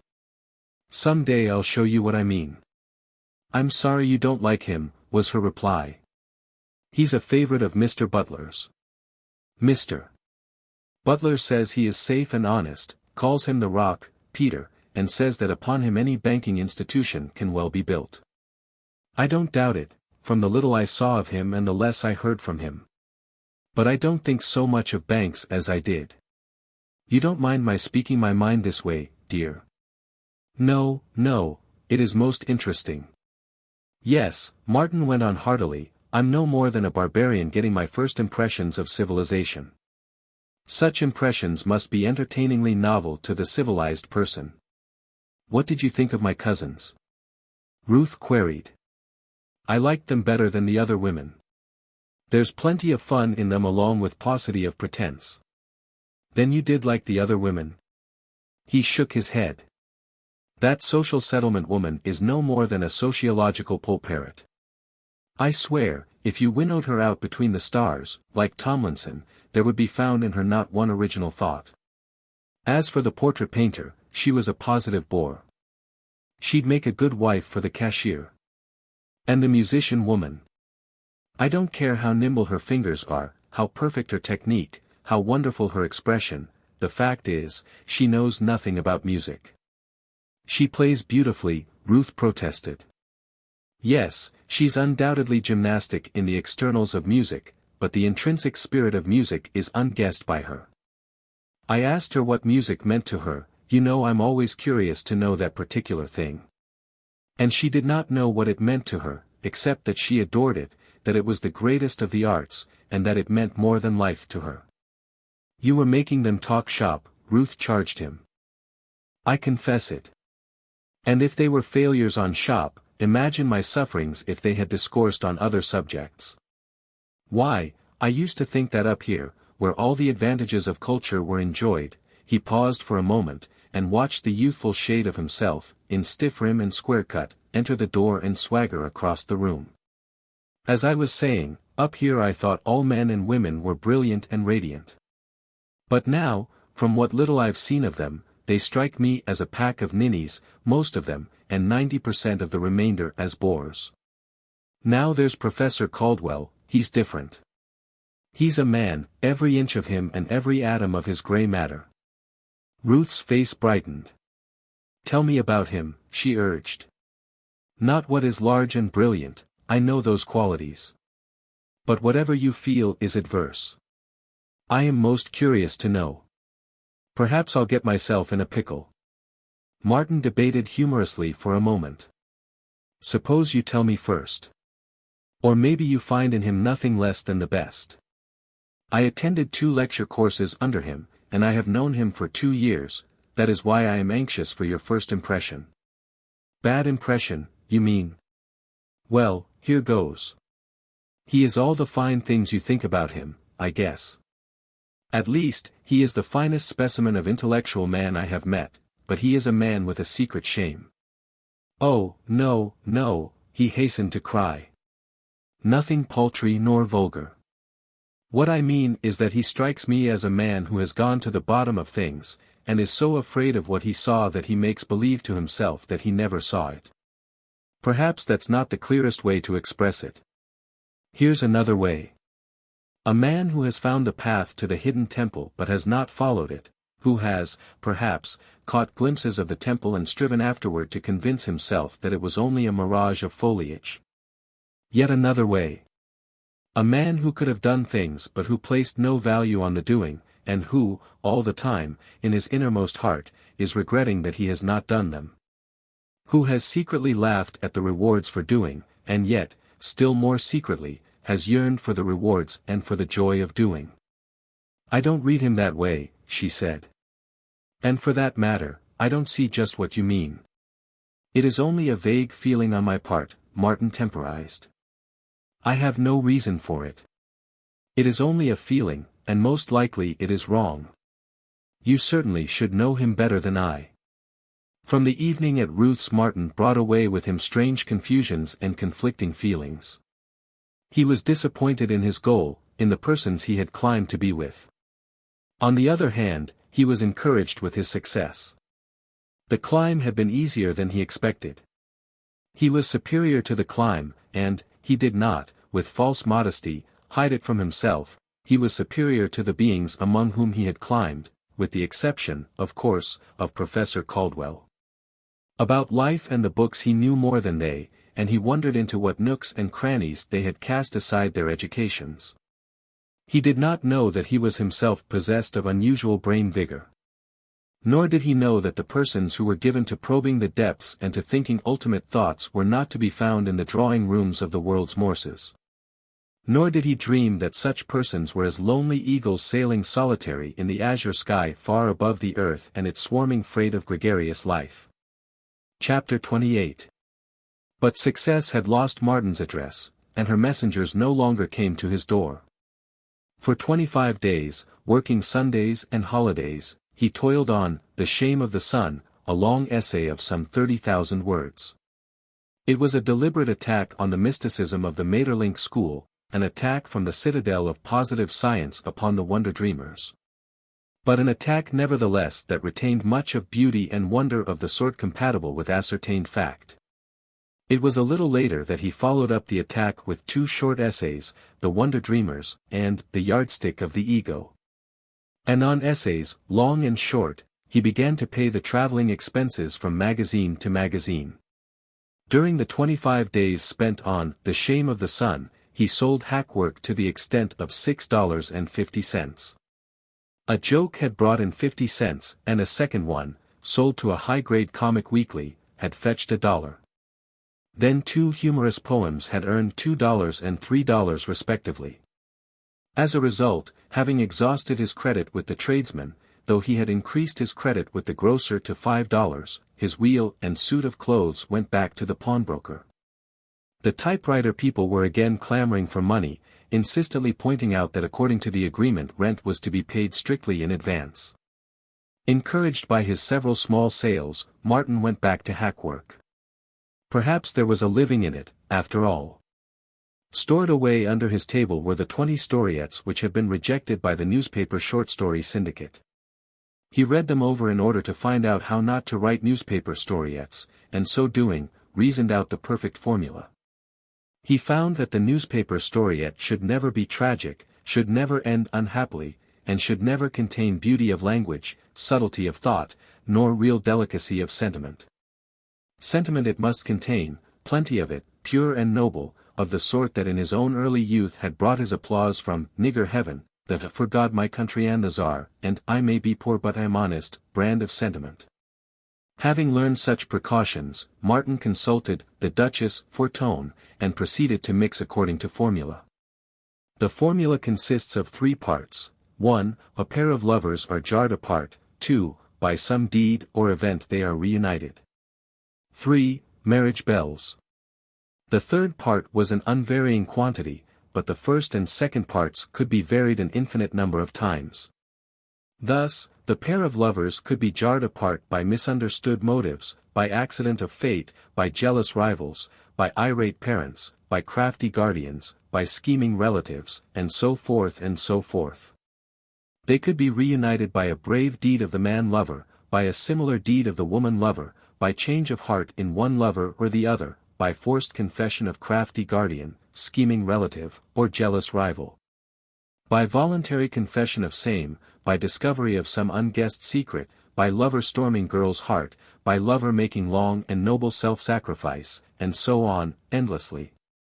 It was very fetching to make the girl propose in the course of being reunited, and Martin discovered, bit by bit, other decidedly piquant and fetching ruses. But marriage bells at the end was the one thing he could take no liberties with. Though the heavens rolled up as a scroll and the stars fell, the wedding bells must go on ringing just the same. In quantity, the formula prescribed 1,200 words minimum dose, 1,500 words maximum dose. Before he got very far along in the art of the storiette, Martin worked out half a dozen stock forms, which he always consulted when constructing storiettes. These forms were like the cunning tables used by mathematicians, which may be entered from top, bottom, right, and left, which entrances consist of scores of lines and dozens of columns, and from which may be drawn, without reasoning or thinking, thousands of different conclusions, all unchallengeably precise and true. Thus, in the course of half an hour with his forms, Martin could frame up a dozen or so storiettes, which he put aside and filled in at his convenience. He found that he could fill one in, after a day of serious work, in the hour before going to bed. As he later confessed to Ruth, he could almost do it in his sleep. The real work was in constructing the frames, and that was merely mechanical. He had no doubt whatever of the efficacy of his formula, and for once he knew the editorial mind when he said positively to himself that the first 2 he sent off would bring checks. And checks they brought, for $4 each, at the end of 12 days. In the meantime he was making fresh and alarming discoveries concerning the magazines. Though the Transcontinental had published The Ring of Bells, no check was forthcoming. Martin needed it, and he wrote for it. An evasive answer and a request for more of his work was all he received. He had gone hungry 2 days waiting for the reply, and it was then that he put his will back in pawn. He wrote regularly, twice a week, to the Transcontinental for his $5, though it was only semi-occasionally that he elicited a reply. He did not know that the Transcontinental had been staggering along precariously for years, that it was a 4th-rater, or 10th-rater, without standing. With a crazy circulation that partly rested on petty bullying and partly on patriotic appealing, and with advertisements that were scarcely more than charitable donations. Nor did he know that the Transcontinental was the sole livelihood of the editor and the business manager, and that they could wring their livelihood out of it only by moving to escape paying rent and by never paying any bill they could evade. Nor could he have guessed that the particular $5 that belonged to him had been appropriated by the business manager for the painting of his house in Alameda, which painting he performed himself, on weekday afternoons. Because he could not afford to pay union wages and because the first scab he had employed had had a ladder jerked out from under him and been sent to the hospital with a broken collarbone. The $10 for which Martin had sold Treasure Hunters to the Chicago newspaper did not come to hand. The article had been published, as he had ascertained at the file in the central reading room, but no word could he get from the editor. His letters were ignored. To satisfy himself that they had been received, he registered several of them. It was nothing less than robbery, he concluded, a cold-blooded steal. While he starved, he was pilfered of his merchandise, of his goods, the sale of which was the sole way of getting bread to eat. Youth and Age was a weekly, and it had published 2/3 of his 21,000-word serial when it went out of business. With it went all hopes of getting his $16. To cap the situation, the pot, which he looked upon as one of the best things he had written, was lost to him. In despair, casting about frantically among the magazines, he had sent it to the Billow, a society weekly in San Francisco.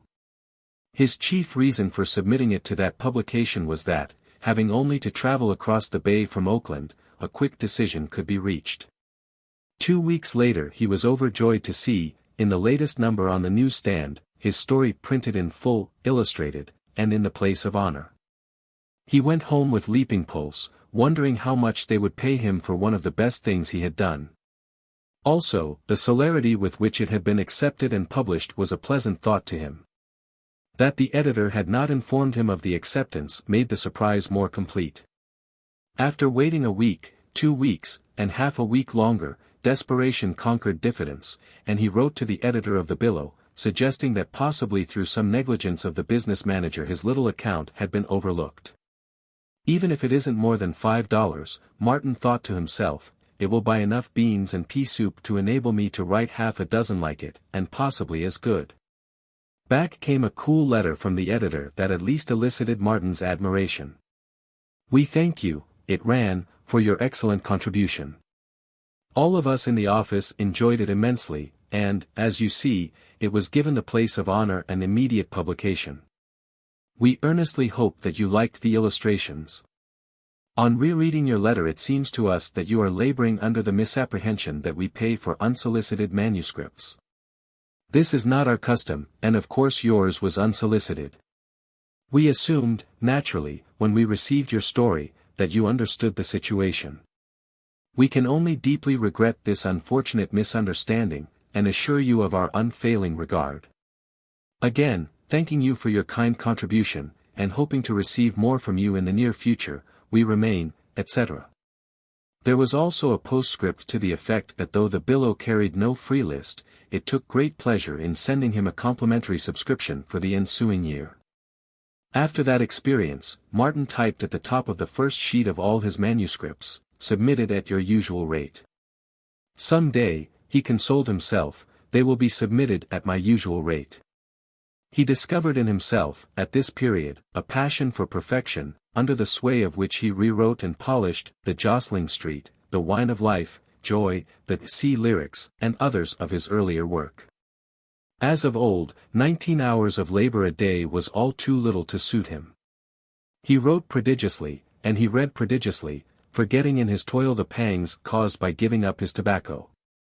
Ruth's promised cure for the habit, flamboyantly labeled, he stowed away in the most inaccessible corner of his bureau. Especially during his stretches of famine he suffered from lack of the weed. But no matter how often he mastered the craving, it remained with him as strong as ever. He regarded it as the biggest thing he had ever achieved. Ruth's point of view was that he was doing no more than was right. She brought him the anti-tobacco remedy, purchased out of her glove money, and in a few days forgot all about it. His machine-made storiettes, though he hated them and derided them, were successful. By means of them he redeemed all his pledges, paid most of his bills, and bought a new set of tires for his wheel. The storiettes at least kept the pot a-boiling and gave him time for ambitious work. While the one thing that upheld him was the $40 he had received from the White Mouse. He anchored his faith to that, and was confident that the really first-class magazines would pay an unknown writer at least an equal rate, if not a better one. But the thing was, how to get into the first-class magazines. His best stories, essays, and poems went begging among them, and yet, each month, he read reams of dull, prosy, inartistic stuff between all their various covers. If only one editor, he sometimes thought, would descend from his high seat of pride to write me one cheering line. No matter if my work is unusual, no matter if it is unfit, for prudential reasons, for their pages, surely there must be some sparks in it, somewhere, a few, to warm them to some sort of appreciation. And thereupon he would get out one or another of his manuscripts, such as Adventure, and read it over and over in a vain attempt to vindicate the editorial silence. As the sweet California spring came on, his period of plenty came to an end. For several weeks he had been worried by a strange silence on the part of the newspaper Storiette syndicate. Then, one day, came back to him through the mail 10 of his immaculate machine-made storiettes. They were accompanied by a brief letter to the effect that the syndicate was overstocked, and that some months would elapse before it would be in the market again for manuscripts. Martin had even been extravagant on the strength of those 10 storiettes. Toward the last the syndicate had been paying him $5 each for them and accepting every one he sent. So he had looked upon the 10 as good as sold, and he had lived accordingly, on a basis of $50 in the bank. So it was that he entered abruptly upon a lean period, wherein he continued selling his earlier efforts to publications that would not pay and submitting his later work to magazines that would not buy. Also, he resumed his trips to the pawnbroker down in Oakland. A few jokes and snatches of humorous verse, sold to the New York weeklies, made existence barely possible for him. It was at this time that he wrote letters of inquiry to the several great monthly and quarterly reviews, and learned in reply that they rarely considered unsolicited articles, and that most of their contents were written upon order by well-known specialists who were authorities in their various fields. Chapter 29. It was a hard summer for Martin. Manuscript readers and editors were away on vacation, and publications that ordinarily returned a decision in 3 weeks now retained his manuscript for 3 months or more. The consolation he drew from it was that a saving in postage was effected by the deadlock. Only the robber publications seemed to remain actively in business, and to them Martin disposed of all his early efforts, such as pearl diving, the sea as a career, turtle catching, and the Northeast trades. For these manuscripts he never received a penny. It is true, after 6 months' correspondence, he effected a compromise, whereby he received a safety razor for turtle catching, and at the Acropolis. Having agreed to give him $5 cash and 5 yearly subscriptions, for the Northeast trades, fulfilled the second part of the agreement. For a sonnet on Stevenson he managed to wring $2 out of a Boston editor who was running a magazine with a Matthew Arnold taste and a penny dreadful purse. The Peri and the Pearl, a clever skit of a poem of 200 lines, just finished, white hot from his brain, won the heart of the editor of a San Francisco magazine published in the interest of a great railroad. When the editor wrote, offering him payment in transportation, Martin wrote back to inquire if the transportation was transferable. It was not, and so, being prevented from peddling it, he asked for the return of the poem. Back it came, with the editor's regrets, and Martin sent it to San Francisco again, this time to the Hornet, a pretentious monthly that had been fanned into a constellation of the first magnitude by the brilliant journalist who founded it. But the Hornet's light had begun to dim long before Martin was born. The editor promised Martin $15 for the poem, but, when it was published, seemed to forget about it. Several of his letters being ignored, Martin indicted an angry one which drew a reply. It was written by a new editor, who coolly informed Martin that he declined to be held responsible for the old editor's mistakes, and that he did not think much of the Peri and the Pearl anyway. But the Globe, a Chicago magazine, gave Martin the most cruel treatment of all. He had refrained from offering his sea lyrics for publication, until driven to it by starvation. After having been rejected by a dozen magazines, they had come to rest in the Globe office. There were 30 poems in the collection, and he was to receive $1 apiece for them. The first month 4 were published, and he promptly received a check for $4, but when he looked over the magazine, he was appalled at the slaughter. In some cases the titles had been altered, Finesse, for instance, being changed to The Finish, and The Song of the Outer Reef to The Song of the Coral Reef. In one case, an absolutely different title, a misappropriate title, was substituted. In place of his own, Medusa Lights, the editor had printed, The Backward Track. But the slaughter in the body of the poems was terrifying. Martin groaned and sweated and thrust his hands through his hair. Phrases, lines, and stanzas were cut out, interchanged, or juggled about in the most incomprehensible manner. Sometimes lines and stanzas not his own were substituted for his. He could not believe that a sane editor could be guilty of such maltreatment, and his favorite hypothesis was that his poems must have been doctored by the office boy or the stenographer. Martin wrote immediately, begging the editor to cease publishing the lyrics and to return them to him. He wrote again and again, begging, entreating, threatening, but his letters were ignored. Month by month the slaughter went on till the 30 poems were published, and month by month he received a check for those which had appeared in the current number. Despite these various misadventures, the memory of the White Mouse $40 check sustained him, though he was driven more and more to hack work. He discovered a bread and butter field in the agricultural weeklies and trade journals, though among the religious weeklies he found he could easily starve. At his lowest ebb, when his black suit was in pawn, he made a 10-strike, or so it seemed to him, in a prize contest arranged by the county committee of the Republican Party. There were 3 branches of the contest, and he entered them all, laughing at himself bitterly the while in that he was driven to such straits to live. His poem won the first prize of $10, his campaign song the second prize of $5, his essay on the principles of the Republican Party the first prize of $25. Which was very gratifying to him until he tried to collect. Something had gone wrong in the county committee, and, though a rich banker and a state senator were members of it, the money was not forthcoming. While this affair was hanging fire, he proved that he understood the principles of the Democratic Party by winning the first prize for his essay in a similar contest. And, moreover, he received the money, $25. But the $40 won in the first contest he never received. Driven to shifts in order to see Ruth, and deciding that the long walk from North Oakland to her house and back again consumed too much time, he kept his black suit in pawn in place of his bicycle. The latter gave him exercise, saved him hours of time for work, and enabled him to see Ruth just the same. A pair of knee-duck trousers and an old sweater made him a presentable will costume, so that he could go with Ruth on afternoon rides. Besides, he no longer had opportunity to see much of her in her own home, where Mrs. Morse was thoroughly prosecuting her campaign of entertainment. The exalted beings he met there, and to whom he had looked up but a short time before, now bored him. They were no longer exalted.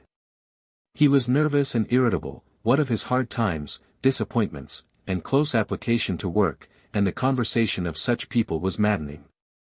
He was not unduly egotistic. He measured the narrowness of their minds by the minds of the thinkers in the books he read. At Ruth's home he never met a large mind, with the exception of Professor Caldwell, and Caldwell he had met there only once. As for the rest, they were numbskulls, ninnies, superficial, dogmatic, and ignorant. It was their ignorance that astounded him. What was the matter with them? What had they done with their educations? They had had access to the same books he had. How did it happen that they had drawn nothing from them? He knew that the great minds, the deep and rational thinkers, existed. He had his proofs from the books that had educated him beyond the Morse standard. And he knew that higher intellects than those of the Morse circle were to be found in the world. He read English society novels, wherein he caught glimpses of men and women talking politics and philosophy. And he read of salons in great cities, even in the United States, where art and intellect congregated. Foolishly, in the past, he had conceived that all well-groomed persons above the working class were persons with power of intellect and vigor of beauty. Culture and collars had gone together, to him, and he had been deceived into believing that college educations and mastery were the same things. Well, he would fight his way on and up higher. And he would take Ruth with him. Her he dearly loved, and he was confident that she would shine anywhere. As it was clear to him that he had been handicapped by his early environment, so now he perceived that she was similarly handicapped. She had not had a chance to expand. The books on her father's shelves, the paintings on the walls, the music on the piano, all was just so much meretricious display. To real literature, real painting, real music, the Morses and their kind were dead. And bigger than such things was life, of which they were densely, hopelessly ignorant. In spite of their Unitarian proclivities and their masks of conservative broad-mindedness, they were 2 generations behind interpretative science, their mental processes were medieval. While their thinking on the ultimate data of existence and of the universe struck him as the same metaphysical method that was as young as the youngest race, as old as the caveman. And older, the same that moved the first Pleistocene ape-man to fear the dark. That moved the first hasty Hebrew savage to incarnate Eve from Adam's rib, that moved Descartes to build an idealistic system of the universe out of the projections of his own puny ego. And that moved the famous British ecclesiastic to denounce evolution in satire so scathing as to win immediate applause and leave his name a notorious scrawl on the page of history. So Martin thought, and he thought further, till it dawned upon him that the difference between these lawyers, officers, businessmen, and bank cashiers he had met and the members of the working class he had known was on a par with the difference in the food they ate, clothes they wore, neighborhoods in which they lived. Certainly, in all of them was lacking the something more which he found in himself and in the books. The Morses had shown him the best their social position could produce, and he was not impressed by it. A pauper himself, a slave to the money-lender, he knew himself the superior of those he met at the Morses. And, when his one decent suit of clothes was out of pawn, he moved among them a lord of life, quivering with a sense of outrage akin to what a prince would suffer if condemned to live with goat-herds. "You hate and fear the socialists," he remarked to Mr. Morse, one evening at dinner, "but why? You know neither them nor their doctrines." The conversation had been swung in that direction by Mrs. Morse, who had been invidiously singing the praises of Mr. Hapgood. The cashier was Martin's black beast, and his temper was a trifle short where the talker of platitudes was concerned. "Yes," he had said, "Charlie Hapgood is what they call a rising young man, somebody told me as much. And it is true. He'll make the governor's chair before he dies, and, who knows? Maybe the United States Senate." "What makes you think so?" Mrs. Morse had inquired. "I've heard him make a campaign speech. It was so cleverly stupid and unoriginal, and also so convincing, that the leaders cannot help but regard him as safe and sure, while his platitudes are so much like the platitudes of the average voter that, oh, well. You know you flatter any man by dressing up his own thoughts for him and presenting them to him." "I actually think you are jealous of Mr. Hapgood," Ruth had chimed in. "Heaven forbid." The look of horror on Martin's face stirred Mrs. Morse to belligerence. "You surely don't mean to say that Mr. Hapgood is stupid?" she demanded icily. "No more than the average Republican," was the retort, "or average Democrat, either. They are all stupid when they are not crafty, and very few of them are crafty. The only wise Republicans are the millionaires and their conscious henchmen. They know which side their bread is buttered on, and they know why." "I am a Republican," Mr. Morse put in lightly. "Pray, how do you classify me?" "Oh, you are an unconscious henchman." "Henchman?" "Why, yes. You do corporation work. You have no working class nor criminal practice. You don't depend upon wife-beaters and pickpockets for your income. You get your livelihood from the masters of society, and whoever feeds a man is that man's master. Yes, you are a henchman. You are interested in advancing the interests of the aggregations of capital you serve." Mr. Morse's face was a trifle red. "I confess, sir," he said, "that you talk like a scoundrelly socialist." Then it was that Martin made his remark. "You hate and fear the socialists, but why? You know neither them nor their doctrines." "Your doctrine certainly sounds like socialism, Mr. Morse replied, while Ruth gazed anxiously from one to the other, and Mrs. Morse beamed happily at the opportunity afforded of rousing her liege lord's antagonism.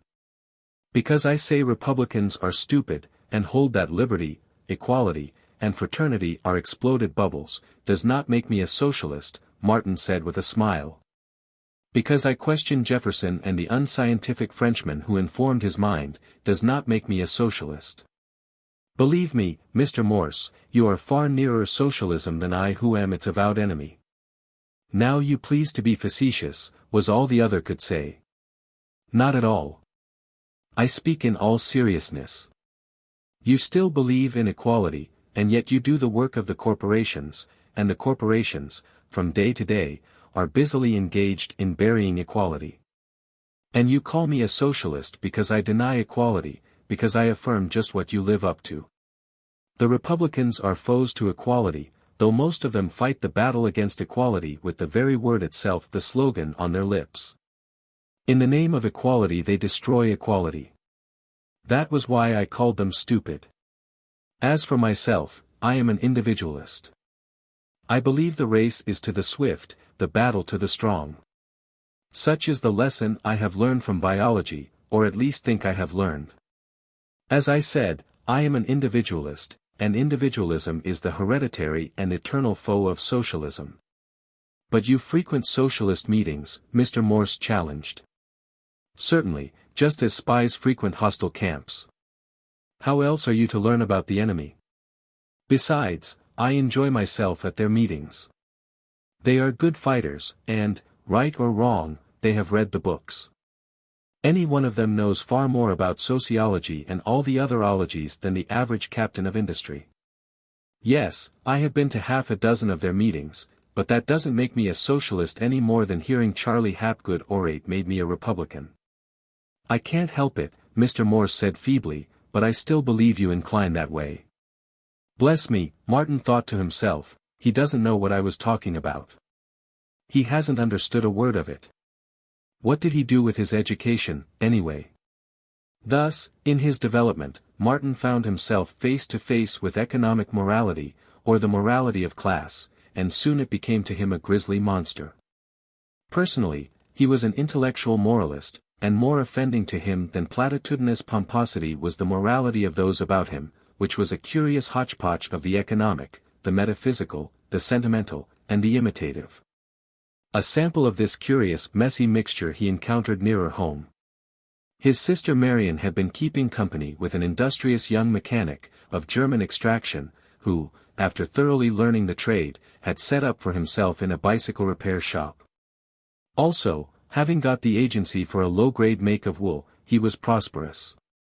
Marion had called on Martin in his room a short time before to announce her engagement, during which visit she had playfully inspected Martin's palm and told his fortune.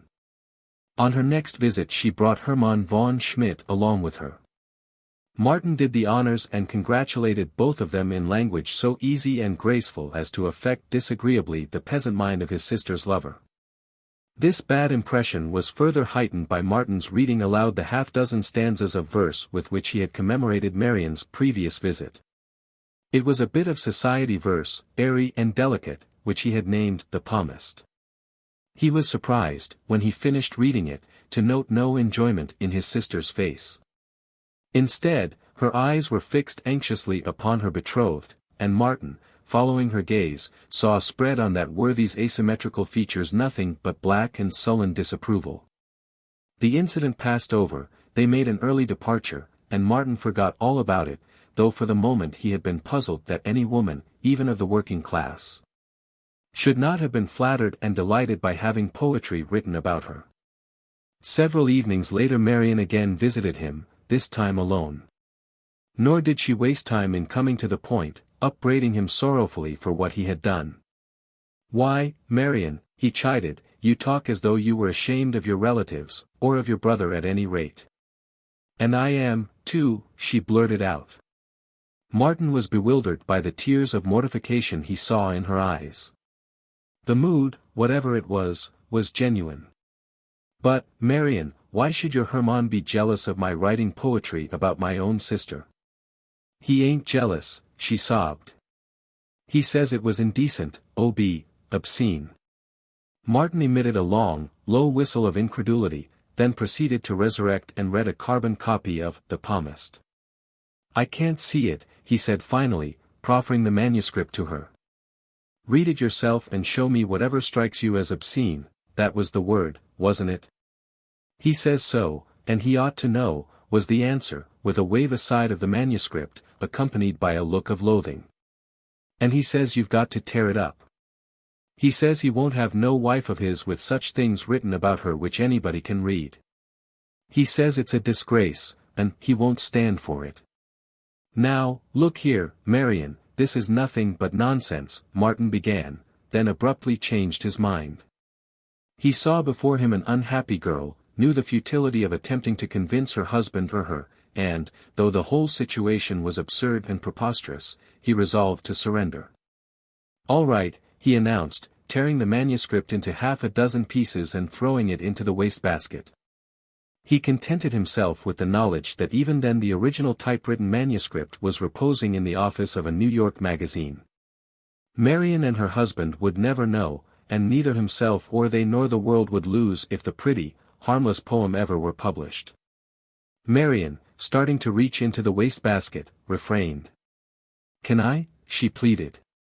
He nodded his head, regarding her thoughtfully as she gathered the torn pieces of manuscript and tucked them into the pocket of her jacket, ocular evidence of the success of her mission. She reminded him of Lizzie Connolly, though there was less of fire and gorgeous flaunting life in her than in that other girl of the working class whom he had seen twice. But they were on a par, the pair of them, in dress and carriage, and he smiled with inward amusement at the caprice of his fancy which suggested the appearance of either of them in Mrs. Morse's drawing-room. The amusement faded, and he was aware of a great loneliness. This sister of his and the Morse drawing-room were milestones of the road he had traveled. And he had left them behind. He glanced affectionately about him at his few books. They were all the comrades left to him. "Hello, what's that?" he demanded in startled surprise. Marion repeated her question. "Why don't I go to work?" He broke into a laugh that was only half-hearted. "That Hermann of yours has been talking to you." She shook her head. "Don't lie," he commanded, and the nod of her head affirmed his charge. "Well, you tell that Hermann of yours to mind his own business. That when I write poetry about the girl he's keeping company with it's his business, but that outside of that he's got no say-so. Understand? So you don't think I'll succeed as a writer, he went on. You think I'm no good? That I've fallen down and am a disgrace to the family? I think it would be much better if you got a job," she said firmly, and he saw she was sincere. "Hermann says." "Damn Hermann," he broke out good-naturedly. "What I want to know is when you're going to get married. Also, you find out from your Hermann if he will deign to permit you to accept a wedding present from me." He mused over the incident after she had gone, and once or twice broke out into laughter that was bitter as he saw his sister and her betrothed, all the members of his own class and the members of Ruth's class, directing their narrow little lives by narrow little formulas, herd creatures, flocking together and patterning their lives by one another's opinions, failing of being individuals and of really living life because of the childlike formulas by which they were enslaved. He summoned them before him in apparitional procession, Bernard Higginbotham arm in arm with Mr. Butler, Hermann von Schmidt cheek by jowl with Charlie Hapgood, and one by one and in pairs he judged them and dismissed them, judged them by the standards of intellect and morality he had learned from the books. Vainly he asked, where are the great souls, the great men and women? He found them not among the careless, gross, and stupid intelligences that answered the call of vision to his narrow room. He felt a loathing for them such as Circe must have felt for her swine. When he had dismissed the last one and thought himself alone, a late comer entered, unexpected and unsummoned. Martin watched him and saw the stiff rim, the square-cut, double-breasted coat and the swaggering shoulders, of the youthful hoodlum who had once been he. "You were like all the rest, young fellow," Martin sneered. "Your morality and your knowledge were just the same as theirs. You did not think and act for yourself. Your opinions, like your clothes, were ready-made, your acts were shaped by popular approval. You were cock of your gang because others acclaimed you the real thing. You fought and ruled the gang, not because you liked to, you really despised it, but because the other fellows patted you on the shoulder. You licked Cheeseface because you wouldn't give in, and you wouldn't give in partly because you were an abysmal brute and for the rest because you believed what everyone about you believed. That the measure of manhood was the carnivorous ferocity displayed in injuring and marring fellow creatures' anatomies. Why, you whelp, you even won other fellows' girls away from them, not because you wanted the girls, but because in the marrow of those about you, those who set your moral pace, was the instinct of the wild stallion and the bull seal. Well, the years have passed, and what do you think about it now? As if in reply, the vision underwent a swift metamorphosis. The stiff rim and the square cut vanished, being replaced by milder garments.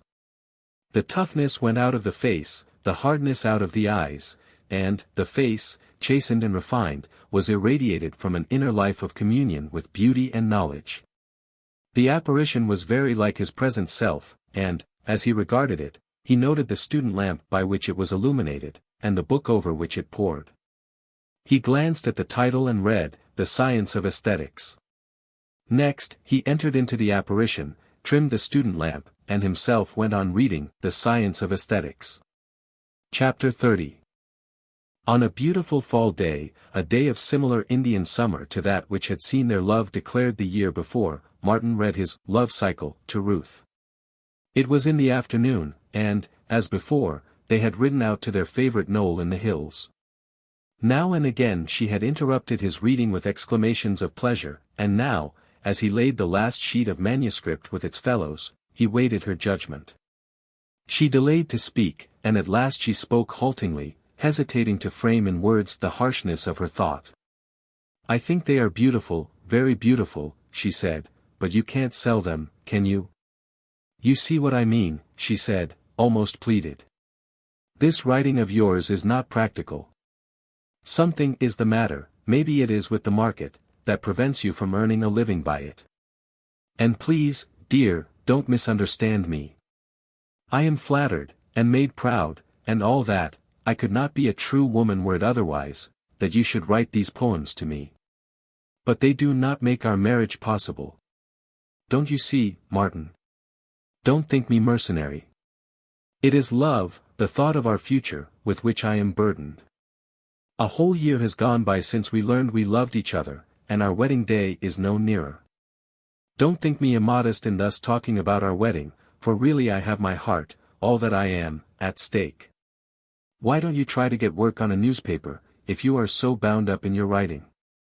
Why not become a reporter, for a while, at least? It would spoil my style, was his answer, in a low, monotonous voice. You have no idea how I've worked for style. But those storiettes, she argued. You called them hack work. You wrote many of them. Didn't they spoil your style? No, the cases are different. The storiettes were ground out, jaded, at the end of a long day of application to style.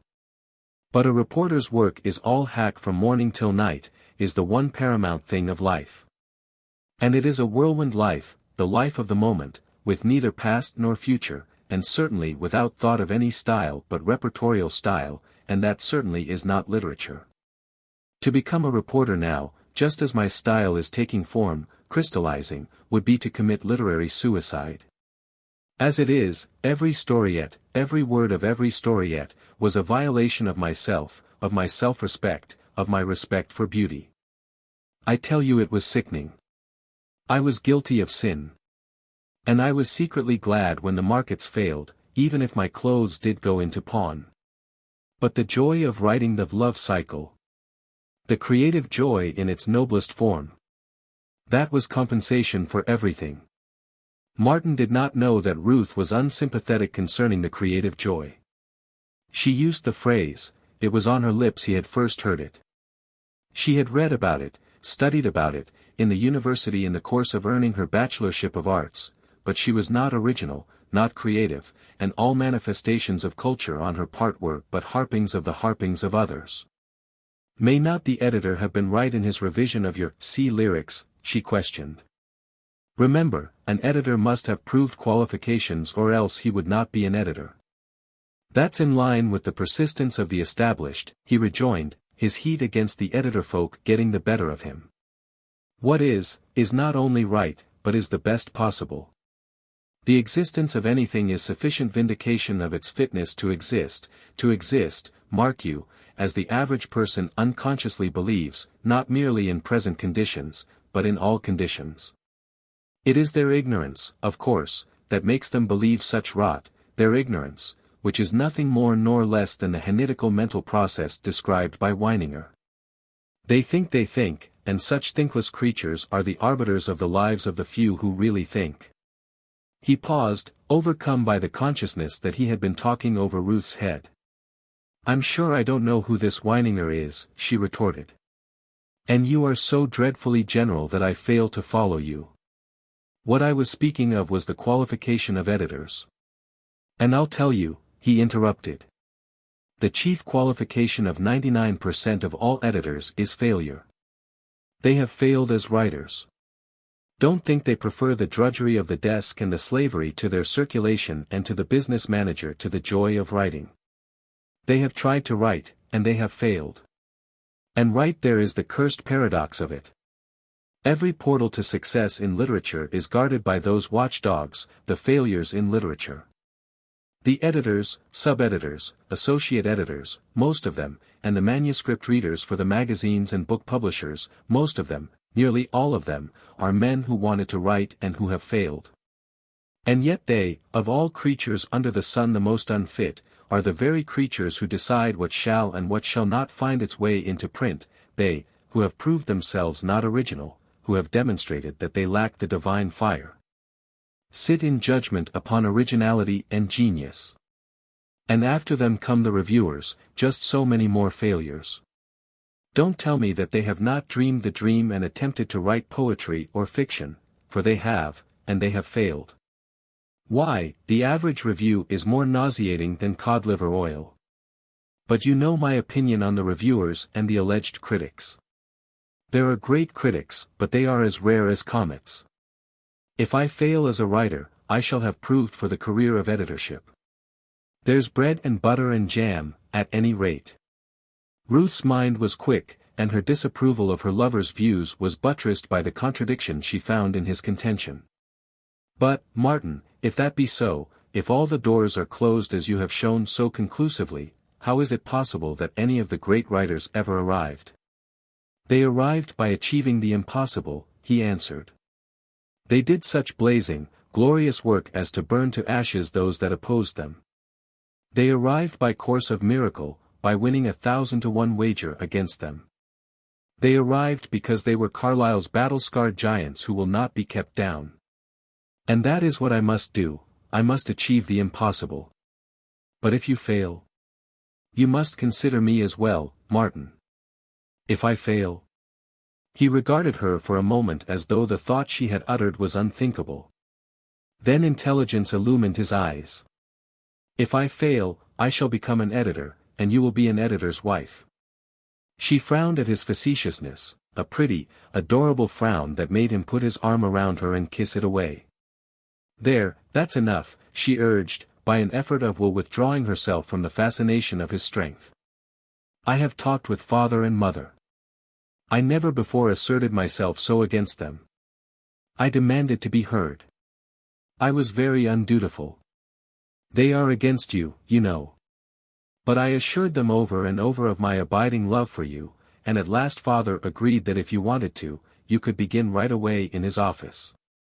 And then, of his own accord, he said he would pay you enough at the start so that we could get married and have a little cottage somewhere. Which I think was very fine of him, don't you? Martin, with the dull pain of despair at his heart, mechanically reaching for the tobacco and paper, which he no longer carried, to roll a cigarette, muttered something inarticulate, and Ruth went on. Frankly, though, and don't let it hurt you, I tell you, to show you precisely how you stand with him, he doesn't like your radical views, and he thinks you are lazy. Of course I know you are not. I know you work hard. How hard, even she did not know, was the thought in Martin's mind. Well, then, he said, how about my views? Do you think they are so radical? He held her eyes and waited the answer. I think them, well, very disconcerting, she replied. The question was answered for him, and so oppressed was he by the grayness of life that he forgot the tentative proposition she had made for him to go to work. And she, having gone as far as she dared, was willing to wait the answer till she should bring the question up again. She had not long to wait. Martin had a question of his own to propound to her. He wanted to ascertain the measure of her faith in him, and within the week each was answered. Martin precipitated it by reading to her his The Shame of the Sun. Why don't you become a reporter? She asked when he had finished. You love writing so, and I am sure you would succeed. You could rise in journalism and make a name for yourself. There are a number of great special correspondents. Their salaries are large, and their field is the world. They are sent everywhere, to the heart of Africa, like Stanley, or to interview the Pope, or to explore unknown Thibet. Then you don't like my essay, he rejoined. You believe that I have some show in journalism but none in literature. No, no. I do like it. It reads well. But I am afraid it's over the heads of your readers. At least it is over mine. It sounds beautiful, but I don't understand it. Your scientific slang is beyond me. You are an extremist, you know, dear, and what may be intelligible to you may not be intelligible to the rest of us. I imagine it's the philosophic slang that bothers you, was all he could say. He was flaming from the fresh reading of the ripest thought he had expressed, and her verdict stunned him. No matter how poorly it is done, he persisted, don't you see anything in it, in the thought of it, I mean? She shook her head. No, it is so different from anything I have read. I read Maeterlinck and understand him. His mysticism, you understand that? Martin flashed out. Yes, but this of yours, which is supposed to be an attack upon him, I don't understand. Of course, if originality counts. He stopped her with an impatient gesture that was not followed by speech. He became suddenly aware that she was speaking and that she had been speaking for some time. After all, your writing has been a toy to you, she was saying. Surely you have played with it long enough. It is time to take up life seriously, our life, Martin. Hitherto you have lived solely your own. You want me to go to work, he asked. Yes. Father has offered. I understand all that, he broke in, but what I want to know is whether or not you have lost faith in me. She pressed his hand mutely, her eyes dim. In your writing, dear, she admitted in a half-whisper. You've read lots of my stuff, he went on brutally. What do you think of it? Is it utterly hopeless? How does it compare with other men's work? But they sell theirs, and you don't. That doesn't answer my question. Do you think that literature is not at all my vocation? Then I will answer. She steeled herself to do it. I don't think you were made to write. Forgive me, dear. You compel me to say it, and you know I know more about literature than you do. Yes, you are a Bachelor of Arts, he said meditatively, and you ought to know. But there is more to be said, he continued, after a pause painful to both. I know what I have in me. No one knows that so well as I. I know I shall succeed. I will not be kept down. I am afire with what I have to say in verse, and fiction, and essay. I do not ask you to have faith in that, though. I do not ask you to have faith in me, nor in my writing. What I do ask of you is to love me and have faith in love. A year ago I begged for 2 years. One of those years is yet to run. And I do believe, upon my honor and my soul, that before that year is run I shall have succeeded. You remember what you told me long ago, that I must serve my apprenticeship to writing. Well, I have served it. I have crammed it and telescoped it. With you at the end awaiting me, I have never shirked. Do you know, I have forgotten what it is to fall peacefully asleep. A few million years ago I knew what it was to sleep my fill and to awake naturally from very glut of sleep. I am awakened always now by an alarm clock. If I fall asleep early or late, I set the alarm accordingly, and this, and the putting out of the lamp, are my last conscious actions. When I begin to feel drowsy, I change the heavy book I am reading for a lighter one. And when I doze over that, I beat my head with my knuckles in order to drive sleep away. Somewhere I read of a man who was afraid to sleep. Kipling wrote the story. This man arranged a spur so that when unconsciousness came, his naked body pressed against the iron teeth. Well, I've done the same. I look at the time, and I resolve that not until midnight, or not until 1 o'clock, or 2 o'clock, or 3 o'clock, shall the spur be removed. And so it rowels me awake until the appointed time. That spur has been my bedmate for months. I have grown so desperate that 5.5 hours of sleep is an extravagance. I sleep 4 hours now. I am starved for sleep. There are times when I am lightheaded from want of sleep, times when death, with its rest and sleep, is a positive lure to me, times when I am haunted by Longfellow's lines. The sea is still and deep. All things within its bosom sleep. A single step and all is o'er. A plunge, a bubble, and no more. Of course, this is sheer nonsense. It comes from nervousness, from an overwrought mind. But the point is, why have I done this? For you. To shorten my apprenticeship. To compel success to hasten. And my apprenticeship is now served. I know my equipment. I swear that I learn more each month than the average college man learns in a year. I know it, I tell you. But were my need for you to understand not so desperate, I should not tell you. It is not boasting. I measure the results by the books. Your brothers, today, are ignorant barbarians compared with me and the knowledge I have wrung from the books in the hours they were sleeping. Long ago I wanted to be famous. I care very little for fame now. What I want is you. I am more hungry for you than for food, or clothing, or recognition. I have a dream of laying my head on your breast and sleeping an aeon or so, and the dream will come true ere another year is gone. His power beat against her, wave upon wave. And in the moment his will opposed hers most, she felt herself most strongly drawn toward him. The strength that had always poured out from him to her was now flowering in his impassioned voice, his flashing eyes, and the vigor of life and intellect surging in him. And in that moment, and for the moment, she was aware of a rift that showed in her certitude, a rift through which she caught sight of the Real Martin Eden, splendid and invincible. And as animal trainers have their moments of doubt, so she, for the instant, seemed to doubt her power to tame this wild spirit of a man. And another thing, he swept on. You love me. But why do you love me?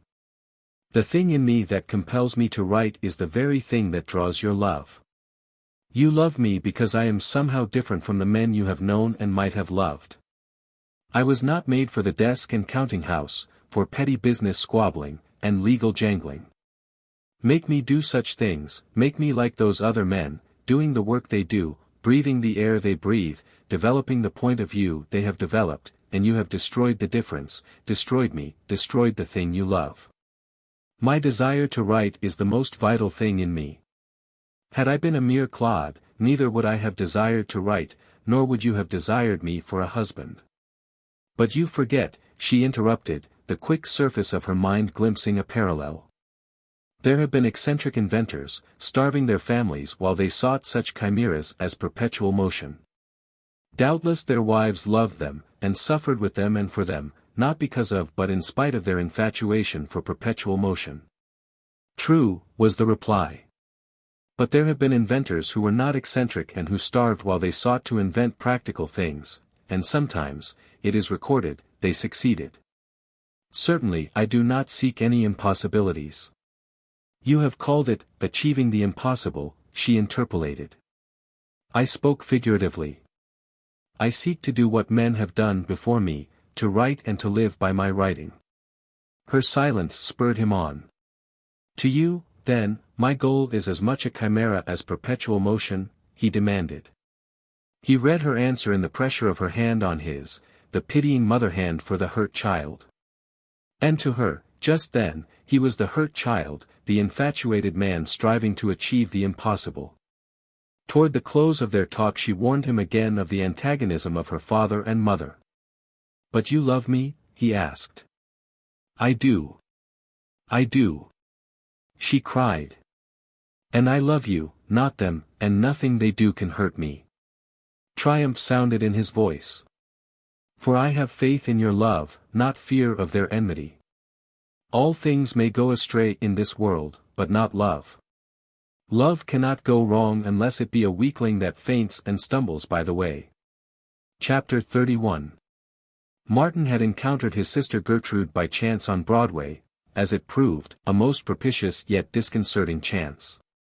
Waiting on the corner for a car, she had seen him first, and noted the eager, hungry lines of his face and the desperate, worried look of his eyes. In truth, he was desperate and worried. He had just come from a fruitless interview with the pawnbroker, from whom he had tried to wring an additional loan on his wheel. The muddy fall weather having come on, Martin had pledged his will some time since and retained his black suit. "There's the black suit," the pawnbroker, who knew his every asset, had answered. "You needn't tell me you've gone and pledged it with that Jew, Lipka. Because if you have—" The man had looked the threat, and Martin hastened to cry, "No, no. I've got it. But I want to wear it on a matter of business." "All right," the mollified usurer had replied. "And I want it on a matter of business before I can let you have any more money. You don't think I'm in it for my health? But it's a $40 wheel, in good condition," Martin had argued. "And you've only let me have $7 on it. No, not even 7. 6.25, you took the interest in advance. If you want some more, bring the suit," had been the reply that sent Martin out of the stuffy little den, so desperate at heart as to reflect it in his face and touch his sister to pity. Scarcely had they met when the Telegraph Avenue car came along and stopped to take on a crowd of afternoon shoppers. Mrs. Higginbotham divined from the grip on her arm as he helped her on, that he was not going to follow her. She turned on the step and looked down upon him. His haggard face smote her to the heart again. "Ain't you comin'?" she asked. The next moment she had descended to his side. "I'm walking, exercise, you know," he explained. "Then I'll go along for a few blocks," she announced. "Meb, it'll do me good. I ain't been feelin' any too spry these last few days." Martin glanced at her and verified her statement in her general slovenly appearance, in the unhealthy fat, in the drooping shoulders, the tired face with the sagging lines, and in the heavy fall of her feet. Without elasticity, a very caricature of the walk that belongs to a free and happy body. "You'd better stop here," he said, though she had already come to a halt at the first corner, "and take the next car." "My goodness, if I ain't all tired already," she panted. "But I'm just as able to walk as you in them soles. They're that thin they'll be used long before you get out to North Oakland." "I've a better pair at home," was the answer. "Come out to dinner tomorrow," she invited irrelevantly. "Mr. Higginbotham won't be there. He's goin' to San Leandro on business." Martin shook his head, but he had failed to keep back the wolfish, hungry look that leapt into his eyes at the suggestion of dinner. "You haven't a penny, Mart, and that's why you're walkin'. Exercise." She tried to sniff contemptuously, but succeeded in producing only a sniffle. "Here, lemme see." And, fumbling in her satchel, she pressed a $5 piece into his hand. "I guess I forgot your last birthday, Mart," she mumbled lamely. Martin's hand instinctively closed on the piece of gold. In the same instant he knew he ought not to accept, and found himself struggling in the throes of indecision. That bit of gold meant food, life, and light in his body and brain, power to go on writing, and, who was to say, maybe to write something that would bring in many pieces of gold. Clear on his vision burned the manuscripts of 2 essays he had just completed. He saw them under the table on top of the heap of returned manuscripts for which he had no stamps, and he saw their titles, just as he had typed them, The High Priests of Mystery, and The Cradle of Beauty. He had never submitted them anywhere. They were as good as anything he had done in that line. If only he had stamps for them. Then the certitude of his ultimate success rose up in him, an able ally of hunger, and with a quick movement he slipped the coin into his pocket.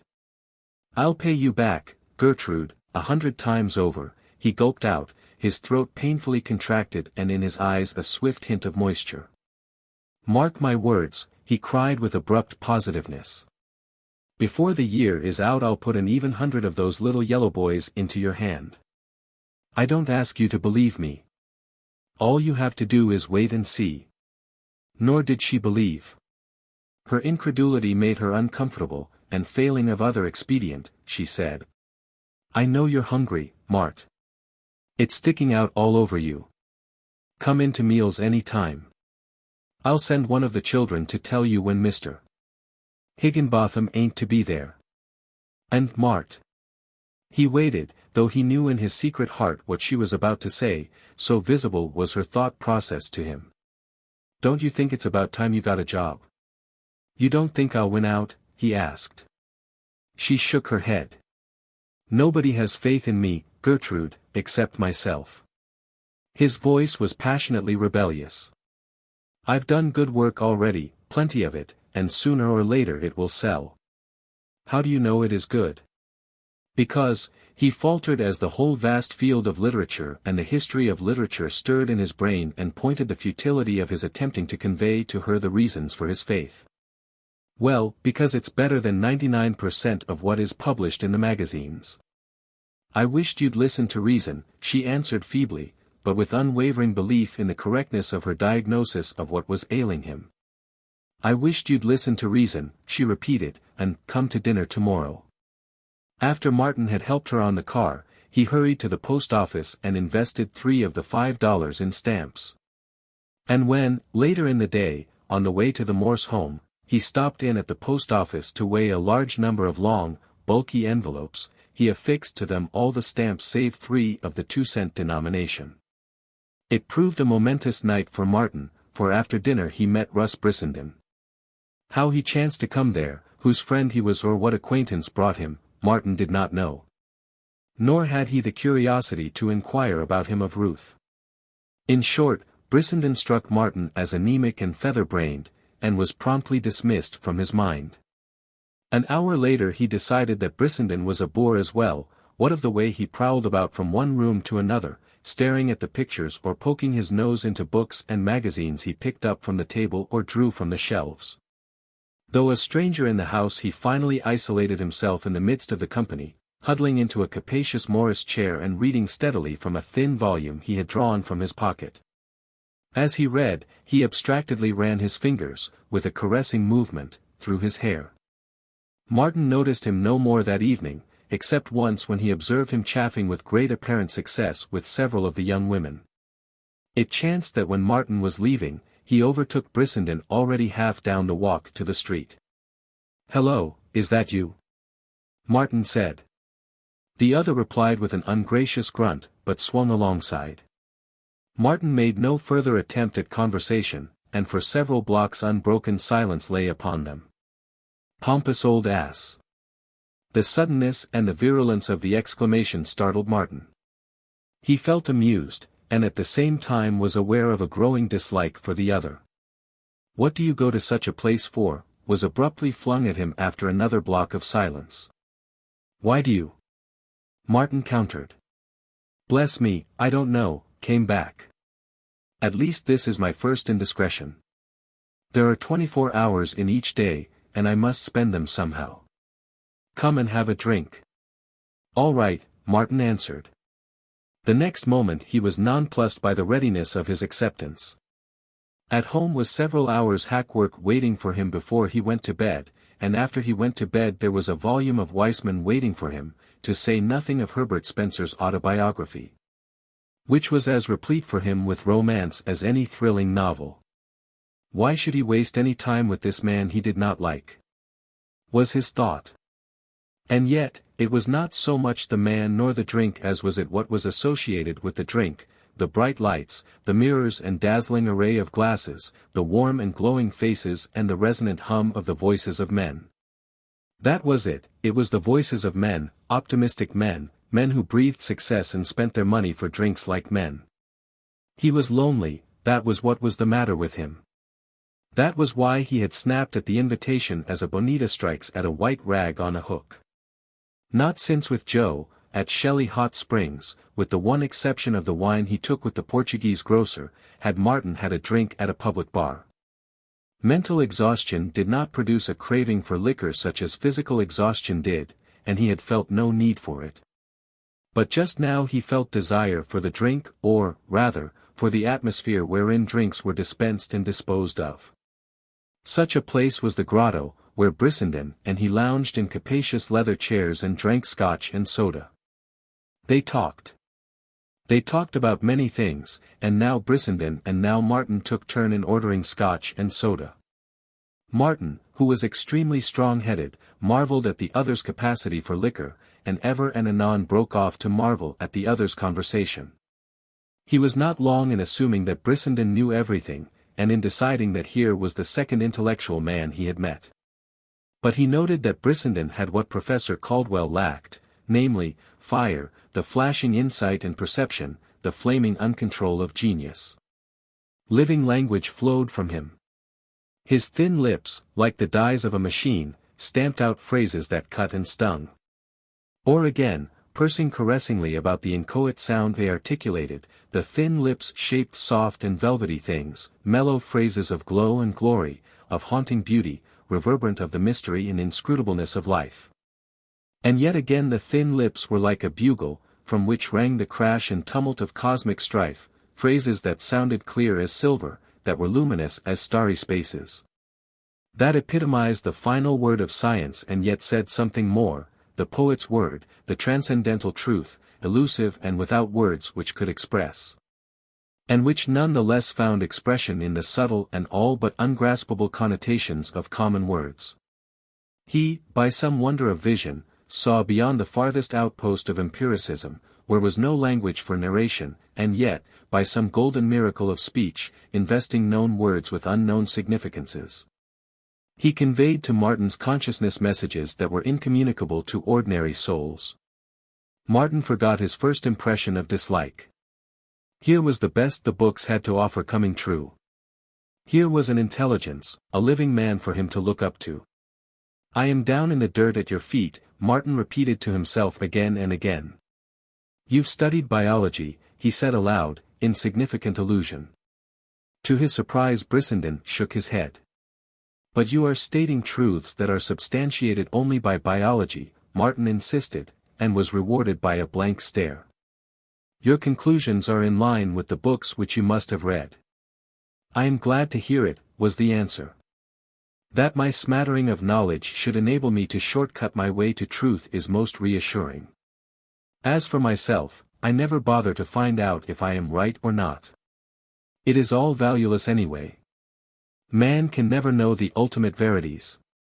You are a disciple of Spencer. Martin cried triumphantly. I haven't read him since adolescence, and all I read then was his Education. I wish I could gather knowledge as carelessly, Martin broke out half an hour later. He had been closely analyzing Brissenden's mental equipment. You are a sheer dogmatist, and that's what makes it so marvelous.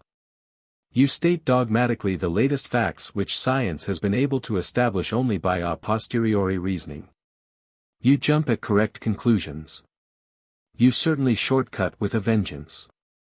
You feel your way with the speed of light, by some hyperrational process, to truth. Yes, that was what used to bother Father Joseph, and Brother Dutton, Brissenden replied. Oh, no, he added. I am not anything. It was a lucky trick of fate that sent me to a Catholic college for my education. Where did you pick up what you know?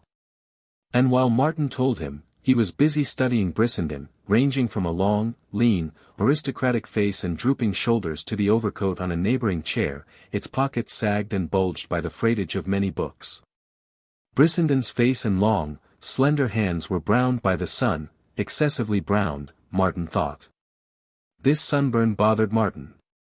It was patent that Brissenden was no outdoor man. Then how had he been ravaged by the sun? Something morbid and significant attached to that sunburn, was Martin's thought as he returned to a study of the face, narrow, with high cheekbones and cavernous hollows, and graced with as delicate and fine an aquiline nose as Martin had ever seen. There was nothing remarkable about the size of the eyes. They were neither large nor small, while their color was a nondescript brown, but in them smoldered a fire, or, rather, lurked an expression dual and strangely contradictory. Defiant, indomitable, even harsh to excess, they at the same time aroused pity. Martin found himself pitying him, he knew not why, though he was soon to learn. "Oh, I'm a lunger," Brissenden announced, offhand, a little later, having already stated that he came from Arizona. "I've been down there a couple of years living on the climate." "Aren't you afraid to venture it up in this climate?" "Afraid?" There was no special emphasis of his repetition of Martin's word. But Martin saw in that ascetic face the advertisement that there was nothing of which it was afraid. The eyes had narrowed till they were eagle-like, and Martin almost caught his breath as he noted the eagle beak with its dilated nostrils, defiant, assertive, aggressive. "Magnificent," was what he commented to himself, his blood thrilling at the sight. Aloud, he quoted, "Under the bludgeoning of chance. My head is bloody but unbowed." "You like Henley," Brissenden said, his expression changing swiftly to large graciousness and tenderness. "Of course, I couldn't have expected anything else of you." "Ah, Henley. A brave soul. He stands out among contemporary rhymesters, magazine rhymesters, as a gladiator stands out in the midst of a band of eunuchs." "You don't like the magazines," Martin softly impeached. "Do you?" was snarled back at him so savagely as to startle him. I write, or, rather, try to write, for the magazines," Martin faltered. "That's better," was the mollified rejoinder. "You try to write, but you don't succeed. I respect and admire your failure. I know what you write. I can see it with half an eye, and there's one ingredient in it that shuts it out of the magazines. It's guts, and magazines have no use for that particular commodity. What they want is wish-wash and slush, and God knows they get it, but not from you." "I'm not above hack work," Martin contended. On the contrary, Brissenden paused and ran an insolent eye over Martin's objective poverty, passing from the well-worn tie and the saw-edged collar to the shiny sleeves of the coat and on to the slight fray of one cuff, winding up and dwelling upon Martin's sunken cheeks. "On the contrary, hack work is above you, so far above you that you can never hope to rise to it. Why, man, I could insult you by asking you to have something to eat." Martin felt the heat in his face of the involuntary blood, and Brissenden laughed triumphantly. "A full man is not insulted by such an invitation," he concluded. "You are a devil," Martin cried irritably. "Anyway, I didn't ask you. You didn't dare." "Oh, I don't know about that. I invite you now." Brissenden half rose from his chair as he spoke, as if with the intention of departing to the restaurant forthwith. Martin's fists were tight clenched, and his blood was drumming in his temples. "Bosco. He eats 'em alive. Eats 'em alive," Brissenden exclaimed, imitating the spieler of a locally famous snake-eater. "I could certainly eat you alive," Martin said, in turn running insolent eyes over the other's disease-ravaged frame. "Only I'm not worthy of it." "On the contrary," Martin considered, "because the incident is not worthy." He broke into a laugh, hearty and wholesome. "I confess you made a fool of me, Brissenden. That I am hungry and you are aware of it are only ordinary phenomena, and there's no disgrace. You see, I laugh at the conventional little moralities of the herd, then you drift by, say a sharp, true word, and immediately I am the slave of the same little moralities." "You were insulted," Brissenden affirmed. "I certainly was, a moment ago. The prejudice of early youth, you know. I learned such things then, and they cheapen what I have since learned.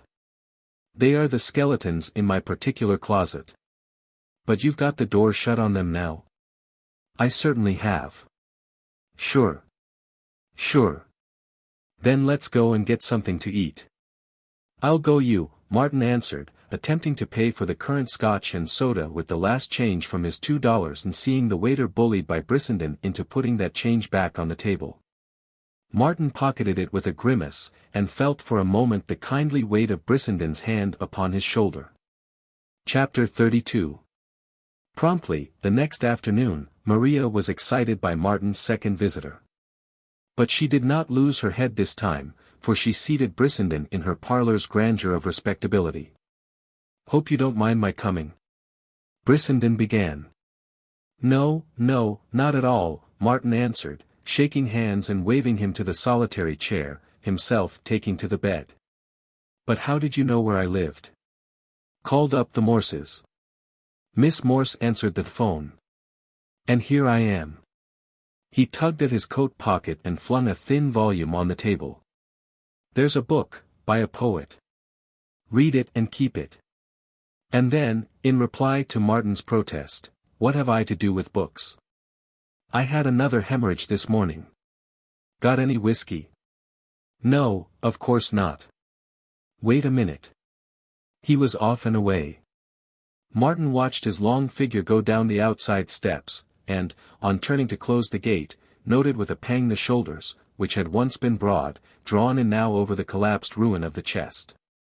Martin got 2 tumblers, and fell to reading the book of verse, Henry Vaughan Marlowe's latest collection. "No Scotch," Brissenden announced on his return. "The beggar sells nothing but American whiskey. But here's a quart of it." "I'll send one of the youngsters for lemons, and we'll make a toddy," Martin offered. "I wonder what a book like that will earn Marlowe," he went on, holding up the volume in question. "Possibly $50, came the answer. "Though he's lucky if he pulls even on it, or if he can inveigle a publisher to risk bringing it out." "Then one can't make a living out of poetry?" Martin's tone and face alike showed his dejection. "Certainly not. What fool expects to? Out of rhyming, yes. There's Bruce, and Virginia Spring, and Sedgwick. They do very nicely. But poetry, do you know how Vaughan Marlowe makes his living? Teaching in a boys' cramming joint down in Pennsylvania, and of all private little hells such a billet is the limit. I wouldn't trade places with him if he had 50 years of life before him. And yet his work stands out from the ruck of the contemporary versifiers as a ballast ruby among carrots. And the reviews he gets. Damn them, all of them, the crass mannequins. Too much is written by the men who can't write about the men who do write," Martin concurred. "Why, I was appalled at the quantities of rubbish written about Stevenson and his work. Ghouls and harpies." Brissenden snapped out with clicking teeth. "Yes, I know the spawn," complacently pecking at him for his Father Damien letter, analyzing him, weighing him. "Measuring him by the yardstick of their own miserable egos," Martin broke in. "Yes, that's it, a good phrase, mouthing and besliming the true, and beautiful, and good, and finally patting him on the back and saying, 'Good dog, Fido.' Faugh. The little chattering daws of men, Richard Riaff called them the night he died." Pecking at stardust, Martin took up the strain warmly, at the meteoric flight of the mastermen. "I once wrote a squib on them, the critics, or the reviewers, rather." "Let's see it," Brissenden begged eagerly. So Martin unearthed a carbon copy of Stardust, and during the reading of it Brissenden chuckled, rubbed his hands, and forgot to sip his toddy. "Strikes me you're a bit of stardust yourself, flung into a world of cowled gnomes who cannot see," was his comment at the end of it. Of course it was snapped up by the first magazine. Martin ran over the pages of his manuscript book. "It has been refused by 27 of them." Brissenden essayed a long and hearty laugh, but broke down in a fit of coughing. "Say, you needn't tell me you haven't tackled poetry," he gasped. "Let me see some of it." "Don't read it now," Martin pleaded. "I want to talk with you. I'll make up a bundle and you can take it home." Brissenden departed with the Love Cycle, and The Peri and the Pearl, returning next day to greet Martin with, "I want more." Not only did he assure Martin that he was a poet, but Martin learned that Brissenden also was one. He was swept off his feet by the other's work, and astounded that no attempt had been made to publish it. "A plague on all their houses," was Brissenden's answer to Martin's volunteering to market his work for him. "Love beauty for its own sake," was his counsel, "and leave the magazines alone. Back to your ships and your sea, that's my advice to you, Martin Eden. What do you want in these sick and rotten cities of men? You are cutting your throat every day you waste in them trying to prostitute beauty to the needs of magazine-dom. What was it you quoted me the other day? Oh, yes, man, the latest of the ephemera. Well, what do you, the latest of the ephemera, want with fame? If you got it, it would be poison to you. You are too simple, too elemental, and too rational, by my faith, to prosper on such pap. I hope you never do sell a line to the magazines. Beauty is the only master to serve. Serve her and damn the multitude. Success. What in hell's success if it isn't right there in your Stevenson sonnet, which outranks Henley's Apparition, in that love cycle, in those sea poems? It is not in what you succeed in doing that you get your joy, but in the doing of it. You can't tell me. I know it. You know it. Beauty hurts you. It is an everlasting pain in you, a wound that does not heal, a knife of flame. Why should you palter with magazines? Let beauty be your end. Why should you mint beauty into gold? Anyway, you can't, so there's no use in my getting excited over it. You can read the magazines for 1,000 years and you won't find the value of one line of Keats. Leave fame and coin alone, sign away on a ship tomorrow, and go back to your sea. Not for fame, but for love, Martin laughed. Love seems to have no place in your cosmos, in mine, beauty is the handmaiden of love. Brissenden looked at him pityingly and admiringly. You are so young, Martin boy, so young. You will flutter high, but your wings are of the finest gauze, dusted with the fairest pigments. Do not scorch them. But of course you have scorched them already. It required some glorified petticoat to account for that love cycle, and that's the shame of it. It glorifies love as well as the petticoat, Martin laughed. The philosophy of madness, was the retort. So have I assured myself when wandering in hashish dreams. But beware. These bourgeois cities will kill you. Look at that den of traitors where I met you. Dry rot is no name for it. One can't keep his sanity in such an atmosphere. It's degrading. There's not one of them who is not degrading, man and woman, all of them animated stomachs guided by the high intellectual and artistic impulses of clams. He broke off suddenly and regarded Martin. Then, with a flash of divination, he saw the situation. The expression on his face turned to wondering horror. And you wrote that tremendous love cycle to her, that pale, shriveled, female thing. The next instant Martin's right hand had shot to a throttling clutch on his throat, and he was being shaken till his teeth rattled. But Martin, looking into his eyes, saw no fear there, naught but a curious and mocking devil.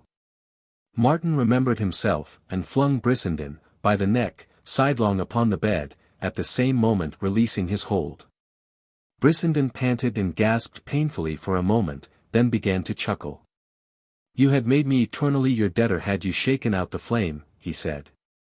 My nerves are on a hair-trigger these days, Martin apologized. Hope I didn't hurt you. Here, let me mix a fresh toddy. Ah, you young Greek. Brissenden went on. I wonder if you take just pride in that body of yours. You are devilish strong. You are a young panther, a lion cub. Well, well, it is you who must pay for that strength. What do you mean? Martin asked curiously, passing him a glass. Here, down this and be good.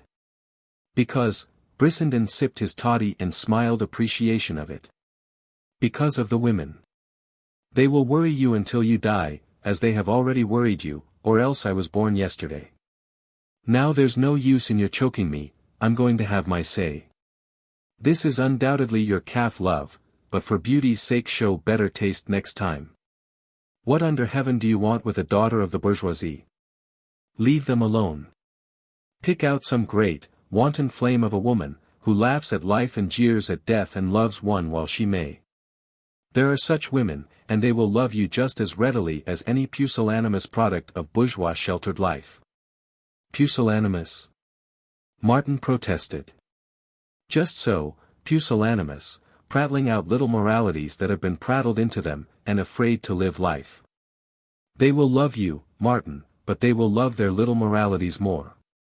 What you want is the magnificent abandon of life, the great free souls, the blazing butterflies and not the little grey moths.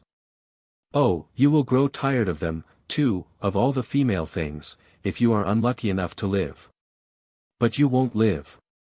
You won't go back to your ships and sea, therefore, you'll hang around these pest holes of cities until your bones are rotten, and then you'll die.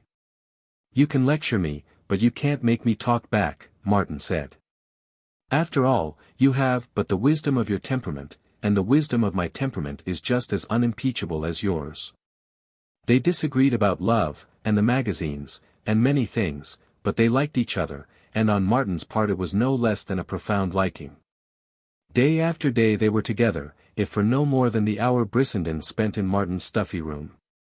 Brissenden never arrived without his quart of whiskey, and when they dined together downtown, he drank scotch and soda throughout the meal. He invariably paid the way for both, and it was through him that Martin learned the refinements of food, drank his first champagne, and made acquaintance with Rhenish wines. But Brissenden was always an enigma. With the face of an ascetic, he was, in all the failing blood of him, a frank voluptuary. He was unafraid to die, bitter and cynical of all the ways of living, and yet, dying, he loved life, to the last atom of it.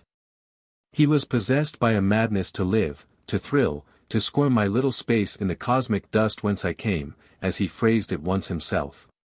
He had tampered with drugs and done many strange things in quest of new thrills, new sensations.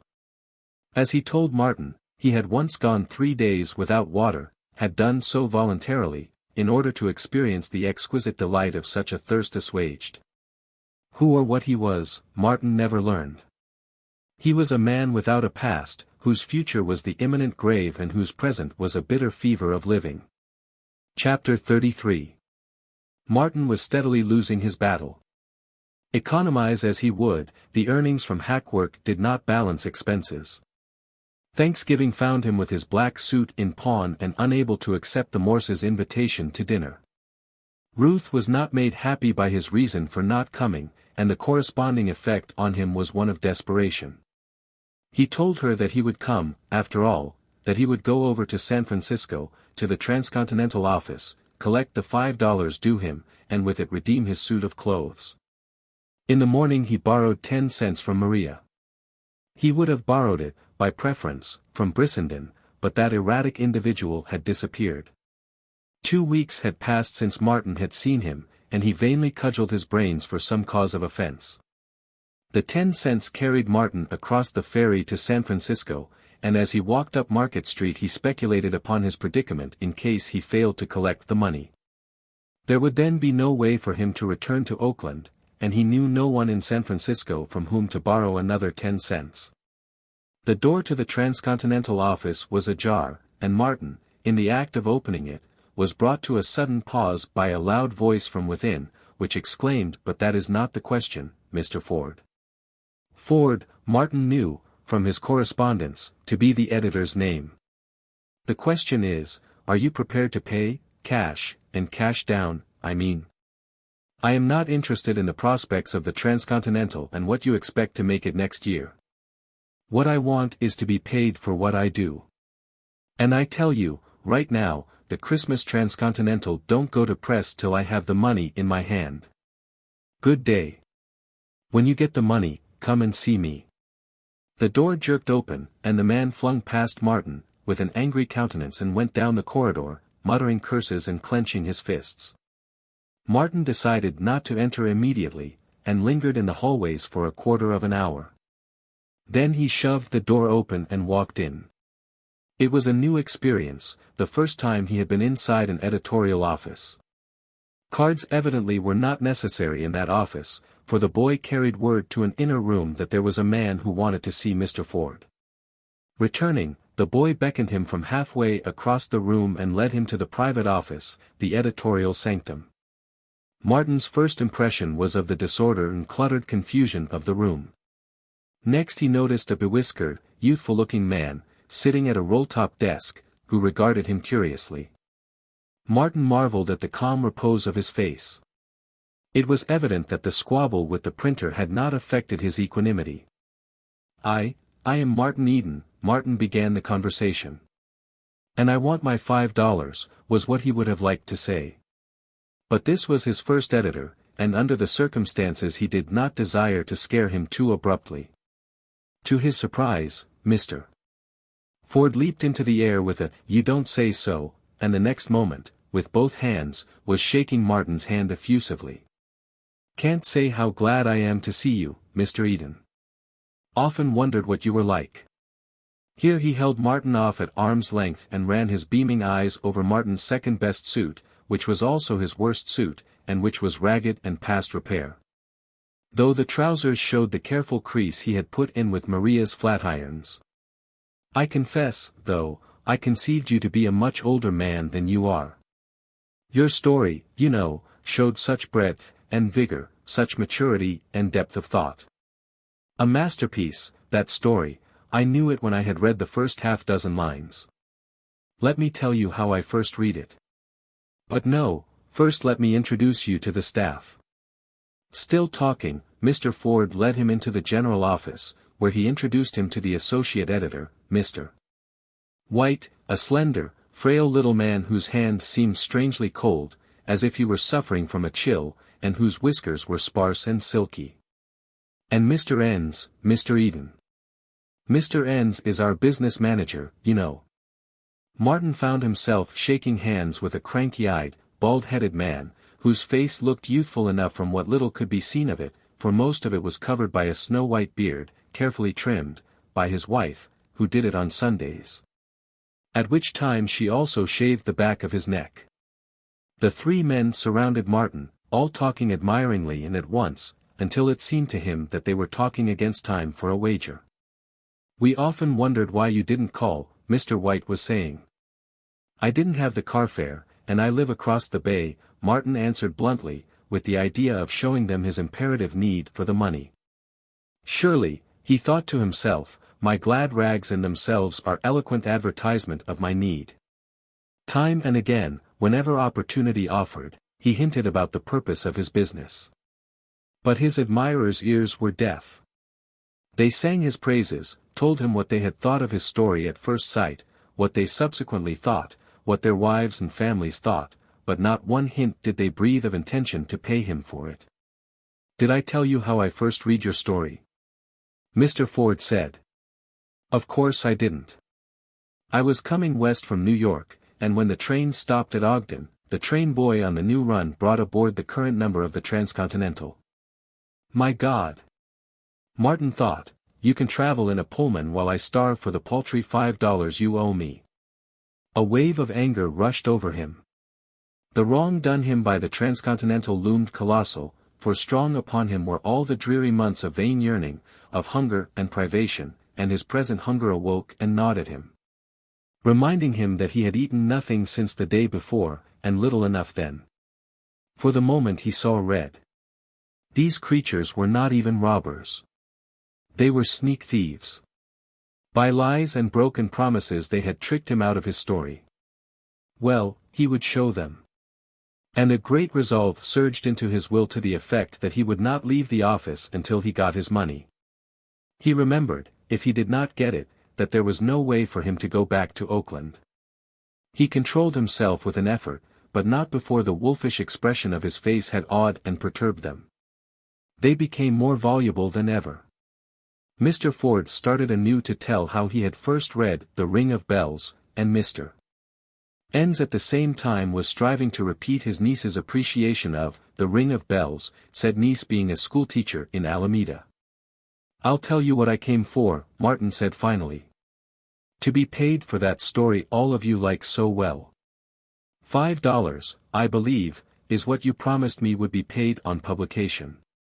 Mr. Ford, with an expression on his mobile features of mediate and happy acquiescence, started to reach for his pocket, then turned suddenly to Mr. Enns, and said that he had left his money home.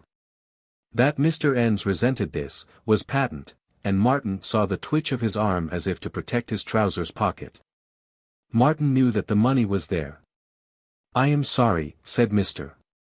Enns, but I paid the printer not an hour ago, and he took my ready change. It was careless of me to be so short, but the bill was not yet due, and the printer's request, as a favor, to make an immediate advance, was quite unexpected. Both men looked expectantly at Mr. White, but that gentleman laughed and shrugged his shoulders.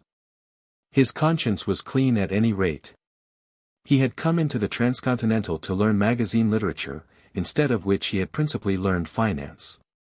The Transcontinental owed him 4 months' salary, and he knew that the printer must be appeased before the associate editor. It's rather absurd, Mr. Eden, to have caught us in this shape, Mr. Ford preambled airily. All carelessness, I assure you. But I'll tell you what we'll do. We'll mail you a check the first thing in the morning. You have Mr. Eden's address, haven't you, Mr. Enns?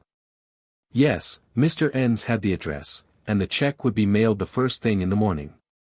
Martin's knowledge of banks and checks was hazy, but he could see no reason why they should not give him the check on this day just as well as on the next. Then it is understood, Mr. Eden, that we'll mail you the check tomorrow. Mr. Ford said.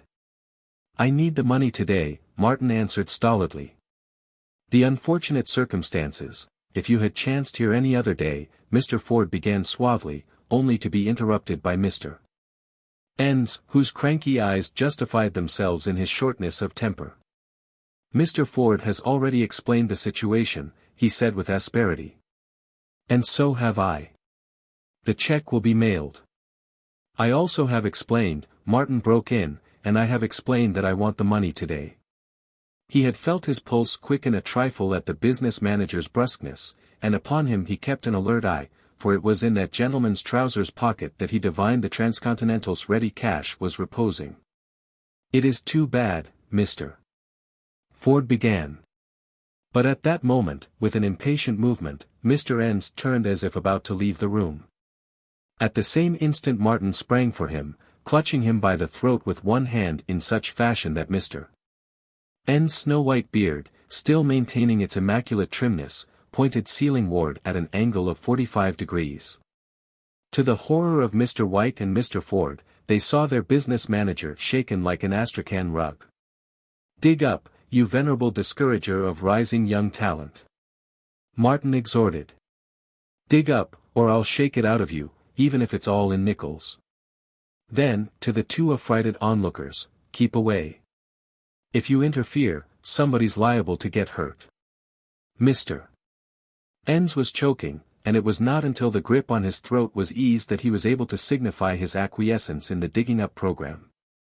Altogether, after repeated digs, its trousers pocket yielded $4.15. Inside out with it, Martin commanded. An additional 10 cents fell out. Martin counted the result of his raid a second time to make sure.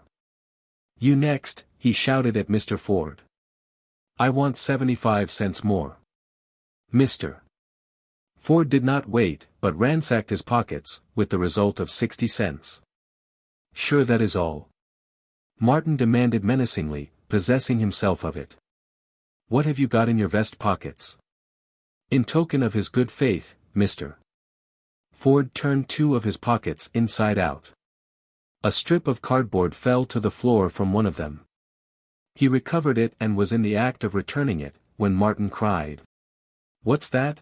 A ferry ticket. Here, give it to me. It's worth 10 cents. I'll credit you with it. I've now got $4.95, including the ticket. 5 cents is still due me. He looked fiercely at Mr. White, and found that fragile creature in the act of handing him a nickel. Thank you, Martin said, addressing them collectively. I wish you a good day. Robber. Mr. N snarled after him. Sneak thief. Martin retorted, slamming the door as he passed out. Martin was elated, so elated that when he recollected that the Hornet owed him $15 for the Peri and the Pearl, he decided forthwith to go and collect it. But the Hornet was run by a set of clean-shaven, strapping young men, frank buccaneers who robbed everything and everybody, not excepting one another. After some breakage of the office furniture, the editor, an ex-college athlete, ably assisted by the business manager, an advertising agent, and the porter, succeeded in removing Martin from the office and in accelerating, by initial impulse, his descent of the first flight of stairs.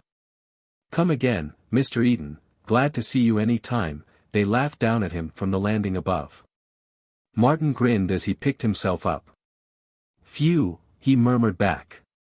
"The transcontinental crowd were nanny-goats, but you fellows are a lot of prize-fighters." More laughter greeted this.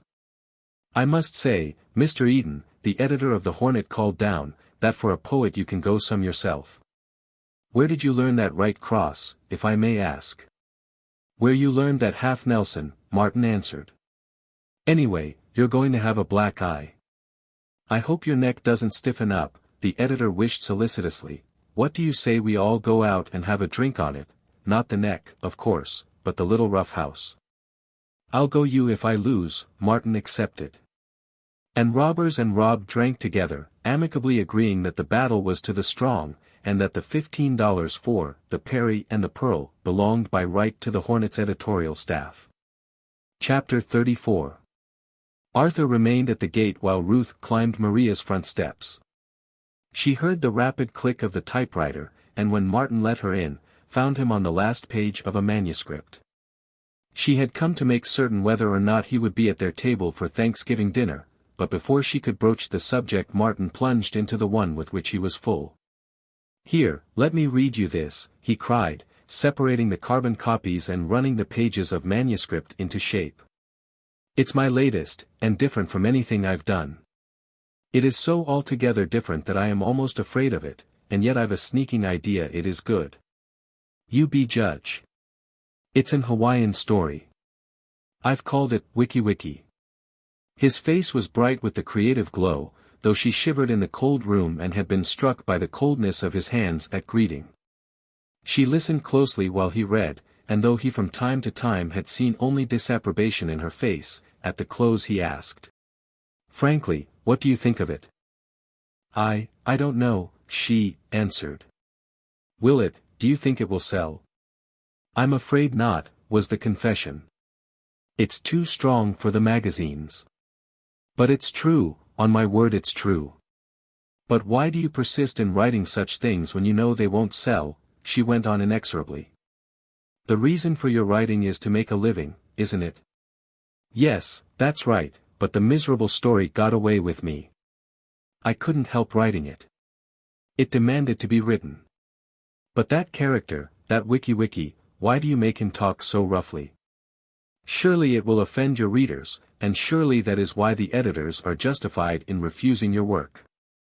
Because the real Wiki Wiki would have talked that way. But it is not good taste." "It is life," he replied bluntly. "It is real. It is true. And I must write life as I see it." She made no answer, and for an awkward moment they sat silent. It was because he loved her that he did not quite understand her, and she could not understand him because he was so large that he bulked beyond her horizon. "Well, I've collected from the Transcontinental," he said in an effort to shift the conversation to a more comfortable subject. The picture of the bewhiskered trio, as he had last seen them, mulcted at $4.90 and a ferry ticket, made him chuckle. "Then you'll come," she cried joyously. "That was what I came to find out."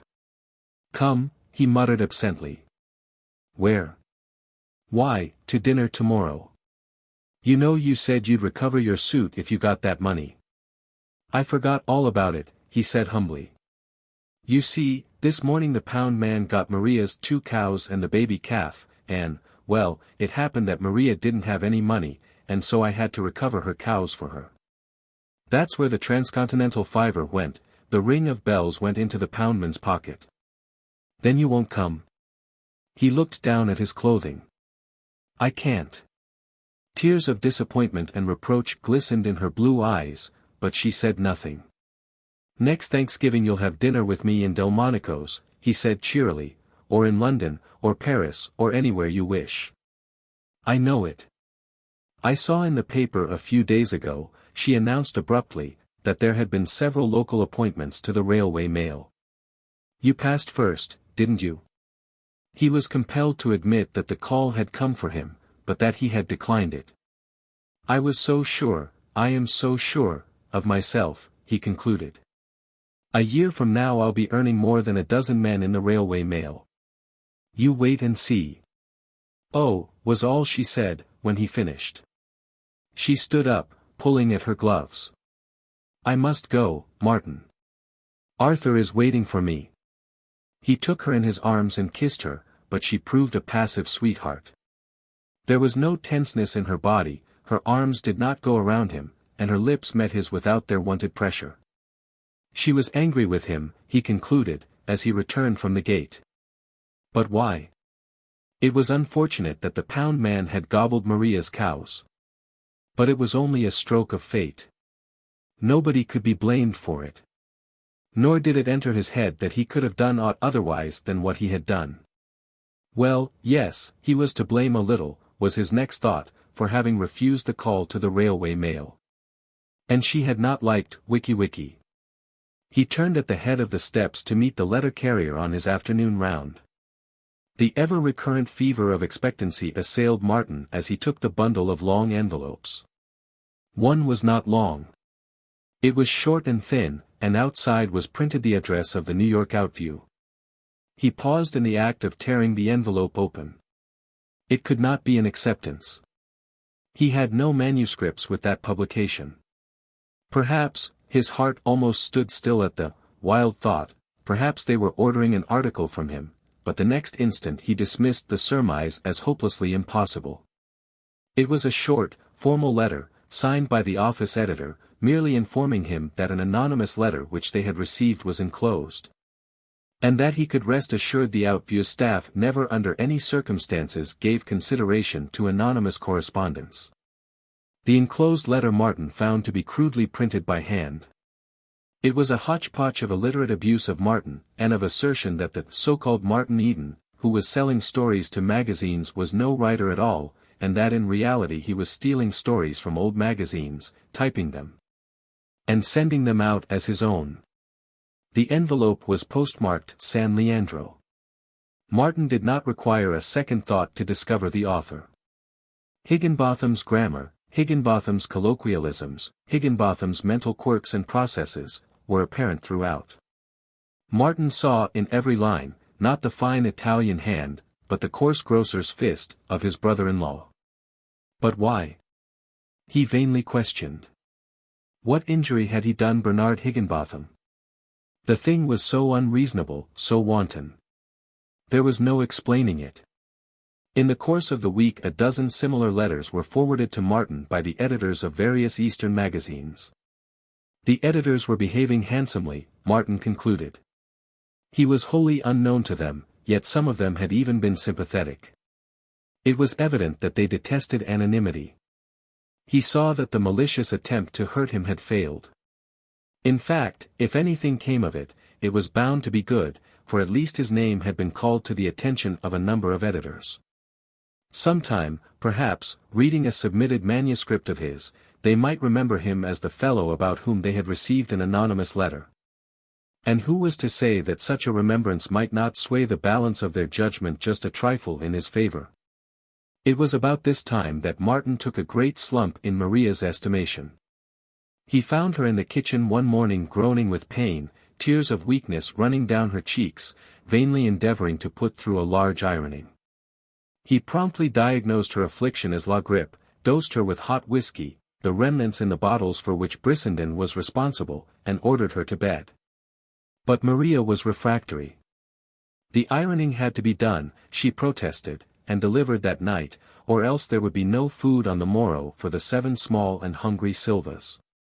To her astonishment, and it was something that she never ceased from relating to her dying day. She saw Martin Eden seize an iron from the stove and throw a fancy shirt-waist on the ironing board.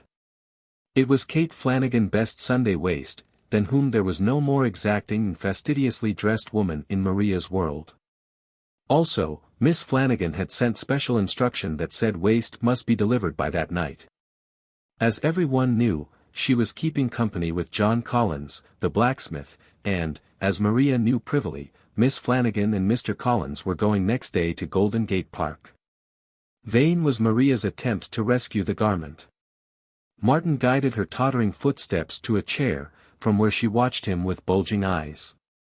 In a quarter of the time it would have taken her she saw the shirt-waist safely ironed, and ironed as well as she could have done it, as Martin made her grant. "I could work faster," he explained, "if your irons were only hotter." To her, the irons he swung were much hotter than she ever dared to use. "Your sprinkling is all wrong," he complained next. "Here, let me teach you how to sprinkle. Pressure is what's wanted. Sprinkle under pressure if you want to iron fast." He procured a packing case from the woodpile in the cellar, fitted a cover to it, and raided the scrap iron the Silva tribe was collecting for the junkman. With fresh sprinkled garments in the box, covered with the board and pressed by the iron, the device was complete and in operation. "Now you watch me, Maria," he said, stripping off to his undershirt and gripping an iron that was what he called really hot. And when he finished the iron, he washed the wools, as she described it afterward.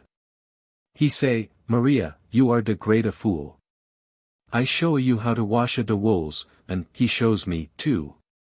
10 minutes he mocked the machine, 1 barrel, 1 wheel hub, 2 poles, just like that. Martin had learned the contrivance from Joe at the Shelley Hot Springs. The old wheel hub, fixed on the end of the upright pole, constituted the plunger. Making this, in turn, fast to the spring pole attached to the kitchen rafters, so that the hub played upon the woolens in the barrel, he was able, with one hand, thoroughly to pound them. No more Maria washed the wools, her story always ended. "I mocked the kids worked the pole and the hub and the barrel. Him de smarta man, Mr. Eden." Nevertheless, by his masterly operation and improvement of her kitchen laundry he fell an immense distance in her regard. The glamour of romance with which her imagination had invested him faded away in the cold light of fact that he was an ex-laundryman. All his books, and his grand friends who visited him in carriages or with countless bottles of whiskey, went for naught. He was, after all, a mere working-man, a member of her own class and caste.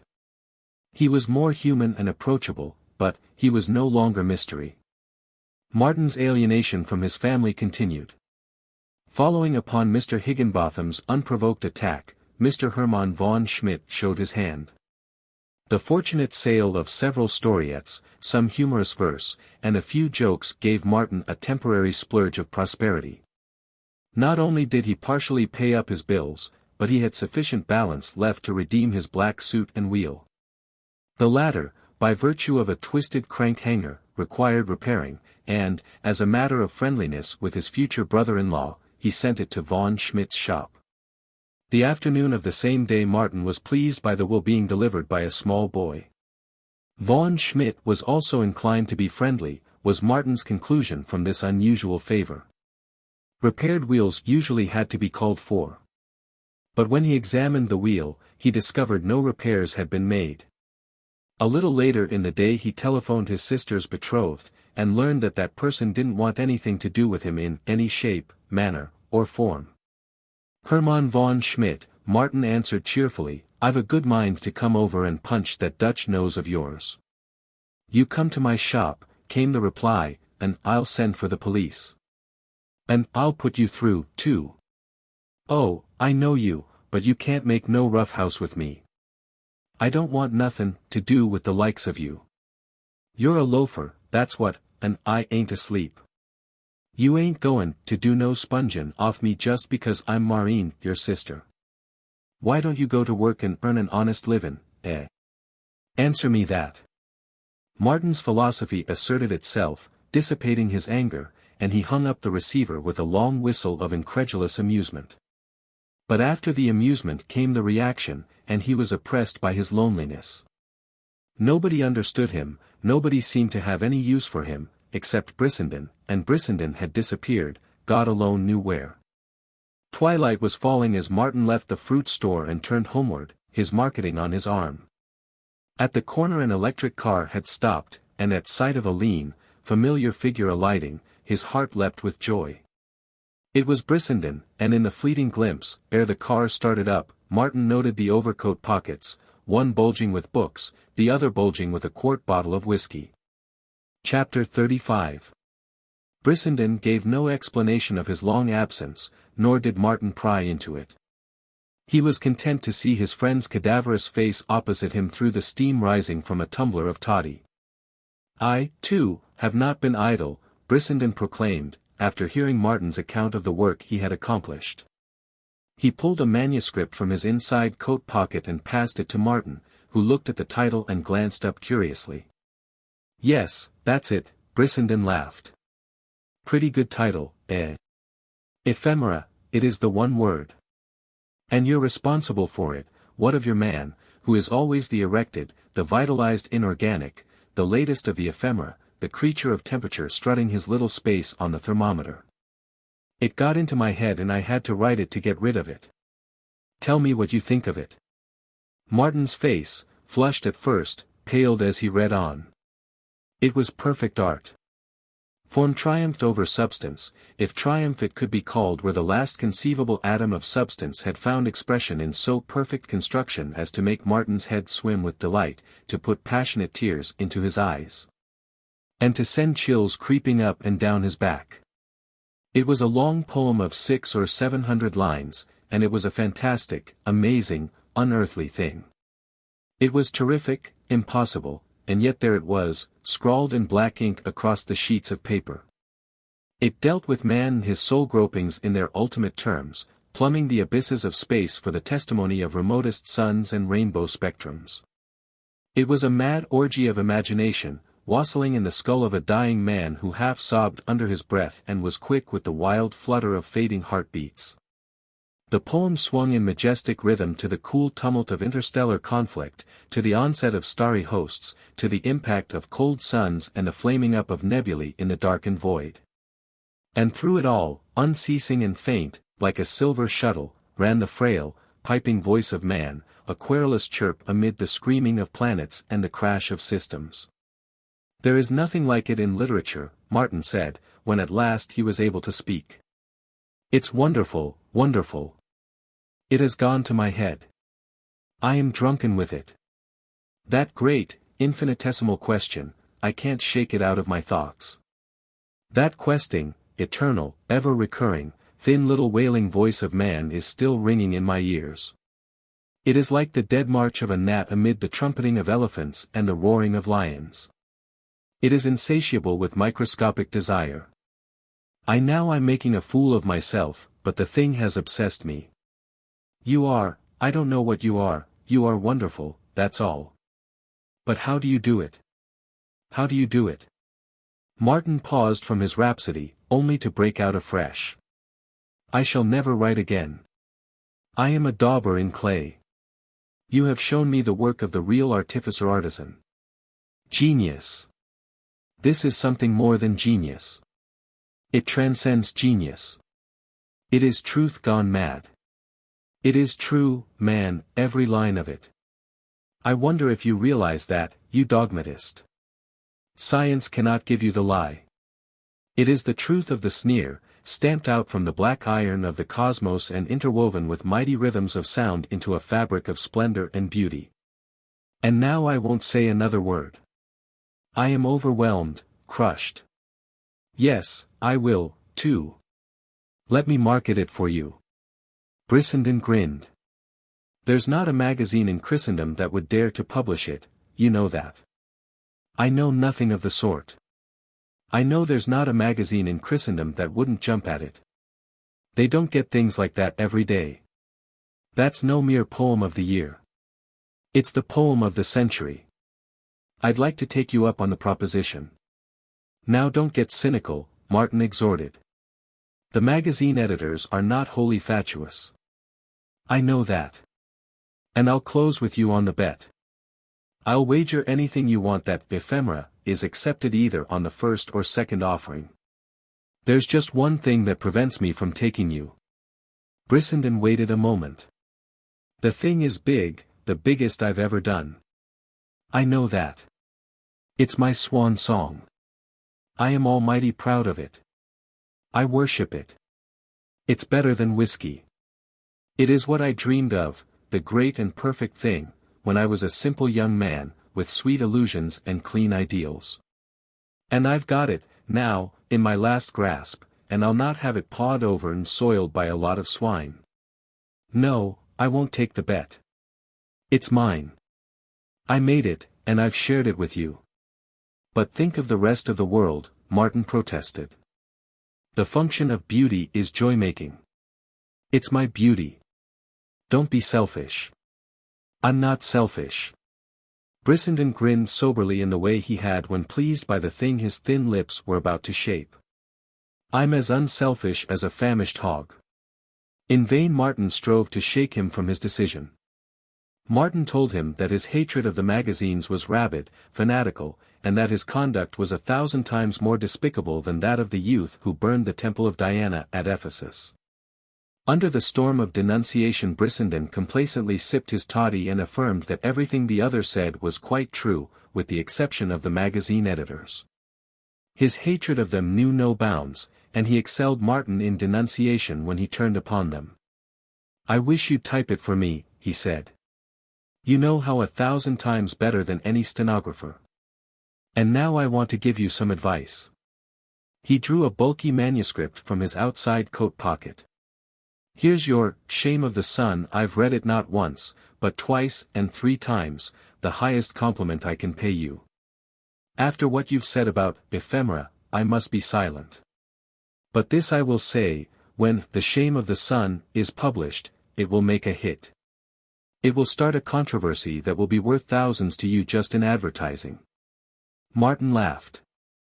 I suppose your next advice will be to submit it to the magazines. By all means no, that is, if you want to see it in print. Offer it to the first-class houses.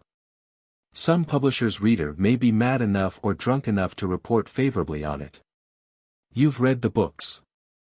The meat of them has been transmuted in the alembic of Martin Eden's mind and poured into The Shame of the Sun, and one day Martin Eden will be famous, and not the least of his fame will rest upon that work. So you must get a publisher for it, the sooner the better. Brissenden went home late that night, and just as he mounted the first step of the car, he swung suddenly back on Martin and thrust into his hand a small, tightly crumpled wad of paper. Here, take this, he said. I was out to the races today, and I had the right dope. The bell clanged and the car pulled out, leaving Martin wondering as to the nature of the crinkly, greasy wad he clutched in his hand.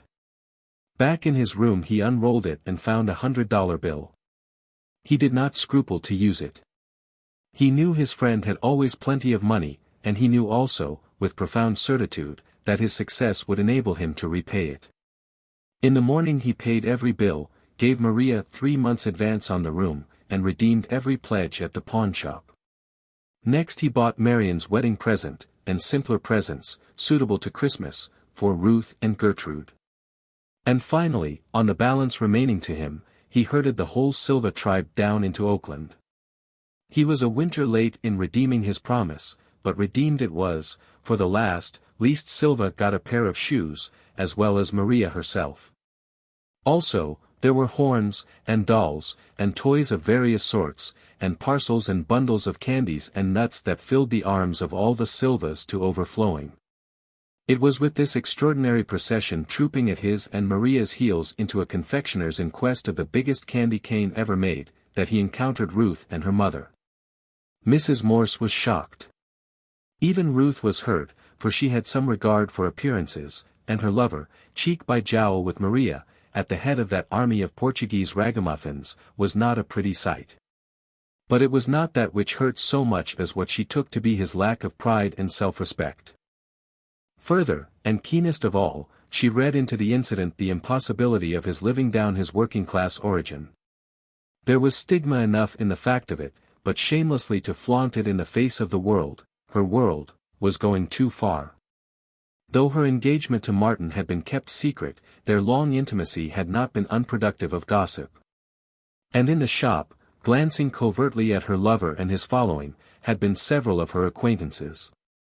She lacked the easy largeness of Martin and could not rise superior to her environment. She had been hurt to the quick, and her sensitive nature was quivering with the shame of it. So it was, when Martin arrived later in the day, that he kept her present in his breast pocket, deferring the giving of it to a more propitious occasion. Ruth in tears, passionate, angry tears, was a revelation to him. The spectacle of her suffering convinced him that he had been a brute, yet in the soul of him he could not see how nor why. It never entered his head to be ashamed of those he knew, and to take the Silvas out to a Christmas treat could in no way, so it seemed to him, show lack of consideration for Ruth.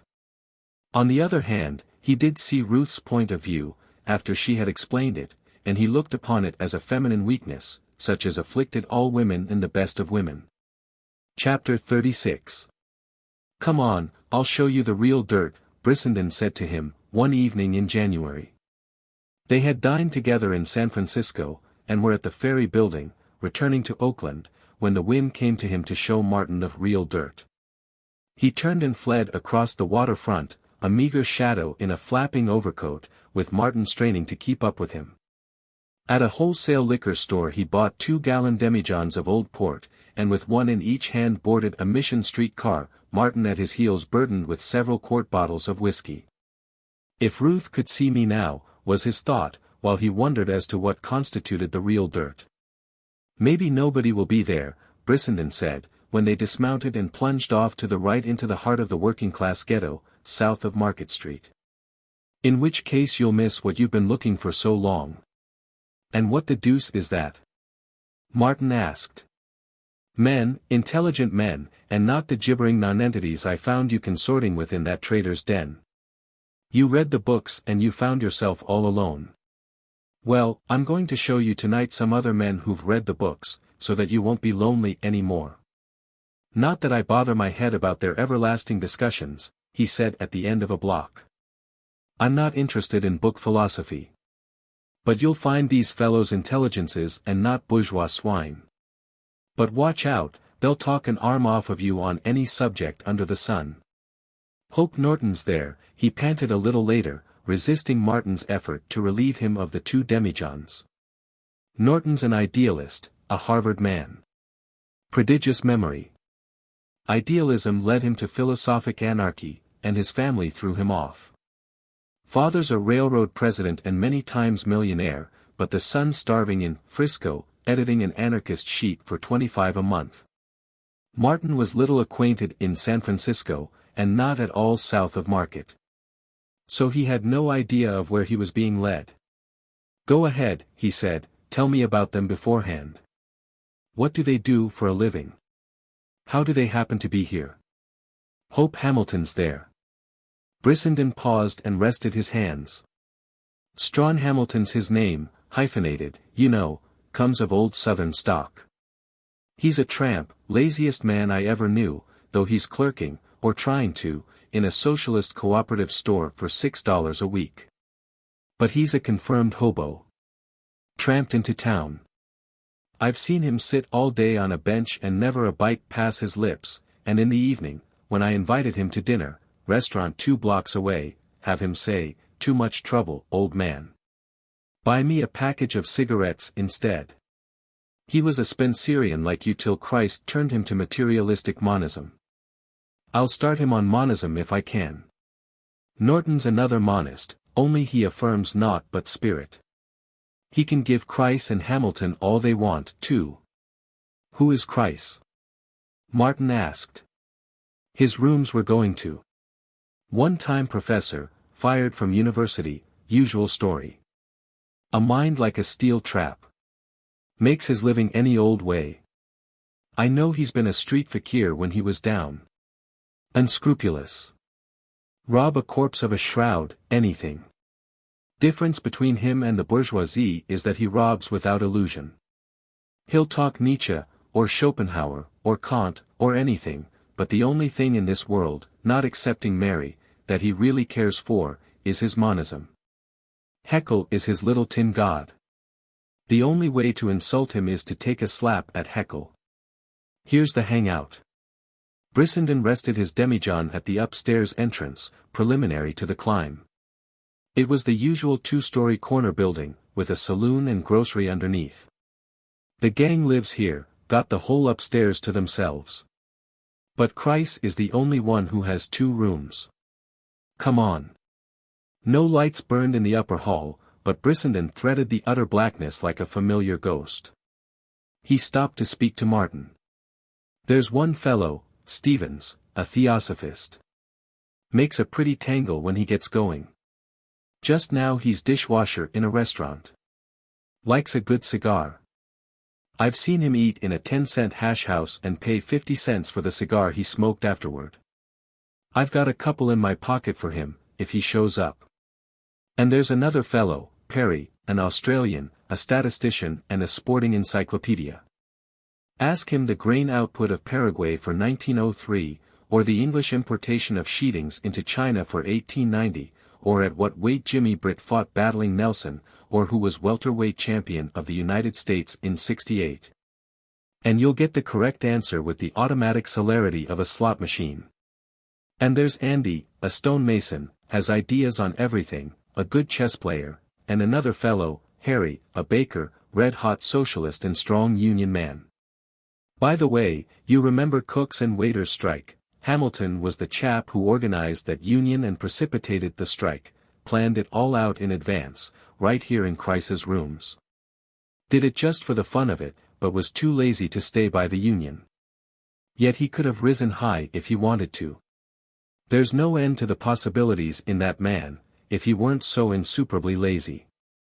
Brissenden advanced through the darkness till a thread of light marked the threshold of a door. A knock and an answer opened it, and Martin found himself shaking hands with Chryse, a handsome brunette man, with dazzling white teeth, a drooping black mustache, and large, flashing black eyes. Mary, a matronly young blonde, was washing dishes in the little back room that served for kitchen and dining room. The front room served as bedchamber and living room. Overhead was the week's washing, hanging in festoons so low that Martin did not see at first the 2 men talking in a corner. They hailed Brissenden and his demijohns with acclamation, and, on being introduced, Martin learned they were Andy and Perry. He joined them and listened attentively to the description of a prize fight Perry had seen the night before. While Brissenden, in his glory, plunged into the manufacture of a toddy in the serving of wine and whiskey and sodas. At his command, "Bring in the clan," Andy departed to go the round of the rooms for the lodgers.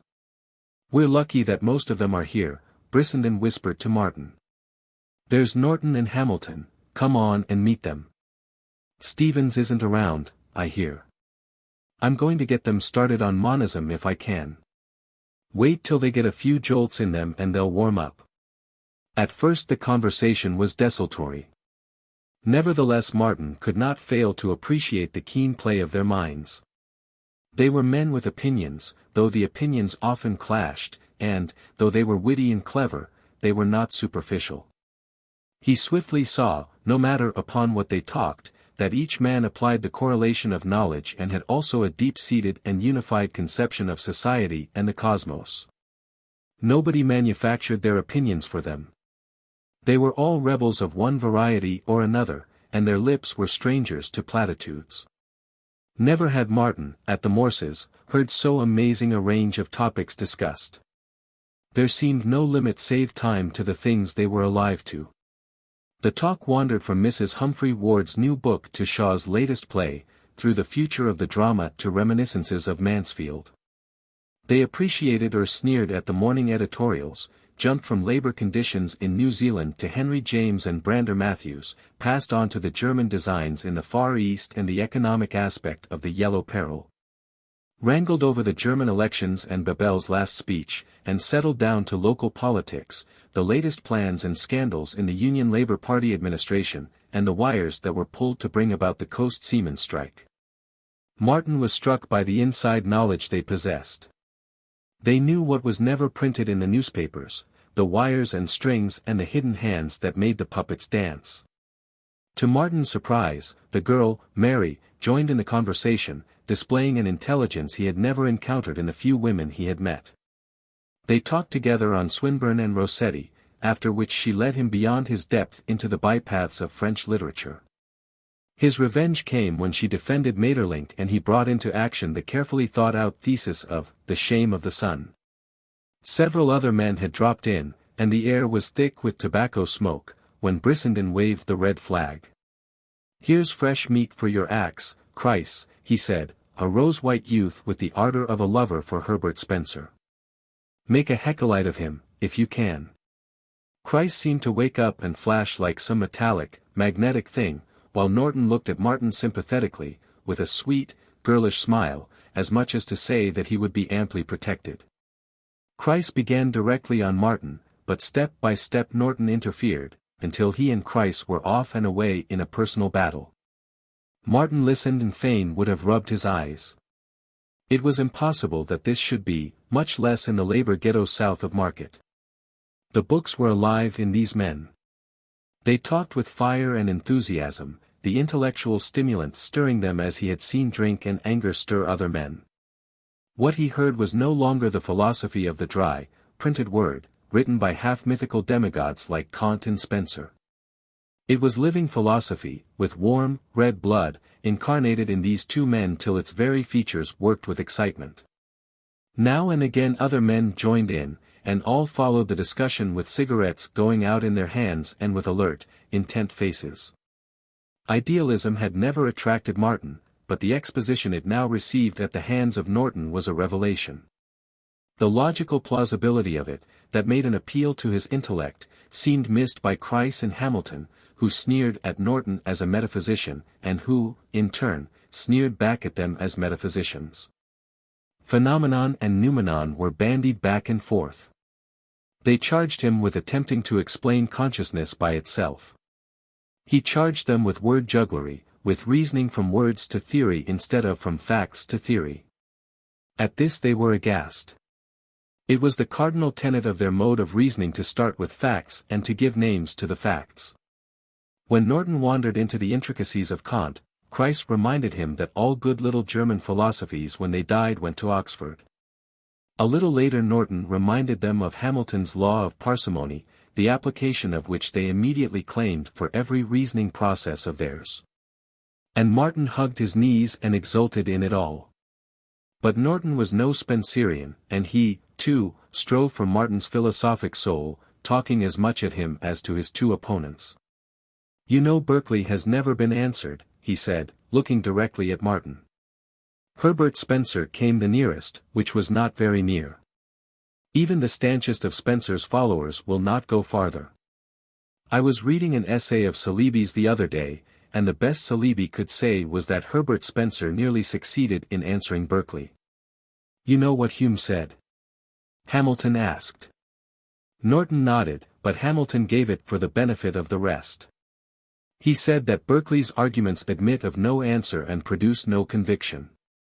In his, Hume's, mind, was the reply. And Hume's mind was the same as yours, with this difference, he was wise enough to admit there was no answering Berkeley. Norton was sensitive and excitable, though he never lost his head, while Chryse and Hamilton were like a pair of cold-blooded savages, seeking out tender places to prod and poke. As the evening grew late, Norton, smarting under the repeated charges of being a metaphysician, clutching his chair to keep from jumping to his feet, his grey eyes snapping and his girlish face grown harsh and sure, made a grand attack upon their position. "All right, you Heckellites, I may reason like a medicine man, but, pray, how do you reason?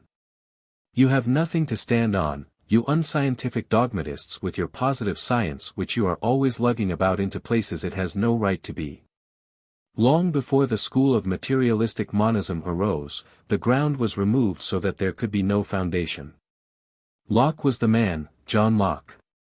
200 years ago, more than that, even in his essay concerning the human understanding, he proved the non-existence of innate ideas. The best of it is that that is precisely what you claim. Tonight, again and again, you have asserted the non-existence of innate ideas. And what does that mean? It means that you can never know ultimate reality. Your brains are empty when you are born. Appearances, or phenomena, are all the content your minds can receive from your five senses. Then noumena, which are not in your minds when you are born, have no way of getting in. I deny, Christ started to interrupt. You wait till I'm done, Norton shouted. You can know only that much of the play and interplay of force and matter as impinges in one way or another on our senses. You see, I am willing to admit, for the sake of the argument, that matter exists. And what I am about to do is to efface you by your own argument.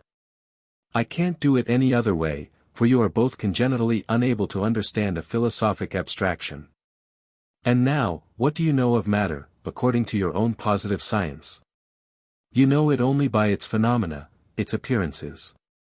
You are aware only of its changes, or of such changes in it as cause changes in your consciousness. Positive science deals only with phenomena, yet you are foolish enough to strive to be ontologists and to deal with noumena. Yet, by the very definition of positive science, science is concerned only with appearances. As somebody has said, phenomenal knowledge cannot transcend phenomena.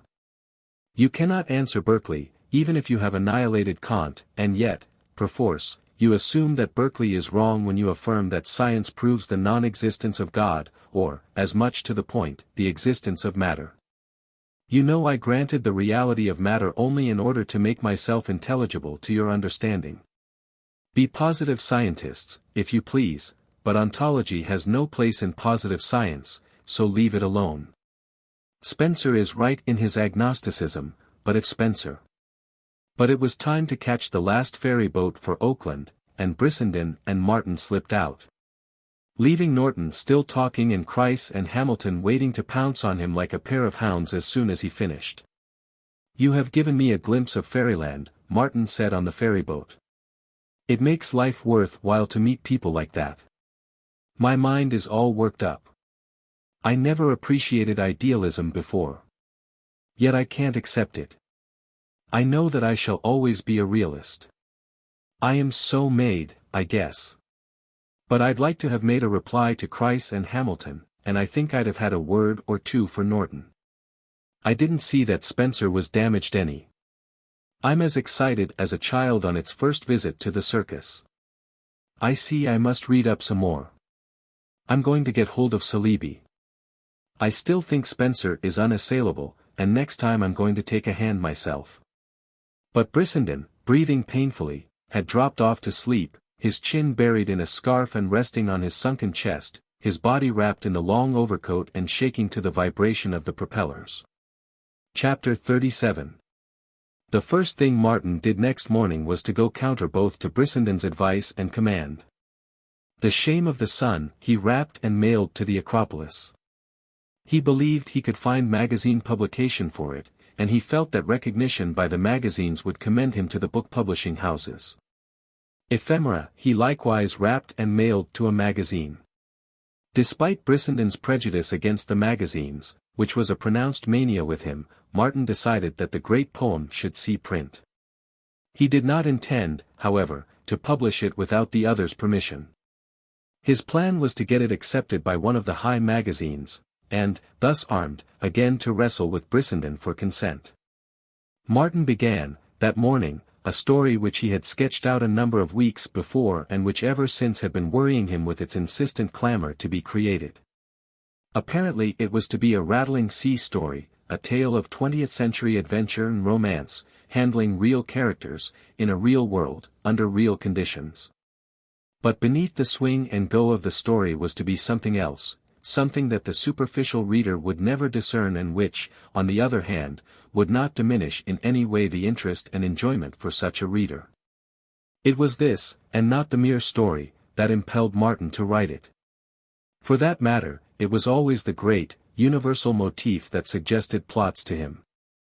After having found such a motif, he cast about for the particular persons and particular location in time and space wherewith and wherein to utter the universal thing. Overdue was the title he had decided for it, and its length he believed would not be more than 60,000 words, a bagatelle for him with his splendid vigor of production. On this first day he took hold of it with conscious delight in the mastery of his tools. He no longer worried for fear that the sharp, cutting edges should slip and mar his work. The long months of intense application and study had brought their reward. He could now devote himself with sure hand to the larger phases of the thing he shaped. And as he worked, hour after hour, he felt, as never before, the sure and cosmic grasp with which he held life and the affairs of life. Overdue would tell a story that would be true of its particular characters and its particular events. But it would tell, too, he was confident, great vital things that would be true of all time, and all sea, and all life, thanks to Herbert Spencer, he thought, leaning back for a moment from the table. Aye, thanks to Herbert Spencer and to the master key of life, evolution, which Spencer had placed in his hands. He was conscious that it was great stuff he was writing. "It will go. It will go," was the refrain that kept sounding in his ears. Of course it would go. At last he was turning out the thing at which the magazines would jump. The whole story worked out before him in lightning flashes. He broke off from it long enough to write a paragraph in his notebook. This would be the last paragraph in Overdue, but so thoroughly was the whole book already composed in his brain that he could write, weeks before he had arrived at the end itself. He compared the tale, as yet unwritten, with the tales of the sea writers, and he felt it to be immeasurably superior. "There's only one man who could touch it," he murmured aloud, "and that's Conrad. And it ought to make even him sit up and shake hands with me, and say, 'Well done, Martin, my boy.'" He toiled on all day, recollecting, at the last moment, that he was to have dinner at the Morses'. Thanks to Brissenden, his black suit was out of pawn and he was again eligible for dinner parties. Downtown he stopped off long enough to run into the library and search for Saleeby's books. He drew out The Cycle of Life, and on the car turned to the essay Norton had mentioned on Spencer. As Martin read, he grew angry. His face flushed, his jaw set, and unconsciously his hand clenched, unclenched, and clenched again as if he were taking fresh grips upon some hateful thing out of which he was squeezing the life. When he left the car, he strode along the sidewalk as a wrathful man will stride, and he rang the Morse bell with such viciousness that it roused him to consciousness of his condition, so that he entered in good nature, smiling with amusement at himself. No sooner, however, was he inside than a great depression descended upon him. He fell from the height where he had been upborne all day on the wings of inspiration. Bourgeois, trader's den, Brissenden's epithets repeated themselves in his mind. But what of that? He demanded angrily. He was marrying Ruth, not her family. It seemed to him that he had never seen Ruth more beautiful, more spiritual and ethereal and at the same time more healthy. There was color in her cheeks, and her eyes drew him again and again, the eyes in which he had first read immortality. He had forgotten immortality of late, and the trend of his scientific reading had been away from it. But here, in Ruth's eyes, he read an argument without words that transcended all worded arguments. He saw that in her eyes before which all discussion fled away, for he saw love there. And in his own eyes was love, and love was unanswerable. Such was his passionate doctrine. The half-hour he had with her, before they went into dinner, left him supremely happy and supremely satisfied with life. Nevertheless, at table, the inevitable reaction and exhaustion consequent upon the hard day seized hold of him. He was aware that his eyes were tired and that he was irritable. He remembered it was at this table, at which he now sneered and was so often bored, that he had first eaten with civilized beings in what he had imagined was an atmosphere of high culture and refinement. He caught a glimpse of that pathetic figure of him, so long ago, a self-conscious savage, sprouting sweat at every pore in an agony of apprehension, puzzled by the bewildering minutiae of eating implements, tortured by the ogre of a servant. Striving at a leap to live at such dizzy social altitude, and deciding in the end to be frankly himself, pretending no knowledge and no polish he did not possess. He glanced at Ruth for reassurance, much in the same manner that a passenger, with sudden panic thought of possible shipwreck, will strive to locate the life-preservers. Well, that much had come out of it, love and Ruth. All the rest had failed to stand the test of the books. But Ruth and love had stood the test, for them he found a biological sanction. Love was the most exalted expression of life. Nature had been busy designing him, as she had been busy with all normal men, for the purpose of loving. She had spent 10,000 centuries, 100,000 and a million centuries, upon the task, and he was the best she could do. She had made love the strongest thing in him, increased its power a myriad % with her gift of imagination, and sent him forth into the ephemera to thrill and melt and mate. His hand sought Ruth's hand beside him hidden by the table, and a warm pressure was given and received. She looked at him a swift instant, and her eyes were radiant and melting. So were his in the thrill that pervaded him. Nor did he realize how much that was radiant and melting in her eyes had been aroused by what she had seen in his. Across the table from him, cater-cornered, at Mr. Morse's right, sat Judge Blunt, a local superior court judge. Martin had met him a number of times and had failed to like him. He and Ruth's father were discussing labor union politics, the local situation, and socialism, and Mr. Morse was endeavoring to twit Martin on the latter topic. At last Judge Blunt looked across the table with benignant and fatherly pity. Martin smiled to himself. "You'll grow out of it, young man," he said soothingly. "Time is the best cure for such youthful distempers." He turned to Mr. Morse. "I do not believe discussion is good in such cases. It makes the patient obstinate." "That is true," the other assented gravely. "But it is well to warn the patient occasionally of his condition." Martin laughed merrily, but it was with an effort. The day had been too long, the day's effort too intense, and he was deep in the throes of the reaction. "Undoubtedly you are both excellent doctors," he said. "But if you care a whit for the opinion of the patient, let him tell you that you are poor diagnosticians. In fact, you are both suffering from the disease you think you find in me. As for me, I am immune. The socialist philosophy that riots half-baked in your veins has passed me by." "Clever, clever," murmured the judge. "An excellent ruse in controversy, to reverse positions. Out of your mouth." Martin's eyes were sparkling, but he kept control of himself. "You see, Judge, I've heard your campaign speeches. By some hennetical process, hennetical, by the way, is a favorite word of mine which nobody understands, by some hennetical process you persuade yourself that you believe in the competitive system and the survival of the strong. And at the same time you endorse with might and main all sorts of measures to shear the strength from the strong. My young man. Remember, I've heard your campaign speeches," Martin warned. "It's on record, your position on interstate commerce regulation, on regulation of the Railway Trust and Standard Oil, on the conservation of the forests, on 1,001 restrictive measures that are nothing else than socialistic. Do you mean to tell me that you do not believe in regulating these various outrageous exercises of power? That's not the point. I mean to tell you that you are a poor diagnostician. I mean to tell you that I am not suffering from the microbe of socialism. I mean to tell you that it is you who are suffering from the emasculating ravages of that same microbe.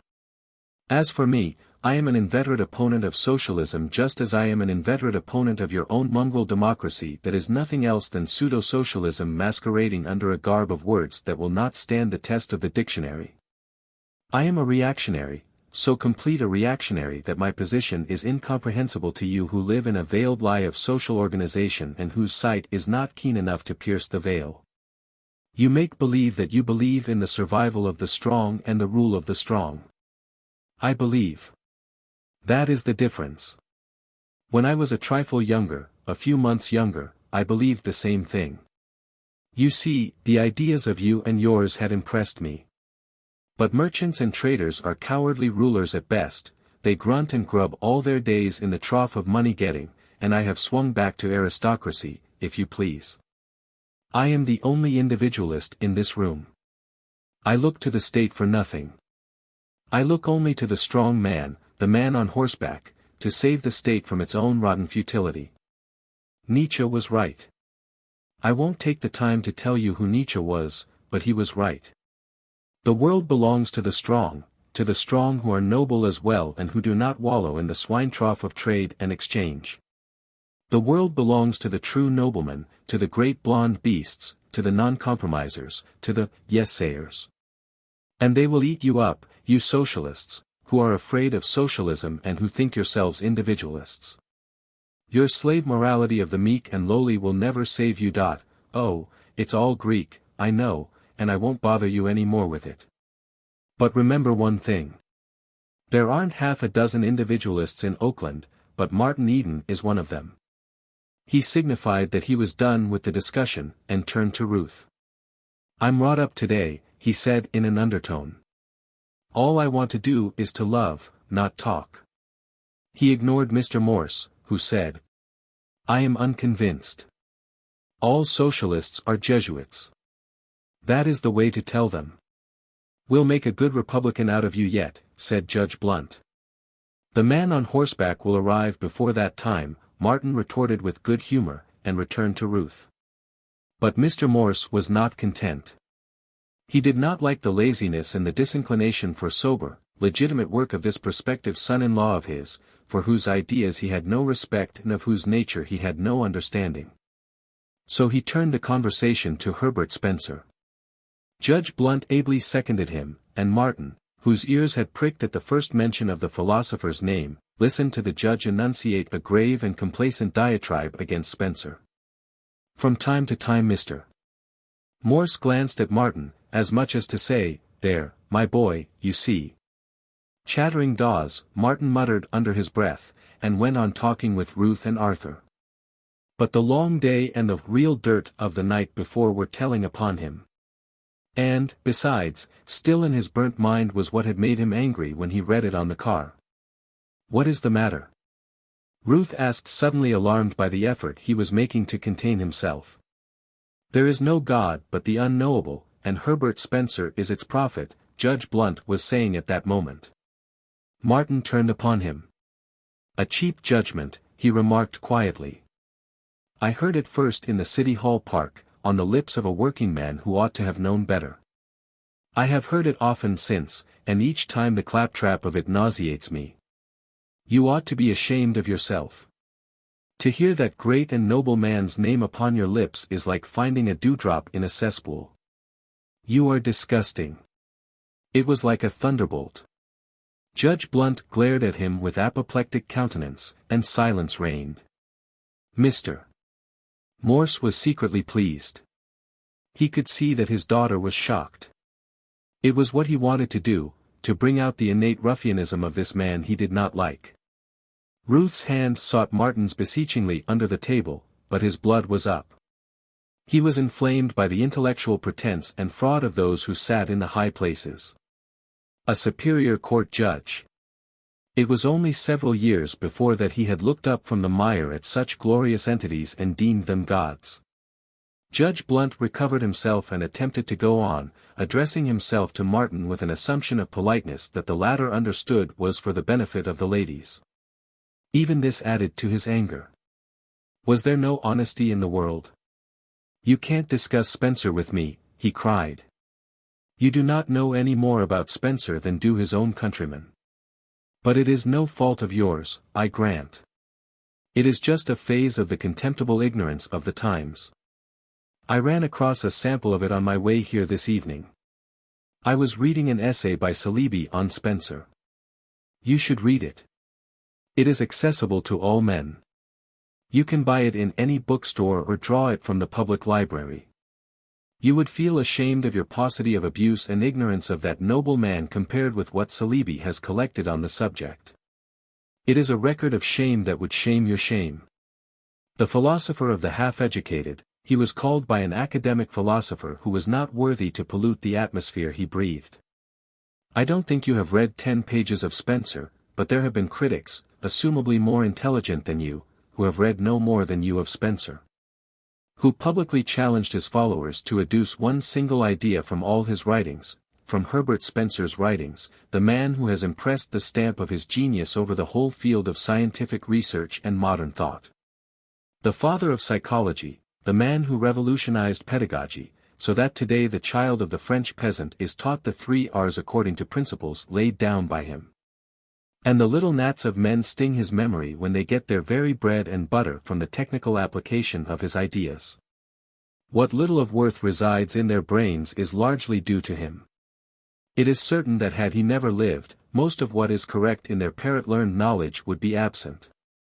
And yet a man like Principal Fairbanks of Oxford, a man who sits in an even higher place than you, Judge Blunt, has said that Spencer will be dismissed by posterity as a poet and dreamer rather than a thinker. Yappers and blatherskites, the whole brood of them. First Principles is not wholly destitute of a certain literary power, said one of them. And others of them have said that he was an industrious plodder rather than an original thinker. Yappers and blatherskites. Yappers and blatherskites. Martin ceased abruptly, in a dead silence. Everybody in Ruth's family looked up to Judge Blunt as a man of power and achievement, and they were horrified at Martin's outbreak. The remainder of the dinner passed like a funeral, the judge and Mr. Morse confining their talk to each other, and the rest of the conversation being extremely desultory. Then afterward, when Ruth and Martin were alone, there was a scene. "You are unbearable," she wept. But his anger still smoldered, and he kept muttering, "The beasts! The beasts!" When she averred he had insulted the judge, he retorted, "By telling the truth about him." "I don't care whether it was true or not," she insisted. "There are certain bounds of decency, and you had no license to insult anybody." "Then where did Judge Blunt get the license to assault truth?" Martin demanded. "Surely to assault truth is a more serious misdemeanor than to insult a pygmy personality such as the judge's. He did worse than that. He blackened the name of a great, noble man who is dead. Oh, the beasts! The beasts!"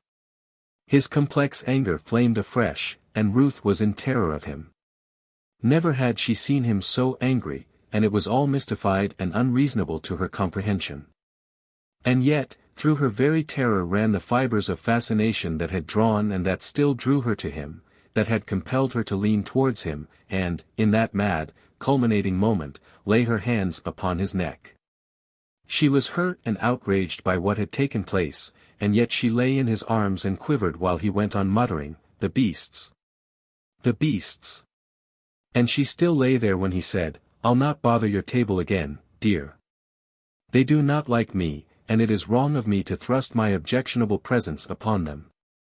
Besides, they are just as objectionable to me. Faugh! They are sickening.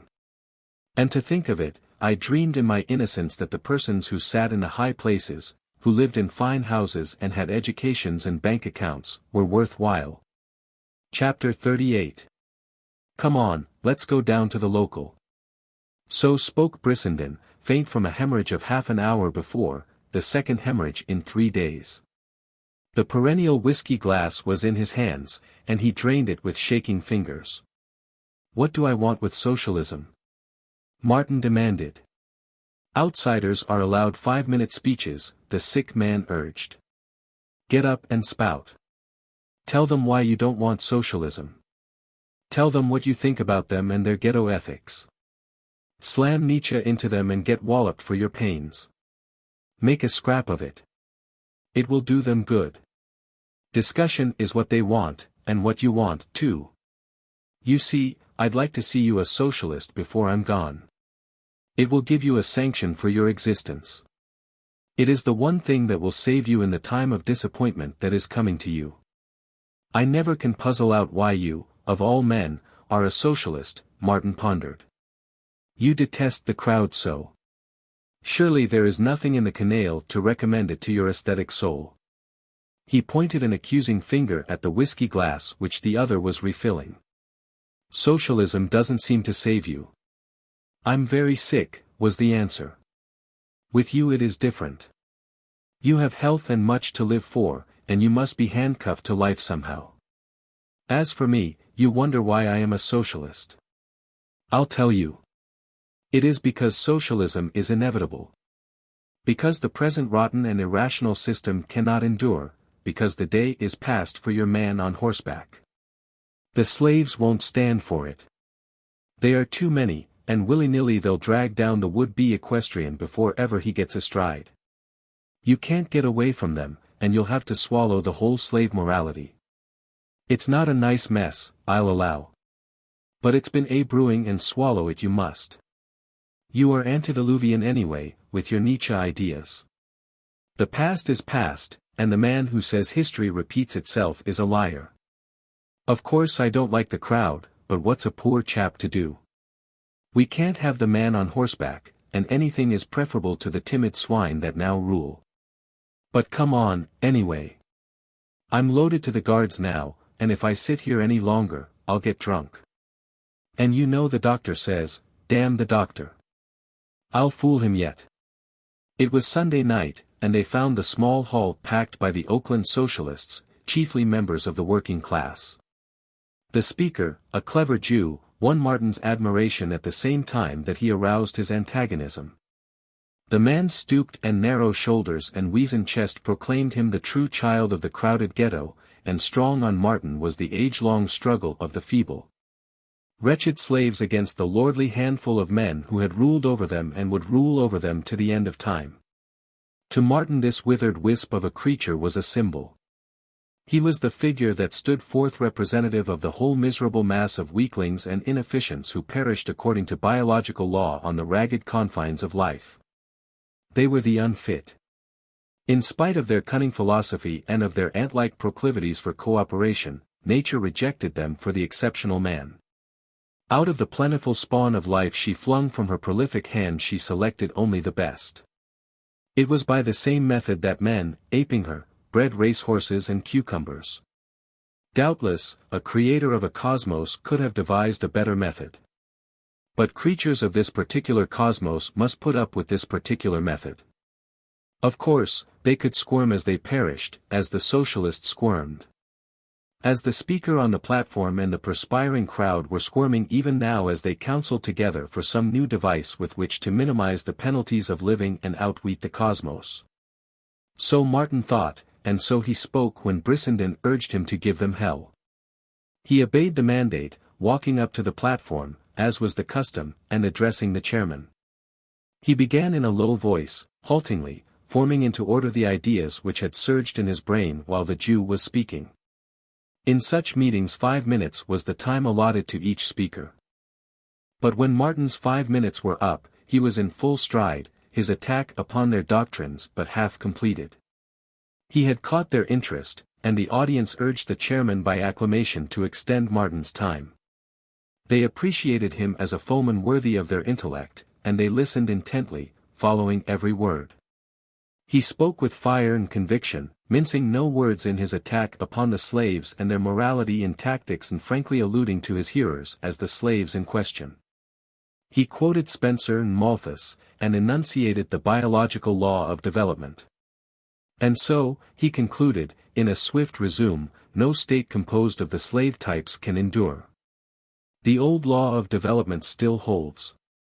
In the struggle for existence, as I have shown, the strong and the progeny of the strong tend to survive, while the weak and the progeny of the weak are crushed and tend to perish.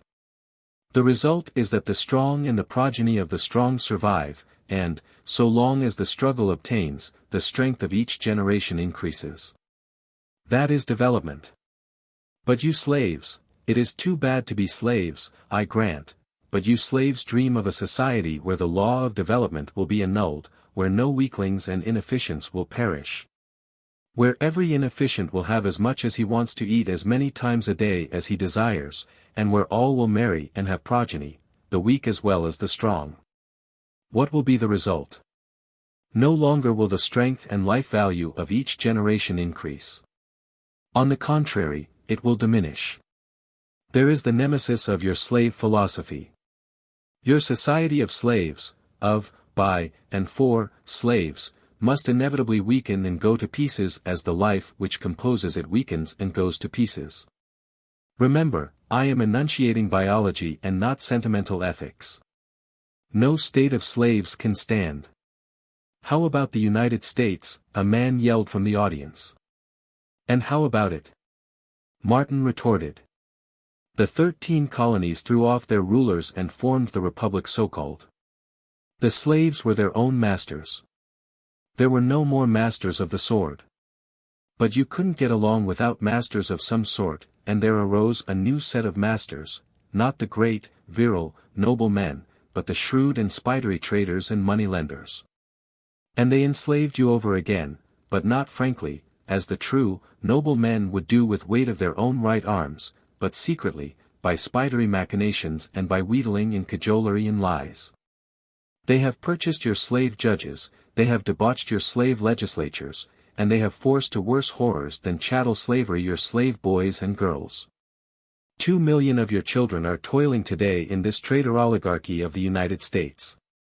10 millions of you slaves are not properly sheltered nor properly fed.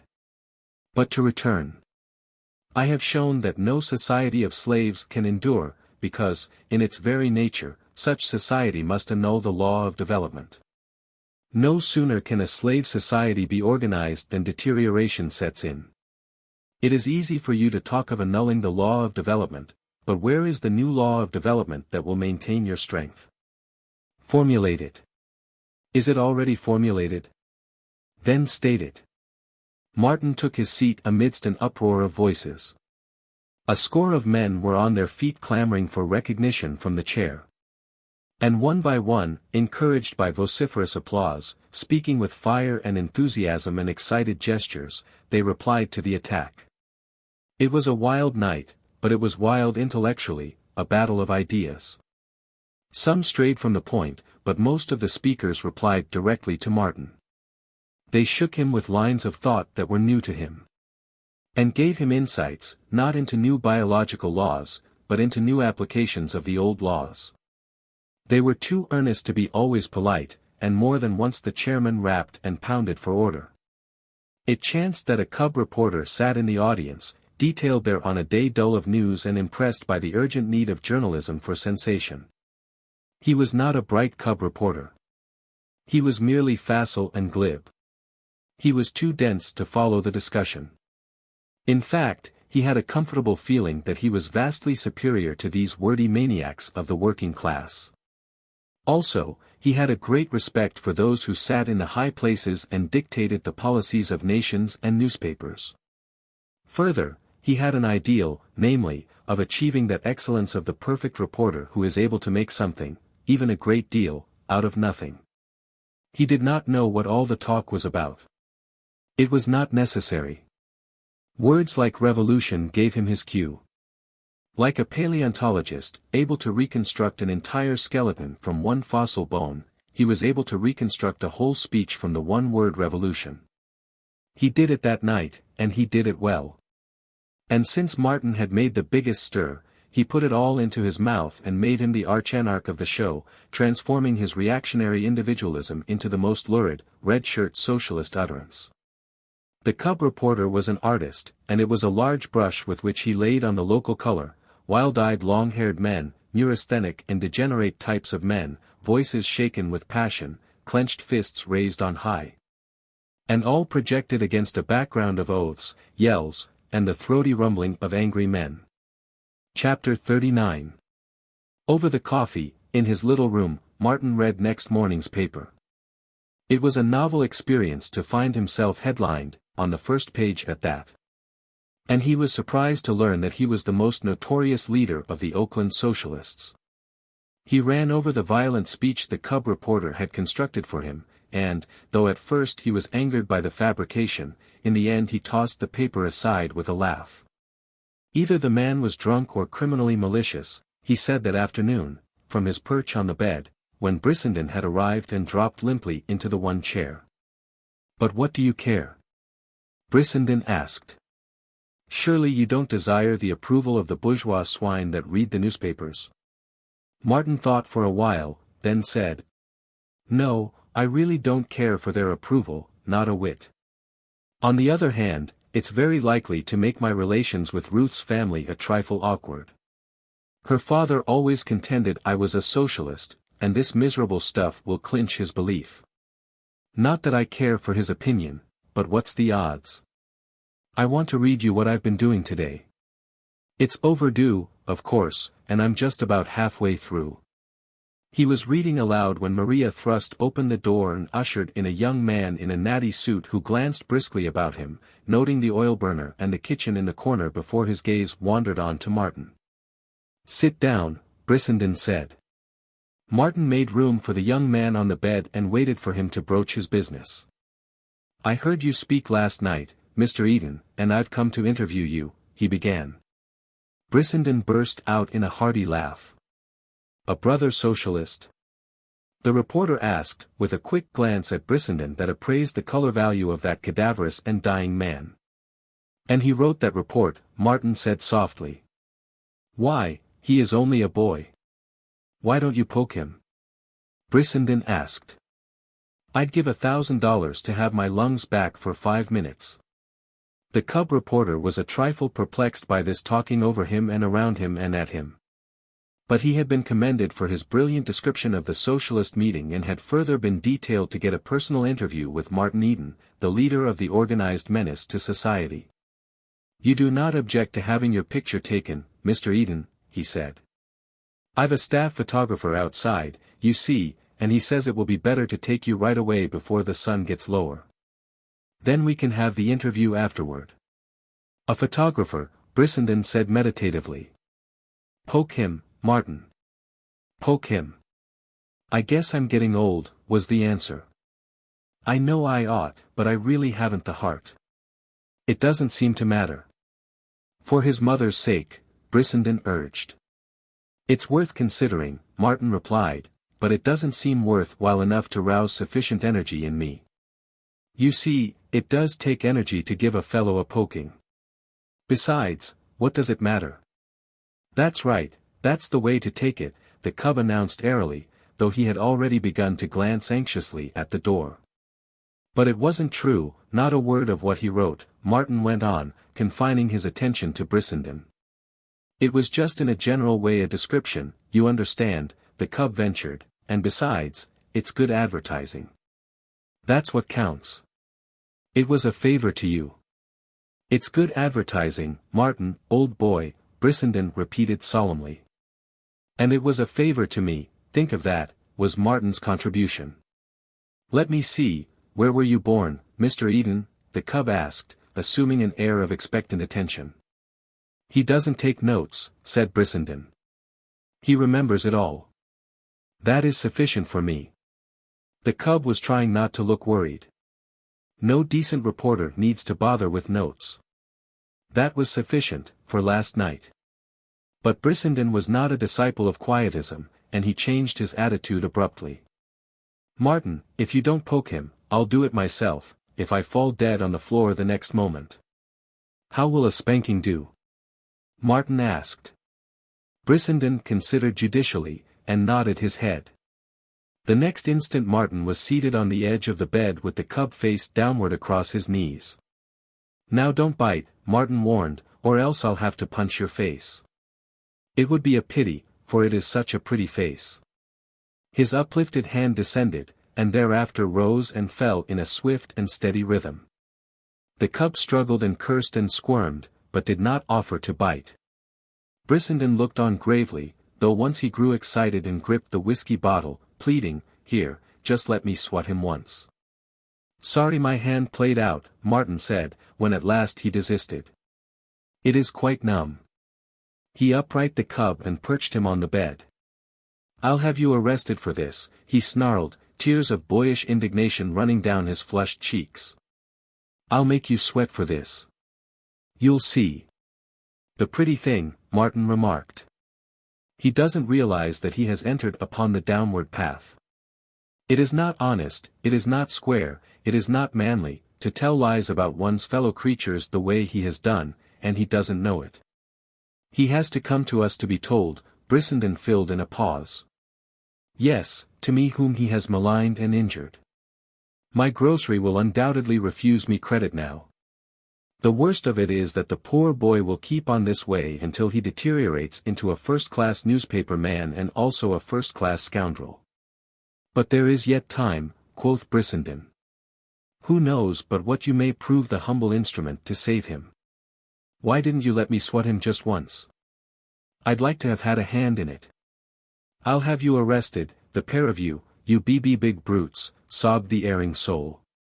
No, his mouth is too pretty and too weak. Martin shook his head lugubriously. I'm afraid I've numbed my hand in vain. The young man cannot reform. He will become eventually a very great and successful newspaper man. He has no conscience. That alone will make him great. With that the cub passed out the door in trepidation to the last for fear that Brissenden would hit him in the back with the bottle he still clutched. In the next morning's paper Martin learned a great deal more about himself that was new to him. We are the sworn enemies of society, he found himself quoted as saying in a column interview. No, we are not anarchists but socialists. When the reporter pointed out to him that there seemed little difference between the two schools, Martin had shrugged his shoulders in silent affirmation. His face was described as bilaterally asymmetrical, and various other signs of degeneration were described. Especially notable were his thug-like hands and the fiery gleams in his bloodshot eyes. He learned, also, that he spoke nightly to the workmen in the City Hall Park, and that among the anarchists and agitators that there inflamed the minds of the people he drew the largest audiences and made the most revolutionary speeches. The cub painted a highlight picture of his poor little room, its oil stove and the one chair. And of the death-as-head tramp who kept him company and who looked as if he had just emerged from 20 years of solitary confinement in some fortress dungeon. The cub had been industrious. He had scurried around and nosed out Martin's family history, and procured a photograph of Higginbotham's cash store with Bernard Higginbotham himself standing out in front.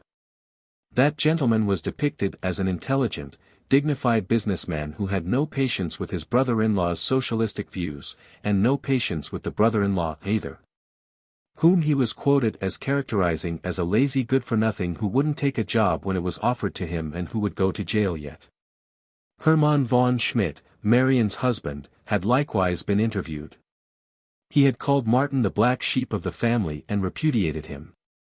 He tried to sponge off of me, but I put a stop to that good and quick, von Schmidt had said to the reporter.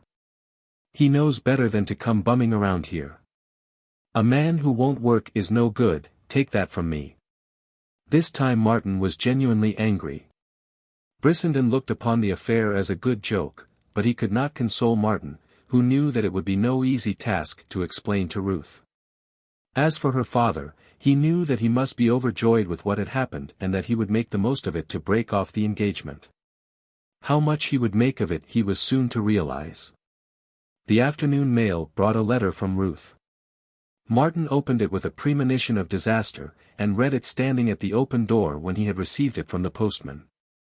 As he read, mechanically his hand sought his pocket for the tobacco and brown paper of his old cigarette days. He was not aware that the pocket was empty or that he had even reached for the materials with which to roll a cigarette. It was not a passionate letter.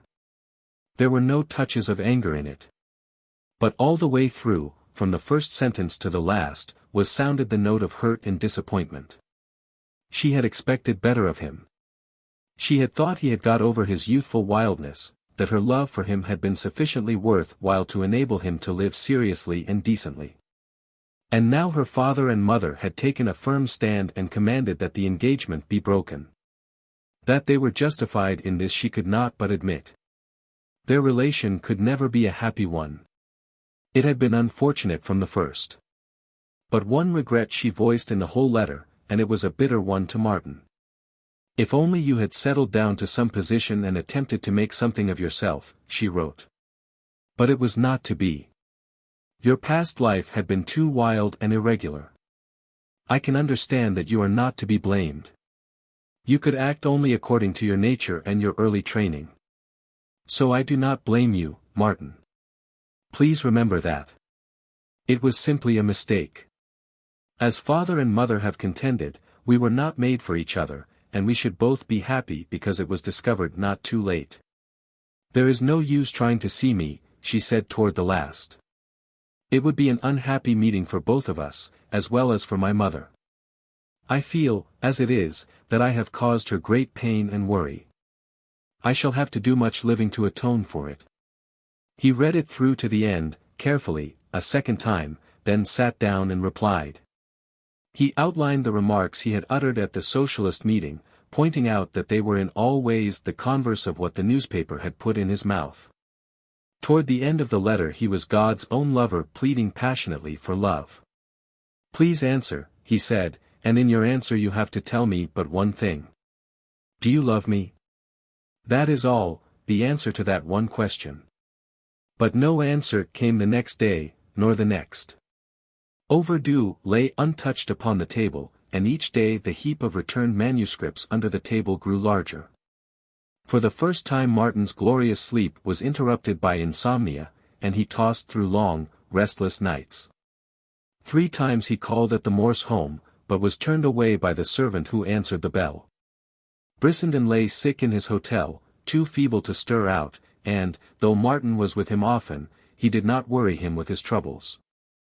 For Martin's troubles were many. The aftermath of the cub reporter's deed was even wider than Martin had anticipated. The Portuguese grocer refused him further credit, while the greengrocer, who was an American and proud of it, had called him a traitor to his country and refused further dealings with him, carrying his patriotism to such a degree that he cancelled Martin's account and forbade him ever to attempt to pay it. The talk in the neighborhood reflected the same feeling, and indignation against Martin ran high. No one would have anything to do with a socialist traitor. Poor Maria was dubious and frightened, but she remained loyal. The children of the neighborhood recovered from the awe of the grand carriage which once had visited Martin, and from safe distances they called him hobo and bum. The Silva tribe, however, stanchly defended him, fighting more than one pitched battle for his honor, and black eyes and bloody noses became quite the order of the day and added to Maria's perplexities and troubles. Once, Martin met Gertrude on the street, down in Oakland, and learned what he knew could not be otherwise, that Bernard Higginbotham was furious with him for having dragged the family into public disgrace, and that he had forbidden him the house. "Why don't you go away, Martin?" Gertrude had begged. "Go away and get a job somewhere and steady down. Afterwards, when this all blows over, you can come back." Martin shook his head, but gave no explanations. How could he explain? He was appalled at the awful intellectual chasm that yawned between him and his people. He could never cross it and explain to them his position, the Nietzschean position, in regard to socialism. There were not words enough in the English language, nor in any language, to make his attitude and conduct intelligible to them. Their highest concept of right conduct, in his case, was to get a job. That was their first word and their last. It constituted their whole lexicon of ideas. Get a job. Go to work. Poor, stupid slaves, he thought, while his sister talked. Small wonder the world belonged to the strong. The slaves were obsessed by their own slavery. A job was to them a golden fetish before which they fell down and worshipped. He shook his head again, when Gertrude offered him money, though he knew that within the day he would have to make a trip to the pawnbroker. "Don't come near Bernard now," she admonished him.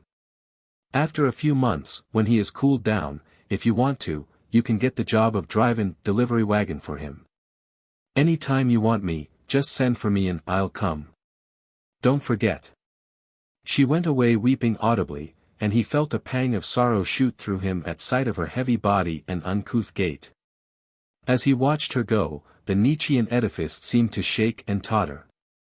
The slave class in the abstract was all very well, but it was not wholly satisfactory when it was brought home to his own family. And yet, if there was ever a slave trampled by the strong, that slave was his sister Gertrude. He grinned savagely at the paradox.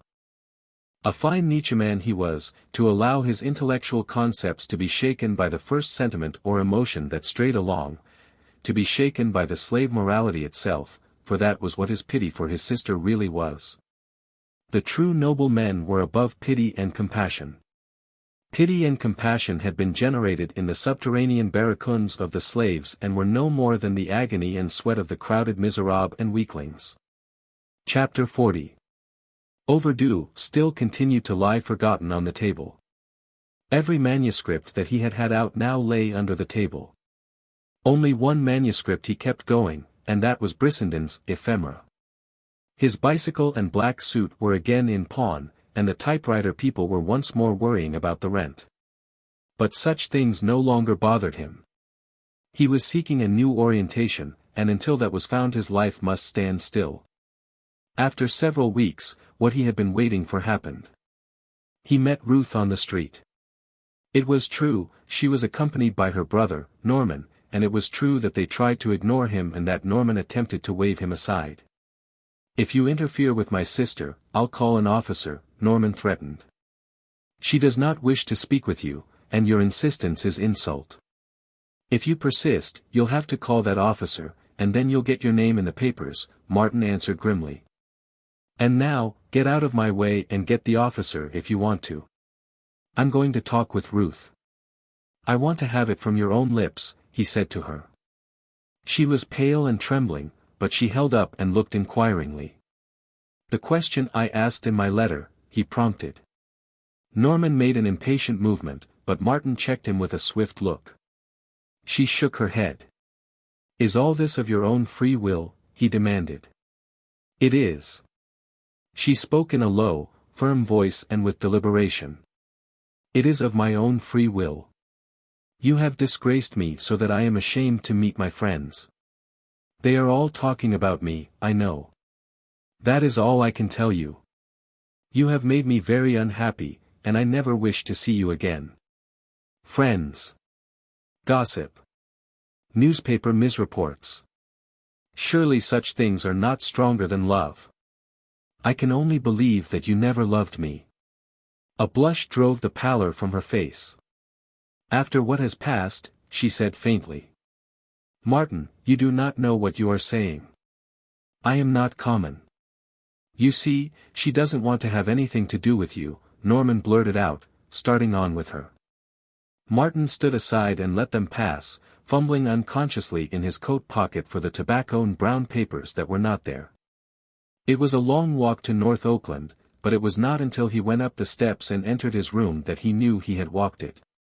He found himself sitting on the edge of the bed and staring about him like an awakened somnambulist. He noticed Overdue lying on the table and drew up his chair and reached for his pen. There was in his nature a logical compulsion toward completeness. Here was something undone. It had been deferred against the completion of something else. Now that something else had been finished, and he would apply himself to this task until it was finished. What he would do next he did not know. All that he did know was that a climacteric in his life had been attained. A period had been reached, and he was rounding it off in workmanlike fashion. He was not curious about the future. He would soon enough find out what it held in store for him. Whatever it was, it did not matter. Nothing seemed to matter. For 5 days he toiled on at Overdue, going nowhere, seeing nobody, and eating meagerly. On the morning of the 6th day the postman brought him a thin letter from the editor of the Parthenon. A glance told him that Ephemera was accepted. "We have submitted the poem to Mr. Cartwright Bruce," the editor went on to say, "and he has reported so favorably upon it that we cannot let it go. As an earnest of our pleasure in publishing the poem, let me tell you that we have set it for the August number, our July number being already made up. Kindly extend our pleasure and our thanks to Mr. Brissenden. Please send by return mail his photograph and biographical data. If our honorarium is unsatisfactory, kindly telegraph us at once and state what you consider a fair price." Since the honorarium they had offered was $350, Martin thought it not worth while to telegraph. Then, too, there was Brissenden's consent to be gained. Well, he had been right, after all. Here was one magazine editor who knew real poetry when he saw it. And the price was splendid, even though it was for the poem of a century. As for Cartwright Bruce, Martin knew that he was the one critic for whose opinions Brissenden had any respect. Martin rode downtown on an electric car, and as he watched the houses and cross streets slipping by he was aware of a regret that he was not more elated over his friend's success and over his own signal victory. The one critic in the United States had pronounced favorably on the poem, while his own contention that good stuff could find its way into the magazines had proved correct. But enthusiasm had lost its spring in him, and he found that he was more anxious to see Brissenden than he was to carry the good news. The acceptance of the Parthenon had recalled to him that during his 5 days' devotion to Overdue, he had not heard from Brissenden nor even thought about him. For the first time Martin realized the days he had been in, and he felt shame for having forgotten his friend. But even the shame did not burn very sharply.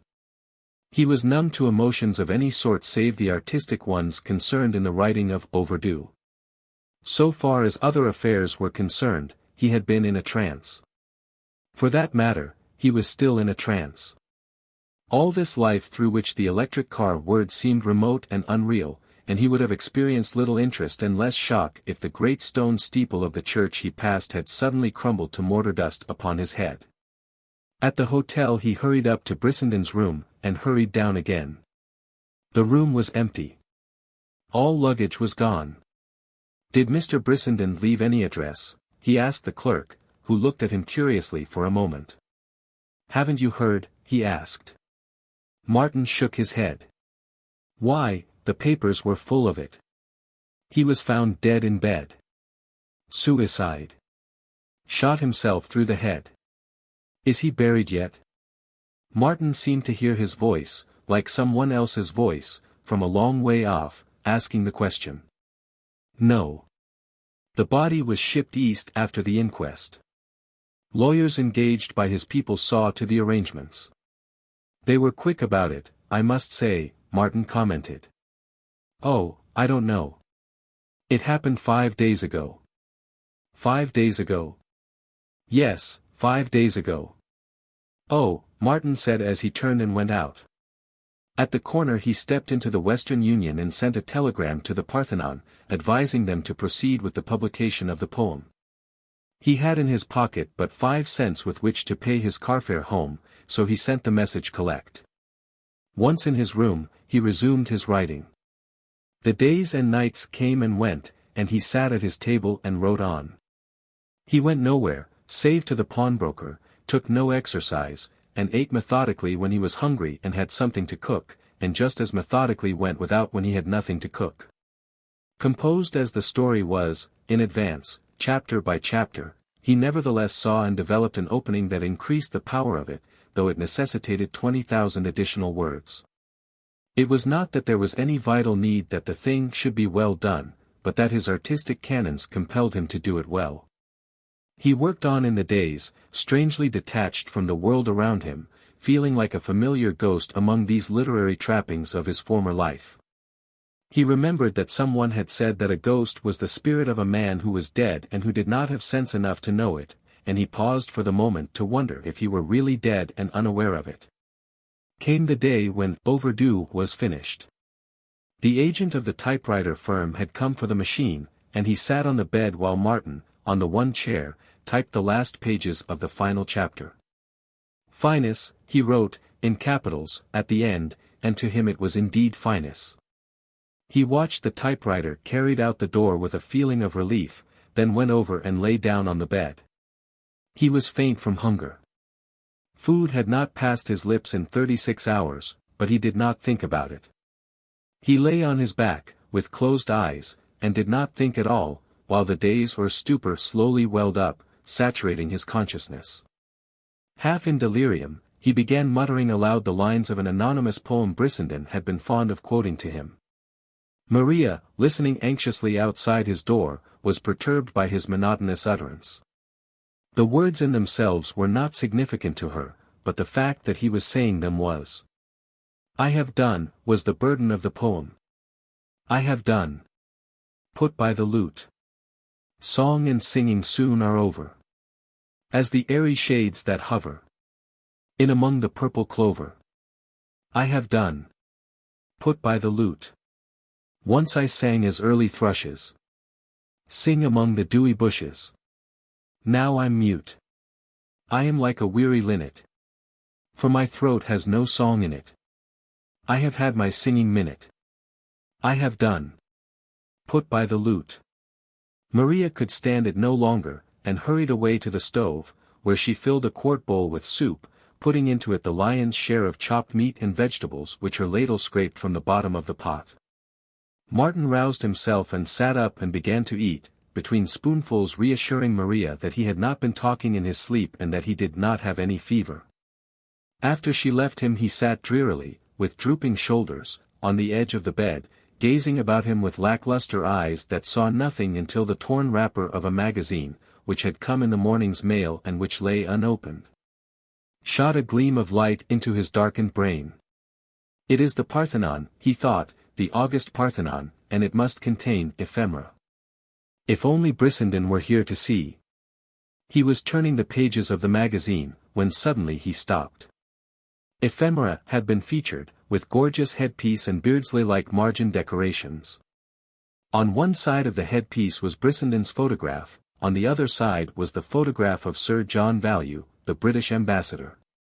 A preliminary editorial note quoted Sir John Value as saying that there were no poets in America, and the publication of ephemera was the Parthenon's.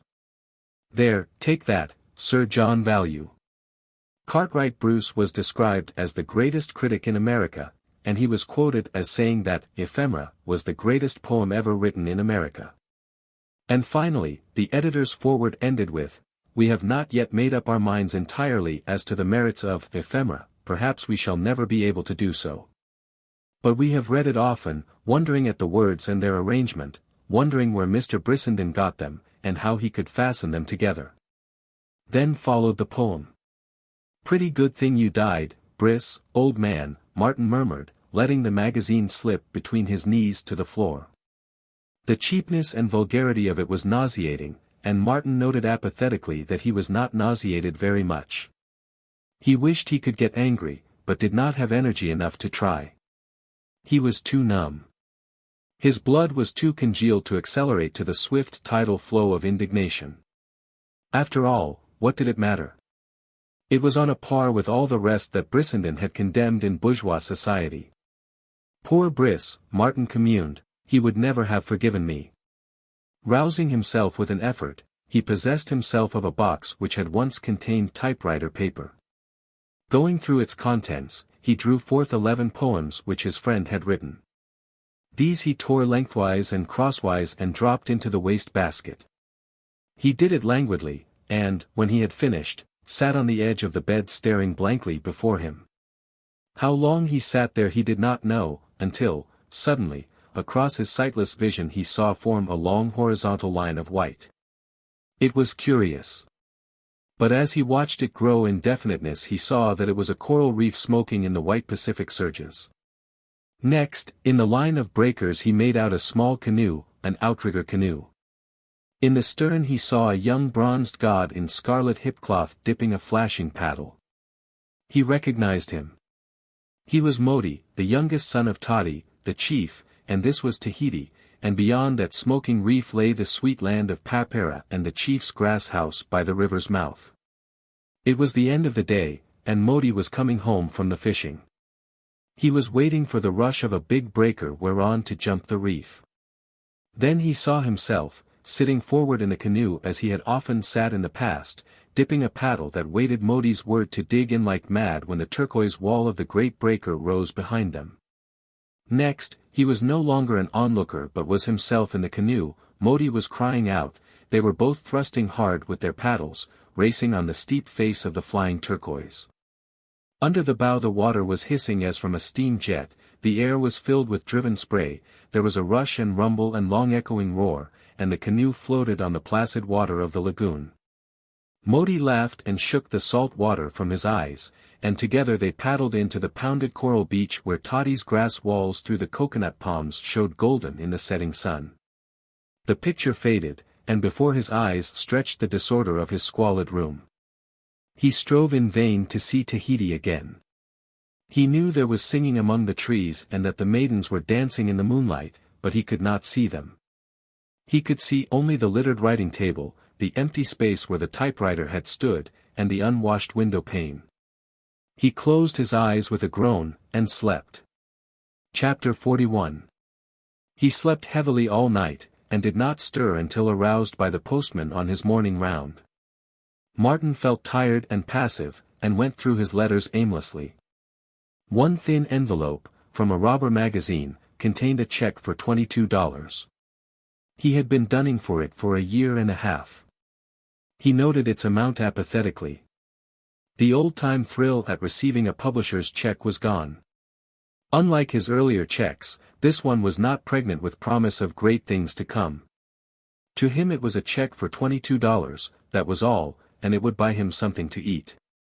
Another check was in the same mail, sent from a New York weekly in payment for some humorous verse which had been accepted months before. It was for $10. An idea came to him, which he calmly considered. He did not know what he was going to do, and he felt in no hurry to do anything. In the meantime he must live. Also he owed numerous debts. Would it not be a paying investment to put stamps on the huge pile of manuscripts under the table and start them on their travels again? One or two of them might be accepted. That would help him to live. He decided on the investment, and, after he had cashed the checks at the bank down in Oakland, he bought $10 worth of postage stamps. The thought of going home to cook breakfast in his stuffy little room was repulsive to him.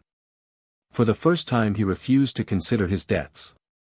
He knew that in his room he could manufacture a substantial breakfast at a cost of from 15 to 20 cents. But, instead, he went into the Forum Café and ordered a breakfast that cost $2. He tipped the waiter a quarter, and spent 50 cents for a package of Egyptian cigarettes. It was the first time he had smoked since Ruth had asked him to stop. But he could see now no reason why he should not, and besides, he wanted to smoke. And what did the money matter? For 5 cents he could have bought a package of Durham and Brown papers and rolled 40 cigarettes, but what of it? Money had no meaning to him now except what it would immediately buy. He was chartless and rudderless, and he had no port to make, while drifting involved the least living, and it was living that hurt. The days slipped along, and he slept 8 hours regularly every night. Though now, while waiting for more checks, he ate in the Japanese restaurants where meals were served for 10 cents, his wasted body filled out, as did the hollows in his cheeks. He no longer abused himself with short sleep, overwork, and overstudy. He wrote nothing, and the books were closed. He walked much, out in the hills, and loafed long hours in the quiet parks. He had no friends nor acquaintances, nor did he make any. He had no inclination. He was waiting for some impulse, from he knew not where, to put his stopped life into motion again. In the meantime his life remained run down, planless, and empty and idle. Once he made a trip to San Francisco to look up the real dirt. But at the last moment, as he stepped into the upstairs entrance, he recoiled and turned and fled through the swarming ghetto. He was frightened at the thought of hearing philosophy discussed, and he fled furtively, for fear that someone of the real dirt might chance along and recognize him. Sometimes he glanced over the magazines and newspapers to see how ephemera was being maltreated. It had made a hit. But what a hit! Everybody had read it, and everybody was discussing whether or not it was really poetry. The local papers had taken it up, and daily there appeared columns of learned criticisms, facetious editorials, and serious letters from subscribers. Helen Della Del Mar, proclaimed with a flourish of trumpets and rolling of tom-toms to be the greatest woman poet in the United States, denied Brissenden a seat beside her on Pegasus and wrote voluminous letters to the public, proving that he was no poet. The Parthenon came out in its next number patting itself on the back for the stir it had made, sneering at Sir John Value, and exploiting Brissenden's death with ruthless commercialism. A newspaper with a sworn circulation of 500,000 published an original and spontaneous poem by Helen Della Del Mar, in which she jibed and sneered at Brissenden. Also, she was guilty of a second poem, in which she parodied him. Martin had many times to be glad that Brissenden was dead. He had hated the crowd so, and here all that was finest and most sacred of him had been thrown to the crowd. Daily the vivisection of beauty went on. Every nincompoop in the land rushed into free print, floating their wizened little egos into the public eye on the surge of Brissenden's greatness. Quoth one paper, "We have received a letter from a gentleman who wrote a poem just like it, only better, some time ago." Another paper, in deadly seriousness, reproving Helen Della Del Mar for her parody. Said, but unquestionably Miss Del Mar wrote it in a moment of badinage and not quite with the respect that one great poet should show to another and perhaps to the greatest. However, whether Miss Del Mar be jealous or not of the man who invented ephemera, it is certain that she, like thousands of others, is fascinated by his work, and that the day may come when she will try to write lines like his. Ministers began to preach sermons against ephemera, and one, who too stoutly stood for much of its content, was expelled for heresy. The great poem contributed to the gaiety of the world. The comic verse writers and the cartoonists took hold of it with screaming laughter, and in the personal columns of society weeklies jokes were perpetrated on it to the effect that Charlie Frensham told Archie Jennings, in confidence, that 5 lines of ephemera would drive a man to beat a cripple, and that 10 lines would send him to the bottom of the river. Martin did not laugh, nor did he grit his teeth in anger. The effect produced upon him was one of great sadness.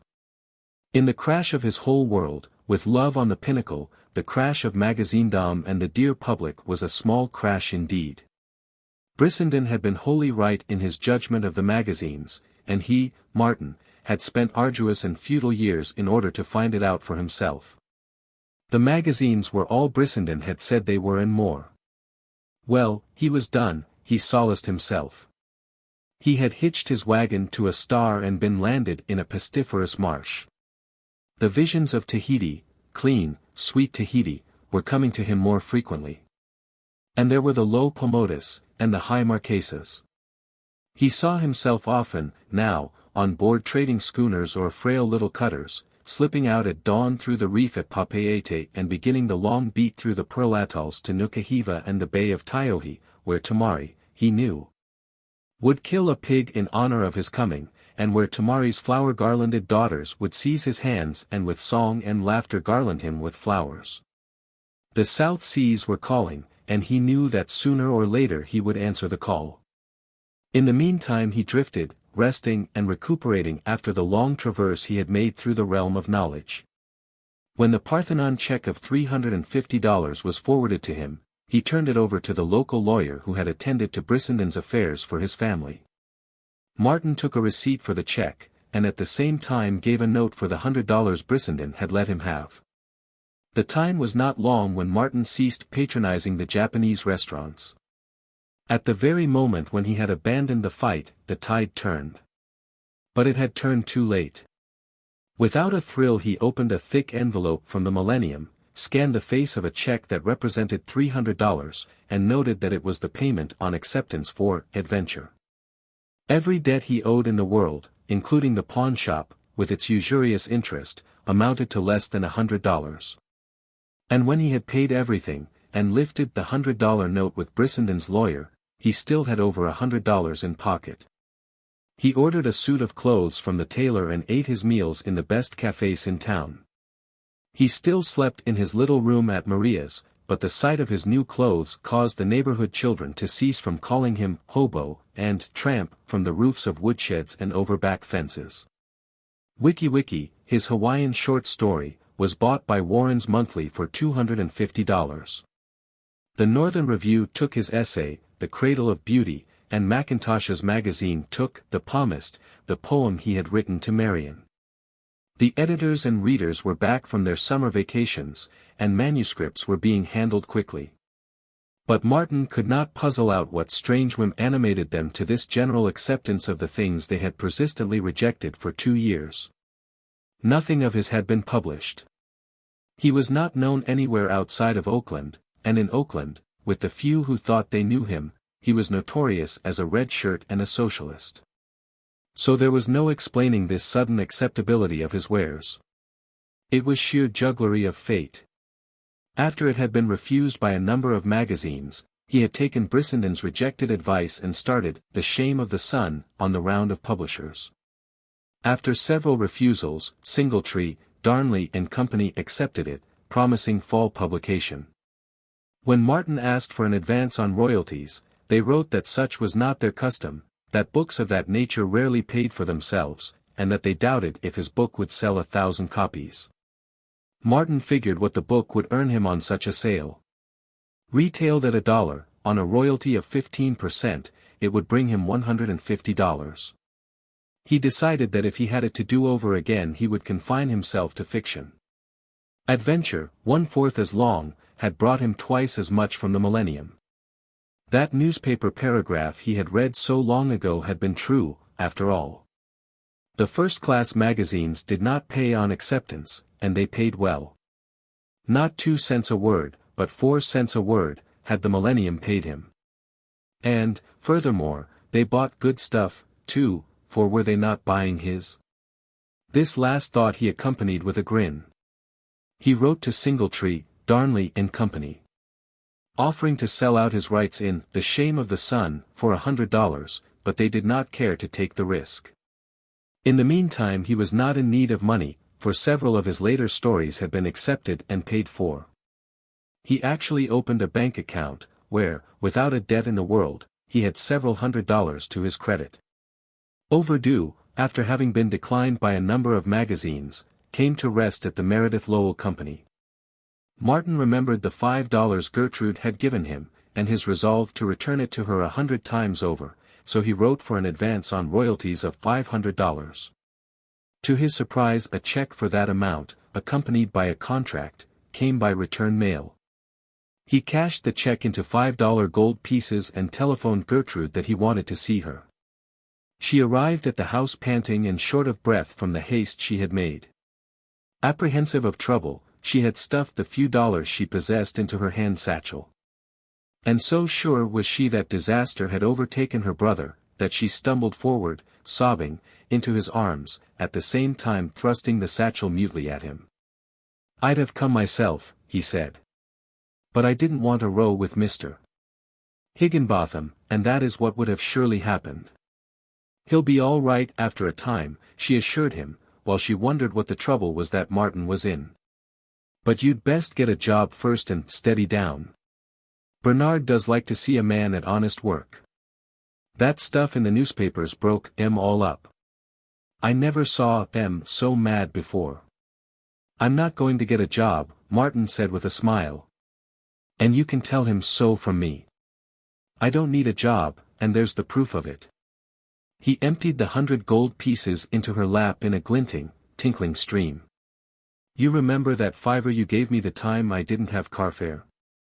Well, there it is, with 99 brothers of different ages but all of the same size." If Gertrude had been frightened when she arrived, she was now in a panic of fear. Her fear was such that it was certitude. She was not suspicious. She was convinced. She looked at Martin in horror, and her heavy limbs shrank under the golden stream as though it were burning her. "It's yours," he laughed. She burst into tears, and began to moan, "My poor boy, my poor boy." He was puzzled for a moment. Then he divined the cause of her agitation and handed her the Meredith Lowell letter which had accompanied the check. She stumbled through it, pausing now and again to wipe her eyes, and when she had finished, said, "And does it mean that you come by the money honestly?" "More honestly than if I'd won it in a lottery. I earned it." Slowly faith came back to her, and she reread the letter carefully. It took him long to explain to her the nature of the transaction which had put the money into his possession, and longer still to get her to understand that the money was really hers and that he did not need it. "I'll put it in the bank for you," she said finally. "You'll do nothing of the sort. It's yours, to do with as you please, and if you won't take it, I'll give it to Maria. She'll know what to do with it. I'd suggest, though, that you hire a servant and take a good long rest. I'm goin' to tell Bernard all about it," she announced, when she was leaving. Martin winced, then grinned. "Yes, do," he said. "And then, maybe, he'll invite me to dinner again." "Yes, he will, I'm sure he will," she exclaimed fervently, as she drew him to her and kissed and hugged him. Chapter 42. One day Martin became aware that he was lonely. He was healthy and strong, and had nothing to do.